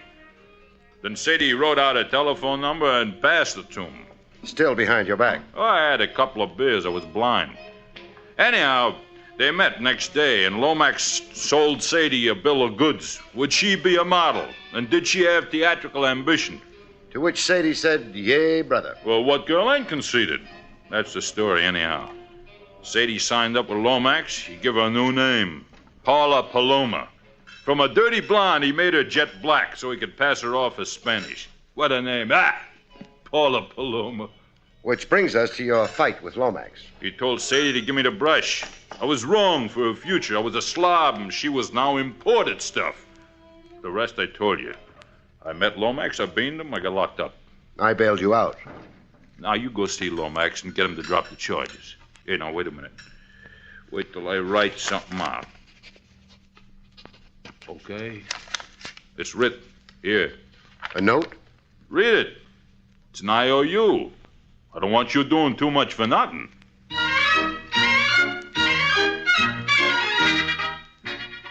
Talent agent Randy Lomax looked like his black Homburg had grown out of his skull. He was wearing it when I called on him. And what made that so remarkable? The guy was in his pajamas. All right. I withdraw the assault charge against Maxie Potter on one condition. Name it. Maxie jumps off a high building. You want him dead? Dead. Or far, far away. Craig, tell you what. What? Maxie settles down in the Congo. Permanently. He signs a stipulation to the fact that it is permanent. Otherwise? I'll prosecute him to the limit. Such seething hatred for Maxie. Why? He's a pest, a menace, a loudmouth, a jerk, and lunatic. You cost him a girl he was planning to marry. That's Maxie's hallucination. You go ask Paula Paloma her point of view on Maxie. Alias Paula Paloma. She's Sadie Sachs. Look, forget the name Sadie Sachs. Oh, the public. We spent thousands advertising the name Paula Paloma. Paula Paloma from Madrid, Spain. That's her origin. Her mother was a royal countess. Her father was a fabulous industrialist. Her boyfriend was Maxie Potter of Jersey City. You deliberately trying to aggravate me. I came here representing Maxie. Maxie? Yeah. Let me show you the type of character you got for a client. I had a private detective draw me a diagram of Maxie. A report, Maxie's background, where he came from, why he gets in my hair. How come one man can be so crazy? Here. Cast an eye over this line on a 2-page report. 1949. The Inwood Home. 6 months. Yeah, the Inwood Home is a sanitarium in Ohio. Maxie's punch drunk. Craig, on my advice, dump Maxie in the North River. Besides crowning you with a milk bottle in an impetuous moment, what other specific grievance have you against Maxie? He insults me on the streets. Language that makes my spine crawl. He hires children to throw garbage at me when I pass. And look, in a public restaurant, in front of 100 show people. Show people? My bread and butter, mind you. Maxie pours a plate of soup on my head. What kind of soup? Noodle soup. Limp noodles hanging from my brow like Excelsior on a Christmas tree. Have I got specific grievances? Sounds like it. It's not all so comical. I'm made ridiculous. But I'm also in mortal danger. How's that? Threats to kill me. Threats in what form? The cowardly form only Punchy Maxie could use. Here, these. Cartridges. Low caliber. Low, high, medium. They mean murder. I find them everywhere. On my office desk, on the dining table. They come in the mail. A bullet to a letter. Craig, I'm being hounded into fear and insanity. Why do you only suspect Maxie? I got reasons. Well, let me hear. All right. These cartridges. They've been identified for me as belonging to Maxie. Identified by whom? Paula Paloma. Sadie Sachs. Craig, again, I beg you, please forget her other name.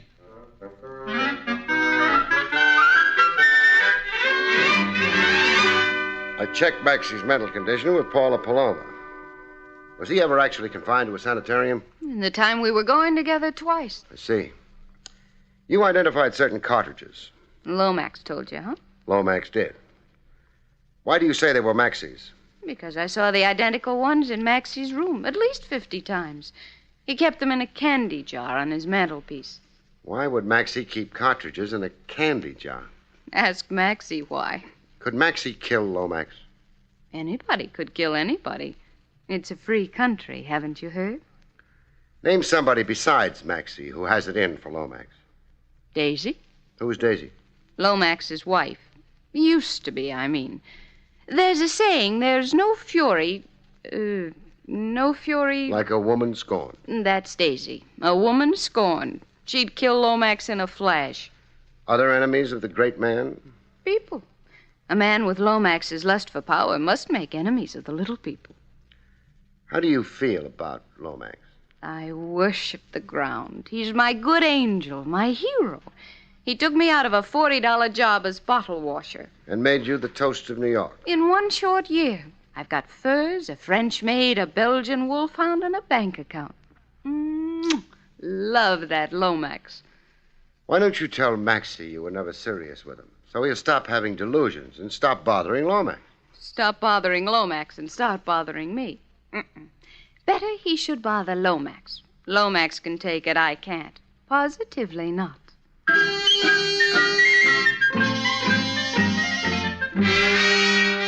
That evening, my client Maxie made no bones about being a little on the weird side. Sure, I'm spooky. I ever say I wasn't? No, not in so many words. Why you looking shocked, Craig? Well, the fact is, I had you characterized as whimsical, sort of a colorful screwball. So now you know different. So you ever get really violent, Maxie? Yeah, every so often. The other day I bit the ear off the dog. Why? The mutt was annoying me, jumping on and off my lap so I couldn't read the racing form. Was I justified? Maxie. What? I don't want to be a fair-weather friend, but... Hey, you're not edging up to ask me to go back to the tombs. Well, on the loose like this, I'm responsible for you. So I ain't behaving? Are you? Yeah, I am. How about the cartridges you keep bombarding Lomax with?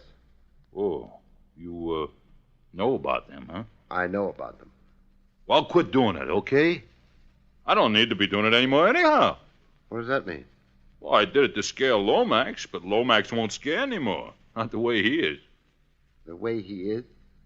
Well, what does that mean? It means I had a dream just before right after lunch. I dropped off for a snooze, a few fast winks. Anyhow, I had a dream about Lomax.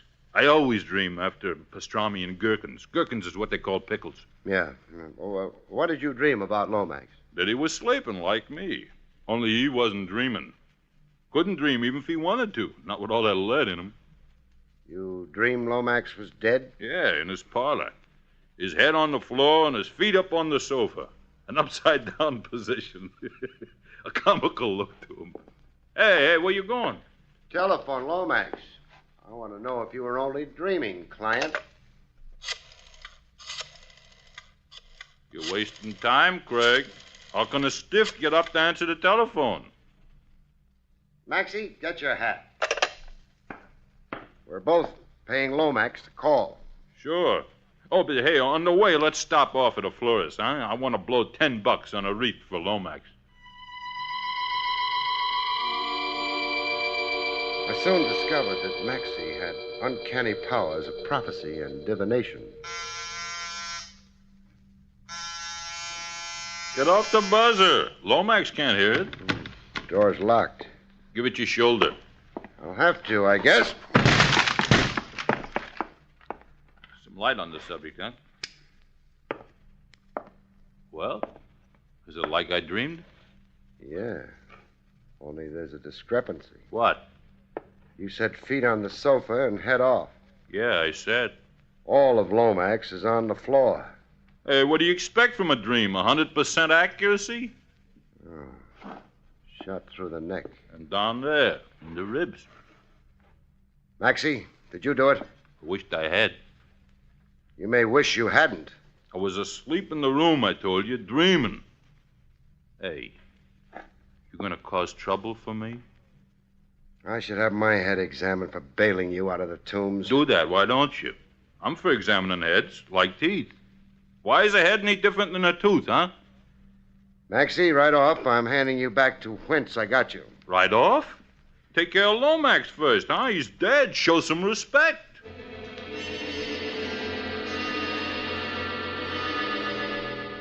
With my number one suspect back where I found him, the tombs, I held the crying towel for Sadie Sachs. That is, Paula Paloma. I'm finished. Through. Everything was going good, and now I'm finished. So was Lomax finished, through. I'll be back washing bottles. Oh, I knew in my heart my good luck was too good to last. Lomax's death doesn't necessarily put the kibosh on your career. Lomax was my career. I'm his invention, his creation. Without him, I'm nobody. Boy, consider what the man did for me. I've seen the billboards. He got me elected Miss Gooseberry Pie of 1954, Miss Bottle Drink, and the girl most likely to... Most likely what? Oh, I forgot. I'm destroyed. Utterly destroyed. I'm a battleship at sea without an engine. Oh, that Maxie. Nothing points conclusively to Maxie. That ex-wife of Lomax's. Daisy. Do I remember your saying she had it in for him? She hated him. Everybody on Broadway knows that. Well, we're off Broadway. Where can I find Daisy? Stand on any corner and holler. She'll come running. Look, I want to cry myself to death, so stop asking me questions and go away, huh?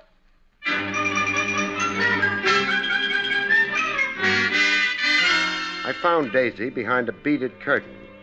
The Chop Suey parlor in Bath Beach, Brooklyn. She was running the joint. A middle-aged lady middleweight with a peroxide bleach and a washed-up look. So Lomax is dead. So I'm heartbroken. I tell you what, mister. Out of sentiment to my ex, I'll hang a dish rag at half-mast. What's your burning gripe against your late ex-husband? I could fill an encyclopedia. Fill one page. Girls. Girls and girls. I was a wife always competing with proteges. But that was Lomax's business, finding talent and building them up to fat contract status. While Lomax was building up his discoveries, he was building me down, burying me. You were neglected. I had to hand Lomax my card so he'd remember who I was. Nights when he'd come home, he'd hand me his. And a tip. He had me confused with a hat check girl. Who divorced who? Me. He sneaked it in through Mexico. I was too demoralized to fight him. He bought me this chop suey parlor so I wouldn't be an alimony load. Looks like a nice little business. You don't have to be polite. I net $50 a week, clear. I'm lucky. When I was Mrs. Lomax, I spent $50 a day on cologne. Life makes changes. Yeah. Ha! And it just did for Lomax. He'll turn over in his grave. What does that mean? That phony baloney Mexican divorce. I was never notified. I never agreed to it. I never signed nothing. Tomorrow I'm calling up Greenspan and Kilroy. They're my lawyers. I'm ordering them to move to have the divorce canceled. Junked. Why would you want to resume being Mrs. Lomax? Guess. To be his legal widow, huh? To get my dowry rights in his estate. Smart. It all kind of brings you under suspicion. How so? If you can turn death to profit, that underlines a motive for murder. So it underlines, so I'm laughing. Huh. Do you want a real suspect? I do? Shipley. Harry Shipley. Who's he? Confidential secretary in the Marathon Wonder Enterprises, Incorporated. That's Lomax's company. There was bad blood between Shipley and Lomax. Then why would Lomax keep Shipley on? I was never sure. Something Shipley had on Lomax and vice versa, something Lomax had on Shipley. You never knew Lomax. Nobody did. He was always underhanded. Nothing with Lomax was ever clean cut out in the open. When's Lomax's funeral? The police will release the body for burial tonight. The funeral's tomorrow at 10 a.m. I'll be there. As his legal widow. You be there, too, and watch Shipley. Never mind Lomax in his coffin, just watch Shipley.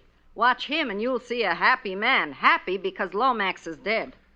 I hadn't exactly planned on attending the funeral. Attend! Gargan, this funeral will be good for you. How so? Perk you up, forget your troubles, make you glad to be alive. Simply delighted.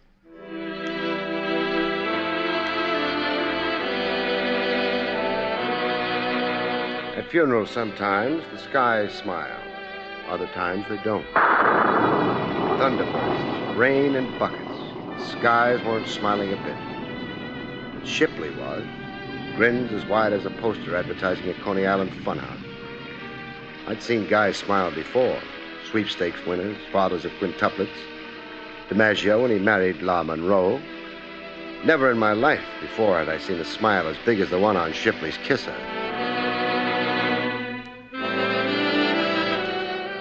There was no eulogy at Lomax's grave, like nobody had a good word to say about him.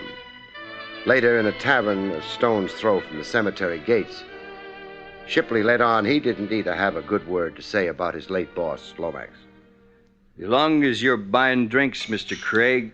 Hey, bartender, another orangeade for my friend. You were saying, Shipley? Rotten egg, that Lomax. Money was his god. What did he have on you? Come on, Daisy told me a few things. I owed him money. You owed the till, you mean, huh? You did a little embezzling? How much did you borrow from Lomax and all? $22,000. Why didn't he can you, or jail you, or both? Well, I had knowledge that was disadvantageous to Lomax. What? Come on, talk up, Shipley. I'm trying to satisfy myself that you didn't murder Lomax. Income tax evasion. As confidential secretary, I knew the truth about Lomax's books. Yes, you would. Shipley. Yeah? Take me to the offices of Marathon Wonder Enterprises. Show me Lomax's books and stuff, huh? Well... It's all on my responsibility, Shipley. You're doing it involuntarily. I'm making you do it. Anybody asks you, that's your excuse. I'm the beast, forcing you to be unethical toward a dead boss. Let's go.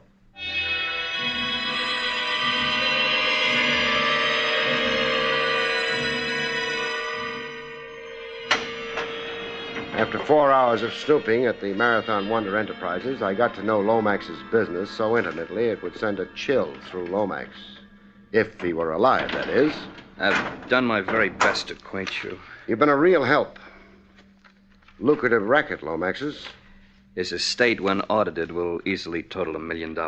Well, all for talent scouting. Ownership of talent. Lomax wasn't only a 10%er. No, he wasn't. That much became clear tonight.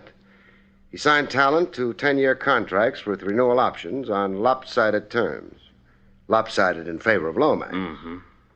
One Lomax property, the actor Baxter Burroughs, now with Clinton Pictures, made more than $250,000 in the last 2 years. Yeah, I read those figures. Had Lomax lived, he was certain to make an equivalent or greater sum through Paula Paloma.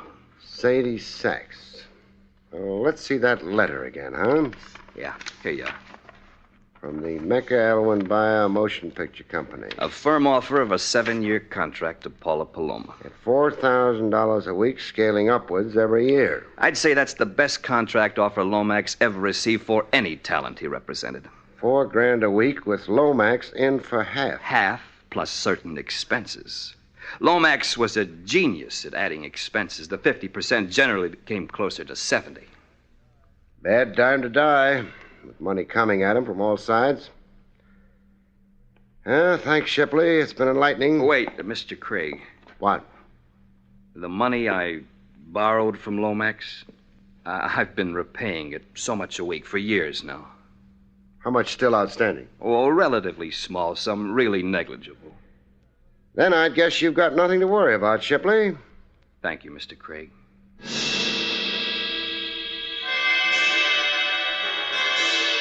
Daisy, Maxie, Shipley, Paula.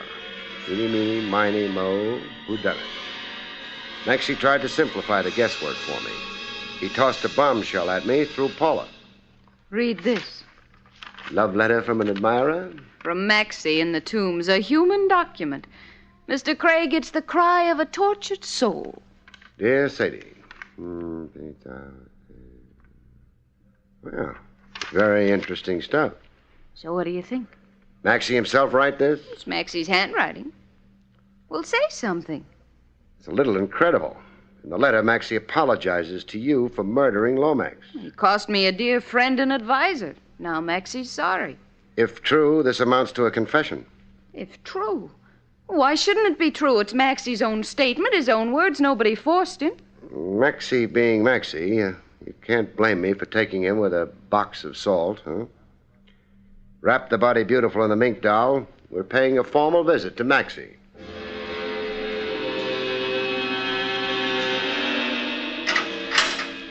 We found Maxie dining on caviar and chopped onions. All the eating's good in here. Caviar on the prison menu? A Ladies' Benevolent Society come through. They give me this caviar and a cigar. Oh, hey, I forgot. How you, Sadie? The name's Paula.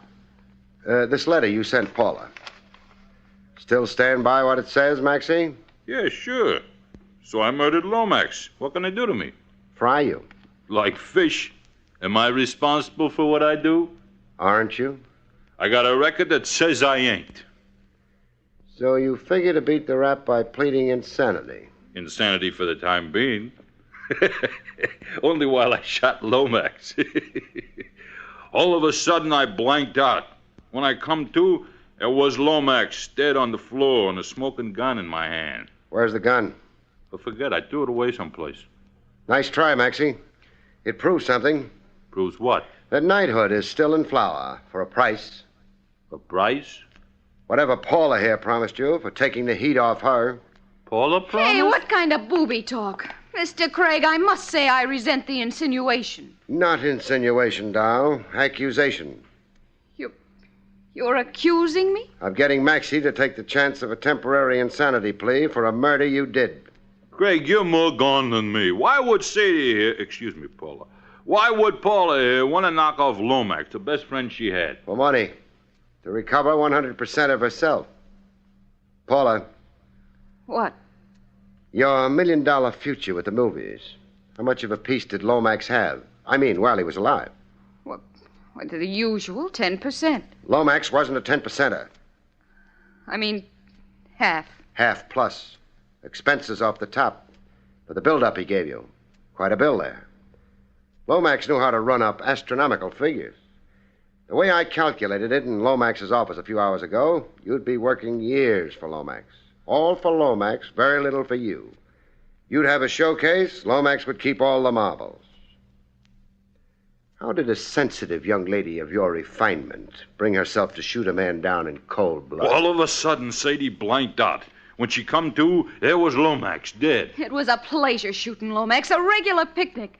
Lomax had it all fixed for me to be his slave. Well, I'm nobody's slave. You'll tell your story, Sadie, how you killed a rat and a conniver who came between us. The judge will bawl like a kid. The jury won't even go out. Not guilty, Sadie. That's a verdict for sure. Suppose you two stay here and make plans.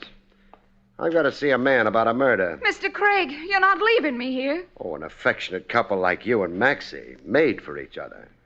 A housekeeping cell for two. Kids, I don't know a cheaper way for a loving couple to get started in life. So long now. Hey, God, open up.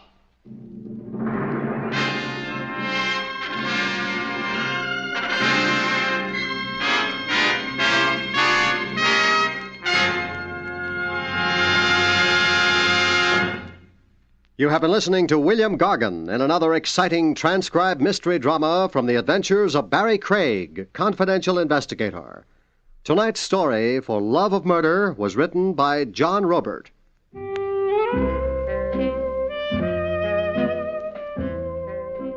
Next week, it's the strange story of Death's Bargain Basement, about which Barrie Craig has this to say. We call next week's story Death's Bargain Basement. It takes place in a department store because, as you all know, bargain basements are always found in department stores. But so, on occasion, is death. Good night, folks. See you next week. The National Broadcasting Company has just brought you an NBC Radio Network production with William Gargan, starring as Barrie Craig, confidential investigator, directed by Arthur Jacobson. Also heard were Barney Phillips, Tom McKee, Barbara Fuller, Gloria Ann Simpson, and Herb Ellis. Eddie King speaking.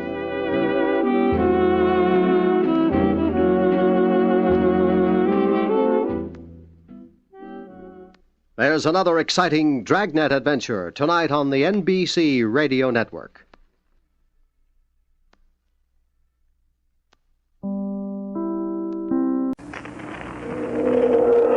By transcription, Barrie Craig, Confidential Investigator, starring William Gargan.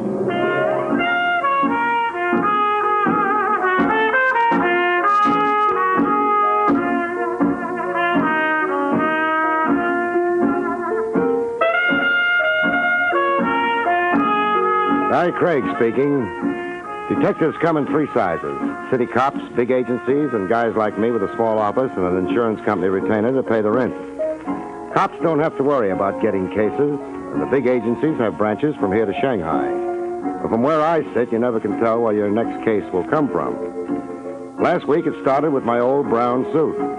I'd been on a bodyguard case, and the suit looked as if I'd been sleeping in it for a week. There was a good reason for that. I had. I tucked it under one elbow and ducked into George the tailor's. George had a king-size shoebox in the basement of my office building. Morning, Mr. Craig. Hi, George. What can you do with this suit? If you like herringbone handkerchiefs, I could maybe salvage enough goods. All right, so I'm not Adolphe Monju. How about it? Tuesday? With the spots out, Thursday. Okay, Thursday. Say, Mr. Craig, I wanted to ask you, I've got a problem. Well, what is it, George? Got a pair of plaid slacks with no coat to match? No, I'm serious. My wife says, George, you go to the police. But she wasn't here when that man came. What man? What's the pitch, George? The man said I need protection. Shakedown, huh? The man said I've got to pay $50 a week to stay open. He says, George, you wouldn't want trouble. Maybe a bottle of acid spilled on your racks. Did you pay him? Well, I didn't have $50. I told him to get out. Now I'm scared, Mr. Craig. Look, you're a detective. I want to hire you. You protect me. That won't work, George. Stopping a protection racket is a big operation. You need 24-hour guards, a whole setup to protect all the shop owners. Well, I could pay in installments. You've already paid for protection, George. Your taxes. You better call in the cops. They're the only ones who can swing it. Oh, no. He said they'd beat me up. Maybe kill me. Look, George, I'll tell you what I'll do. I'll drop in at headquarters tomorrow and bend the lieutenant's ear. He'll give orders for a cop from the precinct to look after you. And start the ball rolling to find out who's behind this racket. Will you really do that for me, Mr. Craig? Sure. After all, I wouldn't want anything to happen to my brown suit. George disappeared in a spritz of steam, and I headed home. I put in a call to Lieutenant Edwards. He was out, so I left a message that I'd call in the morning. I was propped up in bed eating pretzels, reading a medium hard-boiled private eye opus, wondering where he found all the beautiful blondes with the low-cut problems when the phone rang. I left the intrepid sleuth under a falling blackjack and stretched for the receiver. Craig speaking. Mr. Craig, you've got to come quick. George? You've got to come down right away, Mr. Craig. Please. What's up? Somebody there? Hello, George. George! Hello, George! I slid into my shoes and took off across town. When I hit the pavement outside of George's shop, I had company. A hook and ladder, 2 pump engines, and a crowd of fire buffs who traveled to Denver to see a lit can of Sterno. The smoke was pouring out of the cellar as I muscled my way through the police lines and ran into Lieutenant Edwards. What do you want to be when you grow up, Craig? A cop or a fireman? I'll take a rain check on the laugh, Lieutenant. What are you doing here? Just holding back the crowd. If you ask me, all these fire buffs are nuts. Anybody know what started the fire? Doubt it. Cleaners' stores go up like birthday candles all the time. What does George say? Who? George, the tailor. He runs the shop. Probably at home playing three-handed stuss. No. He lives in back of the shop. He called me from here. You sure he isn't around? Haven't seen him. Fire boys said the joint was clean. Maybe. We better find out. Hey, where you going? Inside. It's chilly out here. I grabbed a rubber Chesterfield from the hook and ladder and headed inside. The first flash had died down, and the shop was burning nicely at the proper temperature for browning a turkey quickly. Under the fireman's coat, I was beginning to baste in my own juice as I pushed into the back room. I found what I was looking for under the counter, George the tailor, dead. I carried him outside and knocked off a few minutes to pump the smoke out of my lungs and siphon a little oxygen in. You all right, Barrie? You know where I can get a new pair of eyelashes? Craig, what are you doing sightseeing at a fire at this hour of the night? And how did you know that guy was in there? I told you, Lieutenant. George called me. He was up against the protection drift. He tried to hire me. I told him I'd have you look into it. Well? It's too late for a referral now. Yeah? Well, it looks like it's my baby now. You better give me the whole shooting match to date. I have. That's all I've got. Anything turned up on your end? Any other complaints of a protection shakedown? Not a mutter. You're lucky you're out of it. I'm not. I haven't welched on a client yet, and as far as I'm concerned, George was my client. Well, it's a good, clean pro job anyway. Tough to prove arson. Maybe not. I found this wedged under George. Plastic? Celluloid scrap. Comes in real handy. Stick a plumber's candle in a pile of it, and by the time it blazes up, the mechanic is clear to Nutley, New Jersey to establish his alibi. Celluloid, huh? Well, then I'd better make my call in. Arson. Yeah, and while you've got the precinct on the wire, just casually mention murder. The bus from Bellevue rolled up, and they loaded George's body in the back. I watched it pull away. Then a hand fell on my shoulder. I turned around slow and found a pair of thick eyeglasses staring right through me. Mr. Craig, I'm Alfred Whittington. Oh, look out for the lapel. This has just become my only suit. You're the confidential investigator, aren't you? I've got a license. I want to hire you. I pay rent on an office that's open during business hours. If you don't mind, right now I'm tired and a little burnt around the edges. I overheard your conversation with Lieutenant Edwards. You'll get your ear pinched in a keyhole that way. I'd like to talk to you, Craig. Perhaps my apartment? Perhaps not. Would it interest you if I told you I want to retain a detective to find out who killed George the tailor? Oh? All right, Mr. Whittington, as you say. Let's go to your apartment. We rode uptown in the caddies and had to bend to get around corners. The name clicked as we crossed 42nd Street. Alfred P. Whittington. He ran the newspaper that did the big crime series this year. They got Stretch Longo to talk and almost pinned half a dozen rackets on the coattails of Herman Jess, the big operator. Of course, they had to put Longo together with Scotch tape for the funeral, but it made nice reading, and Herman Jess had left town until it all blew over. Whittington's apartment was in the penthouse on top of the newspaper building. We sailed up in a private lift and waded through the nap to his library. It was the kind of a room you see behind the iron gray hair and the whiskey ads. Whittington was a little cozy about speaking his piece, so we discussed interior decoration until he got ready to make the plunge. I had this room specially designed for my hobbies. Oh, looks like you make a hobby of hobbies. Guns, original oil paintings, and that fish tank is big enough for a stunted whale. Oh, that isn't all. I've got movie editing equipment in those cabinets. Color slide projector. I'm very interested in photography. All you need is an erector set. Look, Mr. Whittington, I'm not writing an article for House Beautiful magazine. Of course, I just like to get to know a man before I talk business. With me, it's the other way around, so let's have it. You know, of course, the paper's been running a series on crime in the city. The board of directors is very anxious to continue. They've so instructed me. Where do I fit in? I heard you say you were going to work on this protection racket. That's right. Do you still intend to? Up to the top. Good. We can help each other, Craig. I want to retain you on behalf of the paper. What happened to your reporters? Measles? Contrary to popular fiction, reporters aren't trained as detectives. You are. What do you want? Whatever you can get. Of course, I want reports direct to me, strictly confidential. That comes with the price of the entree. Our legal staff will have to go over everything before we print it. And nobody's to know you're working for me. Bashful? Discreet. The staff here would feel I didn't have confidence in them. Don't you? When I want a job done right, I go to a professional. I want the truth, no matter whom it involves. But I want the story exclusive, as it develops, step by step. All right. Then you're my second client, because George the tailor comes first. Next morning, I went down to the insurance company that pays me that nice, steady retainer, rain or shine. I waded through the acre of desks in the outer office and rapped on the glass door marked Arthur B. Goldsmith. Art was the company expert on fires. He knew enough angles on arson to burn out an asbestos mine. I planted the scrap of celluloid I found under George the tailor on his desk and flipped over a few questions. No soap, Barrie. Celluloid is standard equipment. It doesn't point to anybody? It'd be like asking which ball player uses a bat. The mechanic plants a plumber's candle in the celluloid scrap, down she burns, and then they can file the insurance claim in the morning. Much doing these days? Average. Not like in the Depression. In 33, the only way to make a profit was burn your own place down every 6 months. Art, if you wanted to hire the best, money no object, who would you get to start a nice, cozy conflagration? Pro job? Major League. Let's see. Mike DiGiorno's in Elmira. Maybe Irving Turkle, celluloid Harry Bush.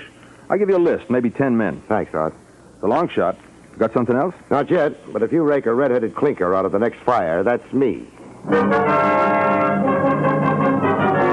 I I started checking down our list. It was like looking for the clams in a bowl of cheap chowder. Two of them were at peace in the lower bay, hugging a load of bricks. I found Irving Turkle on Center Street, right opposite police headquarters, pushing a baby carriage full of hot charcoal and roasted chestnuts. Hot roasted chestnuts. All hot. Dimesworth, Turkle. Who are you? Barrie Craig. Art Goldsmith at Federal Indemnity put me on you. Oh, yeah. Why, I got a lot of respect for Mr. Goldsmith. A lot of respect. Mm-hmm. Here's your chestnuts. Thanks. Look out for worms. Yeah, I will. How's business, Turkle? You push ice cream, turns cold. Switch to chestnuts, you could fry an egg on the sidewalk. Tough, huh? My worst enemy should have it better. You haven't been roasting anything besides chestnuts lately? Like what? Like tailor shops? Mr. Craig, I'm telling you honest, I ain't so much as set fire to a cigarette since the last time I got sprung. Sure? Look, I ain't so young no more. You could get pneumonia standing out here, but inside those cell blocks, it ain't so nice neither. I ought to know. I've been in maybe 18 years since I was 13. Warwick, Elmira, Clinton, I've been them all. Enough already. I made up my mind I want to die on the outside. Could you use 5, Turkle? You're kidding. I want to find a mechanic who did a job on the west side yesterday. A tailor shop? You know about it? I read it in the paper. I got a list from Art Goldsmith. Save me some time, and it's worth a thin. Mr. Goldsmith, shouldn't ought to put me on the list. I retired. I wouldn't... How about the rest of them? Well, I heard somebody the other day saying Harry Bush made a good connection. Where can I find him? Look, Mr. Craig, I'm on my own now. There wouldn't nobody even feel bad if I got took. I'll cover you, Turkle. All right. Harry Bush has got a drop from Long Island City. Easy glide roller skating rink. All right, Turkle. Thanks a lot. You tell Mr. Goldsmith I'm retired. You tell him that. I got a lot of respect for Mr. Goldsmith. Excuse me, I got to get back to work. Chestnuts? Hot roasted chestnuts?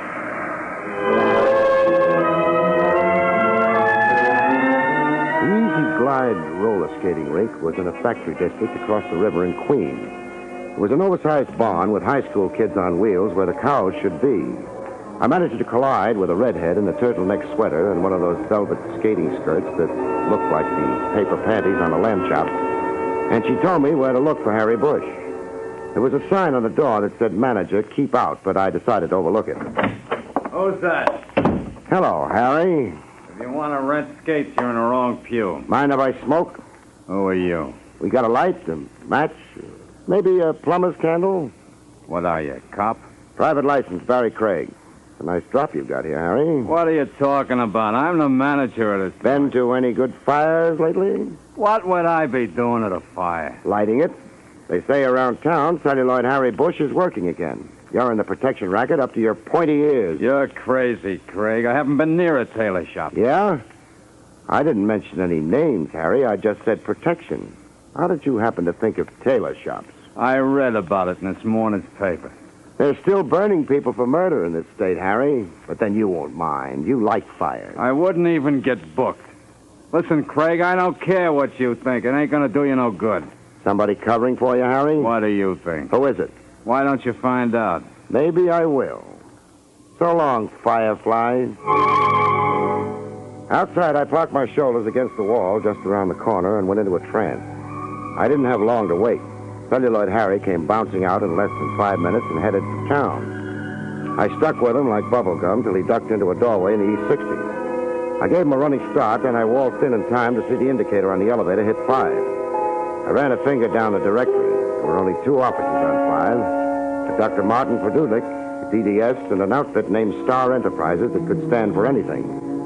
I grabbed the elevator on the next bounce and punched the button marked 5. I put my shoulder to the door marked Star Enterprises and heaved. What's the idea? Well, Herman Jess, I presume. I didn't know you were back. Who the devil are you? Where's Celluloid Harry? Who? The little spark plug. He came up here. I have enough trouble without guessing games. Who are you? Barrie Craig. You're not police? Private. Now, you can't break in here like this. I'm not a well man. I should be in Florida right now. What's keeping you? Well, that's my business. Yeah, I know about your business. You're really a public benefactor, Herman. Where would a kid get a reefer without you, huh? Yes, now look, the doctor said I shouldn't get excited now. That must be a handicap in running your racket. I'm not in rackets anymore. I'm retired. What makes you think I'm going to believe that?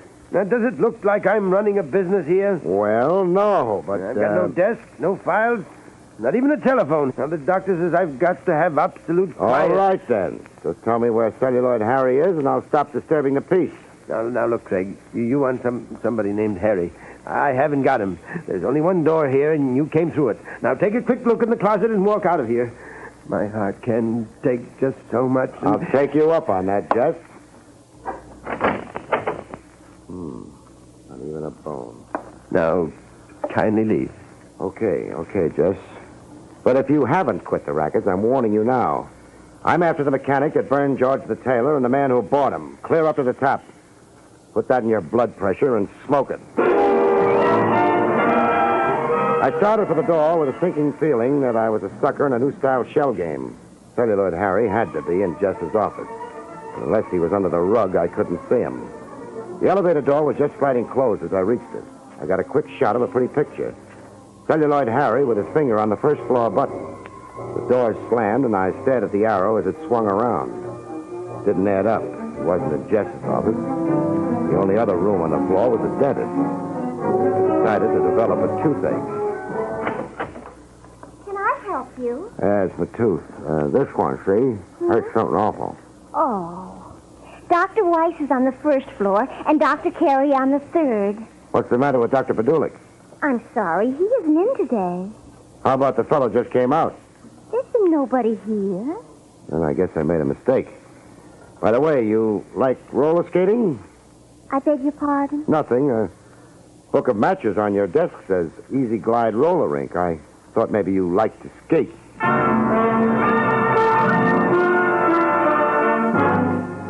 That dentist setup smelled like a herring factory at high noon in July, but I didn't push the point. I left and found a phone booth in the lobby of the building and poured my story into Whittington's shell-like ears. There might be any number of reasons for that girl lying to you, Craig. Harry might be a boyfriend. She doesn't like to skate, and Herman Jess is right next door. I think the dentist's office is a blind. You think he's fronting for Jess? I'd lay the odds. When the crowd thins out, I'm going up there to check. Well, what do you expect to find? I figure with the rackets Jess is running, he's got to have complete records handy, or he couldn't keep track of the take. I want to find those records. All right. If you come across anything, bring it straight to me. The receptionist had left for lunch, so I rang a few peals on the bell to see if Dr. Padulik was at home. He wasn't, so I let myself in with a bobby pin and went to work on the desk in the inner room. I pulled out a stack of records. That latest date was 3 months ago. The appointment book past that date was blank. The bills checked. Nothing later than 3 months ago, except the last one. A bill from the Conmont Memorial Home for $700.84 for the funeral of Martin Padulik. What are you doing in here? Huh? Who are you? Who do you think I am? Dr. Martin Padulik. He was a rabbity gray little man. Looked pretty good for a 3-month corpse. There was a vein in his forehead, jumping like a kid on a pogo stick. But his hand was steady as a rock, because it was wrapped around a .38 revolver. You stay where you are. What do you think you're going to do? Well, you broke into my office. I'm going to call the police. Fine. You go ahead. Maybe you can explain to them how you happened to be buried 3 months ago. What? You're no dentist. You're fronting for Herman Jess. Well, then, you're crazy. Am I? I'll save you time. I'll call the police. Give me that spoon. And you give me that gun. There. Fair trade. Now, settle down, friend, while I jam a chair under the doorknob. I'm going to look for Herman Jess's records. I was in a tough spot, and I knew it. The License Commission doesn't look kindly on breaking and entering, and if that office was clean, I was in for trouble. I knew I couldn't search that room for anything smaller than an elephant in the few minutes before somebody drifted in, so I kept one eye on my buddy and played it cozy. I yanked the desk drawers out and threw the papers around like a picnic. I pulled the medical books down off the shelves to make sure that there weren't any false fronts. I wasn't getting any takes from the phony dentist, so I headed for the other room. I dumped the instrument trays, and he couldn't have cared less. And when I headed for the file cabinet in the corner, the vein in his forehead beat like a ragtime drummer on bathtub gin. You can't get away with this. I'll have you in jail. Yeah. I slid open the file drawers. Nothing but dental records. I slammed it shut, and my playmate relaxed like a hangover in a Turkish bath. I couldn't figure it. Those records ought to be near that file cabinet. Maybe a secret panel. I couldn't be sure without an x-ray, and then I got it. What are you doing? Taking a look in this box on top of the file. Those are valuable x-rays. Don't get them out of order. I won't. I'm taking them with me. This first batch are teeth, all right. But from here on, these pictures didn't come from anybody's mouth. Not unless his molars kept double-entry books. Oh, company. Let me in. I know you're in there, Craig. Not for long. Which way is the nearest fire escape? Hurry! I got him! In the pig's eye, friend! Craig, stand still or I shoot. The window was locked, so I tossed a waste paper basket through it. I was 2 floors down the fire escape when Jess showed up in the window. Others were slamming around like a pinball game with body English. I hit the ground and sprinted for the curb. Then I jumped into a waiting hack. As pulled away, I saw Celluloid Harry bounce out of the building and into another cab. Hey, mister, I wouldn't want to make you nervous, but you're being followed. No, I'm very popular. Can you lose them? No. My life insurance lapsed last week. Would $50 change your mind? What good is insurance after I'm dead? 50 I can spend now. Hold on to your plate. We weaseled through Manhattan. The cab behind us stuck like a mustard plaster. We got into a jam in a transverse across Central Park. Hang on, mister. I'm going to cut inside that bus on the sidewalk. You got caught by the lights. Shot straight up to Whittington's mink-lined sewer. He was showing himself color shots with his Cocker Spaniel on a slide projector when I waltzed in. Craig, you didn't ring? Doorbells are for process service. I've got Herman Jess and the protection racket in my pocket. Here. What are these? Dental x-ray films. Only there isn't an inlay in the bunch. These are Jess's records, microfilm to match the teeth x-rays. Are you sure? You can't read them without a magnifying widget. But I'll bet there's enough in that envelope to send Jess up the river like salmon. Shall I call the cops? I'll take care of that, Craig. Wait. You expecting anybody up here tonight? No, I left orders not to be disturbed. In that case, we'd better get ready to receive company. Somebody's coming up the stairs. I thought I lost Harry, but I guess he's stuck. Chuck that envelope in the fish tank. What the? Go ahead. It won't hurt the film. Now, try to look innocent. All right, Craig. Get him up. We were just talking about you, Jess. Was your nose itching? You hoist him too, Whittingham. You can't get away with this, Jess. I'll have you... You won't do anything. You're pretty brave in those crusading editorials. Wrecked my health.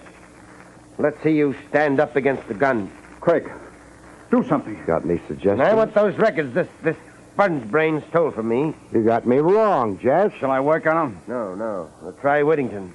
What are you going to do? Harry, ask him where those records are. You get away from me. You heard Mr. Jess. Where are the records? I don't know. Hey! Don't move, Craig.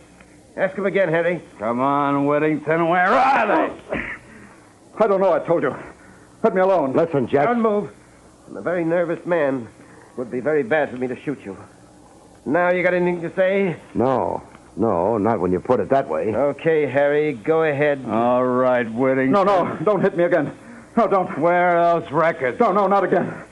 There, in the fish tank. Craig hid them there. Harry. I got them. Look inside. It's films, all right. All right, we're getting out of here. Come on, Harry. What's that? Mr. Whittington is having open house. What are you talking about, Craig? I think the boys in blue are coming to tea. A cop. He's bluffing. Care to wait and see? The back door, Harry. We don't want trouble on the way out. Take care of Craig. A pleasure. Harry was behind me when he let me have it with the butt end of his gun. I retired temporarily from this world, and when I got back, I was looking at a pair of shoulders 4 yards wide with Lieutenant Buck Edwards cooing gently in my ear. Craig, you all right? Oh. I'd better send for a doctor. How about Jess? Dad is yesterday's racing form. He tried to shoot it out with the boys I had staked downstairs. And Celluloid Harry's on his way to prison ward at Bellevue. Just dead, eh? Lieutenant, did you search the body? There was certain evidence.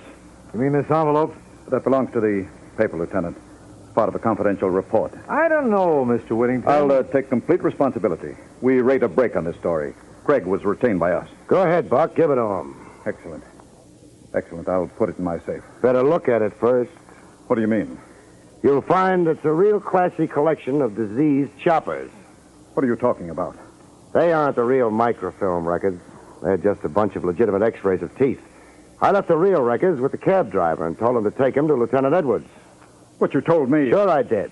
But I like to play it safe. I knew Jeff would be after me, and I was afraid he might persuade you to give them back. I'm sorry. I'm afraid I was rather weak. But I really thought he intended to kill us. Oh, don't apologize. You were terrific. That was a great strong-arm scene you played with your stooges. Stooges? Sure. Why do you think I ducked those records, Whittington? When I was going through that x-ray file, one thing caught my eye, a color transparency. It didn't exactly belong in that file because I'd seen a print of that picture before on your desk. A very flattering portrait of your wife. My wife? Yes, you made a slight mistake. You must have got it mixed up with your microfilm records when you shipped them back to your boy, Herman Jess. Oh, see here. Are you trying to insinuate that I mean, you're the real boss behind this racket, not Harry Jess. Why, well, that's absurd. If that were true, then why would I have hired you? Self-protection. Your board of directors was pushing you to deliver that crime series, but you figured that if I turned anything up, it'd be easy to take care of me this way. Craig, you're out of your mind. You can't prove a thing. Oh, yes, we can. We checked those microfilms, Mr. Whittington. There's a payoff to you listed on every page. You've been under arrest for the last 5 minutes. Well, Whittington, I guess this squares accounts for George the tailor, but you still owe me for one brown suit. I'll put it on the bill for services rendered. Take him away, boys. Coming, Barrie. Coming, Lieutenant. So long, folks. See you next week.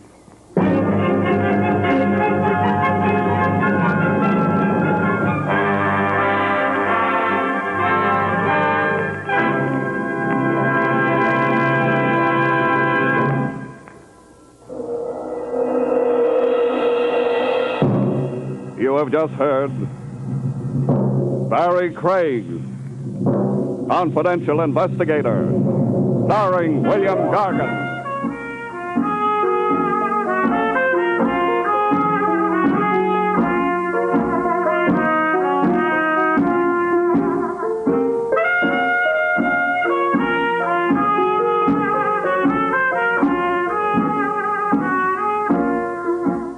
Next week, another exciting transcribed story starring America's #1 detective, William Gargan, as Barrie Craig, Confidential Investigator.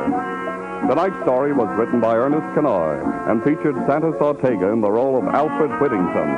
Your announcer is Don Pardo. All persons and places mentioned in this program were fictitious, and any resemblance to actual persons living or dead is purely coincidental.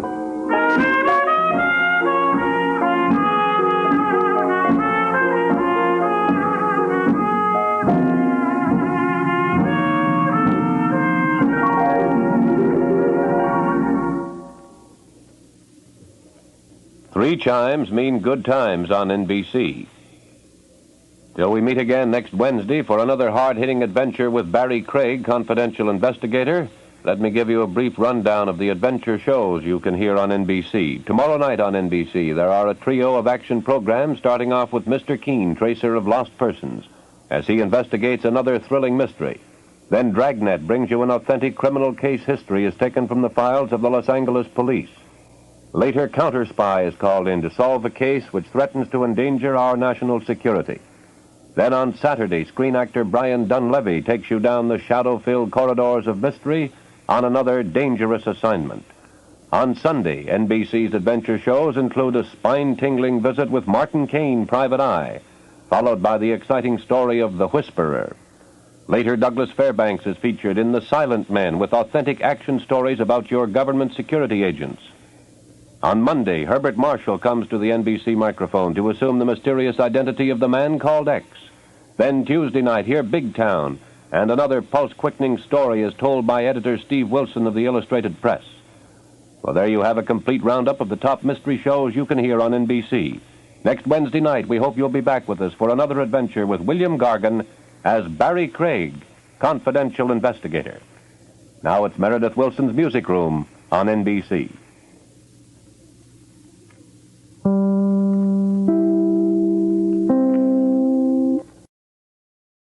William Gargan stars as Barrie Craig, Confidential Investigator.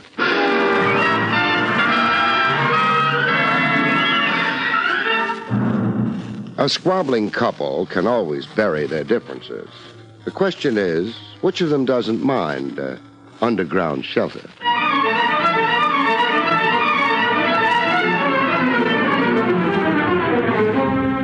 The National Broadcasting Company presents William Gargan in another transcribed drama of mystery and adventure with America's #1 detective, Barrie Craig, Confidential Investigator.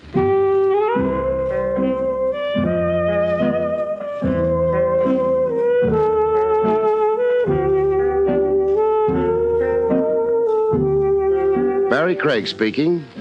Marriages may be made in heaven, but they sometimes can end in the city morgue.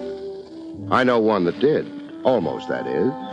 A bridegroom the lucky wife loved so passionately, she kept trying to exterminate him.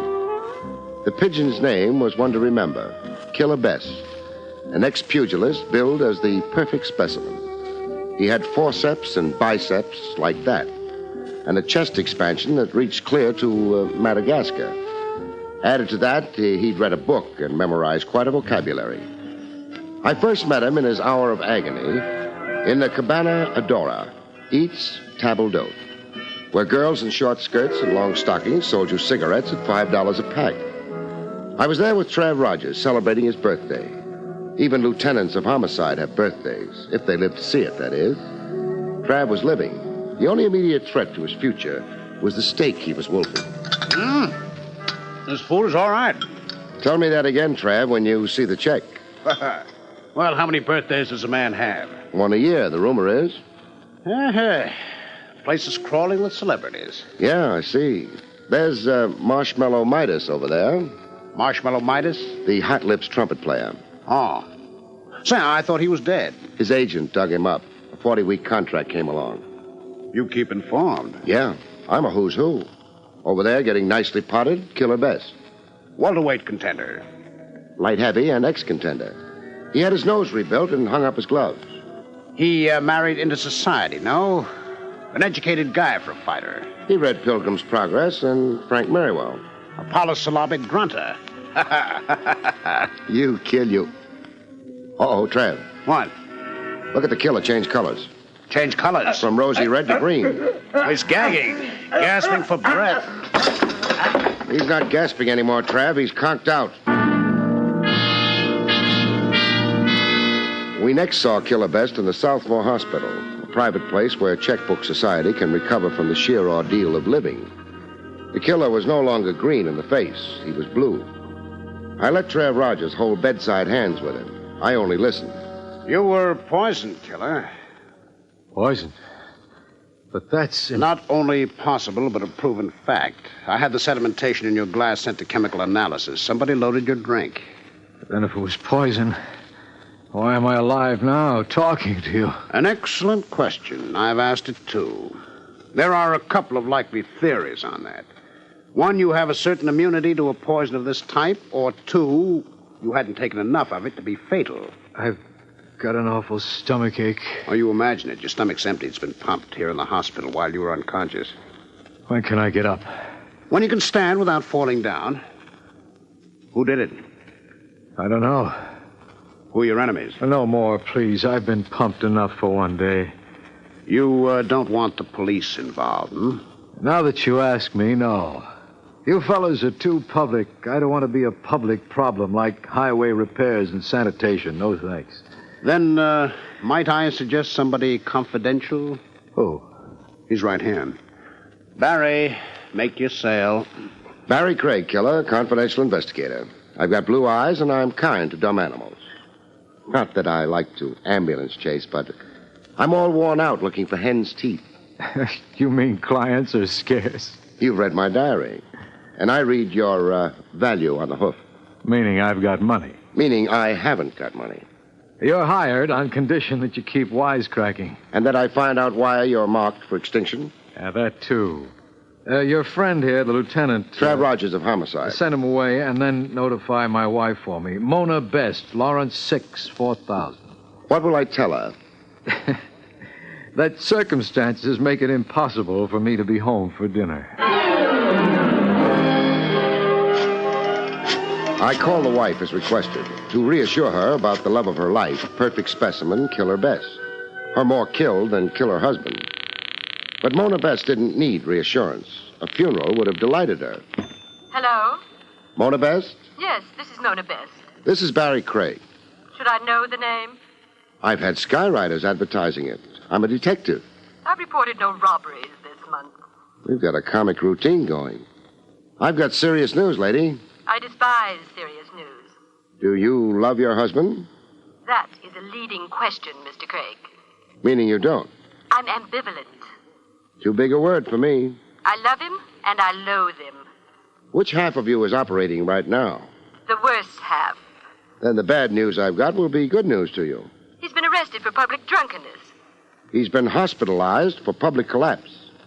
He was poisoned at the Cabana Adora. You want to console him, he's in room 602 in the Southmore Hospital, Midtown. Thank you for the invitation. But you won't come. I haven't time. I'm due for a pedicure. Besides, I haven't the inclination. Please give the fallen gladiator my anxious wish for his speedy demise. Some marriages can really be colorful. Back at the bedside, the killer showed a sense of humor. She told you to throw dirt in my face. Bury me deep. She's bashful about her love. It embarrasses her. Her hard-hearted talk is a cover-up. You've got good sense, Craig. Have I? Mona is soft as mush. The surface is only a shell.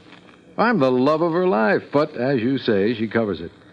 She talks tough through her martinis. It's the ancient female device. Keep the man guessing a little. Never let him take you for granted. I've heard of husbands kidding themselves like that, but we're avoiding the gruesome. Who tried to kill you? I wish I could tell you. For a starter, name me personal enemies with strong motives against you. No. No, meaning there aren't any? There are some. What man doesn't make enemies? So? I don't want to slander people, make hysterical guesses about who hates me enough to want to murder me. You find out for me on your own. Don't even keep me posted. Just tell me the climax when you come to it. Until then, I want peace of mind. I want to drink with a friend without analyzing the contents of the glass. Dig into my life, Craig. Do your worst and best. Now, help me stand up and get dressed, please. The antiseptic smell around here is getting me sick.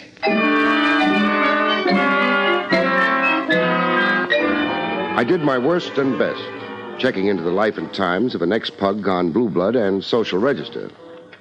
At headquarters, Trav Rogers had as many facts for me as I could digest. The killer's history makes a fascinating story. I'll retire to a farm and write it at the age of 86. I know another book the intellectually inclined killer read.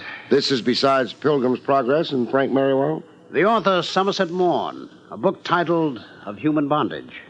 Do we have to go through with this aside? Oh, a learned note here and there. It adds a fillip to the ordinary crime puzzles. Okay, get it said. There is a passage in Of Human Bondage that likens life to a Persian rug. In your living, you weave a rug. Your experiences are threads to the rug. The author urges every man to make his life experiences colorful and exciting, so the rug will be a weaver's masterpiece of colored threads. And that was Killer Best. Every day a color job. He's fought, laughed, brawled, wandered, loved, married, divorced, remarried. Like him or dislike him, he's at least annihilated monotony. Now some monotonous Mo wants to annihilate him. Who is the Mo, Trav? I'll give you a rundown. You can make your own choice of suspect. Ex-wives with mutilated hearts and broken egos? The killer has 3. All capable of the ultimate crime against an erstwhile spouse who loved and decamped. Men about town organized into a Let's Kill the Killer club? There are a few of those. Killer Best has been the snake in many a man's garden. A constitutional homewrecker. I'll pass over a legion of waiters and taxi drivers whose jaws were damaged in early A.M. rhubarbs with Killer Best. I'll also pass over some 50 litigants who have sued Killer Best for every civil offense in Blackstone. Sued and lost, that is. But I will remark on his present helpmate. Mona. Once Mona Phipps. A tabloid once featured her as the Society Borgia. Lucretia Borgia, the lady of ancient Rome who showed a talent with poison. Is that the reference meant? It is. It seems Mona, like her current husband, was also thrice wed. 2 husbands were shed in Reno and Las Vegas. A third died mysteriously. Poison? The case never stood up quite. His body was exhumed and the vitals sent to autopsy. But? The exhumation took place 3 years after his death. Too late to prove poison. Yeah. There is one more enemy of the killer's worth remarking on. So remark. A lad named Polonius. Remember him? Vaguely. Wait. Kid Polonius. A prize fighter, wasn't he? Yes. A contender who ran afoul of the killer. They had a match. Polonius was knocked out in 4 rounds. So? Polonius lost the sight of one eye. After the fight, he accused the killer of having sprayed his gloves with a blinding chemical. Polonius sued and lost, then swore revenge. He attempted that revenge. In what way? A felonious assault on the killer with a knife. Polonius? Polonius. The killer pressed charges. Polonius served 18 months in the workhouse. Polonius went free last week. Free 1 week and stewing over his misfortunes. Quite a lead there, Trav. You know, I think I'll go see Polonius pronto. Polonius took a lot of catching. His address was whereabouts unknown. The workhouse warden had no address on him, and neither did his aged mother. I interviewed fighters, dice players, bartenders, and I came away with 0. Polonius and the American Buffalo, they both vanished from Times Square. When I located Polonius at long last, I'd lost 2 days of my fading youth and $50. The dough was for information. A bookie named Catastrophe had the address for a price. A fraternity building next door to a college. Polonius was the building janitor. Who's there? Open up, Polonius. I want to talk to you. Polonius had more equipment than a building janitor needed. He had a baseball bat, and he held it like Mickey Mantle. What do you want of me? The question should be, what do you want to do to me? I'm protecting myself. Against? False arrest. Cops hounding me out of a job. Cops making me pull up stakes and go every time I get set somewhere. Why would cops want to do that to you? They're doing it. You're here. Not to hound you. Good to hear. Then beat it. Before you beat my brains in? I didn't ask you here. No. I'll take the bat. Hey, let it go. Okay, you win. I don't mind a little baseball fever, but my head's too big for a regulation ball. Now, what's really on your conscience, Polonius? Nothing. And don't ask me, did I poison the killer? You know about that, huh? It's in the papers. And a paragraph in the story reminding that I just finished serving time for trying to bump the killer 2 years ago. You didn't this time? No.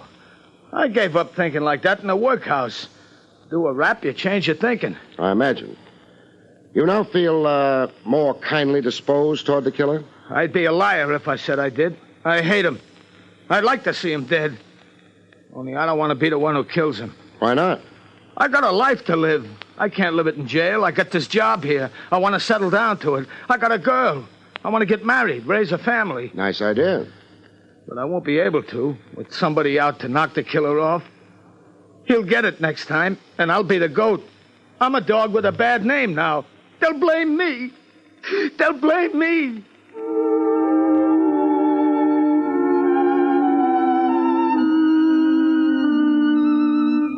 Polonius wasn't as felonious as advertised.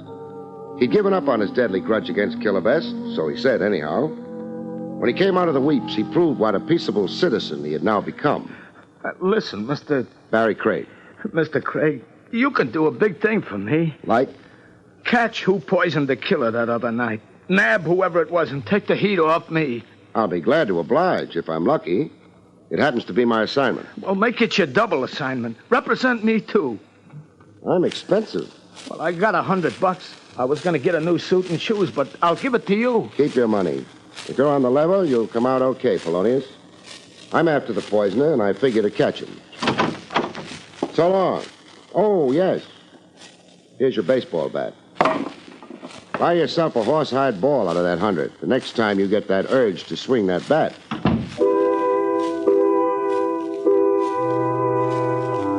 I went back to my office, where I always go to do my best thinking. In the horizontal, on my leather sofa. Not my favorite sofa, exactly. It had too much sag. But what can you expect when you buy things secondhand? There was no conclusion to my thinking after an hour or two. How could there be? I'd fallen fast asleep. The phone woke me up. Yeah? Barrie, this is Trav Rogers. As usual, right in the middle of my dreams. Are you still representing Killer Best? Misrepresenting him. I've so far done nothing for him but spend his money. Why do you ask? Only curiosity. I thought you might be interested in his present whereabouts. Whereabouts? Let me see. It's 4 in the afternoon. He's toasting himself in his favorite spa. He is not? I give up. He's back where you commenced representing him. The Southmore Hospital emergency. Not more poison. No. A near cave-in of his head. Near cave-in? A roof cornice narrowly missed him. From being narrowly missed by a roof cornice, you don't go to a hospital. Clever of you. The cornice missed him, but the dagger didn't. Oh, stupid of me. He was knifed 2 hours ago, a block or so from his residence, while out for an evening stroll. And, Barrie. Yeah? Polonius. You won't be visiting him at home for a while. Where will he be? Where he is. In jail. We caught him prowling in the general vicinity where the killer was knifed.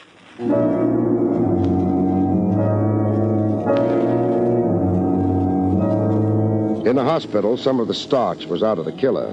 He looked scared and trying not to show it. The knife gash on his shoulder and forearm seemed to hurt like the devil, even though the patient tried to grin. I've survived again. That's something to be thankful for. 2 strikes. Next time up, somebody's out. See that it isn't me. I'm working in the total dark. You've got Polonius. Do you accuse him? No, I didn't actually see the knifer. That cornice that came down on you, tell me more about it. There's not much to tell. I was out walking at the corner of 78th. Boom, came the cornice. It landed practically at my feet. The dagger came after? Yes, 3 minutes later. I backtracked. I was 1 block from home when I got it from behind. The dagger wasn't found. So the police tell me. I'll have the area combed, inch for inch, sewers, cellars, places. You think my attacker might have thrown it away? They generally do. Get caught running, it's evidence against them on the spot. They're red-handed. I did make an outcry. I yelled police. If my assailant would be running pell-mell, he no doubt would have ditched the deck. Craig. Yeah? When I'm out of here, put a man on me, day and night. An operative following me around heel and toe. I want protection. In the tombs, Polonius looked like he was on a marathon crying jag. Craig, get me out of here. If you merit it. You don't think I knifed the killer? Didn't you? Why were you prowling in the vicinity where the attack occurred? I was following the killer around to see who might attempt to kill him. I wanted to insure myself against being made somebody's fall guy. I thought I was to take care of that. Yeah, I know. You were representing me, but frankly, Mr. Craig, I had no confidence in you. I see. So I'm a schmo. Please, Mr. Craig, get me out of here. I'm afraid you're in for a while, at least. In? For nothing? Just for walking on the street? Just for climbing up on strange roofs and prying cornices loose. You lay that to me? Lie and you'll grow a long beard and stir. And what if I tell the truth? I might intercede for you. Get you paroled in my custody. After you've repented in here long enough. I only might, mind you. Okay. I dropped that cornice. You said you were cured. You'd given up seeking revenge. Yeah, I know I said, but there was the killer on a stroll for himself, dressed like an English lord and wearing a fancy vest and spats. My blood got hot. I looked at my crummy pants and the cardboard in my shoes. I thought of how he used chemicals on those boxing gloves once and cost me a chance at the title, let alone this eye here. I went up to the roof. It was temporary insanity, Mr. Craig. Plead with the judge for me like that. Only temporary insanity. I'm better now.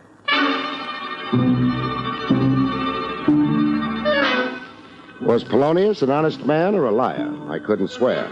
But one thing was for sure, he was a character. I organized the search for the dagger used on Killer Best. Look for a dagger in a square mile area, you really know suffering. No luck so far, Barrie. It figured to be tough.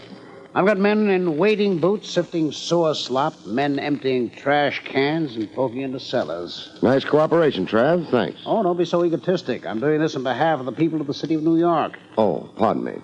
The assailant may not have thrown his dagger away. They invariably do. Still. Oh, wait.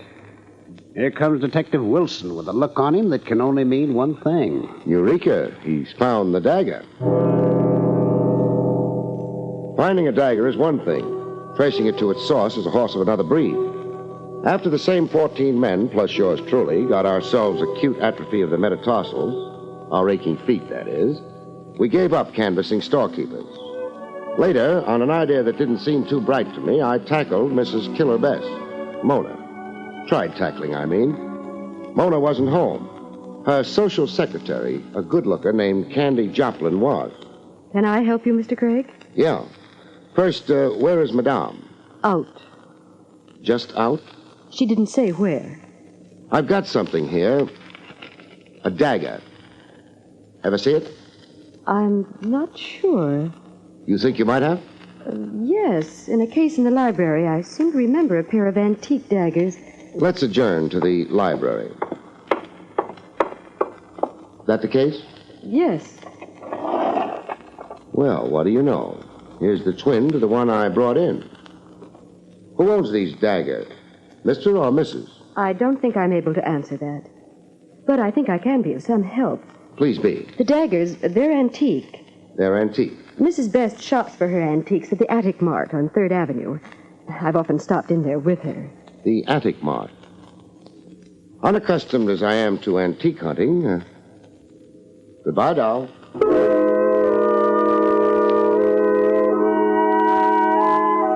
At the Attic Mart, the guy who looked more worn out than his merchandise confirmed who purchased the dagger. Yes, I have the entry here. Mrs. Best, a fine lady. You mean a fine customer, don't you? Yes. She's here every week, always to buy. This particular dagger, it's a very good specimen of old Persian craftsmanship. I've heard enough. There is perhaps something you would care to be shown? There is. The door.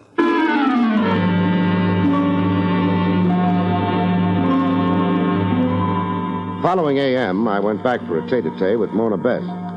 The lady was still unavailable. The social secretary, Candy Joplin, was on hand. I'm sorry, Mr. Craig. What makes Mrs. Best so scarce around here? Frankly, Mr. Craig, I wonder myself. Suddenly, in the last days, she doesn't confide her itinerary. Mr. Craig. Yes? You're a detective. So I am. What do you want with Mrs. Best? Right now, I want to examine her. I'll give it to you cold. The dagger I matched to one in the library case was the same dagger used on Killer Best. I see. Then you suspect Mrs. Best of attempting his life? Uh-huh. Do you? That is an improper question. Well, do you?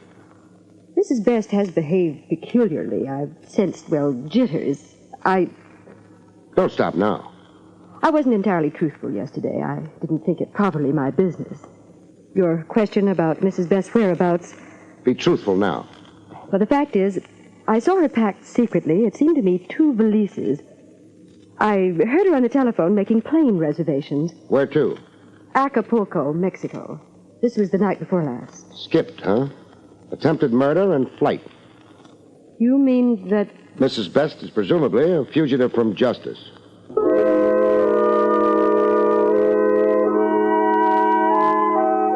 A presumable fugitive from justice, I checked Mona Best's clothes closet. After that, I checked airport records. It proved okay. Item, Mrs. Mona Best, Flight 7, 11:45 p.m. Destination, Acapulco, Mexico. I let police headquarters check it from there. Mrs. Mona Best landed in Mexico, all right, Barrie? And? And nothing. Beyond the airport, the Mexican police have no information. They can't find hide or hair of Mona Best. She's managed to lose herself nicely since her arrival. I'll keep nudging the Mexican police. Don't bother to. Did you just say don't bother to? That's right. Barrie, you stamped into my office. You all but accused Mona Best of attempted murder and guilty flight. Now, don't have a seizure. I said not to bother just now because a shaft of daylight suddenly shone in my head. And the delirium tells you? That Mona Best is not in Mexico. Is not? No. But you traced it to a plane leaving New York. I placed her in a Mexican airport. We only checked the name, Mona Best. Could have been anybody, a stand-in, a proxy, say. Said proxy reassumed her own identity on arriving in Mexico. That's why a Mona Best cannot be found. You've got a notion there. Bet I've got the answer to a cute technique somebody developed to get away with murder. The murder of Mona Best.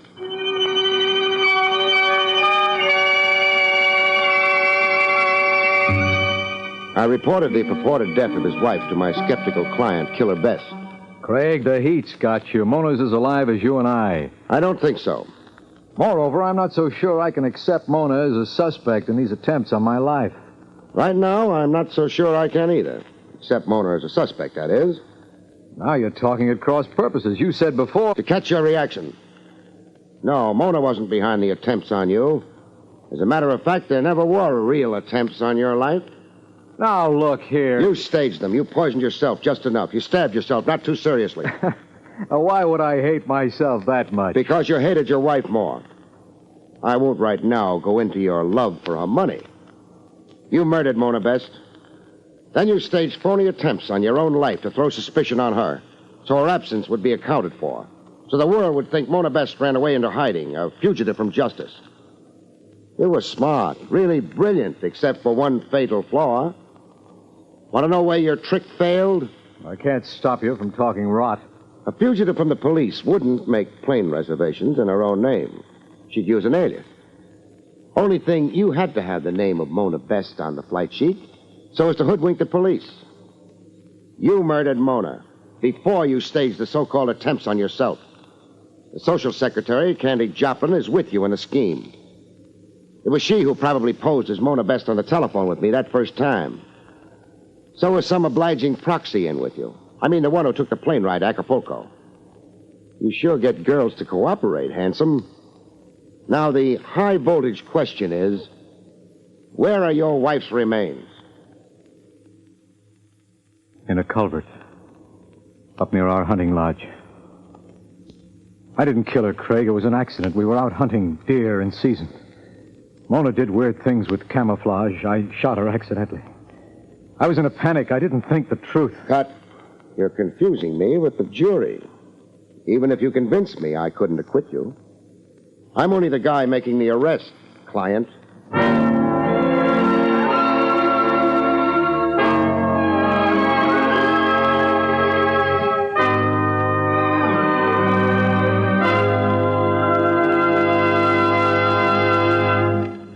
You've been listening to William Gargan in another exciting transcribed mystery drama from the adventures of Barrie Craig, confidential investigator.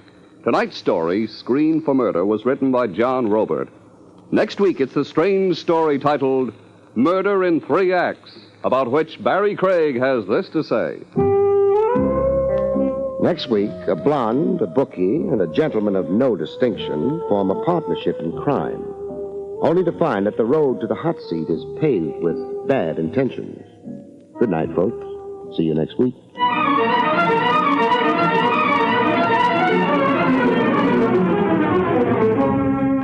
The National Broadcasting Company has brought you Barrie Craig, confidential investigator, starring William Gargan. Featured in the role of Candy was Fran Carlin. This is Don Pardo speaking.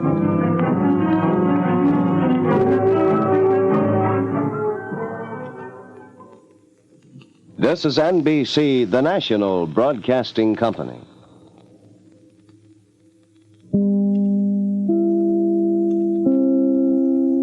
William Gargan stars as Barrie Craig, confidential investigator.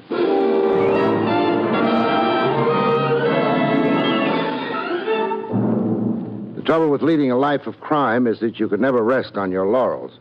What you usually wind up resting on is a prison cot.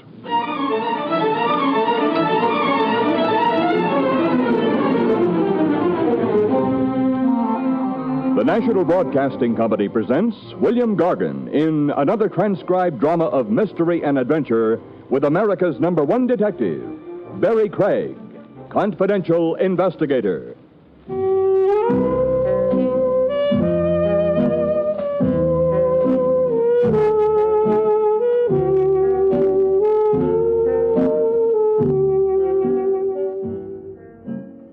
Barrie Craig speaking. Have you ever tried reading Confidential Investigator backwards? It can be done if it's on a glass door you're sitting behind, but it doesn't get you anywhere. Me, it left sitting in my office on Madison Avenue around closing time with nothing to do but wait till I got hungry enough for dinner. Anyway, that's what I thought. Come in. Until they and it arrive. All right, take it easy, fellas. Take it real easy. That's it. Now, put it down. Easy. Yeah, that's it, fellas. Yeah. Now, wait downstairs till I get this guy's signature, huh?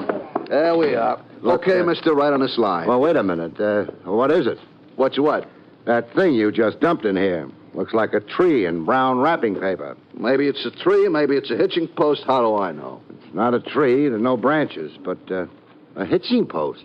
A hitching post is something you hitch horses to. I don't hitch horses to anything. I haven't got horses. So now you got a hitching post, maybe you'll get some. There's a clause in my lease says I can't keep horses in this office. Move. There's another clause which says... Oh, forget it. Will you please sign this here? Get the wrappings off that thing first. Okay. Hey, don't look now, but were you wrong? This here came addressed to Barrie Craig. That's you? That's me, but that's not a hitching post. Who cares? It happens to be a mummy. Lay off the baby talk. Mummy, as in embalmed. Okay. So now you won't have to buy a horse. I wasn't planning on... You won't even have to move. But what could I use a mummy for? A hat rack? No knobs. So give it away for Christmas. Mister, would you please sign this? Who sent it to me? Mister, I'm just a trucker. Nobody tells me the little secrets. You don't want to sign? How hard is it to forge an X? Goodbye. Hey, come back here.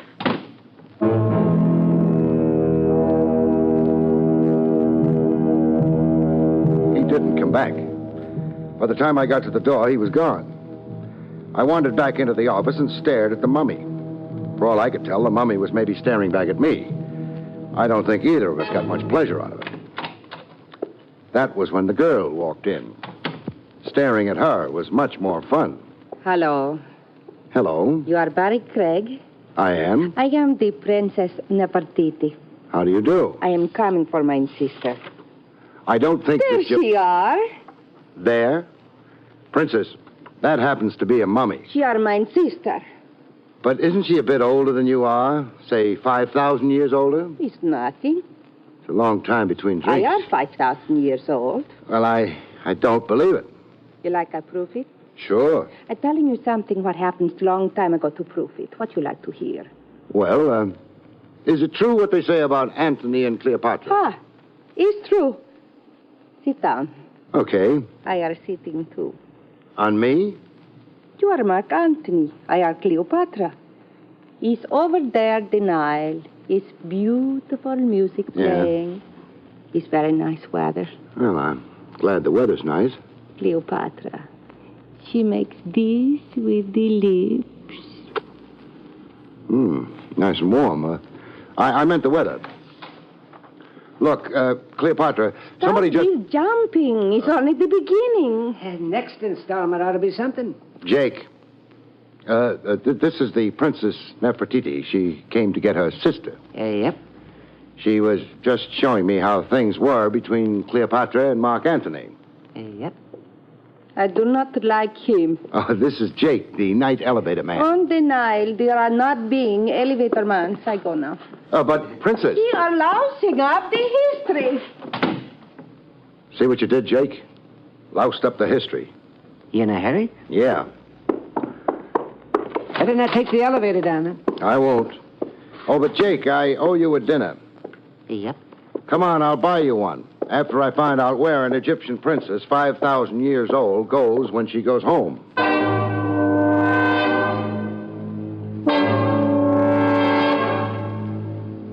She wasn't, of course, a princess, Egyptian or otherwise. And she was a lot less than 5,000 years old. I didn't have to deduce that. She'd sat on my lap, remember? But I wanted to know why she'd put on the act and where the mummy came in. Must have had cars in old Egypt, eh? Yeah, it looks that way. She drives well. How's her cooking? Hey, I didn't notice. Jake, behave yourself. Remember, she's old enough to be even your grandmother. Well, you think of that when... That's enough. She's stopping. Right in front of a big tomb. Yeah, inscription over the entrance, yeah. Egyptological Museum. She's gone into the grounds, cutting around the building. Here's a cement path. There must be an annex to the museum. There's a small house over there. Went inside. We following her in? I don't think so. Not yet, anyway. We'll try the museum first. I'd rather follow her. Jake, the museum might be more interesting. Huh? Well, all right, but this door might do it.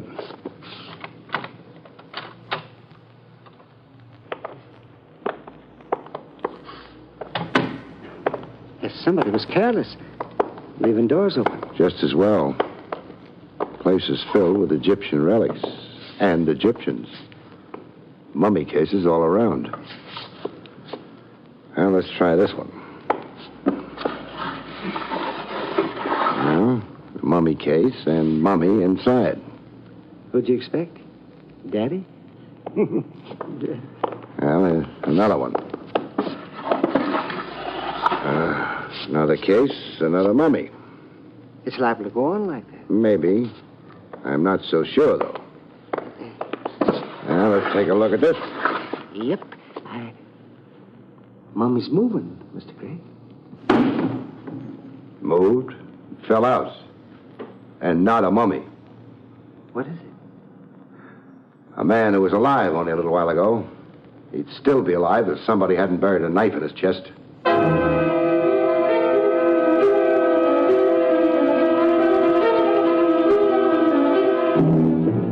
There was no knife around, proving pretty definitely the man in the mummy case had been murdered. Suicides rarely dispose of their weapons after death. He'd been murdered and stuffed into a mummy case. Nice place to hide a corpse if you like hiding corpses. He had papers on him. Alive, he'd been a wealthy man named Osgood. I remembered the name. He'd financed archaeologists all over the world. Dead, he was just a man to whom nothing mattered. Jake, unless I'm wrong, this museum was one of Osgood's endowments, which makes it a more or less natural place for him to wind up dead. Makes it a natural place for us to get out of. Whoever killed him took the mummy out of that case and put Osgood inside. And then maybe shipped that mummy to me. Why? I don't know. Here, give me a hand. What? Well, I want to get him back inside the mummy case. There. He's back. Yeah. Body temperature. The fact that rigor's only starting to set in indicates he died around 6 hours ago. No hurry about informing the police. Let's talk to the princess about it instead. She knows the mummy out of that case is in my office. It's possible she knows more than that. From what I seen when I come into your office, she knows more than that. Think she's a real princess? No, but she's real. That's the annex, curator's house, I guess. Windows open. I don't know how it would go with your Vermont upbringing, but we're going to do some eavesdropping. Favorite winter sport up in Vermont. Shh. 3 people in the room. Girl, little mouse of a man, and something that could be a football player. Ted, don't be an idiot. Football player's name is Ted. I'm not an idiot. I tell you, I had an appointment with Mr. Osgood here. But Lester said... Lester! Mr. Osgood hasn't been here, Ted. Believe me, not for days. Listen, Lester. Mr. Osgood told me to meet him here this evening, hours ago. Now, where is he? He couldn't have asked you to meet him here. Are you calling me a liar? Oh dear, no, No, but... for heaven's sake, Lester, stop crawling. Try to act like a man or something. I'm sorry, Wendy. The princess' name is Wendy, it seems, and the mouse is Lester. I want to know why you're so sure he didn't ask me to meet him here, Lester. We quarreled violently. You quarreled with Mr. Osgood? You? He wanted me to put those Indonesian masks in the museum. They were fakes, and I told him so. Good for you, darling. There is something you'll fight for. Maybe it escaped your notice that Mr. Osgood owns the museum. He doesn't own me. Well, I'm only his secretary. I take orders from him. The last orders I got were to meet him here. Let's try the front door now, Jake. Yep. Not a fascinating conversation we overheard, but considering the corpse in the museum, it might be important. Yes? May we come in, Mr. Lester? Well, I suppose so, although... Do I know you? My name's Barrie Craig. This is Jake, and we are coming in. This, seems to be a Mr. Craig, and... You'd be Ted. I am? And you, of course, are... Hello. Not exactly a princess. You've been eavesdropping. You've been accent dropping. It's true. Happens to us Egyptians all the time. Well, now, what's going on here? Ted talks like that because he's more or less my fiancé. We don't want to intrude, but would the three of you mind coming to the museum? Oh, but it's closed at this time. The regular hours are... Lester, don't be such a stick. Forget the regular hours and the regular rules. And Girl loves mouse. But is engaged to football player. I think you're right. Well, all right, but I don't know what Mr. Osgood would say. I don't think you have to worry about that.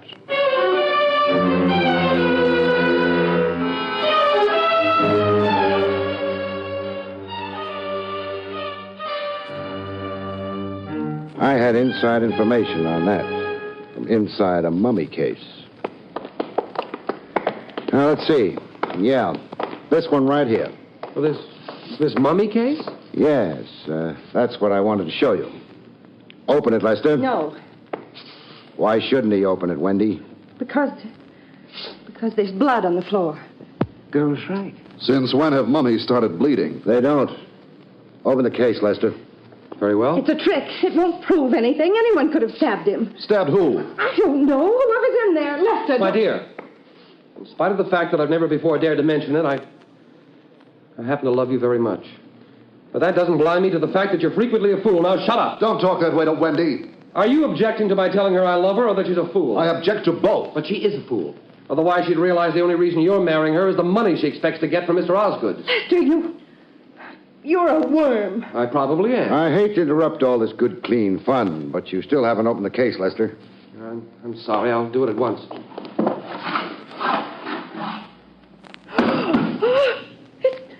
It's Mr. Osgood. He's dead, isn't he? He's dead. Wendy, how did you know Osgood was going to be inside that case? I suspected it because he had an appointment with you and didn't keep it And he'd had a violent quarrel with me some days ago. I'm afraid your deductions were the obvious ones, Wendy. But did you have to be quite so sure they were true? The police ought to be informed. Oh, yes. Yeah, I'll phone them. I can't believe all this is real. It's real. It's real as the blood on the floor.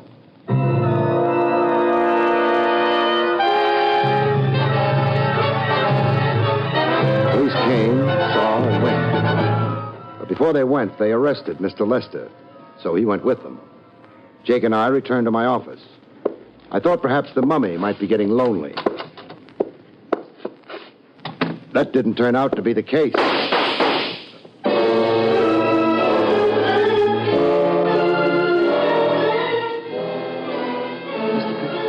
Okay, Jake. Whoever took those pot shots at us is gone. And so is the mummy.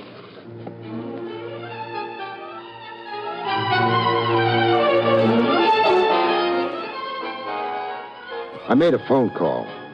I wanted to make sure Lester was still in jail. That would clear him of shooting at Jake and me and swiping the mummy. Lester, I discovered, was no longer in jail.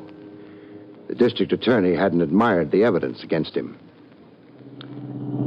Now, that means Lester's loose, Wendy's loose, and Ted's loose. What's that loose talk? Jake, please. I was tempted, Mr. Craig. We're going back to the museum. I thought so. Worried about the mummy? Worried about... I'm worried about the person who stole the mummy, and I'm even more worried about why.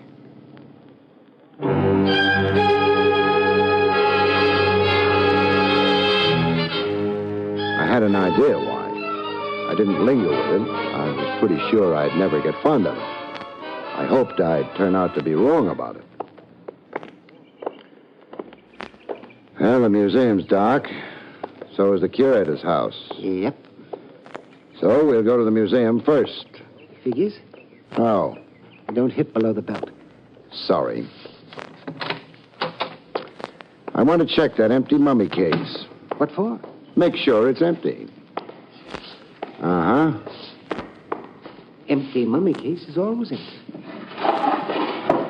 Except when it isn't. Taint? Taint. The mummy's back inside. That good? That's bad. Wrong mummy? Wrong something. I'm not sure what.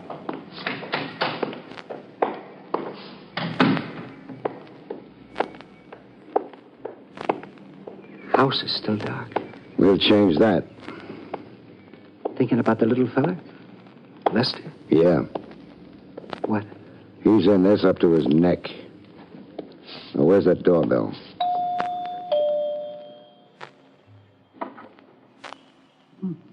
Could be asleep. You'll have to wake up. He ain't waking up. We won't wait for him, then. Door's locked and solid. We'd better try the windows.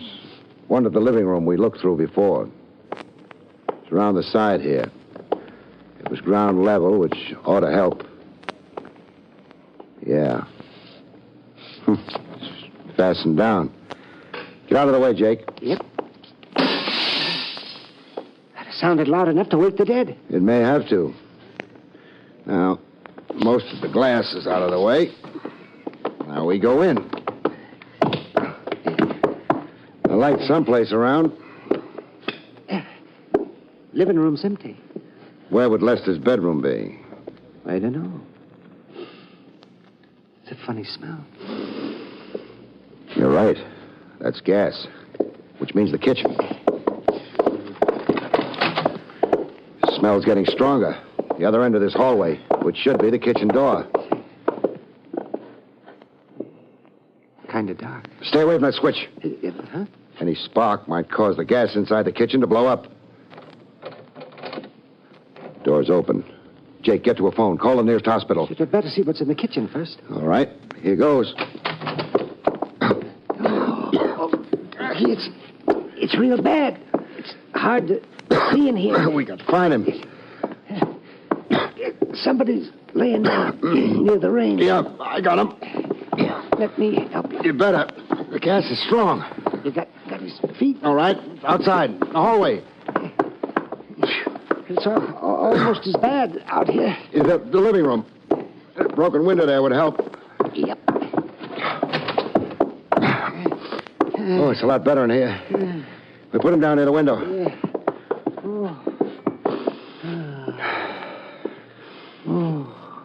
He don't look so good. He's still alive, though. Get on that phone. We need an ambulance fast to get to him before death does.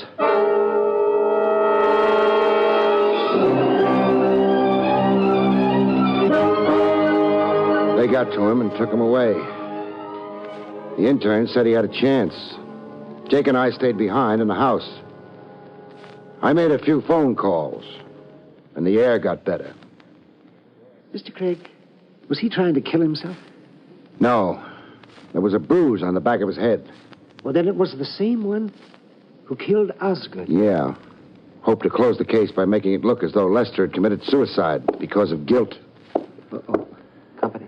Oh, here, Craig. I don't like being dragged down here in the middle of the night. You want Osgood's murderer caught? Sure, but there's a peculiar odor. Where's Lester? Out for the moment.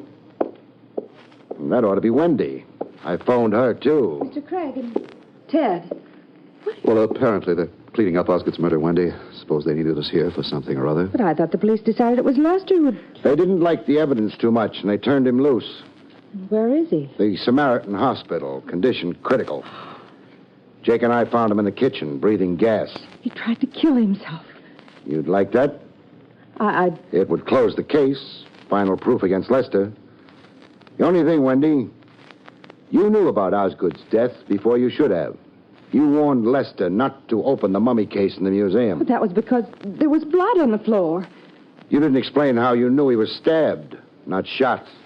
Oh, Wendy, they're right. I remember it explained to them. I can't. But that could mean...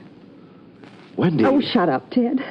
You never cared about me anyway. All you wanted was the money I'd inherit from Osgood. Well, it's likely to be bloodstained now. I don't care for any of it, I think.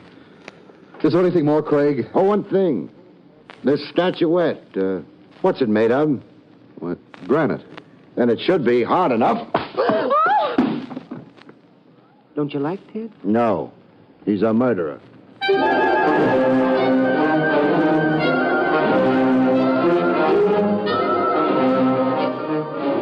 A murderer who'd been fingering the gun in his pocket while I talked.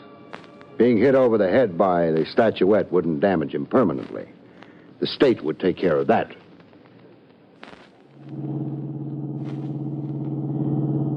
Girl was in a real hurry to get to the hospital. Yeah, I know. What can she see in a mouse like Lester? Catnip? No argument. Jake, Ted's motive was the money Wendy was getting from Osgood. He killed Osgood shortly after Osgood had quarreled with Lester. He figured Lester would be the obvious suspect. Anybody ask you to explain? No. Now, why was the mummy delivered to me? Simple. Ted wouldn't have. He'd framed Lester and would have left things the way he'd set them up. So it had to be Lester himself. He wanted me to help him. He gained a little time. Thought you said nobody asked? Nobody did, but I'm telling you. Now, Wendy had seen Lester, so she came to my office to try to get the mummy back. Proof she was innocent. But if nobody asked you, why are you explaining? I'm not. I'm just dropping you off at the building. Oh. Well, thanks.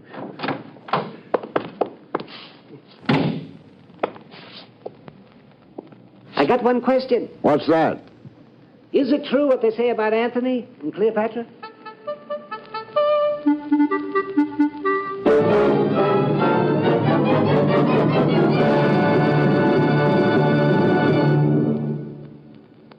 You've been listening to William Gargan in another exciting transcribed mystery drama from the adventures of Barrie Craig, confidential investigator. Tonight's story, Never Murder a Mummy, was written by Louis Vites.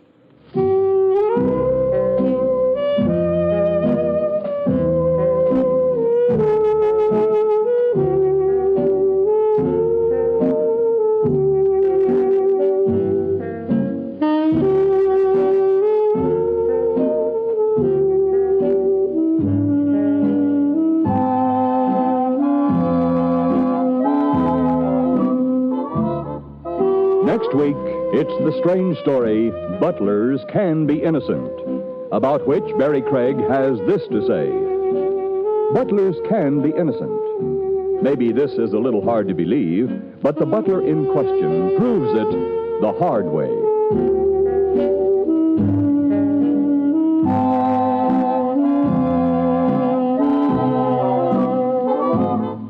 The National Broadcasting Company has just brought you an NBC Radio Network production with William Gargan starring as Barrie Craig, confidential investigator, directed by Andrew C. Love. Our cast included Jonathan Hull, Libby Janis, Jim Nusser, Henry Hunter, and Howard Culver.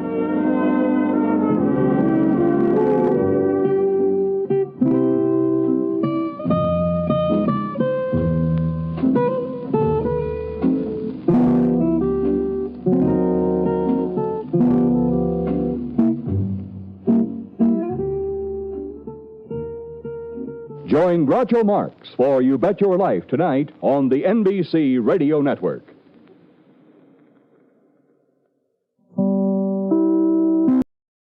Esquire Boot Polish and Bargain, starring as Barrie Craig, confidential investigator. Murder can be a very does have one consolation. It's not you who comes home at the end of a day's work and says to the wife and kiddies, "People, I'm dead."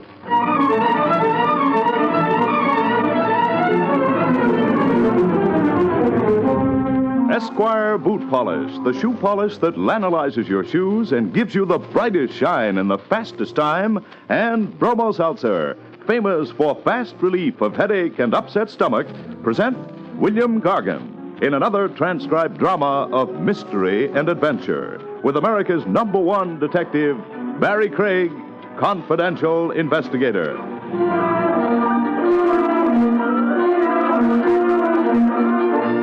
This is Bill Gargan. Before I tell you about tonight's story, which I call Beware the Walking Dog, I'd like to tell you that if you've been baffled trying to get your children's scraped shoes looking new again, try self-polishing Esquire brushless scuff coat. Tell them about it, Rex Marshall. Why, of course I will. Mothers, throw away the brush, throw away the cloth, throw away all the work, because now shining children's scuffed shoes is the easiest job around the house. Just get a bottle of Miracle self-polishing Esquire brushless scuff coat, the most wonderful polish ever made for children's scuffed shoes. You see, unlike an ordinary liquid polish, Esquire brushless doesn't just put a surface smear on your children's shoes, but it gets right down into those scuffs and scrapes and actually puts a new finish on the leather. And say, listen to this. Esquire brushless dries bright without rubbing. That's right. Just apply and it dries bright, thanks to the miracle ingredient Oxalan B that does all the work for you. It brings up the shine and keeps those shoes soft and natural looking.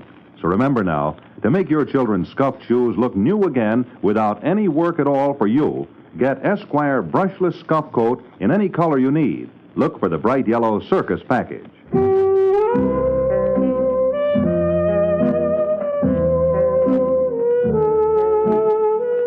Barrie Craig speaking. You're a confidential investigator. To prove it, you've got more kinds of headaches than even the psychiatrists have counted. Take the one I acquired late this afternoon. Silhouettes through a frosted glass door don't tell you much, except hers did. What it told me was not an investigator's business. Come in. On the other hand, the business day was almost over. The silhouette hadn't lied.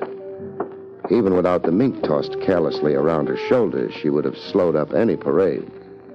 You in a trance or something? Look, mister, all I want from you is the answer to just one question. How anxious are you not to get killed? Huh? He is alive. Who is? Oh, me. For a while back there, I was beginning to worry. I was in a trance. Uh-huh. Sometimes I spend days in a trance. Mr. Craig, Yeah? I asked you a question. Well, that's right, you did. How anxious are you not to get killed? Very anxious. That's good. I was afraid you might be disappointed. Oh, no, because I don't want anyone to get killed on account of Caesar. On account of Caesar. He happened quite some time ago. Huh? Oh, never mind. I guess we're not talking about the same Caesar. I guess not. Mine's only a puppy. Only mine was a Roman. Of course, he's a pretty big puppy. Sure. And he behaves just like a gentleman. Fine. I guess you'll be pretty expensive, won't you? Depends on what you... Would $500 be enough? For what? For walking Caesar?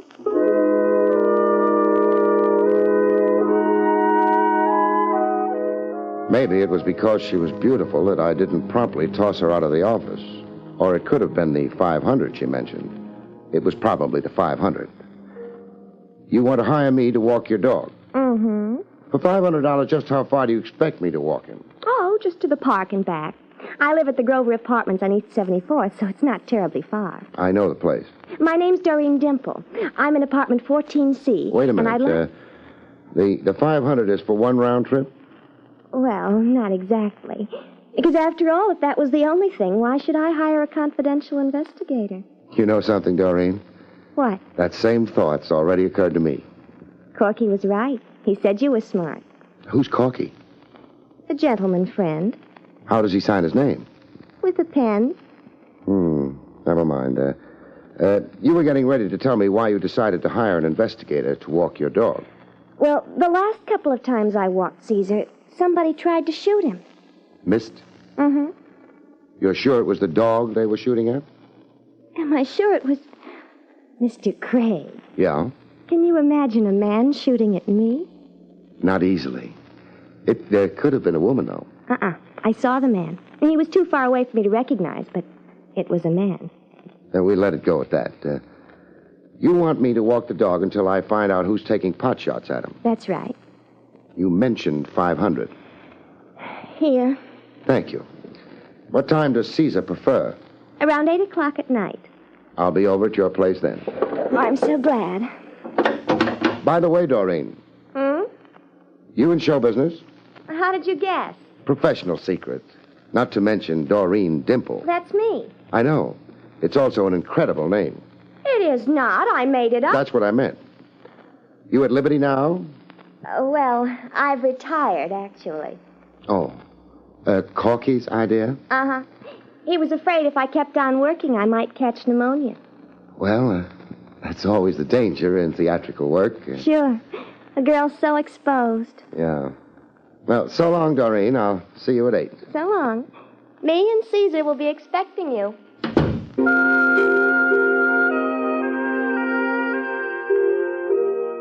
I could have dignified the entire thing in my mind by figuring I was going to be shot at when I took the pooch for a stroll. But I suspected it was Doreen who was target for the week, and I just turned out to be nursemaid for Hound. But there was always one possibility. Caesar might bite. Hello, Jake. Hey. Hope I didn't disturb you. I wasn't doing nothing. Crops on Madison Avenue don't need attention? They've all gone home for the day. That's too bad. Jake. Yeah? You can start now. Oh, I keep forgetting. Speaking of crops, did you notice my client? Yeah. Why have you got your eyes closed? Resting them. I know what you mean. Her name's Doreen Dimple. I don't know about the Doreen, but I got to... Jake, remember, that's not the kind of thing they approve of in Vermont. That's why I left Vermont. I go to work for Doreen tonight at 8, her apartment. Need help? I don't think so, Jake. Thanks anyway. All I have to do is walk her dog. Is that so? Yeah. Appears like I still got language difficulties with you New Yorkers. Jake, walking Doreen's dog means nothing else but that. Oh. Well, then maybe you'll enjoy the company. The dogs? No, the fellow that was waiting for her. Fellow who... They go up together? Yep. Probably a friend of hers. Yeah. No reason for me to worry about him, is there? I don't know. Either he was built funny or... Or what? He was carrying a revolver.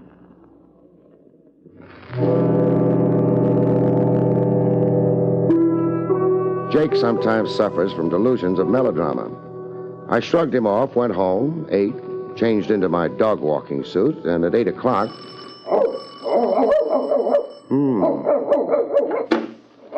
Mr. Craig. Miss Dimple. Huh? Oh, you mean me? Yeah. Come in. You called me Doreen at the office. I'm always informal at the office. Well, you better keep on being informal, because if you call me Miss Dimple, I won't know who you're talking to.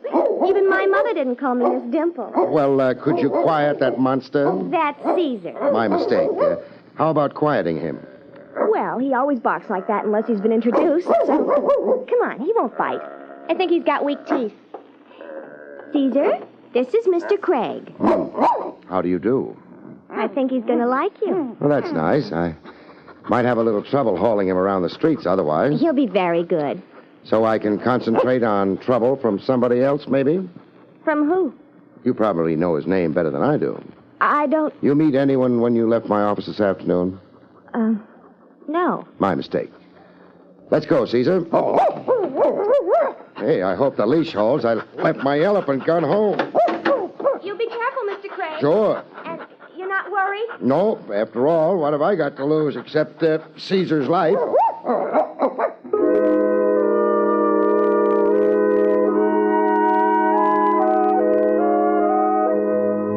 The nice thing about walking a dog as big as Caesar is that nobody sneers at you. For $500, I can be sneered at, but I don't insist on it. The streets were kind of quiet and cold. Nothing happened until we got to the park. All that happened then was that Caesar got excited. All those trees. He got over them after a while, and we started back, which was maybe a mistake. Doreen Dimple had warned me there'd be times like this. I was philosophical about Caesar's danger until one of the bullets removed my hat, at which point I gave up philosophy and took up diving. This made me a lousy target. The unseen gunman must have been annoyed. He parked his car on the road leading through the park, I guess, because I heard him taking off. At least I hoped it was he.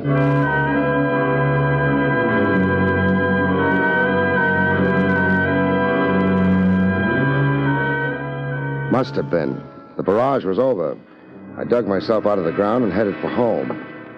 Caesar's home. Doreen's home. Maybe somebody else's home, too. I now had a hole in my hat. This night entitled me to a few more girlish confidences with Doreen. It entitled me to a new hat, anyway. The lady may be occupied, Caesar. On the other hand, the lady gave us no warning. Well, door's not locked. The lady must be trusting. Oh, something's holding the door back. Something heavy and... hey! Yeah, Doreen. Her body was up against the door. That kept it shut. Take it easy. It's a body, but it's still got life in it. Life and a big bruise on the head. Doreen. What?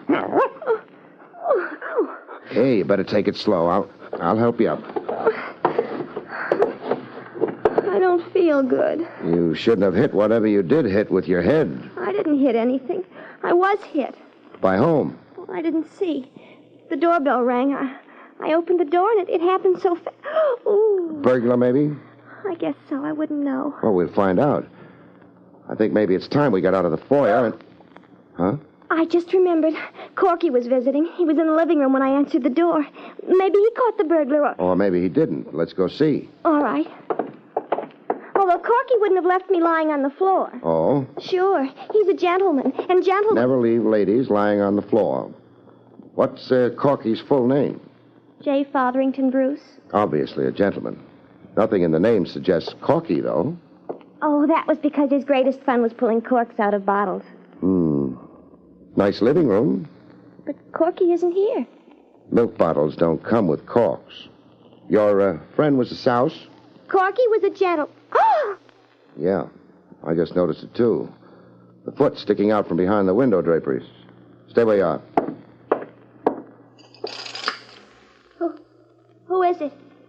Maybe 50. Gray at the temples, red at the nose, paunchy in the midsection. Corky? Corky. He didn't catch a burglar, though. What? What he caught was a bullet in the heart.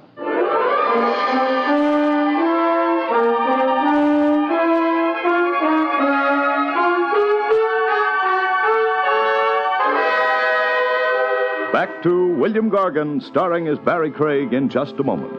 But first, a word from Bromo Seltzer, famous for fast relief of upset stomach as well as headache. Miss Jordan, report to clinic. Miss Jordan, report to clinic.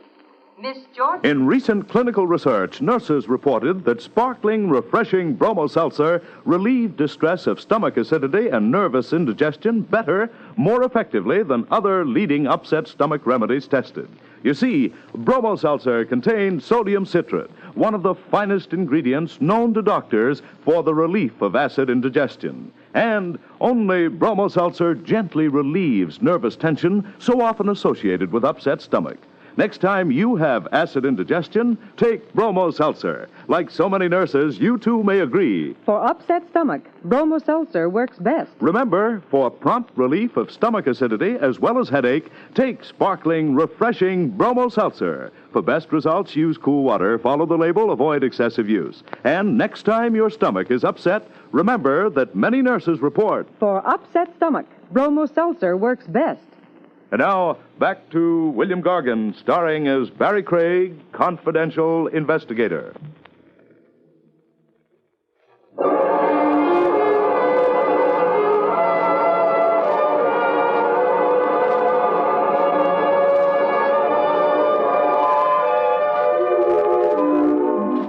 Corky, who in life had been J. Frothingham Bruce, would uncork no more bottles. Bullets in the heart, it seemed to that. I phoned Homicide and told them about it. They said they were busy, but seeing as it was me, they'd be right over. Doreen and I waited. Need a handkerchief? No. Dry-type tears? Don't be mean. This is not the time a girl likes a fellow to be mean to her. Was Corky ever mean to you? Gosh, no. He was... I know, a gentleman. He even remembered me in his will. How hard did he remember you? Oh, something like $50,000. What's, like $50,000? $50,000. What's his wife going to say about that? I don't care what you... Mr. Craig, how did you know Corky was married? The Corkys of this world always are. Did she approve of his helping you leave show business? She didn't have any reason not to approve. There was nothing wrong between Corky and me. He was a... Whatever he was, he's dead now, and somebody killed him. Oh. Were you under the impression he died of old age? I knew he'd been shot, but... Mr. Craig, are the police going to think I killed him on account of we were alone in the apartment? That's going to be up to the police. Is there a back door? From the kitchen. Lead me to it. All right. Wow. Latch from the inside. Is that important? It makes your story sound a lot better. It explains why your visitor used the front door and took a chance on being seen by you. Oh, the back door was latched, so... Mr. Craig, you're a darling. I look terrible in lipstick, though. I like the effect. Maybe, but the police won't, so you better give them my regards. Mr. Craig, where are you going? To tell a widow the sad news, if it's sad, or if it's news.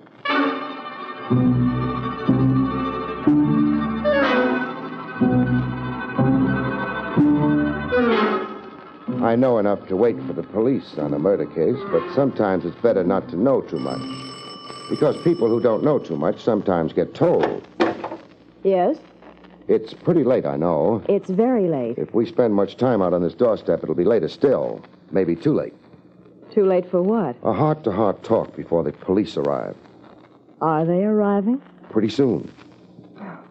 I won't pretend I know what this is about, but come in. Thanks. You're Mrs. Bruce? I am. I figured you for at least 20 years older and a lot less decorative. Thank you. This way, I'm a little worried. What about? The way I had it set up. You were supposed to be as old as your husband. Not the kind of woman who could stir a pulse anymore. And? I'm having trouble with mine. This, way you had it set up. Set up for what? The murder of your husband. Pretty brutal, excuse me. It doesn't matter. Maybe it does. You're not shedding any tears. Phony one. I wish I could, but... Yeah. The book of etiquette calls for them, but it's better this way. Better? More honest, perhaps, but hardly. My business, I don't run into honesty so often I'm calloused about it. You been home the last couple of hours? Yes. Is that when... Yeah. Anybody around who can verify that? Why? You'll need a verification. You inherit, don't you? I suppose so. Maybe the guy trying to imitate wallpaper behind those curtains might help. Oh. I spotted him the minute I walked in. Oh. Briar. A pity he was so observant, Helen. Depends on how you look at it. Why'd he act? Did you think maybe it was her husband ringing the doorbell? Her husband never rings. My name is Anthony Briar. I'm an attorney at law. How do you do? Mrs. Bruce was considering a divorce. Uh-huh. Because she's a bad shot? What do you mean? Because she missed Doreen a couple of times when the blonde was out walking the dog? I don't know of any... Anthony. Well, there's no reason to bare our souls to this... Keyhole peeper? No, there isn't. We knew about Doreen. She was going to be named in my suit. Corky didn't keep her very much of a secret. The scoundrel even named her in his will. I know. I still don't know, though, why you ducked for cover when I rang the doorbell. That's easily explained. We were afraid you might be someone working for my husband. You see, he's accused me of... With Brian? Yes. How true is it? Why, you... Oh, come on. Let's act like we're grown up. Well, I am very much in love with Mrs. Bruce. Always have been. But she's not. The jury might believe that. Or it might not. A jury? Maybe I'd better repeat myself.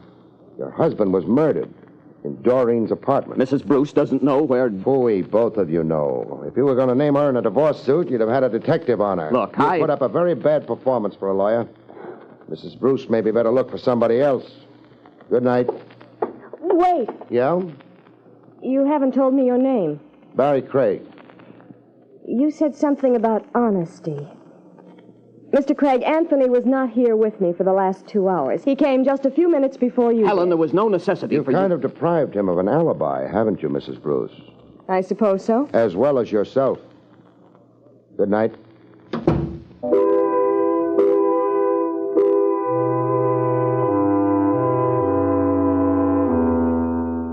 I had it all now. It didn't make a pretty picture. And of all the people involved, the one I felt sorry for was Corky.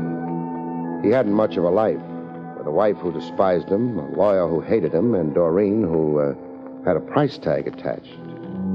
Maybe the bullet that had killed him had done him a favor. But whoever fired that bullet hadn't done it out of kindness. Good evening, Lieutenant Rogers. Gracious of you to drop in at headquarters, Mr. Craig. Don't be bitter, Trav. Want me to spread the news around that you can read Latin? Millions of people can read Latin. How many of them are policemen? All right, so I've got a shameful past. I went to college. Where did you go? Atlantic City. I was young and foolish. After you left the Dimple apartment. I visited the Bruce apartment. And met the widow? The widow and the lawyer. But you must have men there by now getting their stories. I have. You gave Mrs. Bruce a nice opportunity to rehearse. Your men ought to be grateful. Who enjoys a lousy performance? When it's given by someone suspected of murder, the district attorney. Is Doreen being held? No, nothing positive against her. How about her boyfriend? Joe Stover, in the clear. He was in Brooklyn at the important time, being wrapped up on a speeding charge. No possible doubt? No possible doubt. Sure, he carries a gun, but, Barrie. Yeah? How did you know about a boyfriend? He wasn't at the apartment when you were there? No, but a dame like Doreen always carries a boyfriend on the side. You must have had more reason than that. Jake spotted Doreen chatting with a loaded lad right after she'd been to see me at the office. All right. Means nothing, though. He's not in the picture at all so far as the killing goes. Okay. Oh, Trav. Yes? Got a guard on Doreen's apartment? Yeah. Send him home to his family, huh? Why? Maybe his family loves him. The answer is no. Maybe I'll take his place.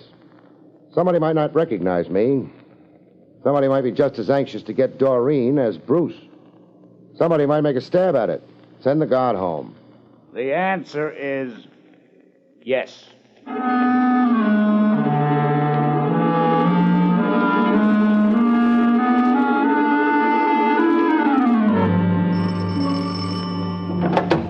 Who? Oh, Mr. Craig. Yes. Mind if I come in? Of course not. I'm glad you came. Thanks. Not only because you're nice, but because the policeman who was on guard went home. I was sort of frightened. Shouldn't have been. You've got Caesar. Well, he's cute, but I don't think he'd be much protection. Maybe not. Barrie, why did you really come here? Just a hunch. I thought maybe whoever didn't like Bruce mightn't like you either. Oh. I might be able to discourage him. Or her. Mrs. Bruce? Maybe. Or maybe Briar. Who's that? Lawyer, in love with Mrs. Bruce. You ever meet either of them? No. They were never here at the apartment? No. Doesn't mean anything. Either of them could have paid you a visit while you were out. The police think that they were... The police are keeping an open mind. Mrs. Bruce and Briar both had motive and opportunity. So, for that matter, had you. But I was unconscious. You could have donated the bruise to yourself. Is that what you think? No, I'm sure someone else slugged you, but there's no proof. If there was, you'd be in the clear. You better go on to bed. It's late. But how can I prove it was someone else who hit me? You can't. Go on to bed. All right. You're going to... Wait, yeah. Caesar will keep me company. Good night. Good night.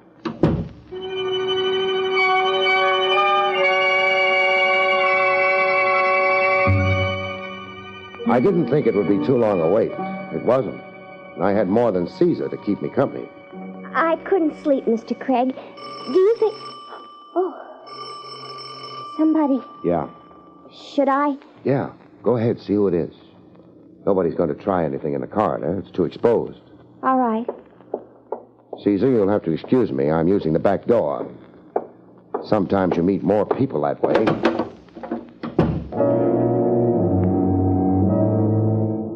All you have to do is move up to the bend in the corridor where it leads to the front door of the apartment and wait until he gets in sight. Then you get in his way with a fist. And you've met Joe Stover. He's out. The gun in his pocket's still warm. You take it for company, move up the corridor to Doreen's apartment, go inside the half-open door, bend over the body on the floor, and make sure it's only a flesh wound the girl's got. It's only a flesh wound. So it turns out you were right. The gamble paid off. You don't bother trying to bring her to. You go into the living room, take a peek into the bedroom to make sure there's a phone in it. There is. Then you call the police to pick up a murderer. No, not Joe Stover. Doreen.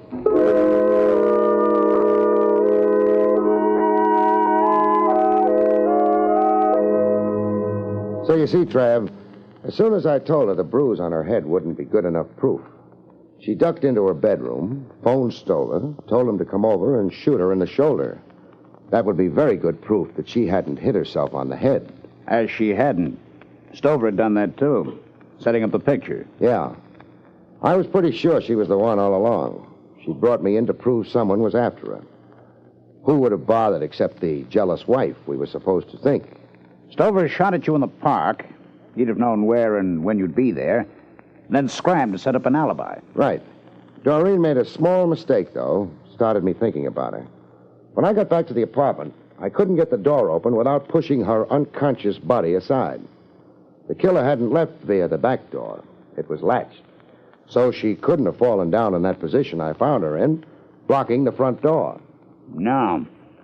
She must have put herself there. It's a small mistake, but a good one. Although you did take a chance when the doorbell rang, Barrie. You might have been wrong. It might have been Mrs. Bruce of Briar. I'd already found out that they'd never been to the apartment. Never met Doreen. When that doorbell rang, Caesar didn't bark. But he always barked when strangers came to the door. That made it certain it was Stover. Nice, Barrie. No. I don't like it when a client turns out to be a killer.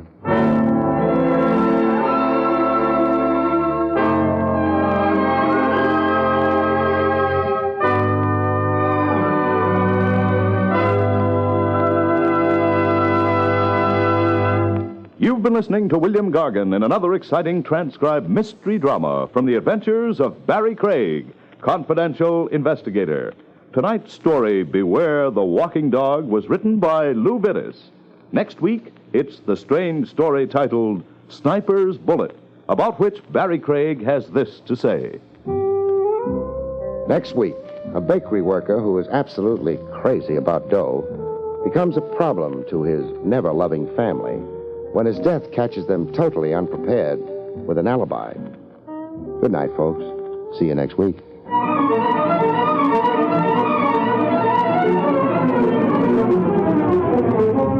Esquire Boot Polish, the shoe polish that lanolizes your shoes and gives the brightest shine in the fastest time, and Bromo Seltzer, famous for fast relief of headache and upset stomach, have presented Barrie Craig, confidential investigator, starring William Gargan. Featured in the role of Doreen was Jane Webb. Carl Caruso speaking.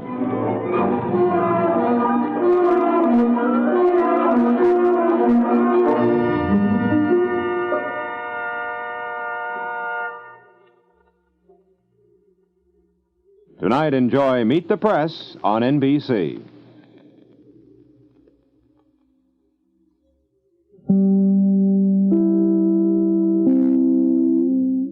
William Gargan stars as Barrie Craig, confidential investigator.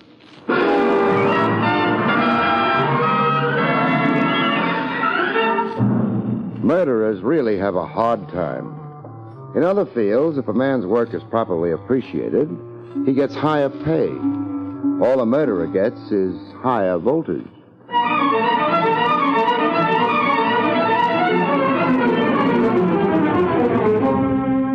The National Broadcasting Company presents William Gargan in another transcribed drama of mystery and adventure with America's #1 detective, Barrie Craig, confidential investigator.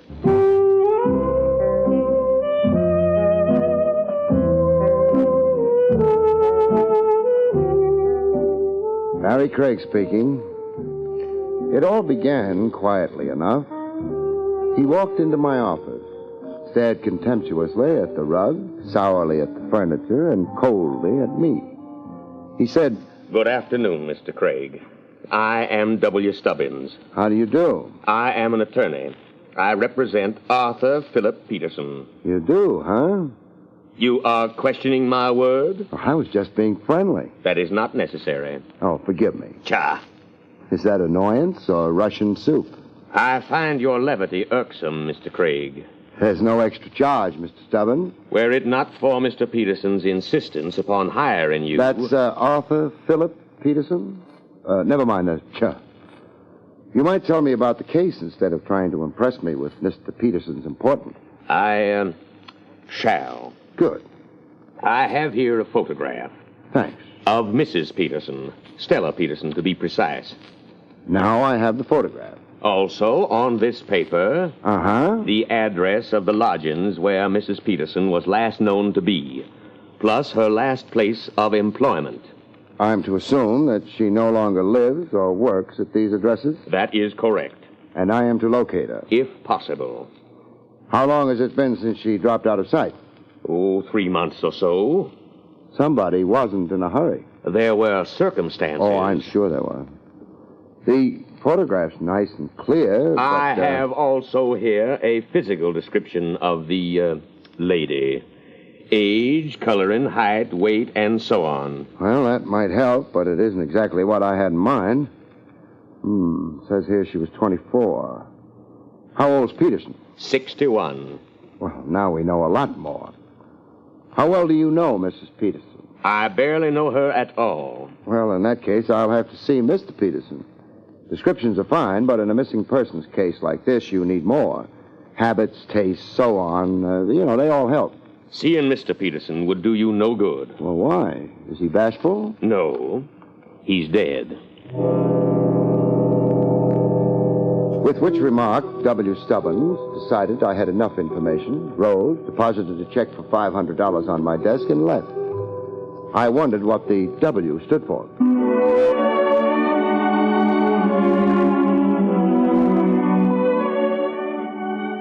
The address of Stella Peterson's last known lodging was 1217 West 29th Street. The neighborhood wasn't nice.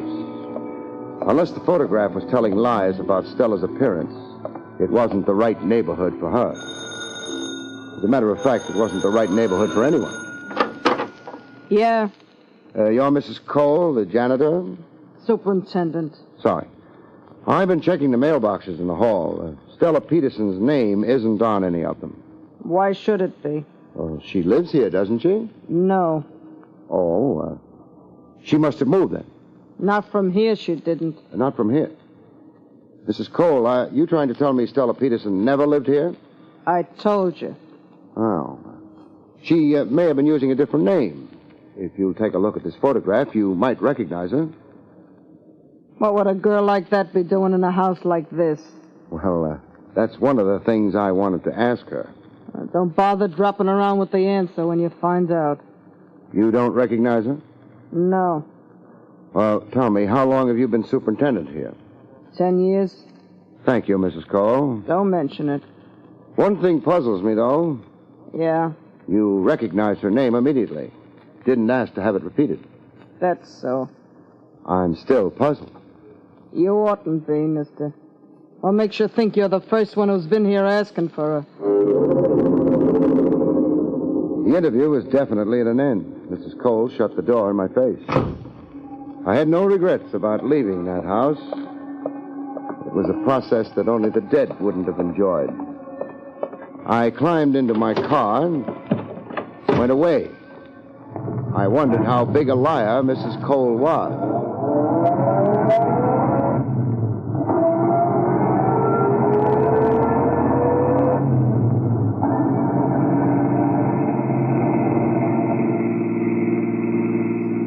It took 10 minutes for me to be sure I was being followed by someone in a green car. I decided it was too early in the case to get drastic about it. I let him follow.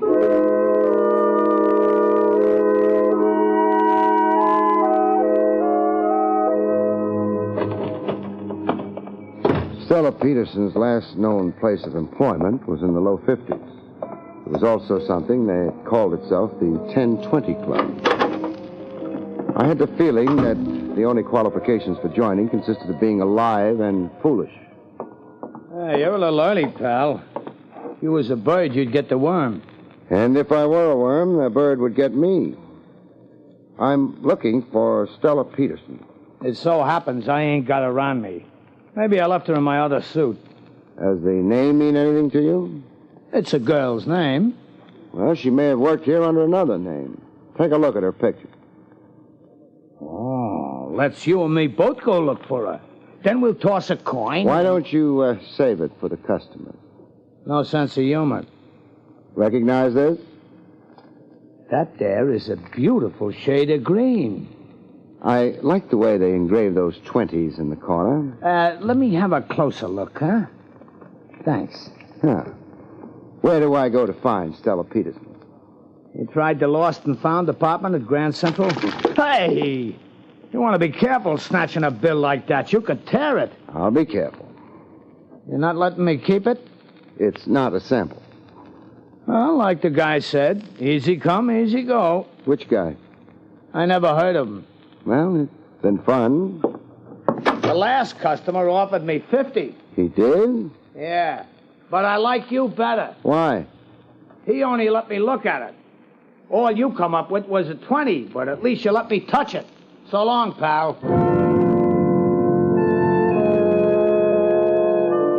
The nice thing about being a confidential investigator is you get to meet such lovely people. Even policemen. Well, Lieutenant Rogers. Hello, Barrie. Buying me dinner, or are you working? Well, maybe we can combine the best features of both, Trav. Name one good feature of working. Well, you get paid for it. I keep forgetting that. Working for the department, it's easy to do. Wouldn't your boss object to your eating on his time? He's dead. I guess he wouldn't object. He must be a lively corpse if he's going around hiring investigators. The name's Arthur Philip Peterson. Oh, very impressive. What's he hired you to investigate? Well, I've got a picture here. See? Didn't anyone ever tell him he couldn't take that with him? He's not really trying. He died sometime last week. Heart. That's his wife. She left him more than 3 months ago. Uh-huh. What information do you want stolen from the department? Anything the department has on her, if it has anything. We'll see. What's the front name? Stella. I'll feed her to the gallery, boys. What else? A green car keeps driving around behind me. License number 1W17660. You want us to discourage him? No, I'd feel lonely without him. I'd like his name, though, in case we ever meet socially. 1W17660. I've got a couple of hours' work here, Barrie. After that, I'll be your guest. Fine. I'll go back to the office. You can call me there. Maybe we'll eat at Willie's Wagon. No, thanks. I've still got scars from the last hamburger I tried to eat there. Well, you can't say the meat isn't fresh. But does it have to be alive? In a couple of hours, then. All right. Keep out of trouble. I intend to be very hungry.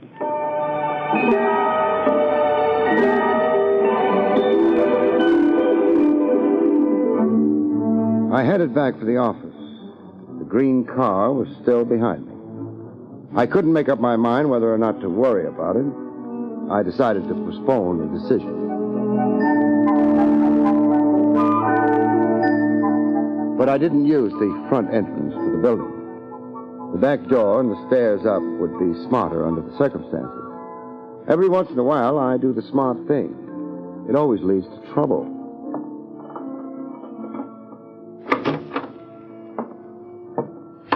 No. Huh? Don't put the light on. Why not? I'll shoot you if you do. How good a shot are you? Pretty good. You're a big man. I'm not very far away from you. Meaning anybody who could hit the side of a barn door? All right. I'm willing to discuss the matter. We're not going to discuss the matter. Get away from the light switch. Want me to leave? No. Go to your desk. What am I supposed to use instead of vision? Radar? Your eyes must be getting accustomed to the dark. Just walk straight forward. Straight forward. Women and cats are much better at this kind of thing. Look out! Oh! That was a chair you ran into. Thanks for telling me. I tried to warn you. If you really cared, you'd let me put the light on. No. Sit down. You mean I happen to be directly above a chair right now? The one you knocked over. Pick it up. Oh, okay. If I knew exactly where you were, I could throw this chair at you. That wouldn't be nice. It might be. The only trouble is I don't know you well enough yet to decide whether you deserve being thrown chairs at. Well, thanks for asking me to sit. Mr. Craig, Yeah? why are you looking for Stella Peterson? What makes you think I am? But you are, aren't you? One of the things you want to look for if you ever hire a confidential investigator is whether he knows how to keep his mouth shut. About confidential things. Well, yes.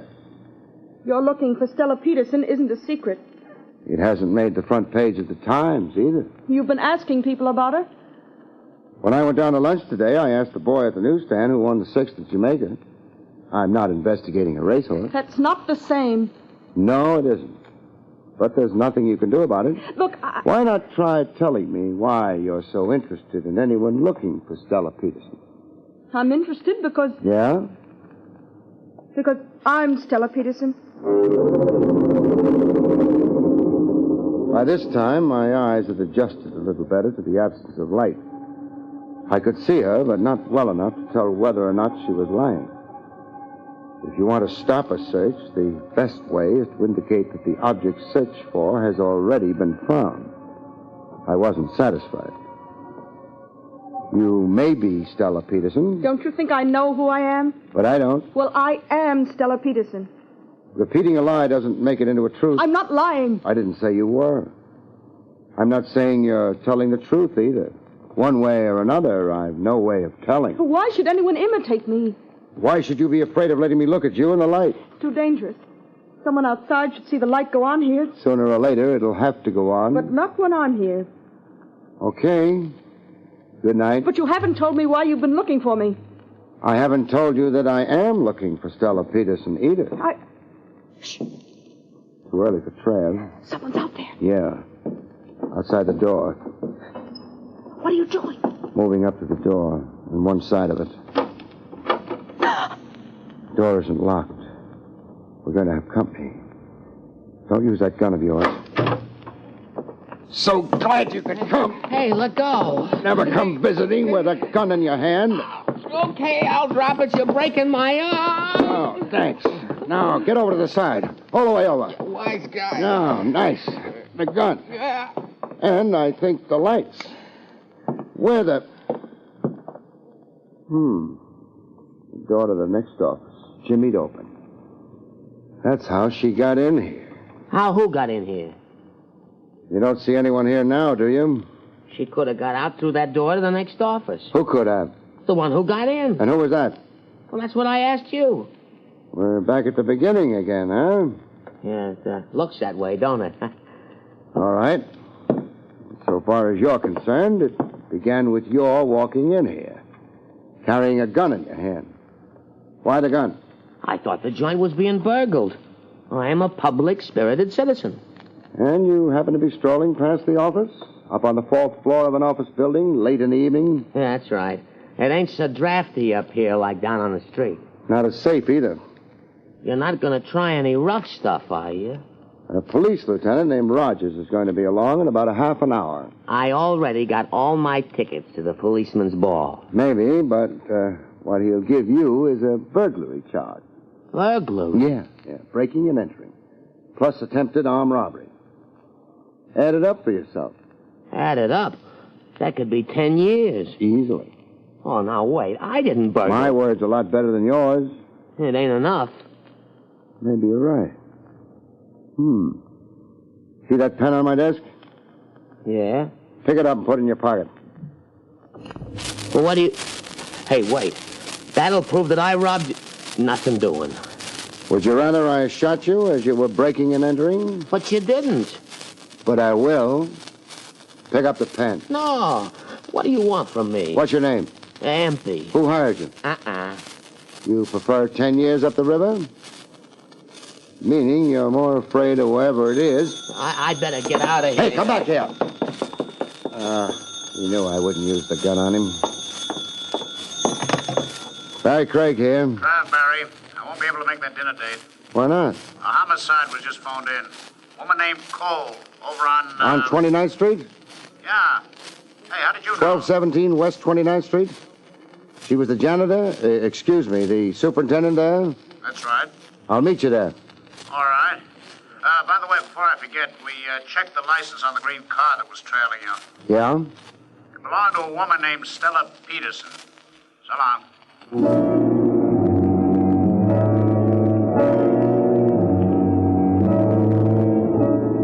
I didn't waste any time standing around and looking surprised.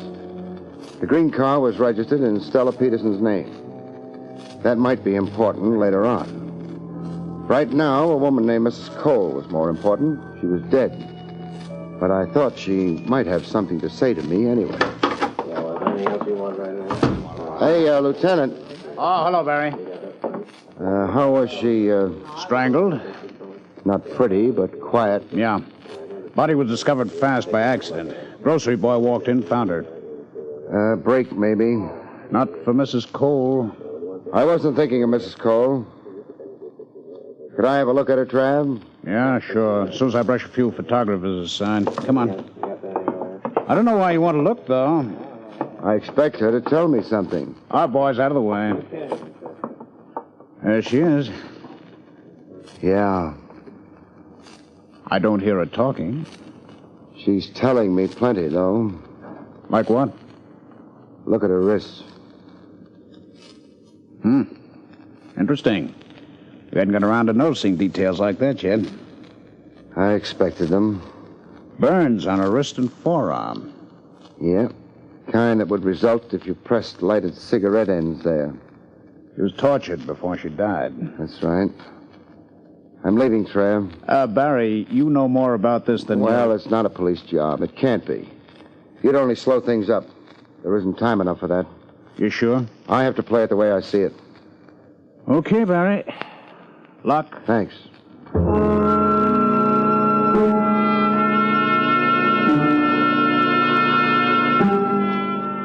The thing was forming into a pattern. I didn't feel bright realizing it because the pattern was backwards. And I was a step behind, as I'd been since the beginning of the case. Maybe a fatal step.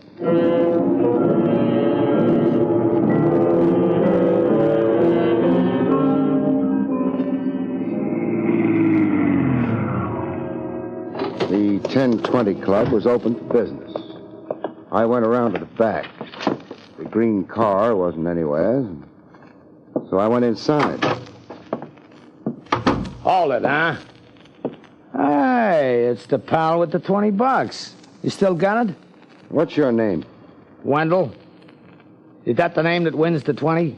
Mrs. Cole is dead, Wendell. Mrs. Cole? This conversation is getting out of hand. Who's Mrs. Cole? Janitor over on 29th Street.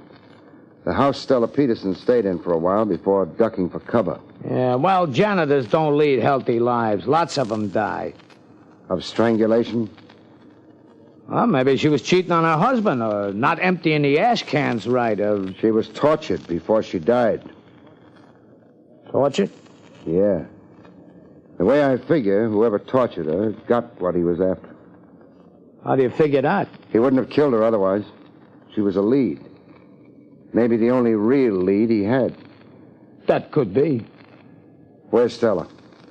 Out on the island. A beach shack. Phone? No. Neighbors? Not for miles. Come on, we're in a hurry. A big hurry.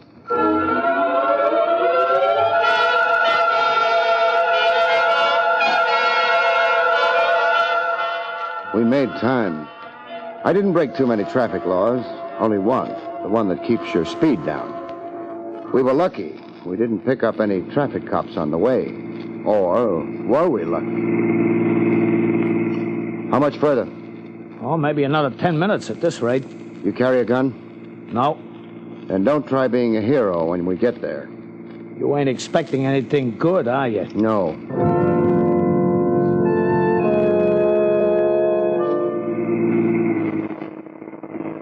Who does the shack belong to? Mrs. Cole. That's why... Anybody besides you and Mrs. Cole knows Stella are staying there? I don't think so. But that was before they got to work on Mrs... Forget it. For now. Stella dropped in at my office. Huh? She had some idea of forcing me to tell her who'd hired me and why. Once she found out I was looking for her. I know.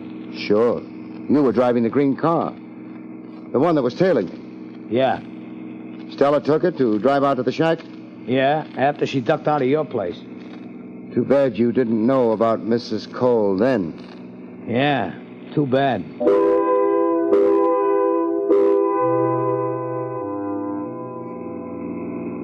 Better slow down. Shack is off a private road. Turning's right ahead. Okay. You run out of road another 100 feet. Uh-huh.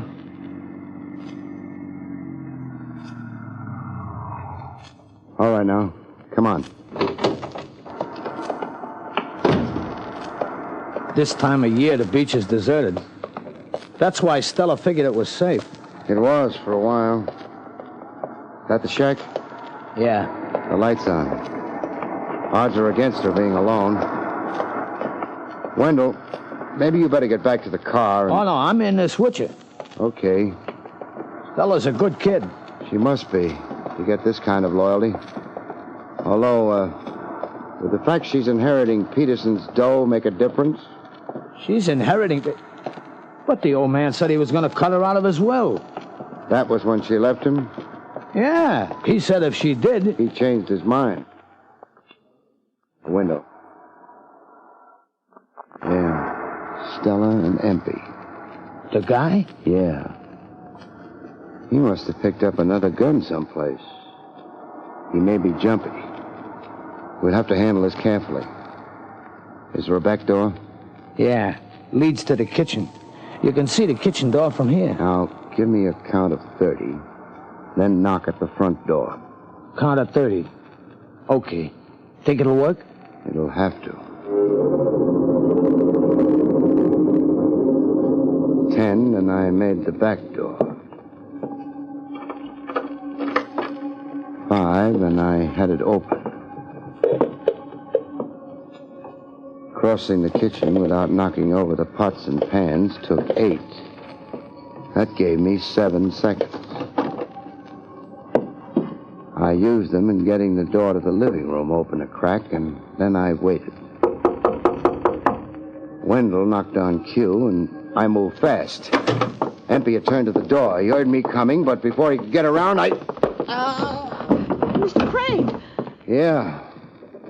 That's Wendell at the door. Open it for him, huh? Yeah, all right. That was when I heard the sound of the car. I didn't hang around. I ducked into the kitchen.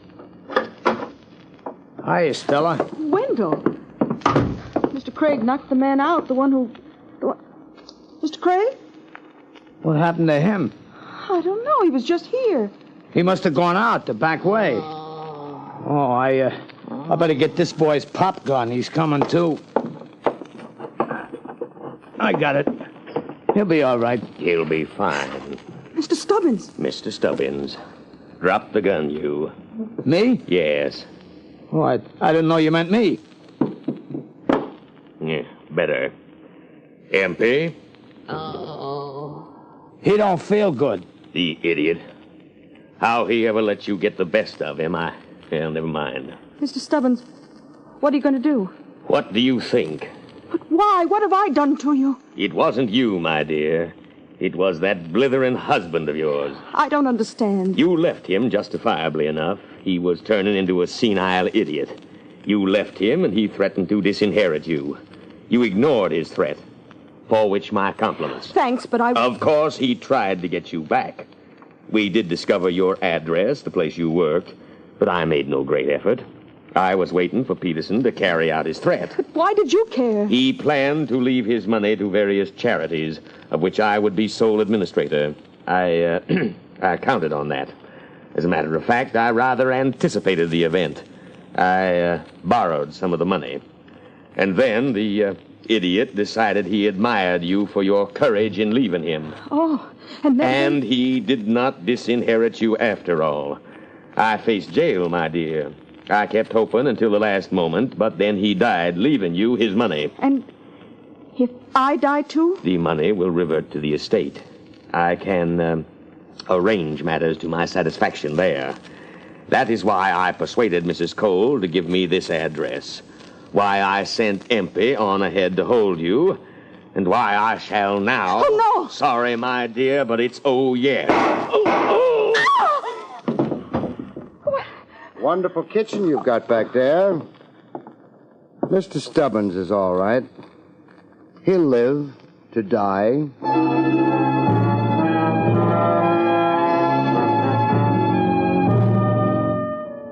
There's not much explanation needed, so if you don't mind, I'll get it over with quick. With Peterson's death, Stubbins had to move fast. But he didn't dare move without confusing the trail. That's why he hired me. If I could find out, fine. If I failed, there was always Mrs. Cole and torture. In either case, the trail would be confused. Why didn't it work? Why did I expect him to be the killer? Because he was the only one who could have sent Empey to my office. Darling, I owe you everything. Not really everything. Well, enough so that I want to give you this. This is why I wanted to get the explanation over with quick.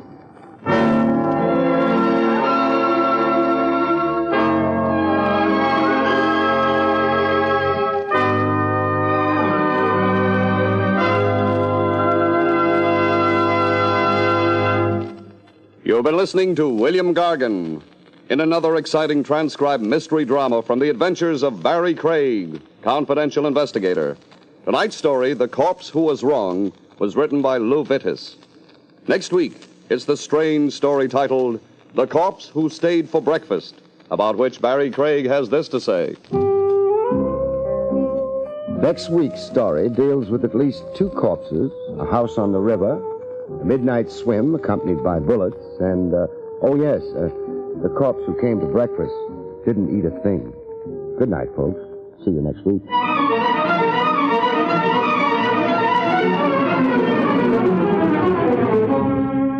The National Broadcasting Company has just brought you William Gargan, starring as Barrie Craig, confidential investigator.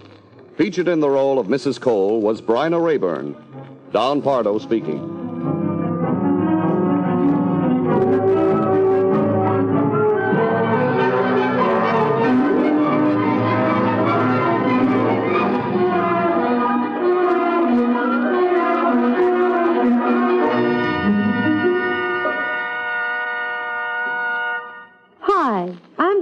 And I'm here to tell you a little about our twice-weekly radio program on most of these NBC stations. We're on every Tuesday and Friday evening, and we do our best to crowd each of our 15-minute programs with real entertainment. Why not make it a regular date to listen to our Dinah Shore show every Tuesday and Friday evening on the NBC Radio Network? It's another exciting Dragnet adventure tonight on the NBC Radio Network.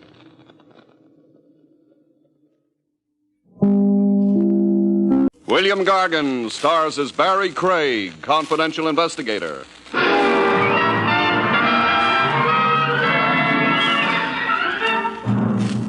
Temperature affects your daily life. No question about it. A lot of people are allergic to cold, and a lot of cold stiffs are allergic to a certain overheated place.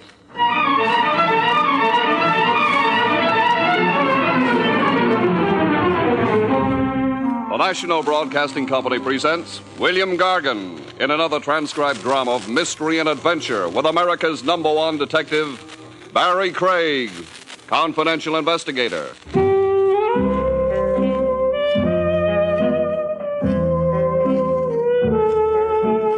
Barrie Craig speaking. Robin Hood was a character in fiction. No such character except in some writer's brain. Yet every now and then, a live descendant of Robin Hood happens in real life. Some screwball who steals from the rich to give to the poor. Like a certain bank embezzler, I had the misfortune to be handed as an assignment one day. A small bank in a town with an under 20,000 population. The bank manager, a shriveled-up little guy named Woolsey, explained why he had reached way into New York for an investigator. Well, my hope is that you can prevent a terrible scandal, Mr. Craig. By catching this absconding teller. Yes, Kirk Dennis. Scandal, you said, in a tone of voice like the banshees were after you. The banshees are. You don't know Echo Corners. Tell me about your quaint little town. Well, you've heard of mountaineer feudists. The bloody Hatfields and McCoy. Here in Echo Corners, we have that precise situation. Barbarism and hatred that divides the town. This side against that side. On election day, we have the state militia to prevent feelings boiling over. Civil disorder. News of the embezzlement gets out, I'll be crucified. But a theft happens in the best of towns. Yes, but the blame is mine for Dennis' flight with bank money. How come? Well, Dennis is a sort of protege of mine. I've sponsored the man. I met with severe criticism when I gave him a job in the bank. Criticism? Why? Dennis had been involved in some scrape prior to the bank job. Scrape like? An automobile accident and property damage. Well, that's only a civil case. No, criminal. Dennis was accused of hitting and running from the scene. Sentence was suspended, however. One half of the town had a gimmick for reading Dennis out of organized society. Yes, and then I foolishly hired him in the face of such criticism. Find him, Mr. Craig, and recover the money before our next regular audit period. Well, if I do, what will you do? Well, I'm not sure. I think merely restore the money to our safe, wash my hands of the affair. You're thinking unlawfully. I'm confused and frankly terrified. My life is in this bank. I came to it as a youth. And then my sensitive status in Echo Corners, I'm a town committeeman. And too, my family, my boy in college. Okay, let's just say you're right now confused. If I catch Dennis and recover the loot, you can then take a calmer view of your plans, your responsibilities. Yes, you're an understanding man, Mr. Craig. Well, give me the facts on Dennis. His background, cronies, family here in Echo Corners, if any. How much was stolen, his habits, stuff I can work with.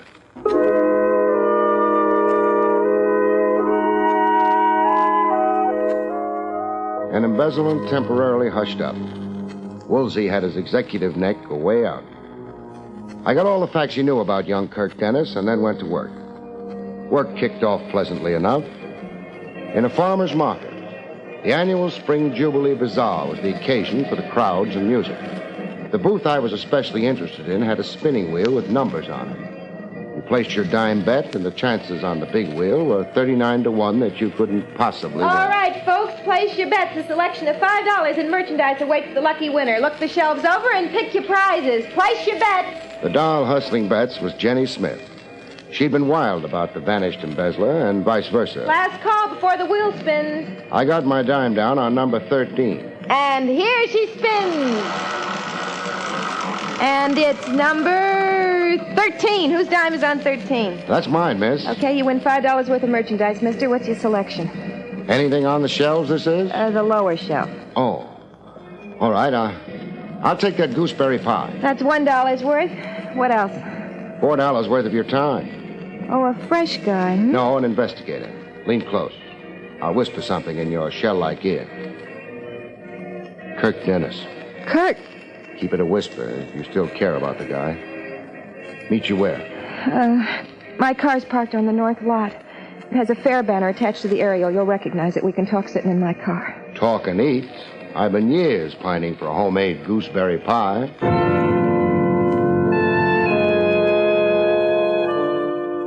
When the pie was devoured, we talked. What's this about? 10 to 20 years. 10 to 20 years? The time friend Kirk will spend in the clink for absconding with bank money. Kirk? You sound like you put embezzlement past him. Oh, it's just impossible to believe that Kirk would do anything criminal. The jails are full of the nicest people. Look, if what you say about Kirk is true, why haven't I heard about it? Confidentially, it's not yet been broadcast. It's top secret. Kirk can help himself. Reappear with the money, mitigate his crime. Are you trying to contact Kirk through me? If you know where he is. Well, I don't. Well, you two kept company. We dated. Does that make me an accomplice? Of course not. You're only a corn-fed country girl with nothing in your head but the purest thoughts. You never pined for big city lights, spangled evening gowns, mink, and all that sinful stuff. It never enters your head. Hardly ever. Thanks for frankness. Have you any idea where Kirk might go? No. Any place he dreamed of shoving off to? Dreamed? A wish you might have heard him make, especially when Echo Corners got him down and cramped his style. You know, idle talk, the fantasies people go in for. Oh, sure. Madagascar, Hong Kong, the South Pole. Kirk always talked like a frustrated adventurer. He only read travel books and railroad timetables. Are you really going to all those places in search of Kirk? Detectives sometimes make tracks, but I'll try it right here in Echo Corners before renewing my visa. Now, if Kirk Dennis gets in touch with you, will you contact me at once? For Kirk's sake, Jenny. Where are you staying? The Blue Moon Inn. I still find it incredible that Kirk stole bank money. Local boy makes good. The next fellow in my checklist found me before I found him. On South Main Street as I was strolling by. He came tearing out of a barber shop with lather still caked on one cheek. Hold on there, stranger. You're just the man I want to see. My hunch is you're just the man I want to see. You answer the description given to me. The description? Flap ears, a bald dome, and a big mouth. C. Samson Kovacs is the name. Then you're it. And you're some addled painted shoe-fly cop flown in from the east, I'm privately informed. Keep bellowing, you'll blow a gasket. Do we continue this interview right smack on Main Street?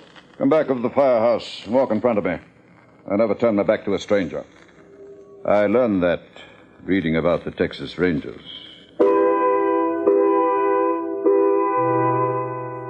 Back at the firehouse, Kovacs raced his tongue in high speed. I'm privately informed a certain whelp whose name is better unmentioned. Kirk Dennis. Wash him out. That this thieving scoundrel took to his heels with a certain parcel of money. $80,000. You keep interrupting. You talk all around the landscape. Some brass tacks, huh? Who keeps you informed? Kovacs is not without friends. And not without suckers. Is that a merely reference to the venerable trade I pursue? Money lending and bet-taking isn't a trade, Squire Kovacs. It's a racket. What is a harness race without a wager? How about the money lending? And at a rate of interest that begins at 20%, I'm reliably told. You've been listening to my yellow-livered detractors. How much did Kirk Dennis owe you? I held his paper for, $5,000. Plus 20%. That makes the debt $6,000. It is an infamous lie. What is? That I put Dennis up to violating his trust as a bank teller. That Dennis stole money at my behest. No, who said that? There have been whisperings. When did you last see Kirk Dennis? Not for a moon. If he skipped to Echo Corners in the county, you're stuck with $6,000 worth of uncollectible paper. How about that? A man dishonors his debt to me. I'd follow him to the ends of the earth. Then start traveling after Dennis. No such emergency. Dennis has performed with commendable regard for me. Meaning? An envelope left under my door. 2 nights ago, was it? Yes. The night of the Mad Hatter's ball. In the envelope, his debt paid in full. Dennis left an envelope containing $6,000 under your door. He did? Stolen bank money. I dispute and deny that. You'll have to give it back. Not without a legal struggle.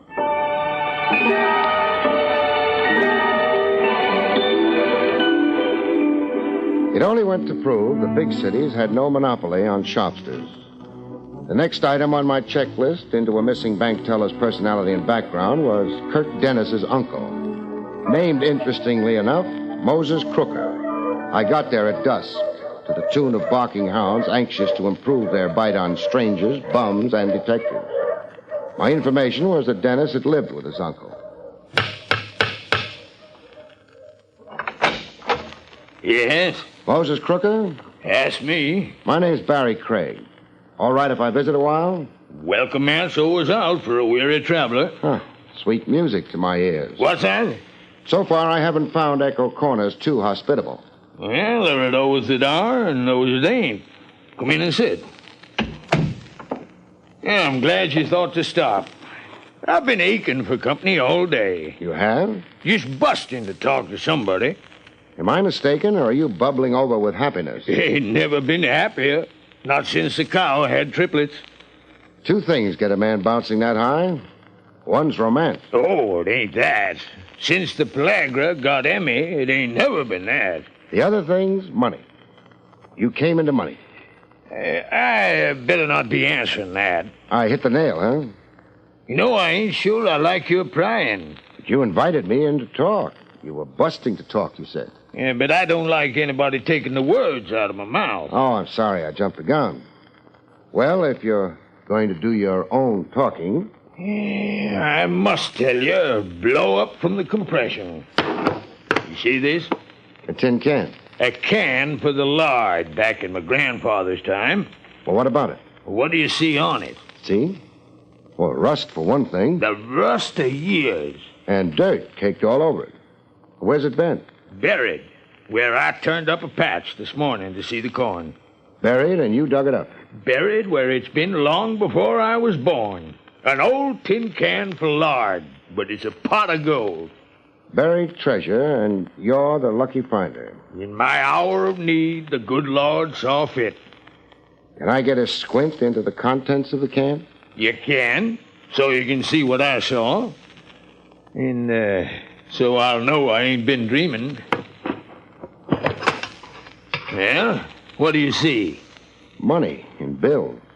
The can's packed with money. $5,000, I counted. You dug it up, you said? Out in the corn patch.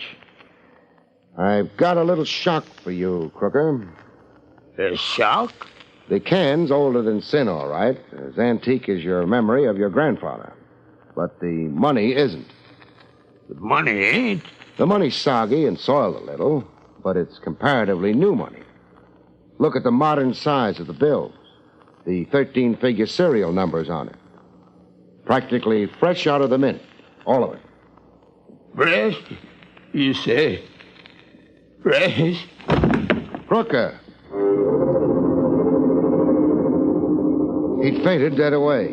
He lay on the floor like a guy who'd won the sweepstakes, only to have his horse declared disqualified after victory.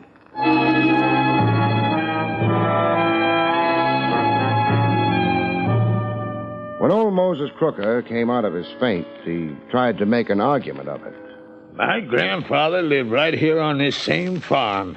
A miser, people said him to be. Rich and miserly. And when he died, he left only a few pennies in this house. Now, he had his fortune somewhere. But you haven't found it. Face up to it, Crooker. Banknotes like these in the can just weren't in circulation in Grandfather's time. Well, then it's a mystifying thing. Not so mystifying.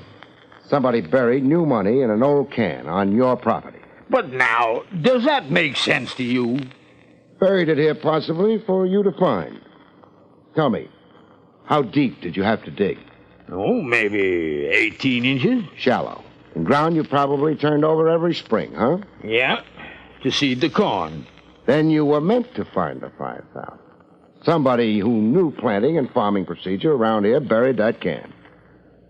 Oh, did I mention coming in that I was a detective? No, you didn't say. A detective looking for a bank teller who took off with $80,000 in cash. Your nephew, this is. You're looking for Kirk. I am. And I'm yanking the welcome mat from under you. Get. Sure. That rifle loaded?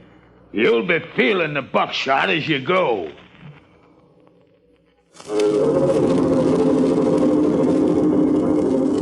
I said Echo Corners was downright inhospitable. With the baying hounds back in my ears, I tried quitting the area fast. Uncle wished me Godspeed.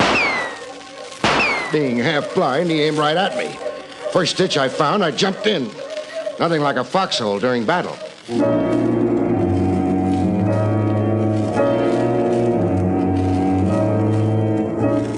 I made a progress report to my bank manager client, Woolsey, on his insistence. Well, the news can't keep much longer. The sheriff's been around talking snide. Why not let the news out and stand up to it? I'm afraid. I'll be blackened and shamed. I'll lose the bank. You mean your job in the bank? I'll be voted out. Well, some of the loot's been distributed. 6,000 to Kovacs to buy up Dennis's IOUs. 5,000 left for Uncle Crooker to feather his old age. To lift the mortgage? My bank holds a $5,000 mortgage on the Crooker place. Oh, a touch of Robin Hood in your missing teller. Pay the bank back with its own money? Well, that's double thievery. And the cream of the jest. Have you any news of Dennis? Something you maybe picked up on the Echo Corners grapevine? Well, it's said he was seen camping in Whitehead Park last night, boiling a kettle over a campfire and settling for the night. Who saw him? Clem Hobie. A reliable witness? No, Hobie's the town drunk. He had the farmers chasing a four-legged ghost 2 months ago. A whack then, huh? Whitehead Park. Is it just a park? Woods and thickets and swampland. 4 miles of it, north and east to the county line. Man could hide there without anybody the wiser. I see. Well, cheerio. Look, Craig, I'm relying on you to save me from being dishonored and persecuted. Tall order, but I'm out punching.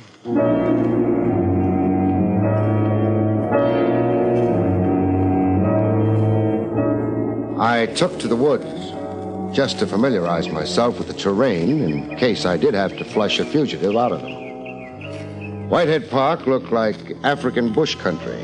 Very dense, very restful. A good spot for a long sleep, voluntary or otherwise. Mine happened otherwise, by will of the above.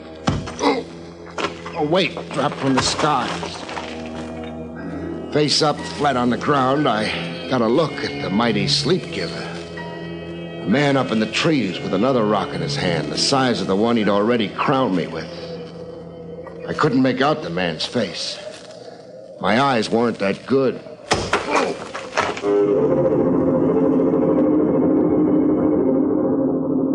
Go to sleep in the woods. You never know where you'll wake up.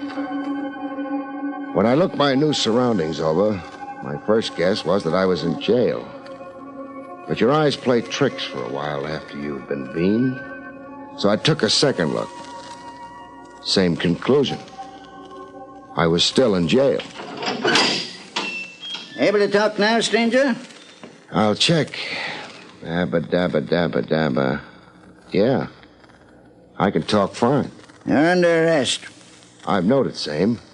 If I read your badge correctly. I'm the sheriff here in Echo Corners.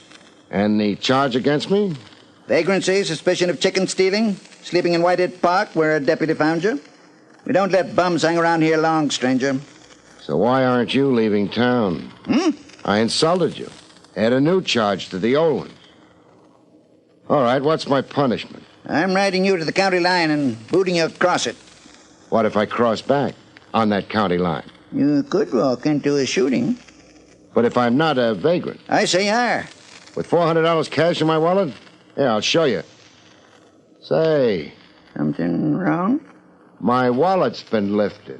You're claiming you were robbed? I'm claiming maybe you took it. You're accusing the sheriff of stealing. Let's just say confiscated it. So you could declare me a vagrant and boot me out of Echo Corners. That's funny talk. You know who I am and why I'm here. You're that half of the town that wants the bank manager Woolsey out on a limb. In disgrace and bounced out of the bank managership and off the town committee. You don't want me to catch a crook for him. If I admit to it? Deny it and I'll call you a liar. Give me my wallet and let me out of here. Woolsey ain't worth your time. Him suppressing the theft and mocking the law in Echo Corners. Woolsey's just a worried man. I'm sheriff here, but Woolsey brought you in from the east. So that's your real gripe, huh? Look, Woolsey had a right to hire a private cop. And from the sample of your tactics I've just had, I don't blame him. I'm advising you to go home, Mr. And I'm advising you to go... Well, go find out who beamed me in Whitehead Park this afternoon. My wallet. It's in my desk. I'll give it to you on your way out.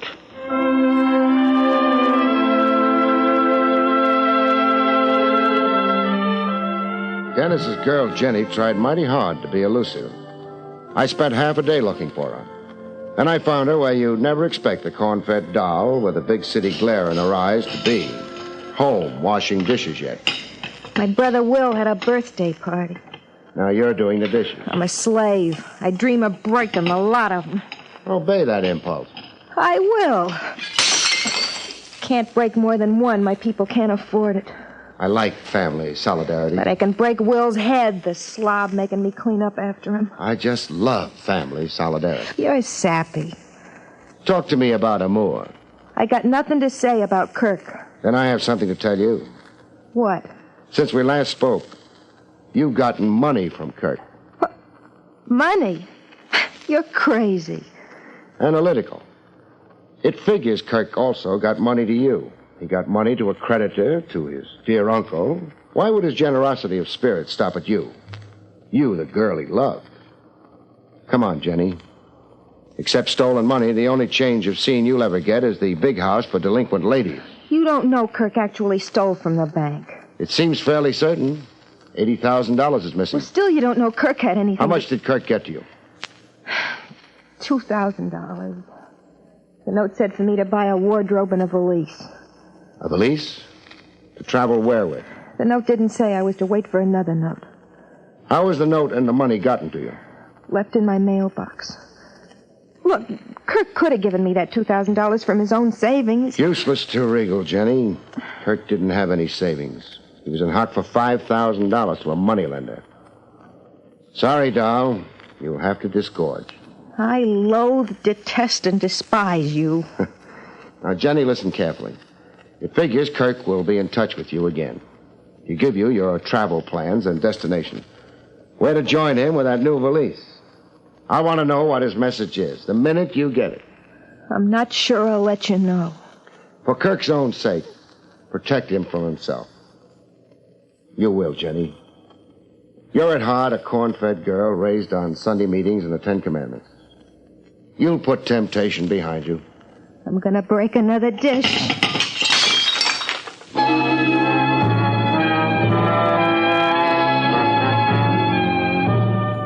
Jenny wrestled the devil and won. She put temptation behind her.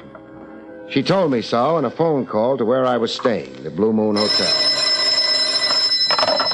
Barrie Craig, a stranger in paradise. Hello. This is Jenny. Dear Jenny. Go jump in the lake. Only in a sweetheart dive. Meet you in a bathing suit. Now, finger Kirk for me. Oh, hate myself. There was another note in my mailbox this morning. Instructions on where you were to join him? Yeah. Where? Tomorrow noon in Boston. I'm to be standing outside a hotel, just standing until Kirk comes by in a car. What's the name of the Boston hotel? It's a French name I can't pronounce. Well, try pronouncing it. Chateau Paraquet. Chateau Paraquet. Misplaced hotel. Why isn't it in Paris? It blew over to Boston in a high wind. Bless you, Jenny. You're a bulwark of justice. I'm a dope. No, I'll never get out of Echo Corners. You will. How? Nobody lives forever. Ring off, doll. I've got work to do.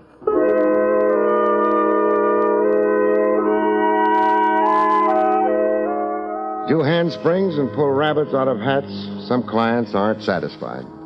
They insist it's a lousy show, as my client did. Why, you let Kirk Dennis escape Echo Corners. Did you expect me to police the whole county? But your methods have been self-defeating. Just how, Woolsey? Your liaison with Jenny, the one real contact to Kirk. You handled it abominably. Your beef being? Only Jenny could have led you to Kirk, given enough rope, lulled into a sense of false security. But you were concerned with the girl's morals. You should have kept Jenny under surveillance, but never approached her. Meaning I should have let her go meet Kirk in Boston and then nab the pair of them? Yes, at the point of their rendezvous. Now Dennis will disappear into the world. We'll have no clue at all to his whereabouts. Would you be very surprised if I said I do have a clue to Dennis's whereabouts? You have? If I said I don't think Dennis is in Boston or anywhere but right here in Echo Corners? But I don't... Would a fugitive thief be stupid enough to expose his whereabouts to a girl he knows must be under police control here in Echo Corners? Well, a man in love might. Not in my book. Anyhow, not this soon after the theft. Not with the case red hot and blazing. And I've got more ideas, Woolsey. Yes? About Dennis's lavish handing out of money. 6,000 and 5 and 2 to Jenny. That's 13,000 out of 80 stolen. But all strictly percentage philanthropy. The crook still has 67 grand, all to himself. What did you do with that dough, Woolsey? I do with the money? Don't let's drag this out. Your crime is showing like Casey's red flannel nightshirt.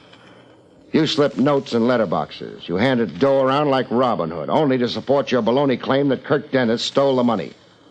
But the net you kept is a very tidy sum. Now, Craig, think. Kirk Dennis fled. Yeah, I know. And that little disappearance gimmick is what ties the noose around your scrawny neck. When did Echo Corners have their last hanging? Oh, Craig, you're insane. Wise. Wise to you. Theft and murder, you did both. Okay, if you're going to make it tough to find the corpse of Kirk Dennis. Who are you telephoning? The sheriff. He feels left out of it. I'm inviting him, deputies and all, to turn the town and county inside out, looking for the remains of the late Kirk Dennis.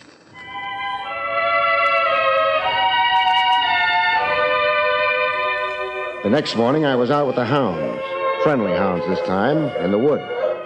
Dear old Whitehead Park, the whole 4 miles of it. What was I doing?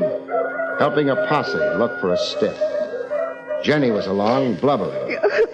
Poor Kirk. I said Echo Corners holds nobody forever. Craig, I want to apologize for... So get down on your knees, Sheriff. In the mud? When the dogs stopped barking, I figured they'd come across Kirk Dennis. They had. He was in a shallow ditch, not 4 feet from where I'd conked out the day before. I'd been sleeping side by side with the dead and hadn't known it. The things a confidential cop does for a measly living.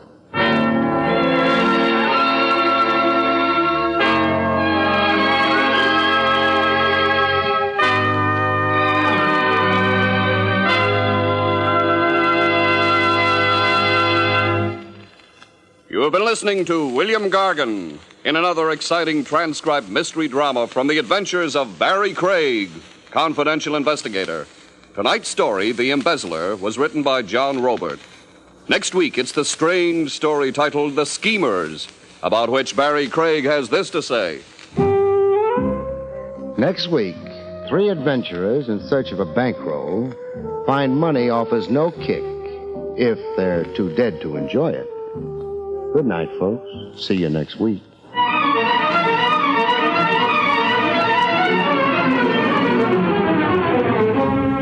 The National Broadcasting Company has just brought you William Gargan, starring as Barrie Craig, confidential investigator. Featured in the role of Jenny was Terry Keane. Don Pardo speaking.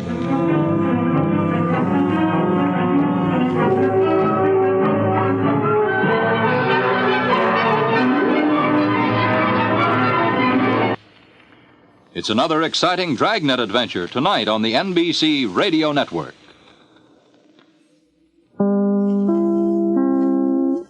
William Gargan stars as Barrie Craig, confidential investigator.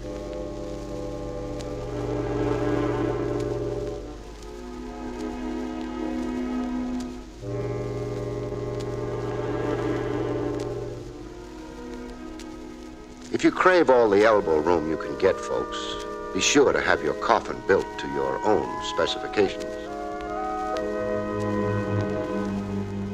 The National Broadcasting Company presents William Gargan in another transcribed drama of mystery and adventure with America's #1 detective, Barrie Craig, confidential investigator.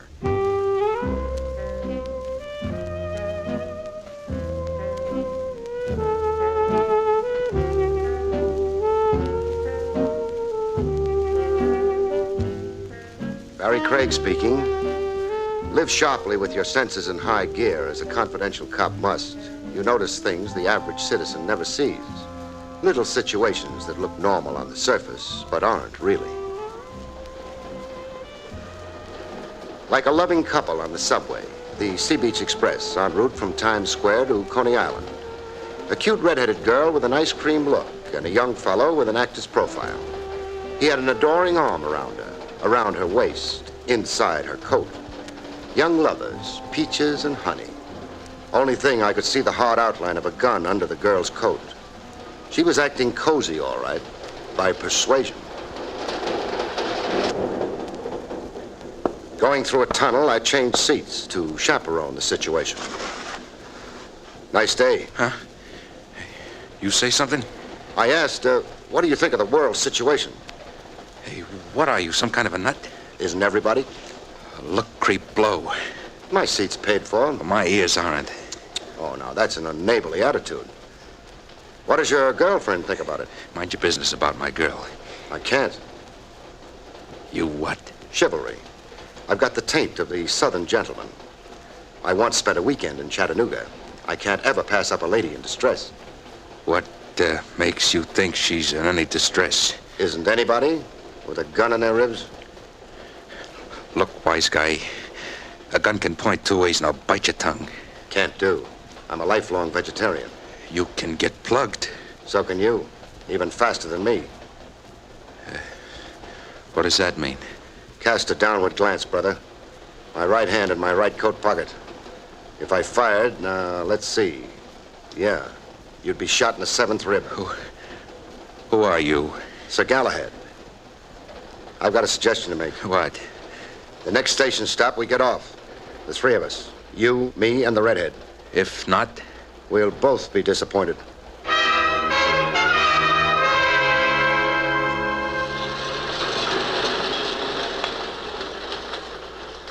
On the subway platform, I took the obvious precaution. Your gun. Let's have it. Huh? Hand over your gun. Yeah, I guess you would want that. Only thing I'm not so sure I've got the drop on you. I know. First shot's yours, then my turn. You want it like that? Call me crazy. Tex, give him your gun. Tex, please. Looks like Angie's for you, mister. For you? She doesn't want you dead. Look, it's my life. You're not getting my gun. I'll have to lose it to you. Okay. You give me no choice. Don't, mister. Don't, please. Don't shoot Tex. No? He's stubborn, hard-bitten, crazy stubborn. That's his trouble. That's always been his trouble. You sound like it's been a long time with Tex. It's been a long time. I know him through and through. I see. So what's your line on the situation? Let him go. Just let him walk away. Take a walk, Tex. Sure. Sure, if you say so. I won't thank you, Angie. My hunch is Galahad here's too yellow to shoot anyway. Go, Tex. While you can, go. Sure. I'll be looking you up again. We got unfinished business, Angie. Now what, miss? Take me home. Home was a cheap hall bedroom, an all-iron bed and a linoleum rug with designs of cherubs pointing bows and arrows on it. There was a blue waitress's uniform hanging on a clothes tree. I wait on tables. Renzi's Chop House. No, I won't be able to. Tex, huh? He knows about my job. But doesn't know your home address? That's one secret I managed to keep. What are you two to each other? Sweethearts. We used to be. We grew up together on Elkin Street off Chatham Square. Rough neighborhood. A street killing once a month like clockwork. We became engaged when Tex was 14 and I was 12. A ring he stole from his mother. You still love him? How can I? Yeah. He's a bad actor. What gives between you two now?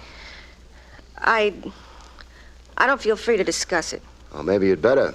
He left threatening, quote, unfinished business. Also, I'd worry about his gun if I were you. I do worry, believe me. I'm up nights smoking and walking the floor. I'm a cop. Not the regular kind. Private. Confidential. I can handle a situation without being hemmed in by regulations. Meaning?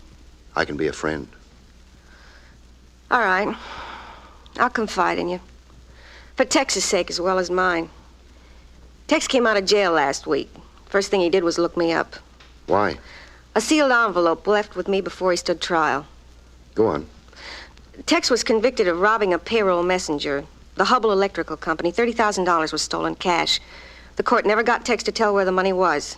Just took his lump, served 5 years. He stashed the money away. I don't know that. The sealed envelope left with you, it had to do with where Tex had the money. I'm sure you guessed that. Yeah, I guessed it. But I never opened the envelope. I didn't want it on my conscience. I felt that I owed some loyalty to Tex for what we'd been to each other. I remembered good times we'd had. Times Tex acted civilized and normal. You turned the envelope over to Tex last week. Then what? Well, Tex came back the next day. He couldn't find the money. It was gone. He accused you of a double cross. Yeah, imagine that I'd steamed open the envelope and then sealed it back. Where was the money supposed to be hidden? Well, Tex didn't say, and I don't know. Are you the only person Tex suspects? No. He also suspects his brother, Willie. Willie's his twin.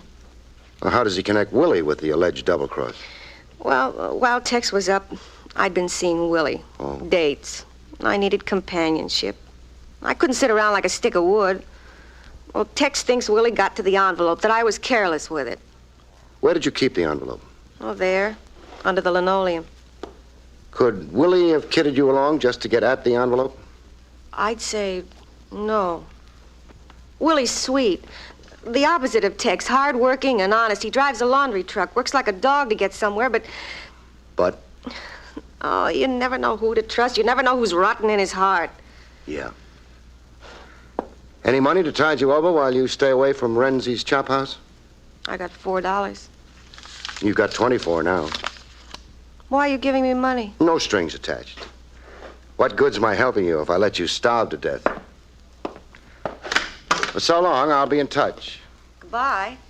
And, thanks.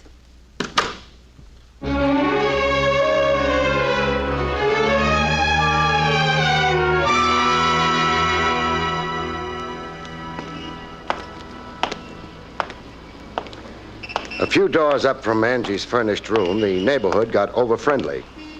One resident constituted himself a committee of one to see to my comfort. A fellow with sideburns that ran into his neck. Hey, you feel something, Pop? You've got 10 years on me, pal, so how can I be your pop? Well, my gray hair at an age, I do that on purpose. Why? So as I can look distinguished. Why? Why? Well, don't everybody want to look distinguished? Hey, you're ribbing me. And you're ribbing me. Yeah. I asked you before, do you feel it? I feel it. Huh. Sharp, huh? Another 1/16 of an inch, you'll draw blood. I got that knife trained that does just what I say. Tell it to climb back in your pocket. Ah, the knife says for you to step into the alley. Which alley? Oh, pick any one you like. Okay, that one. Show the way.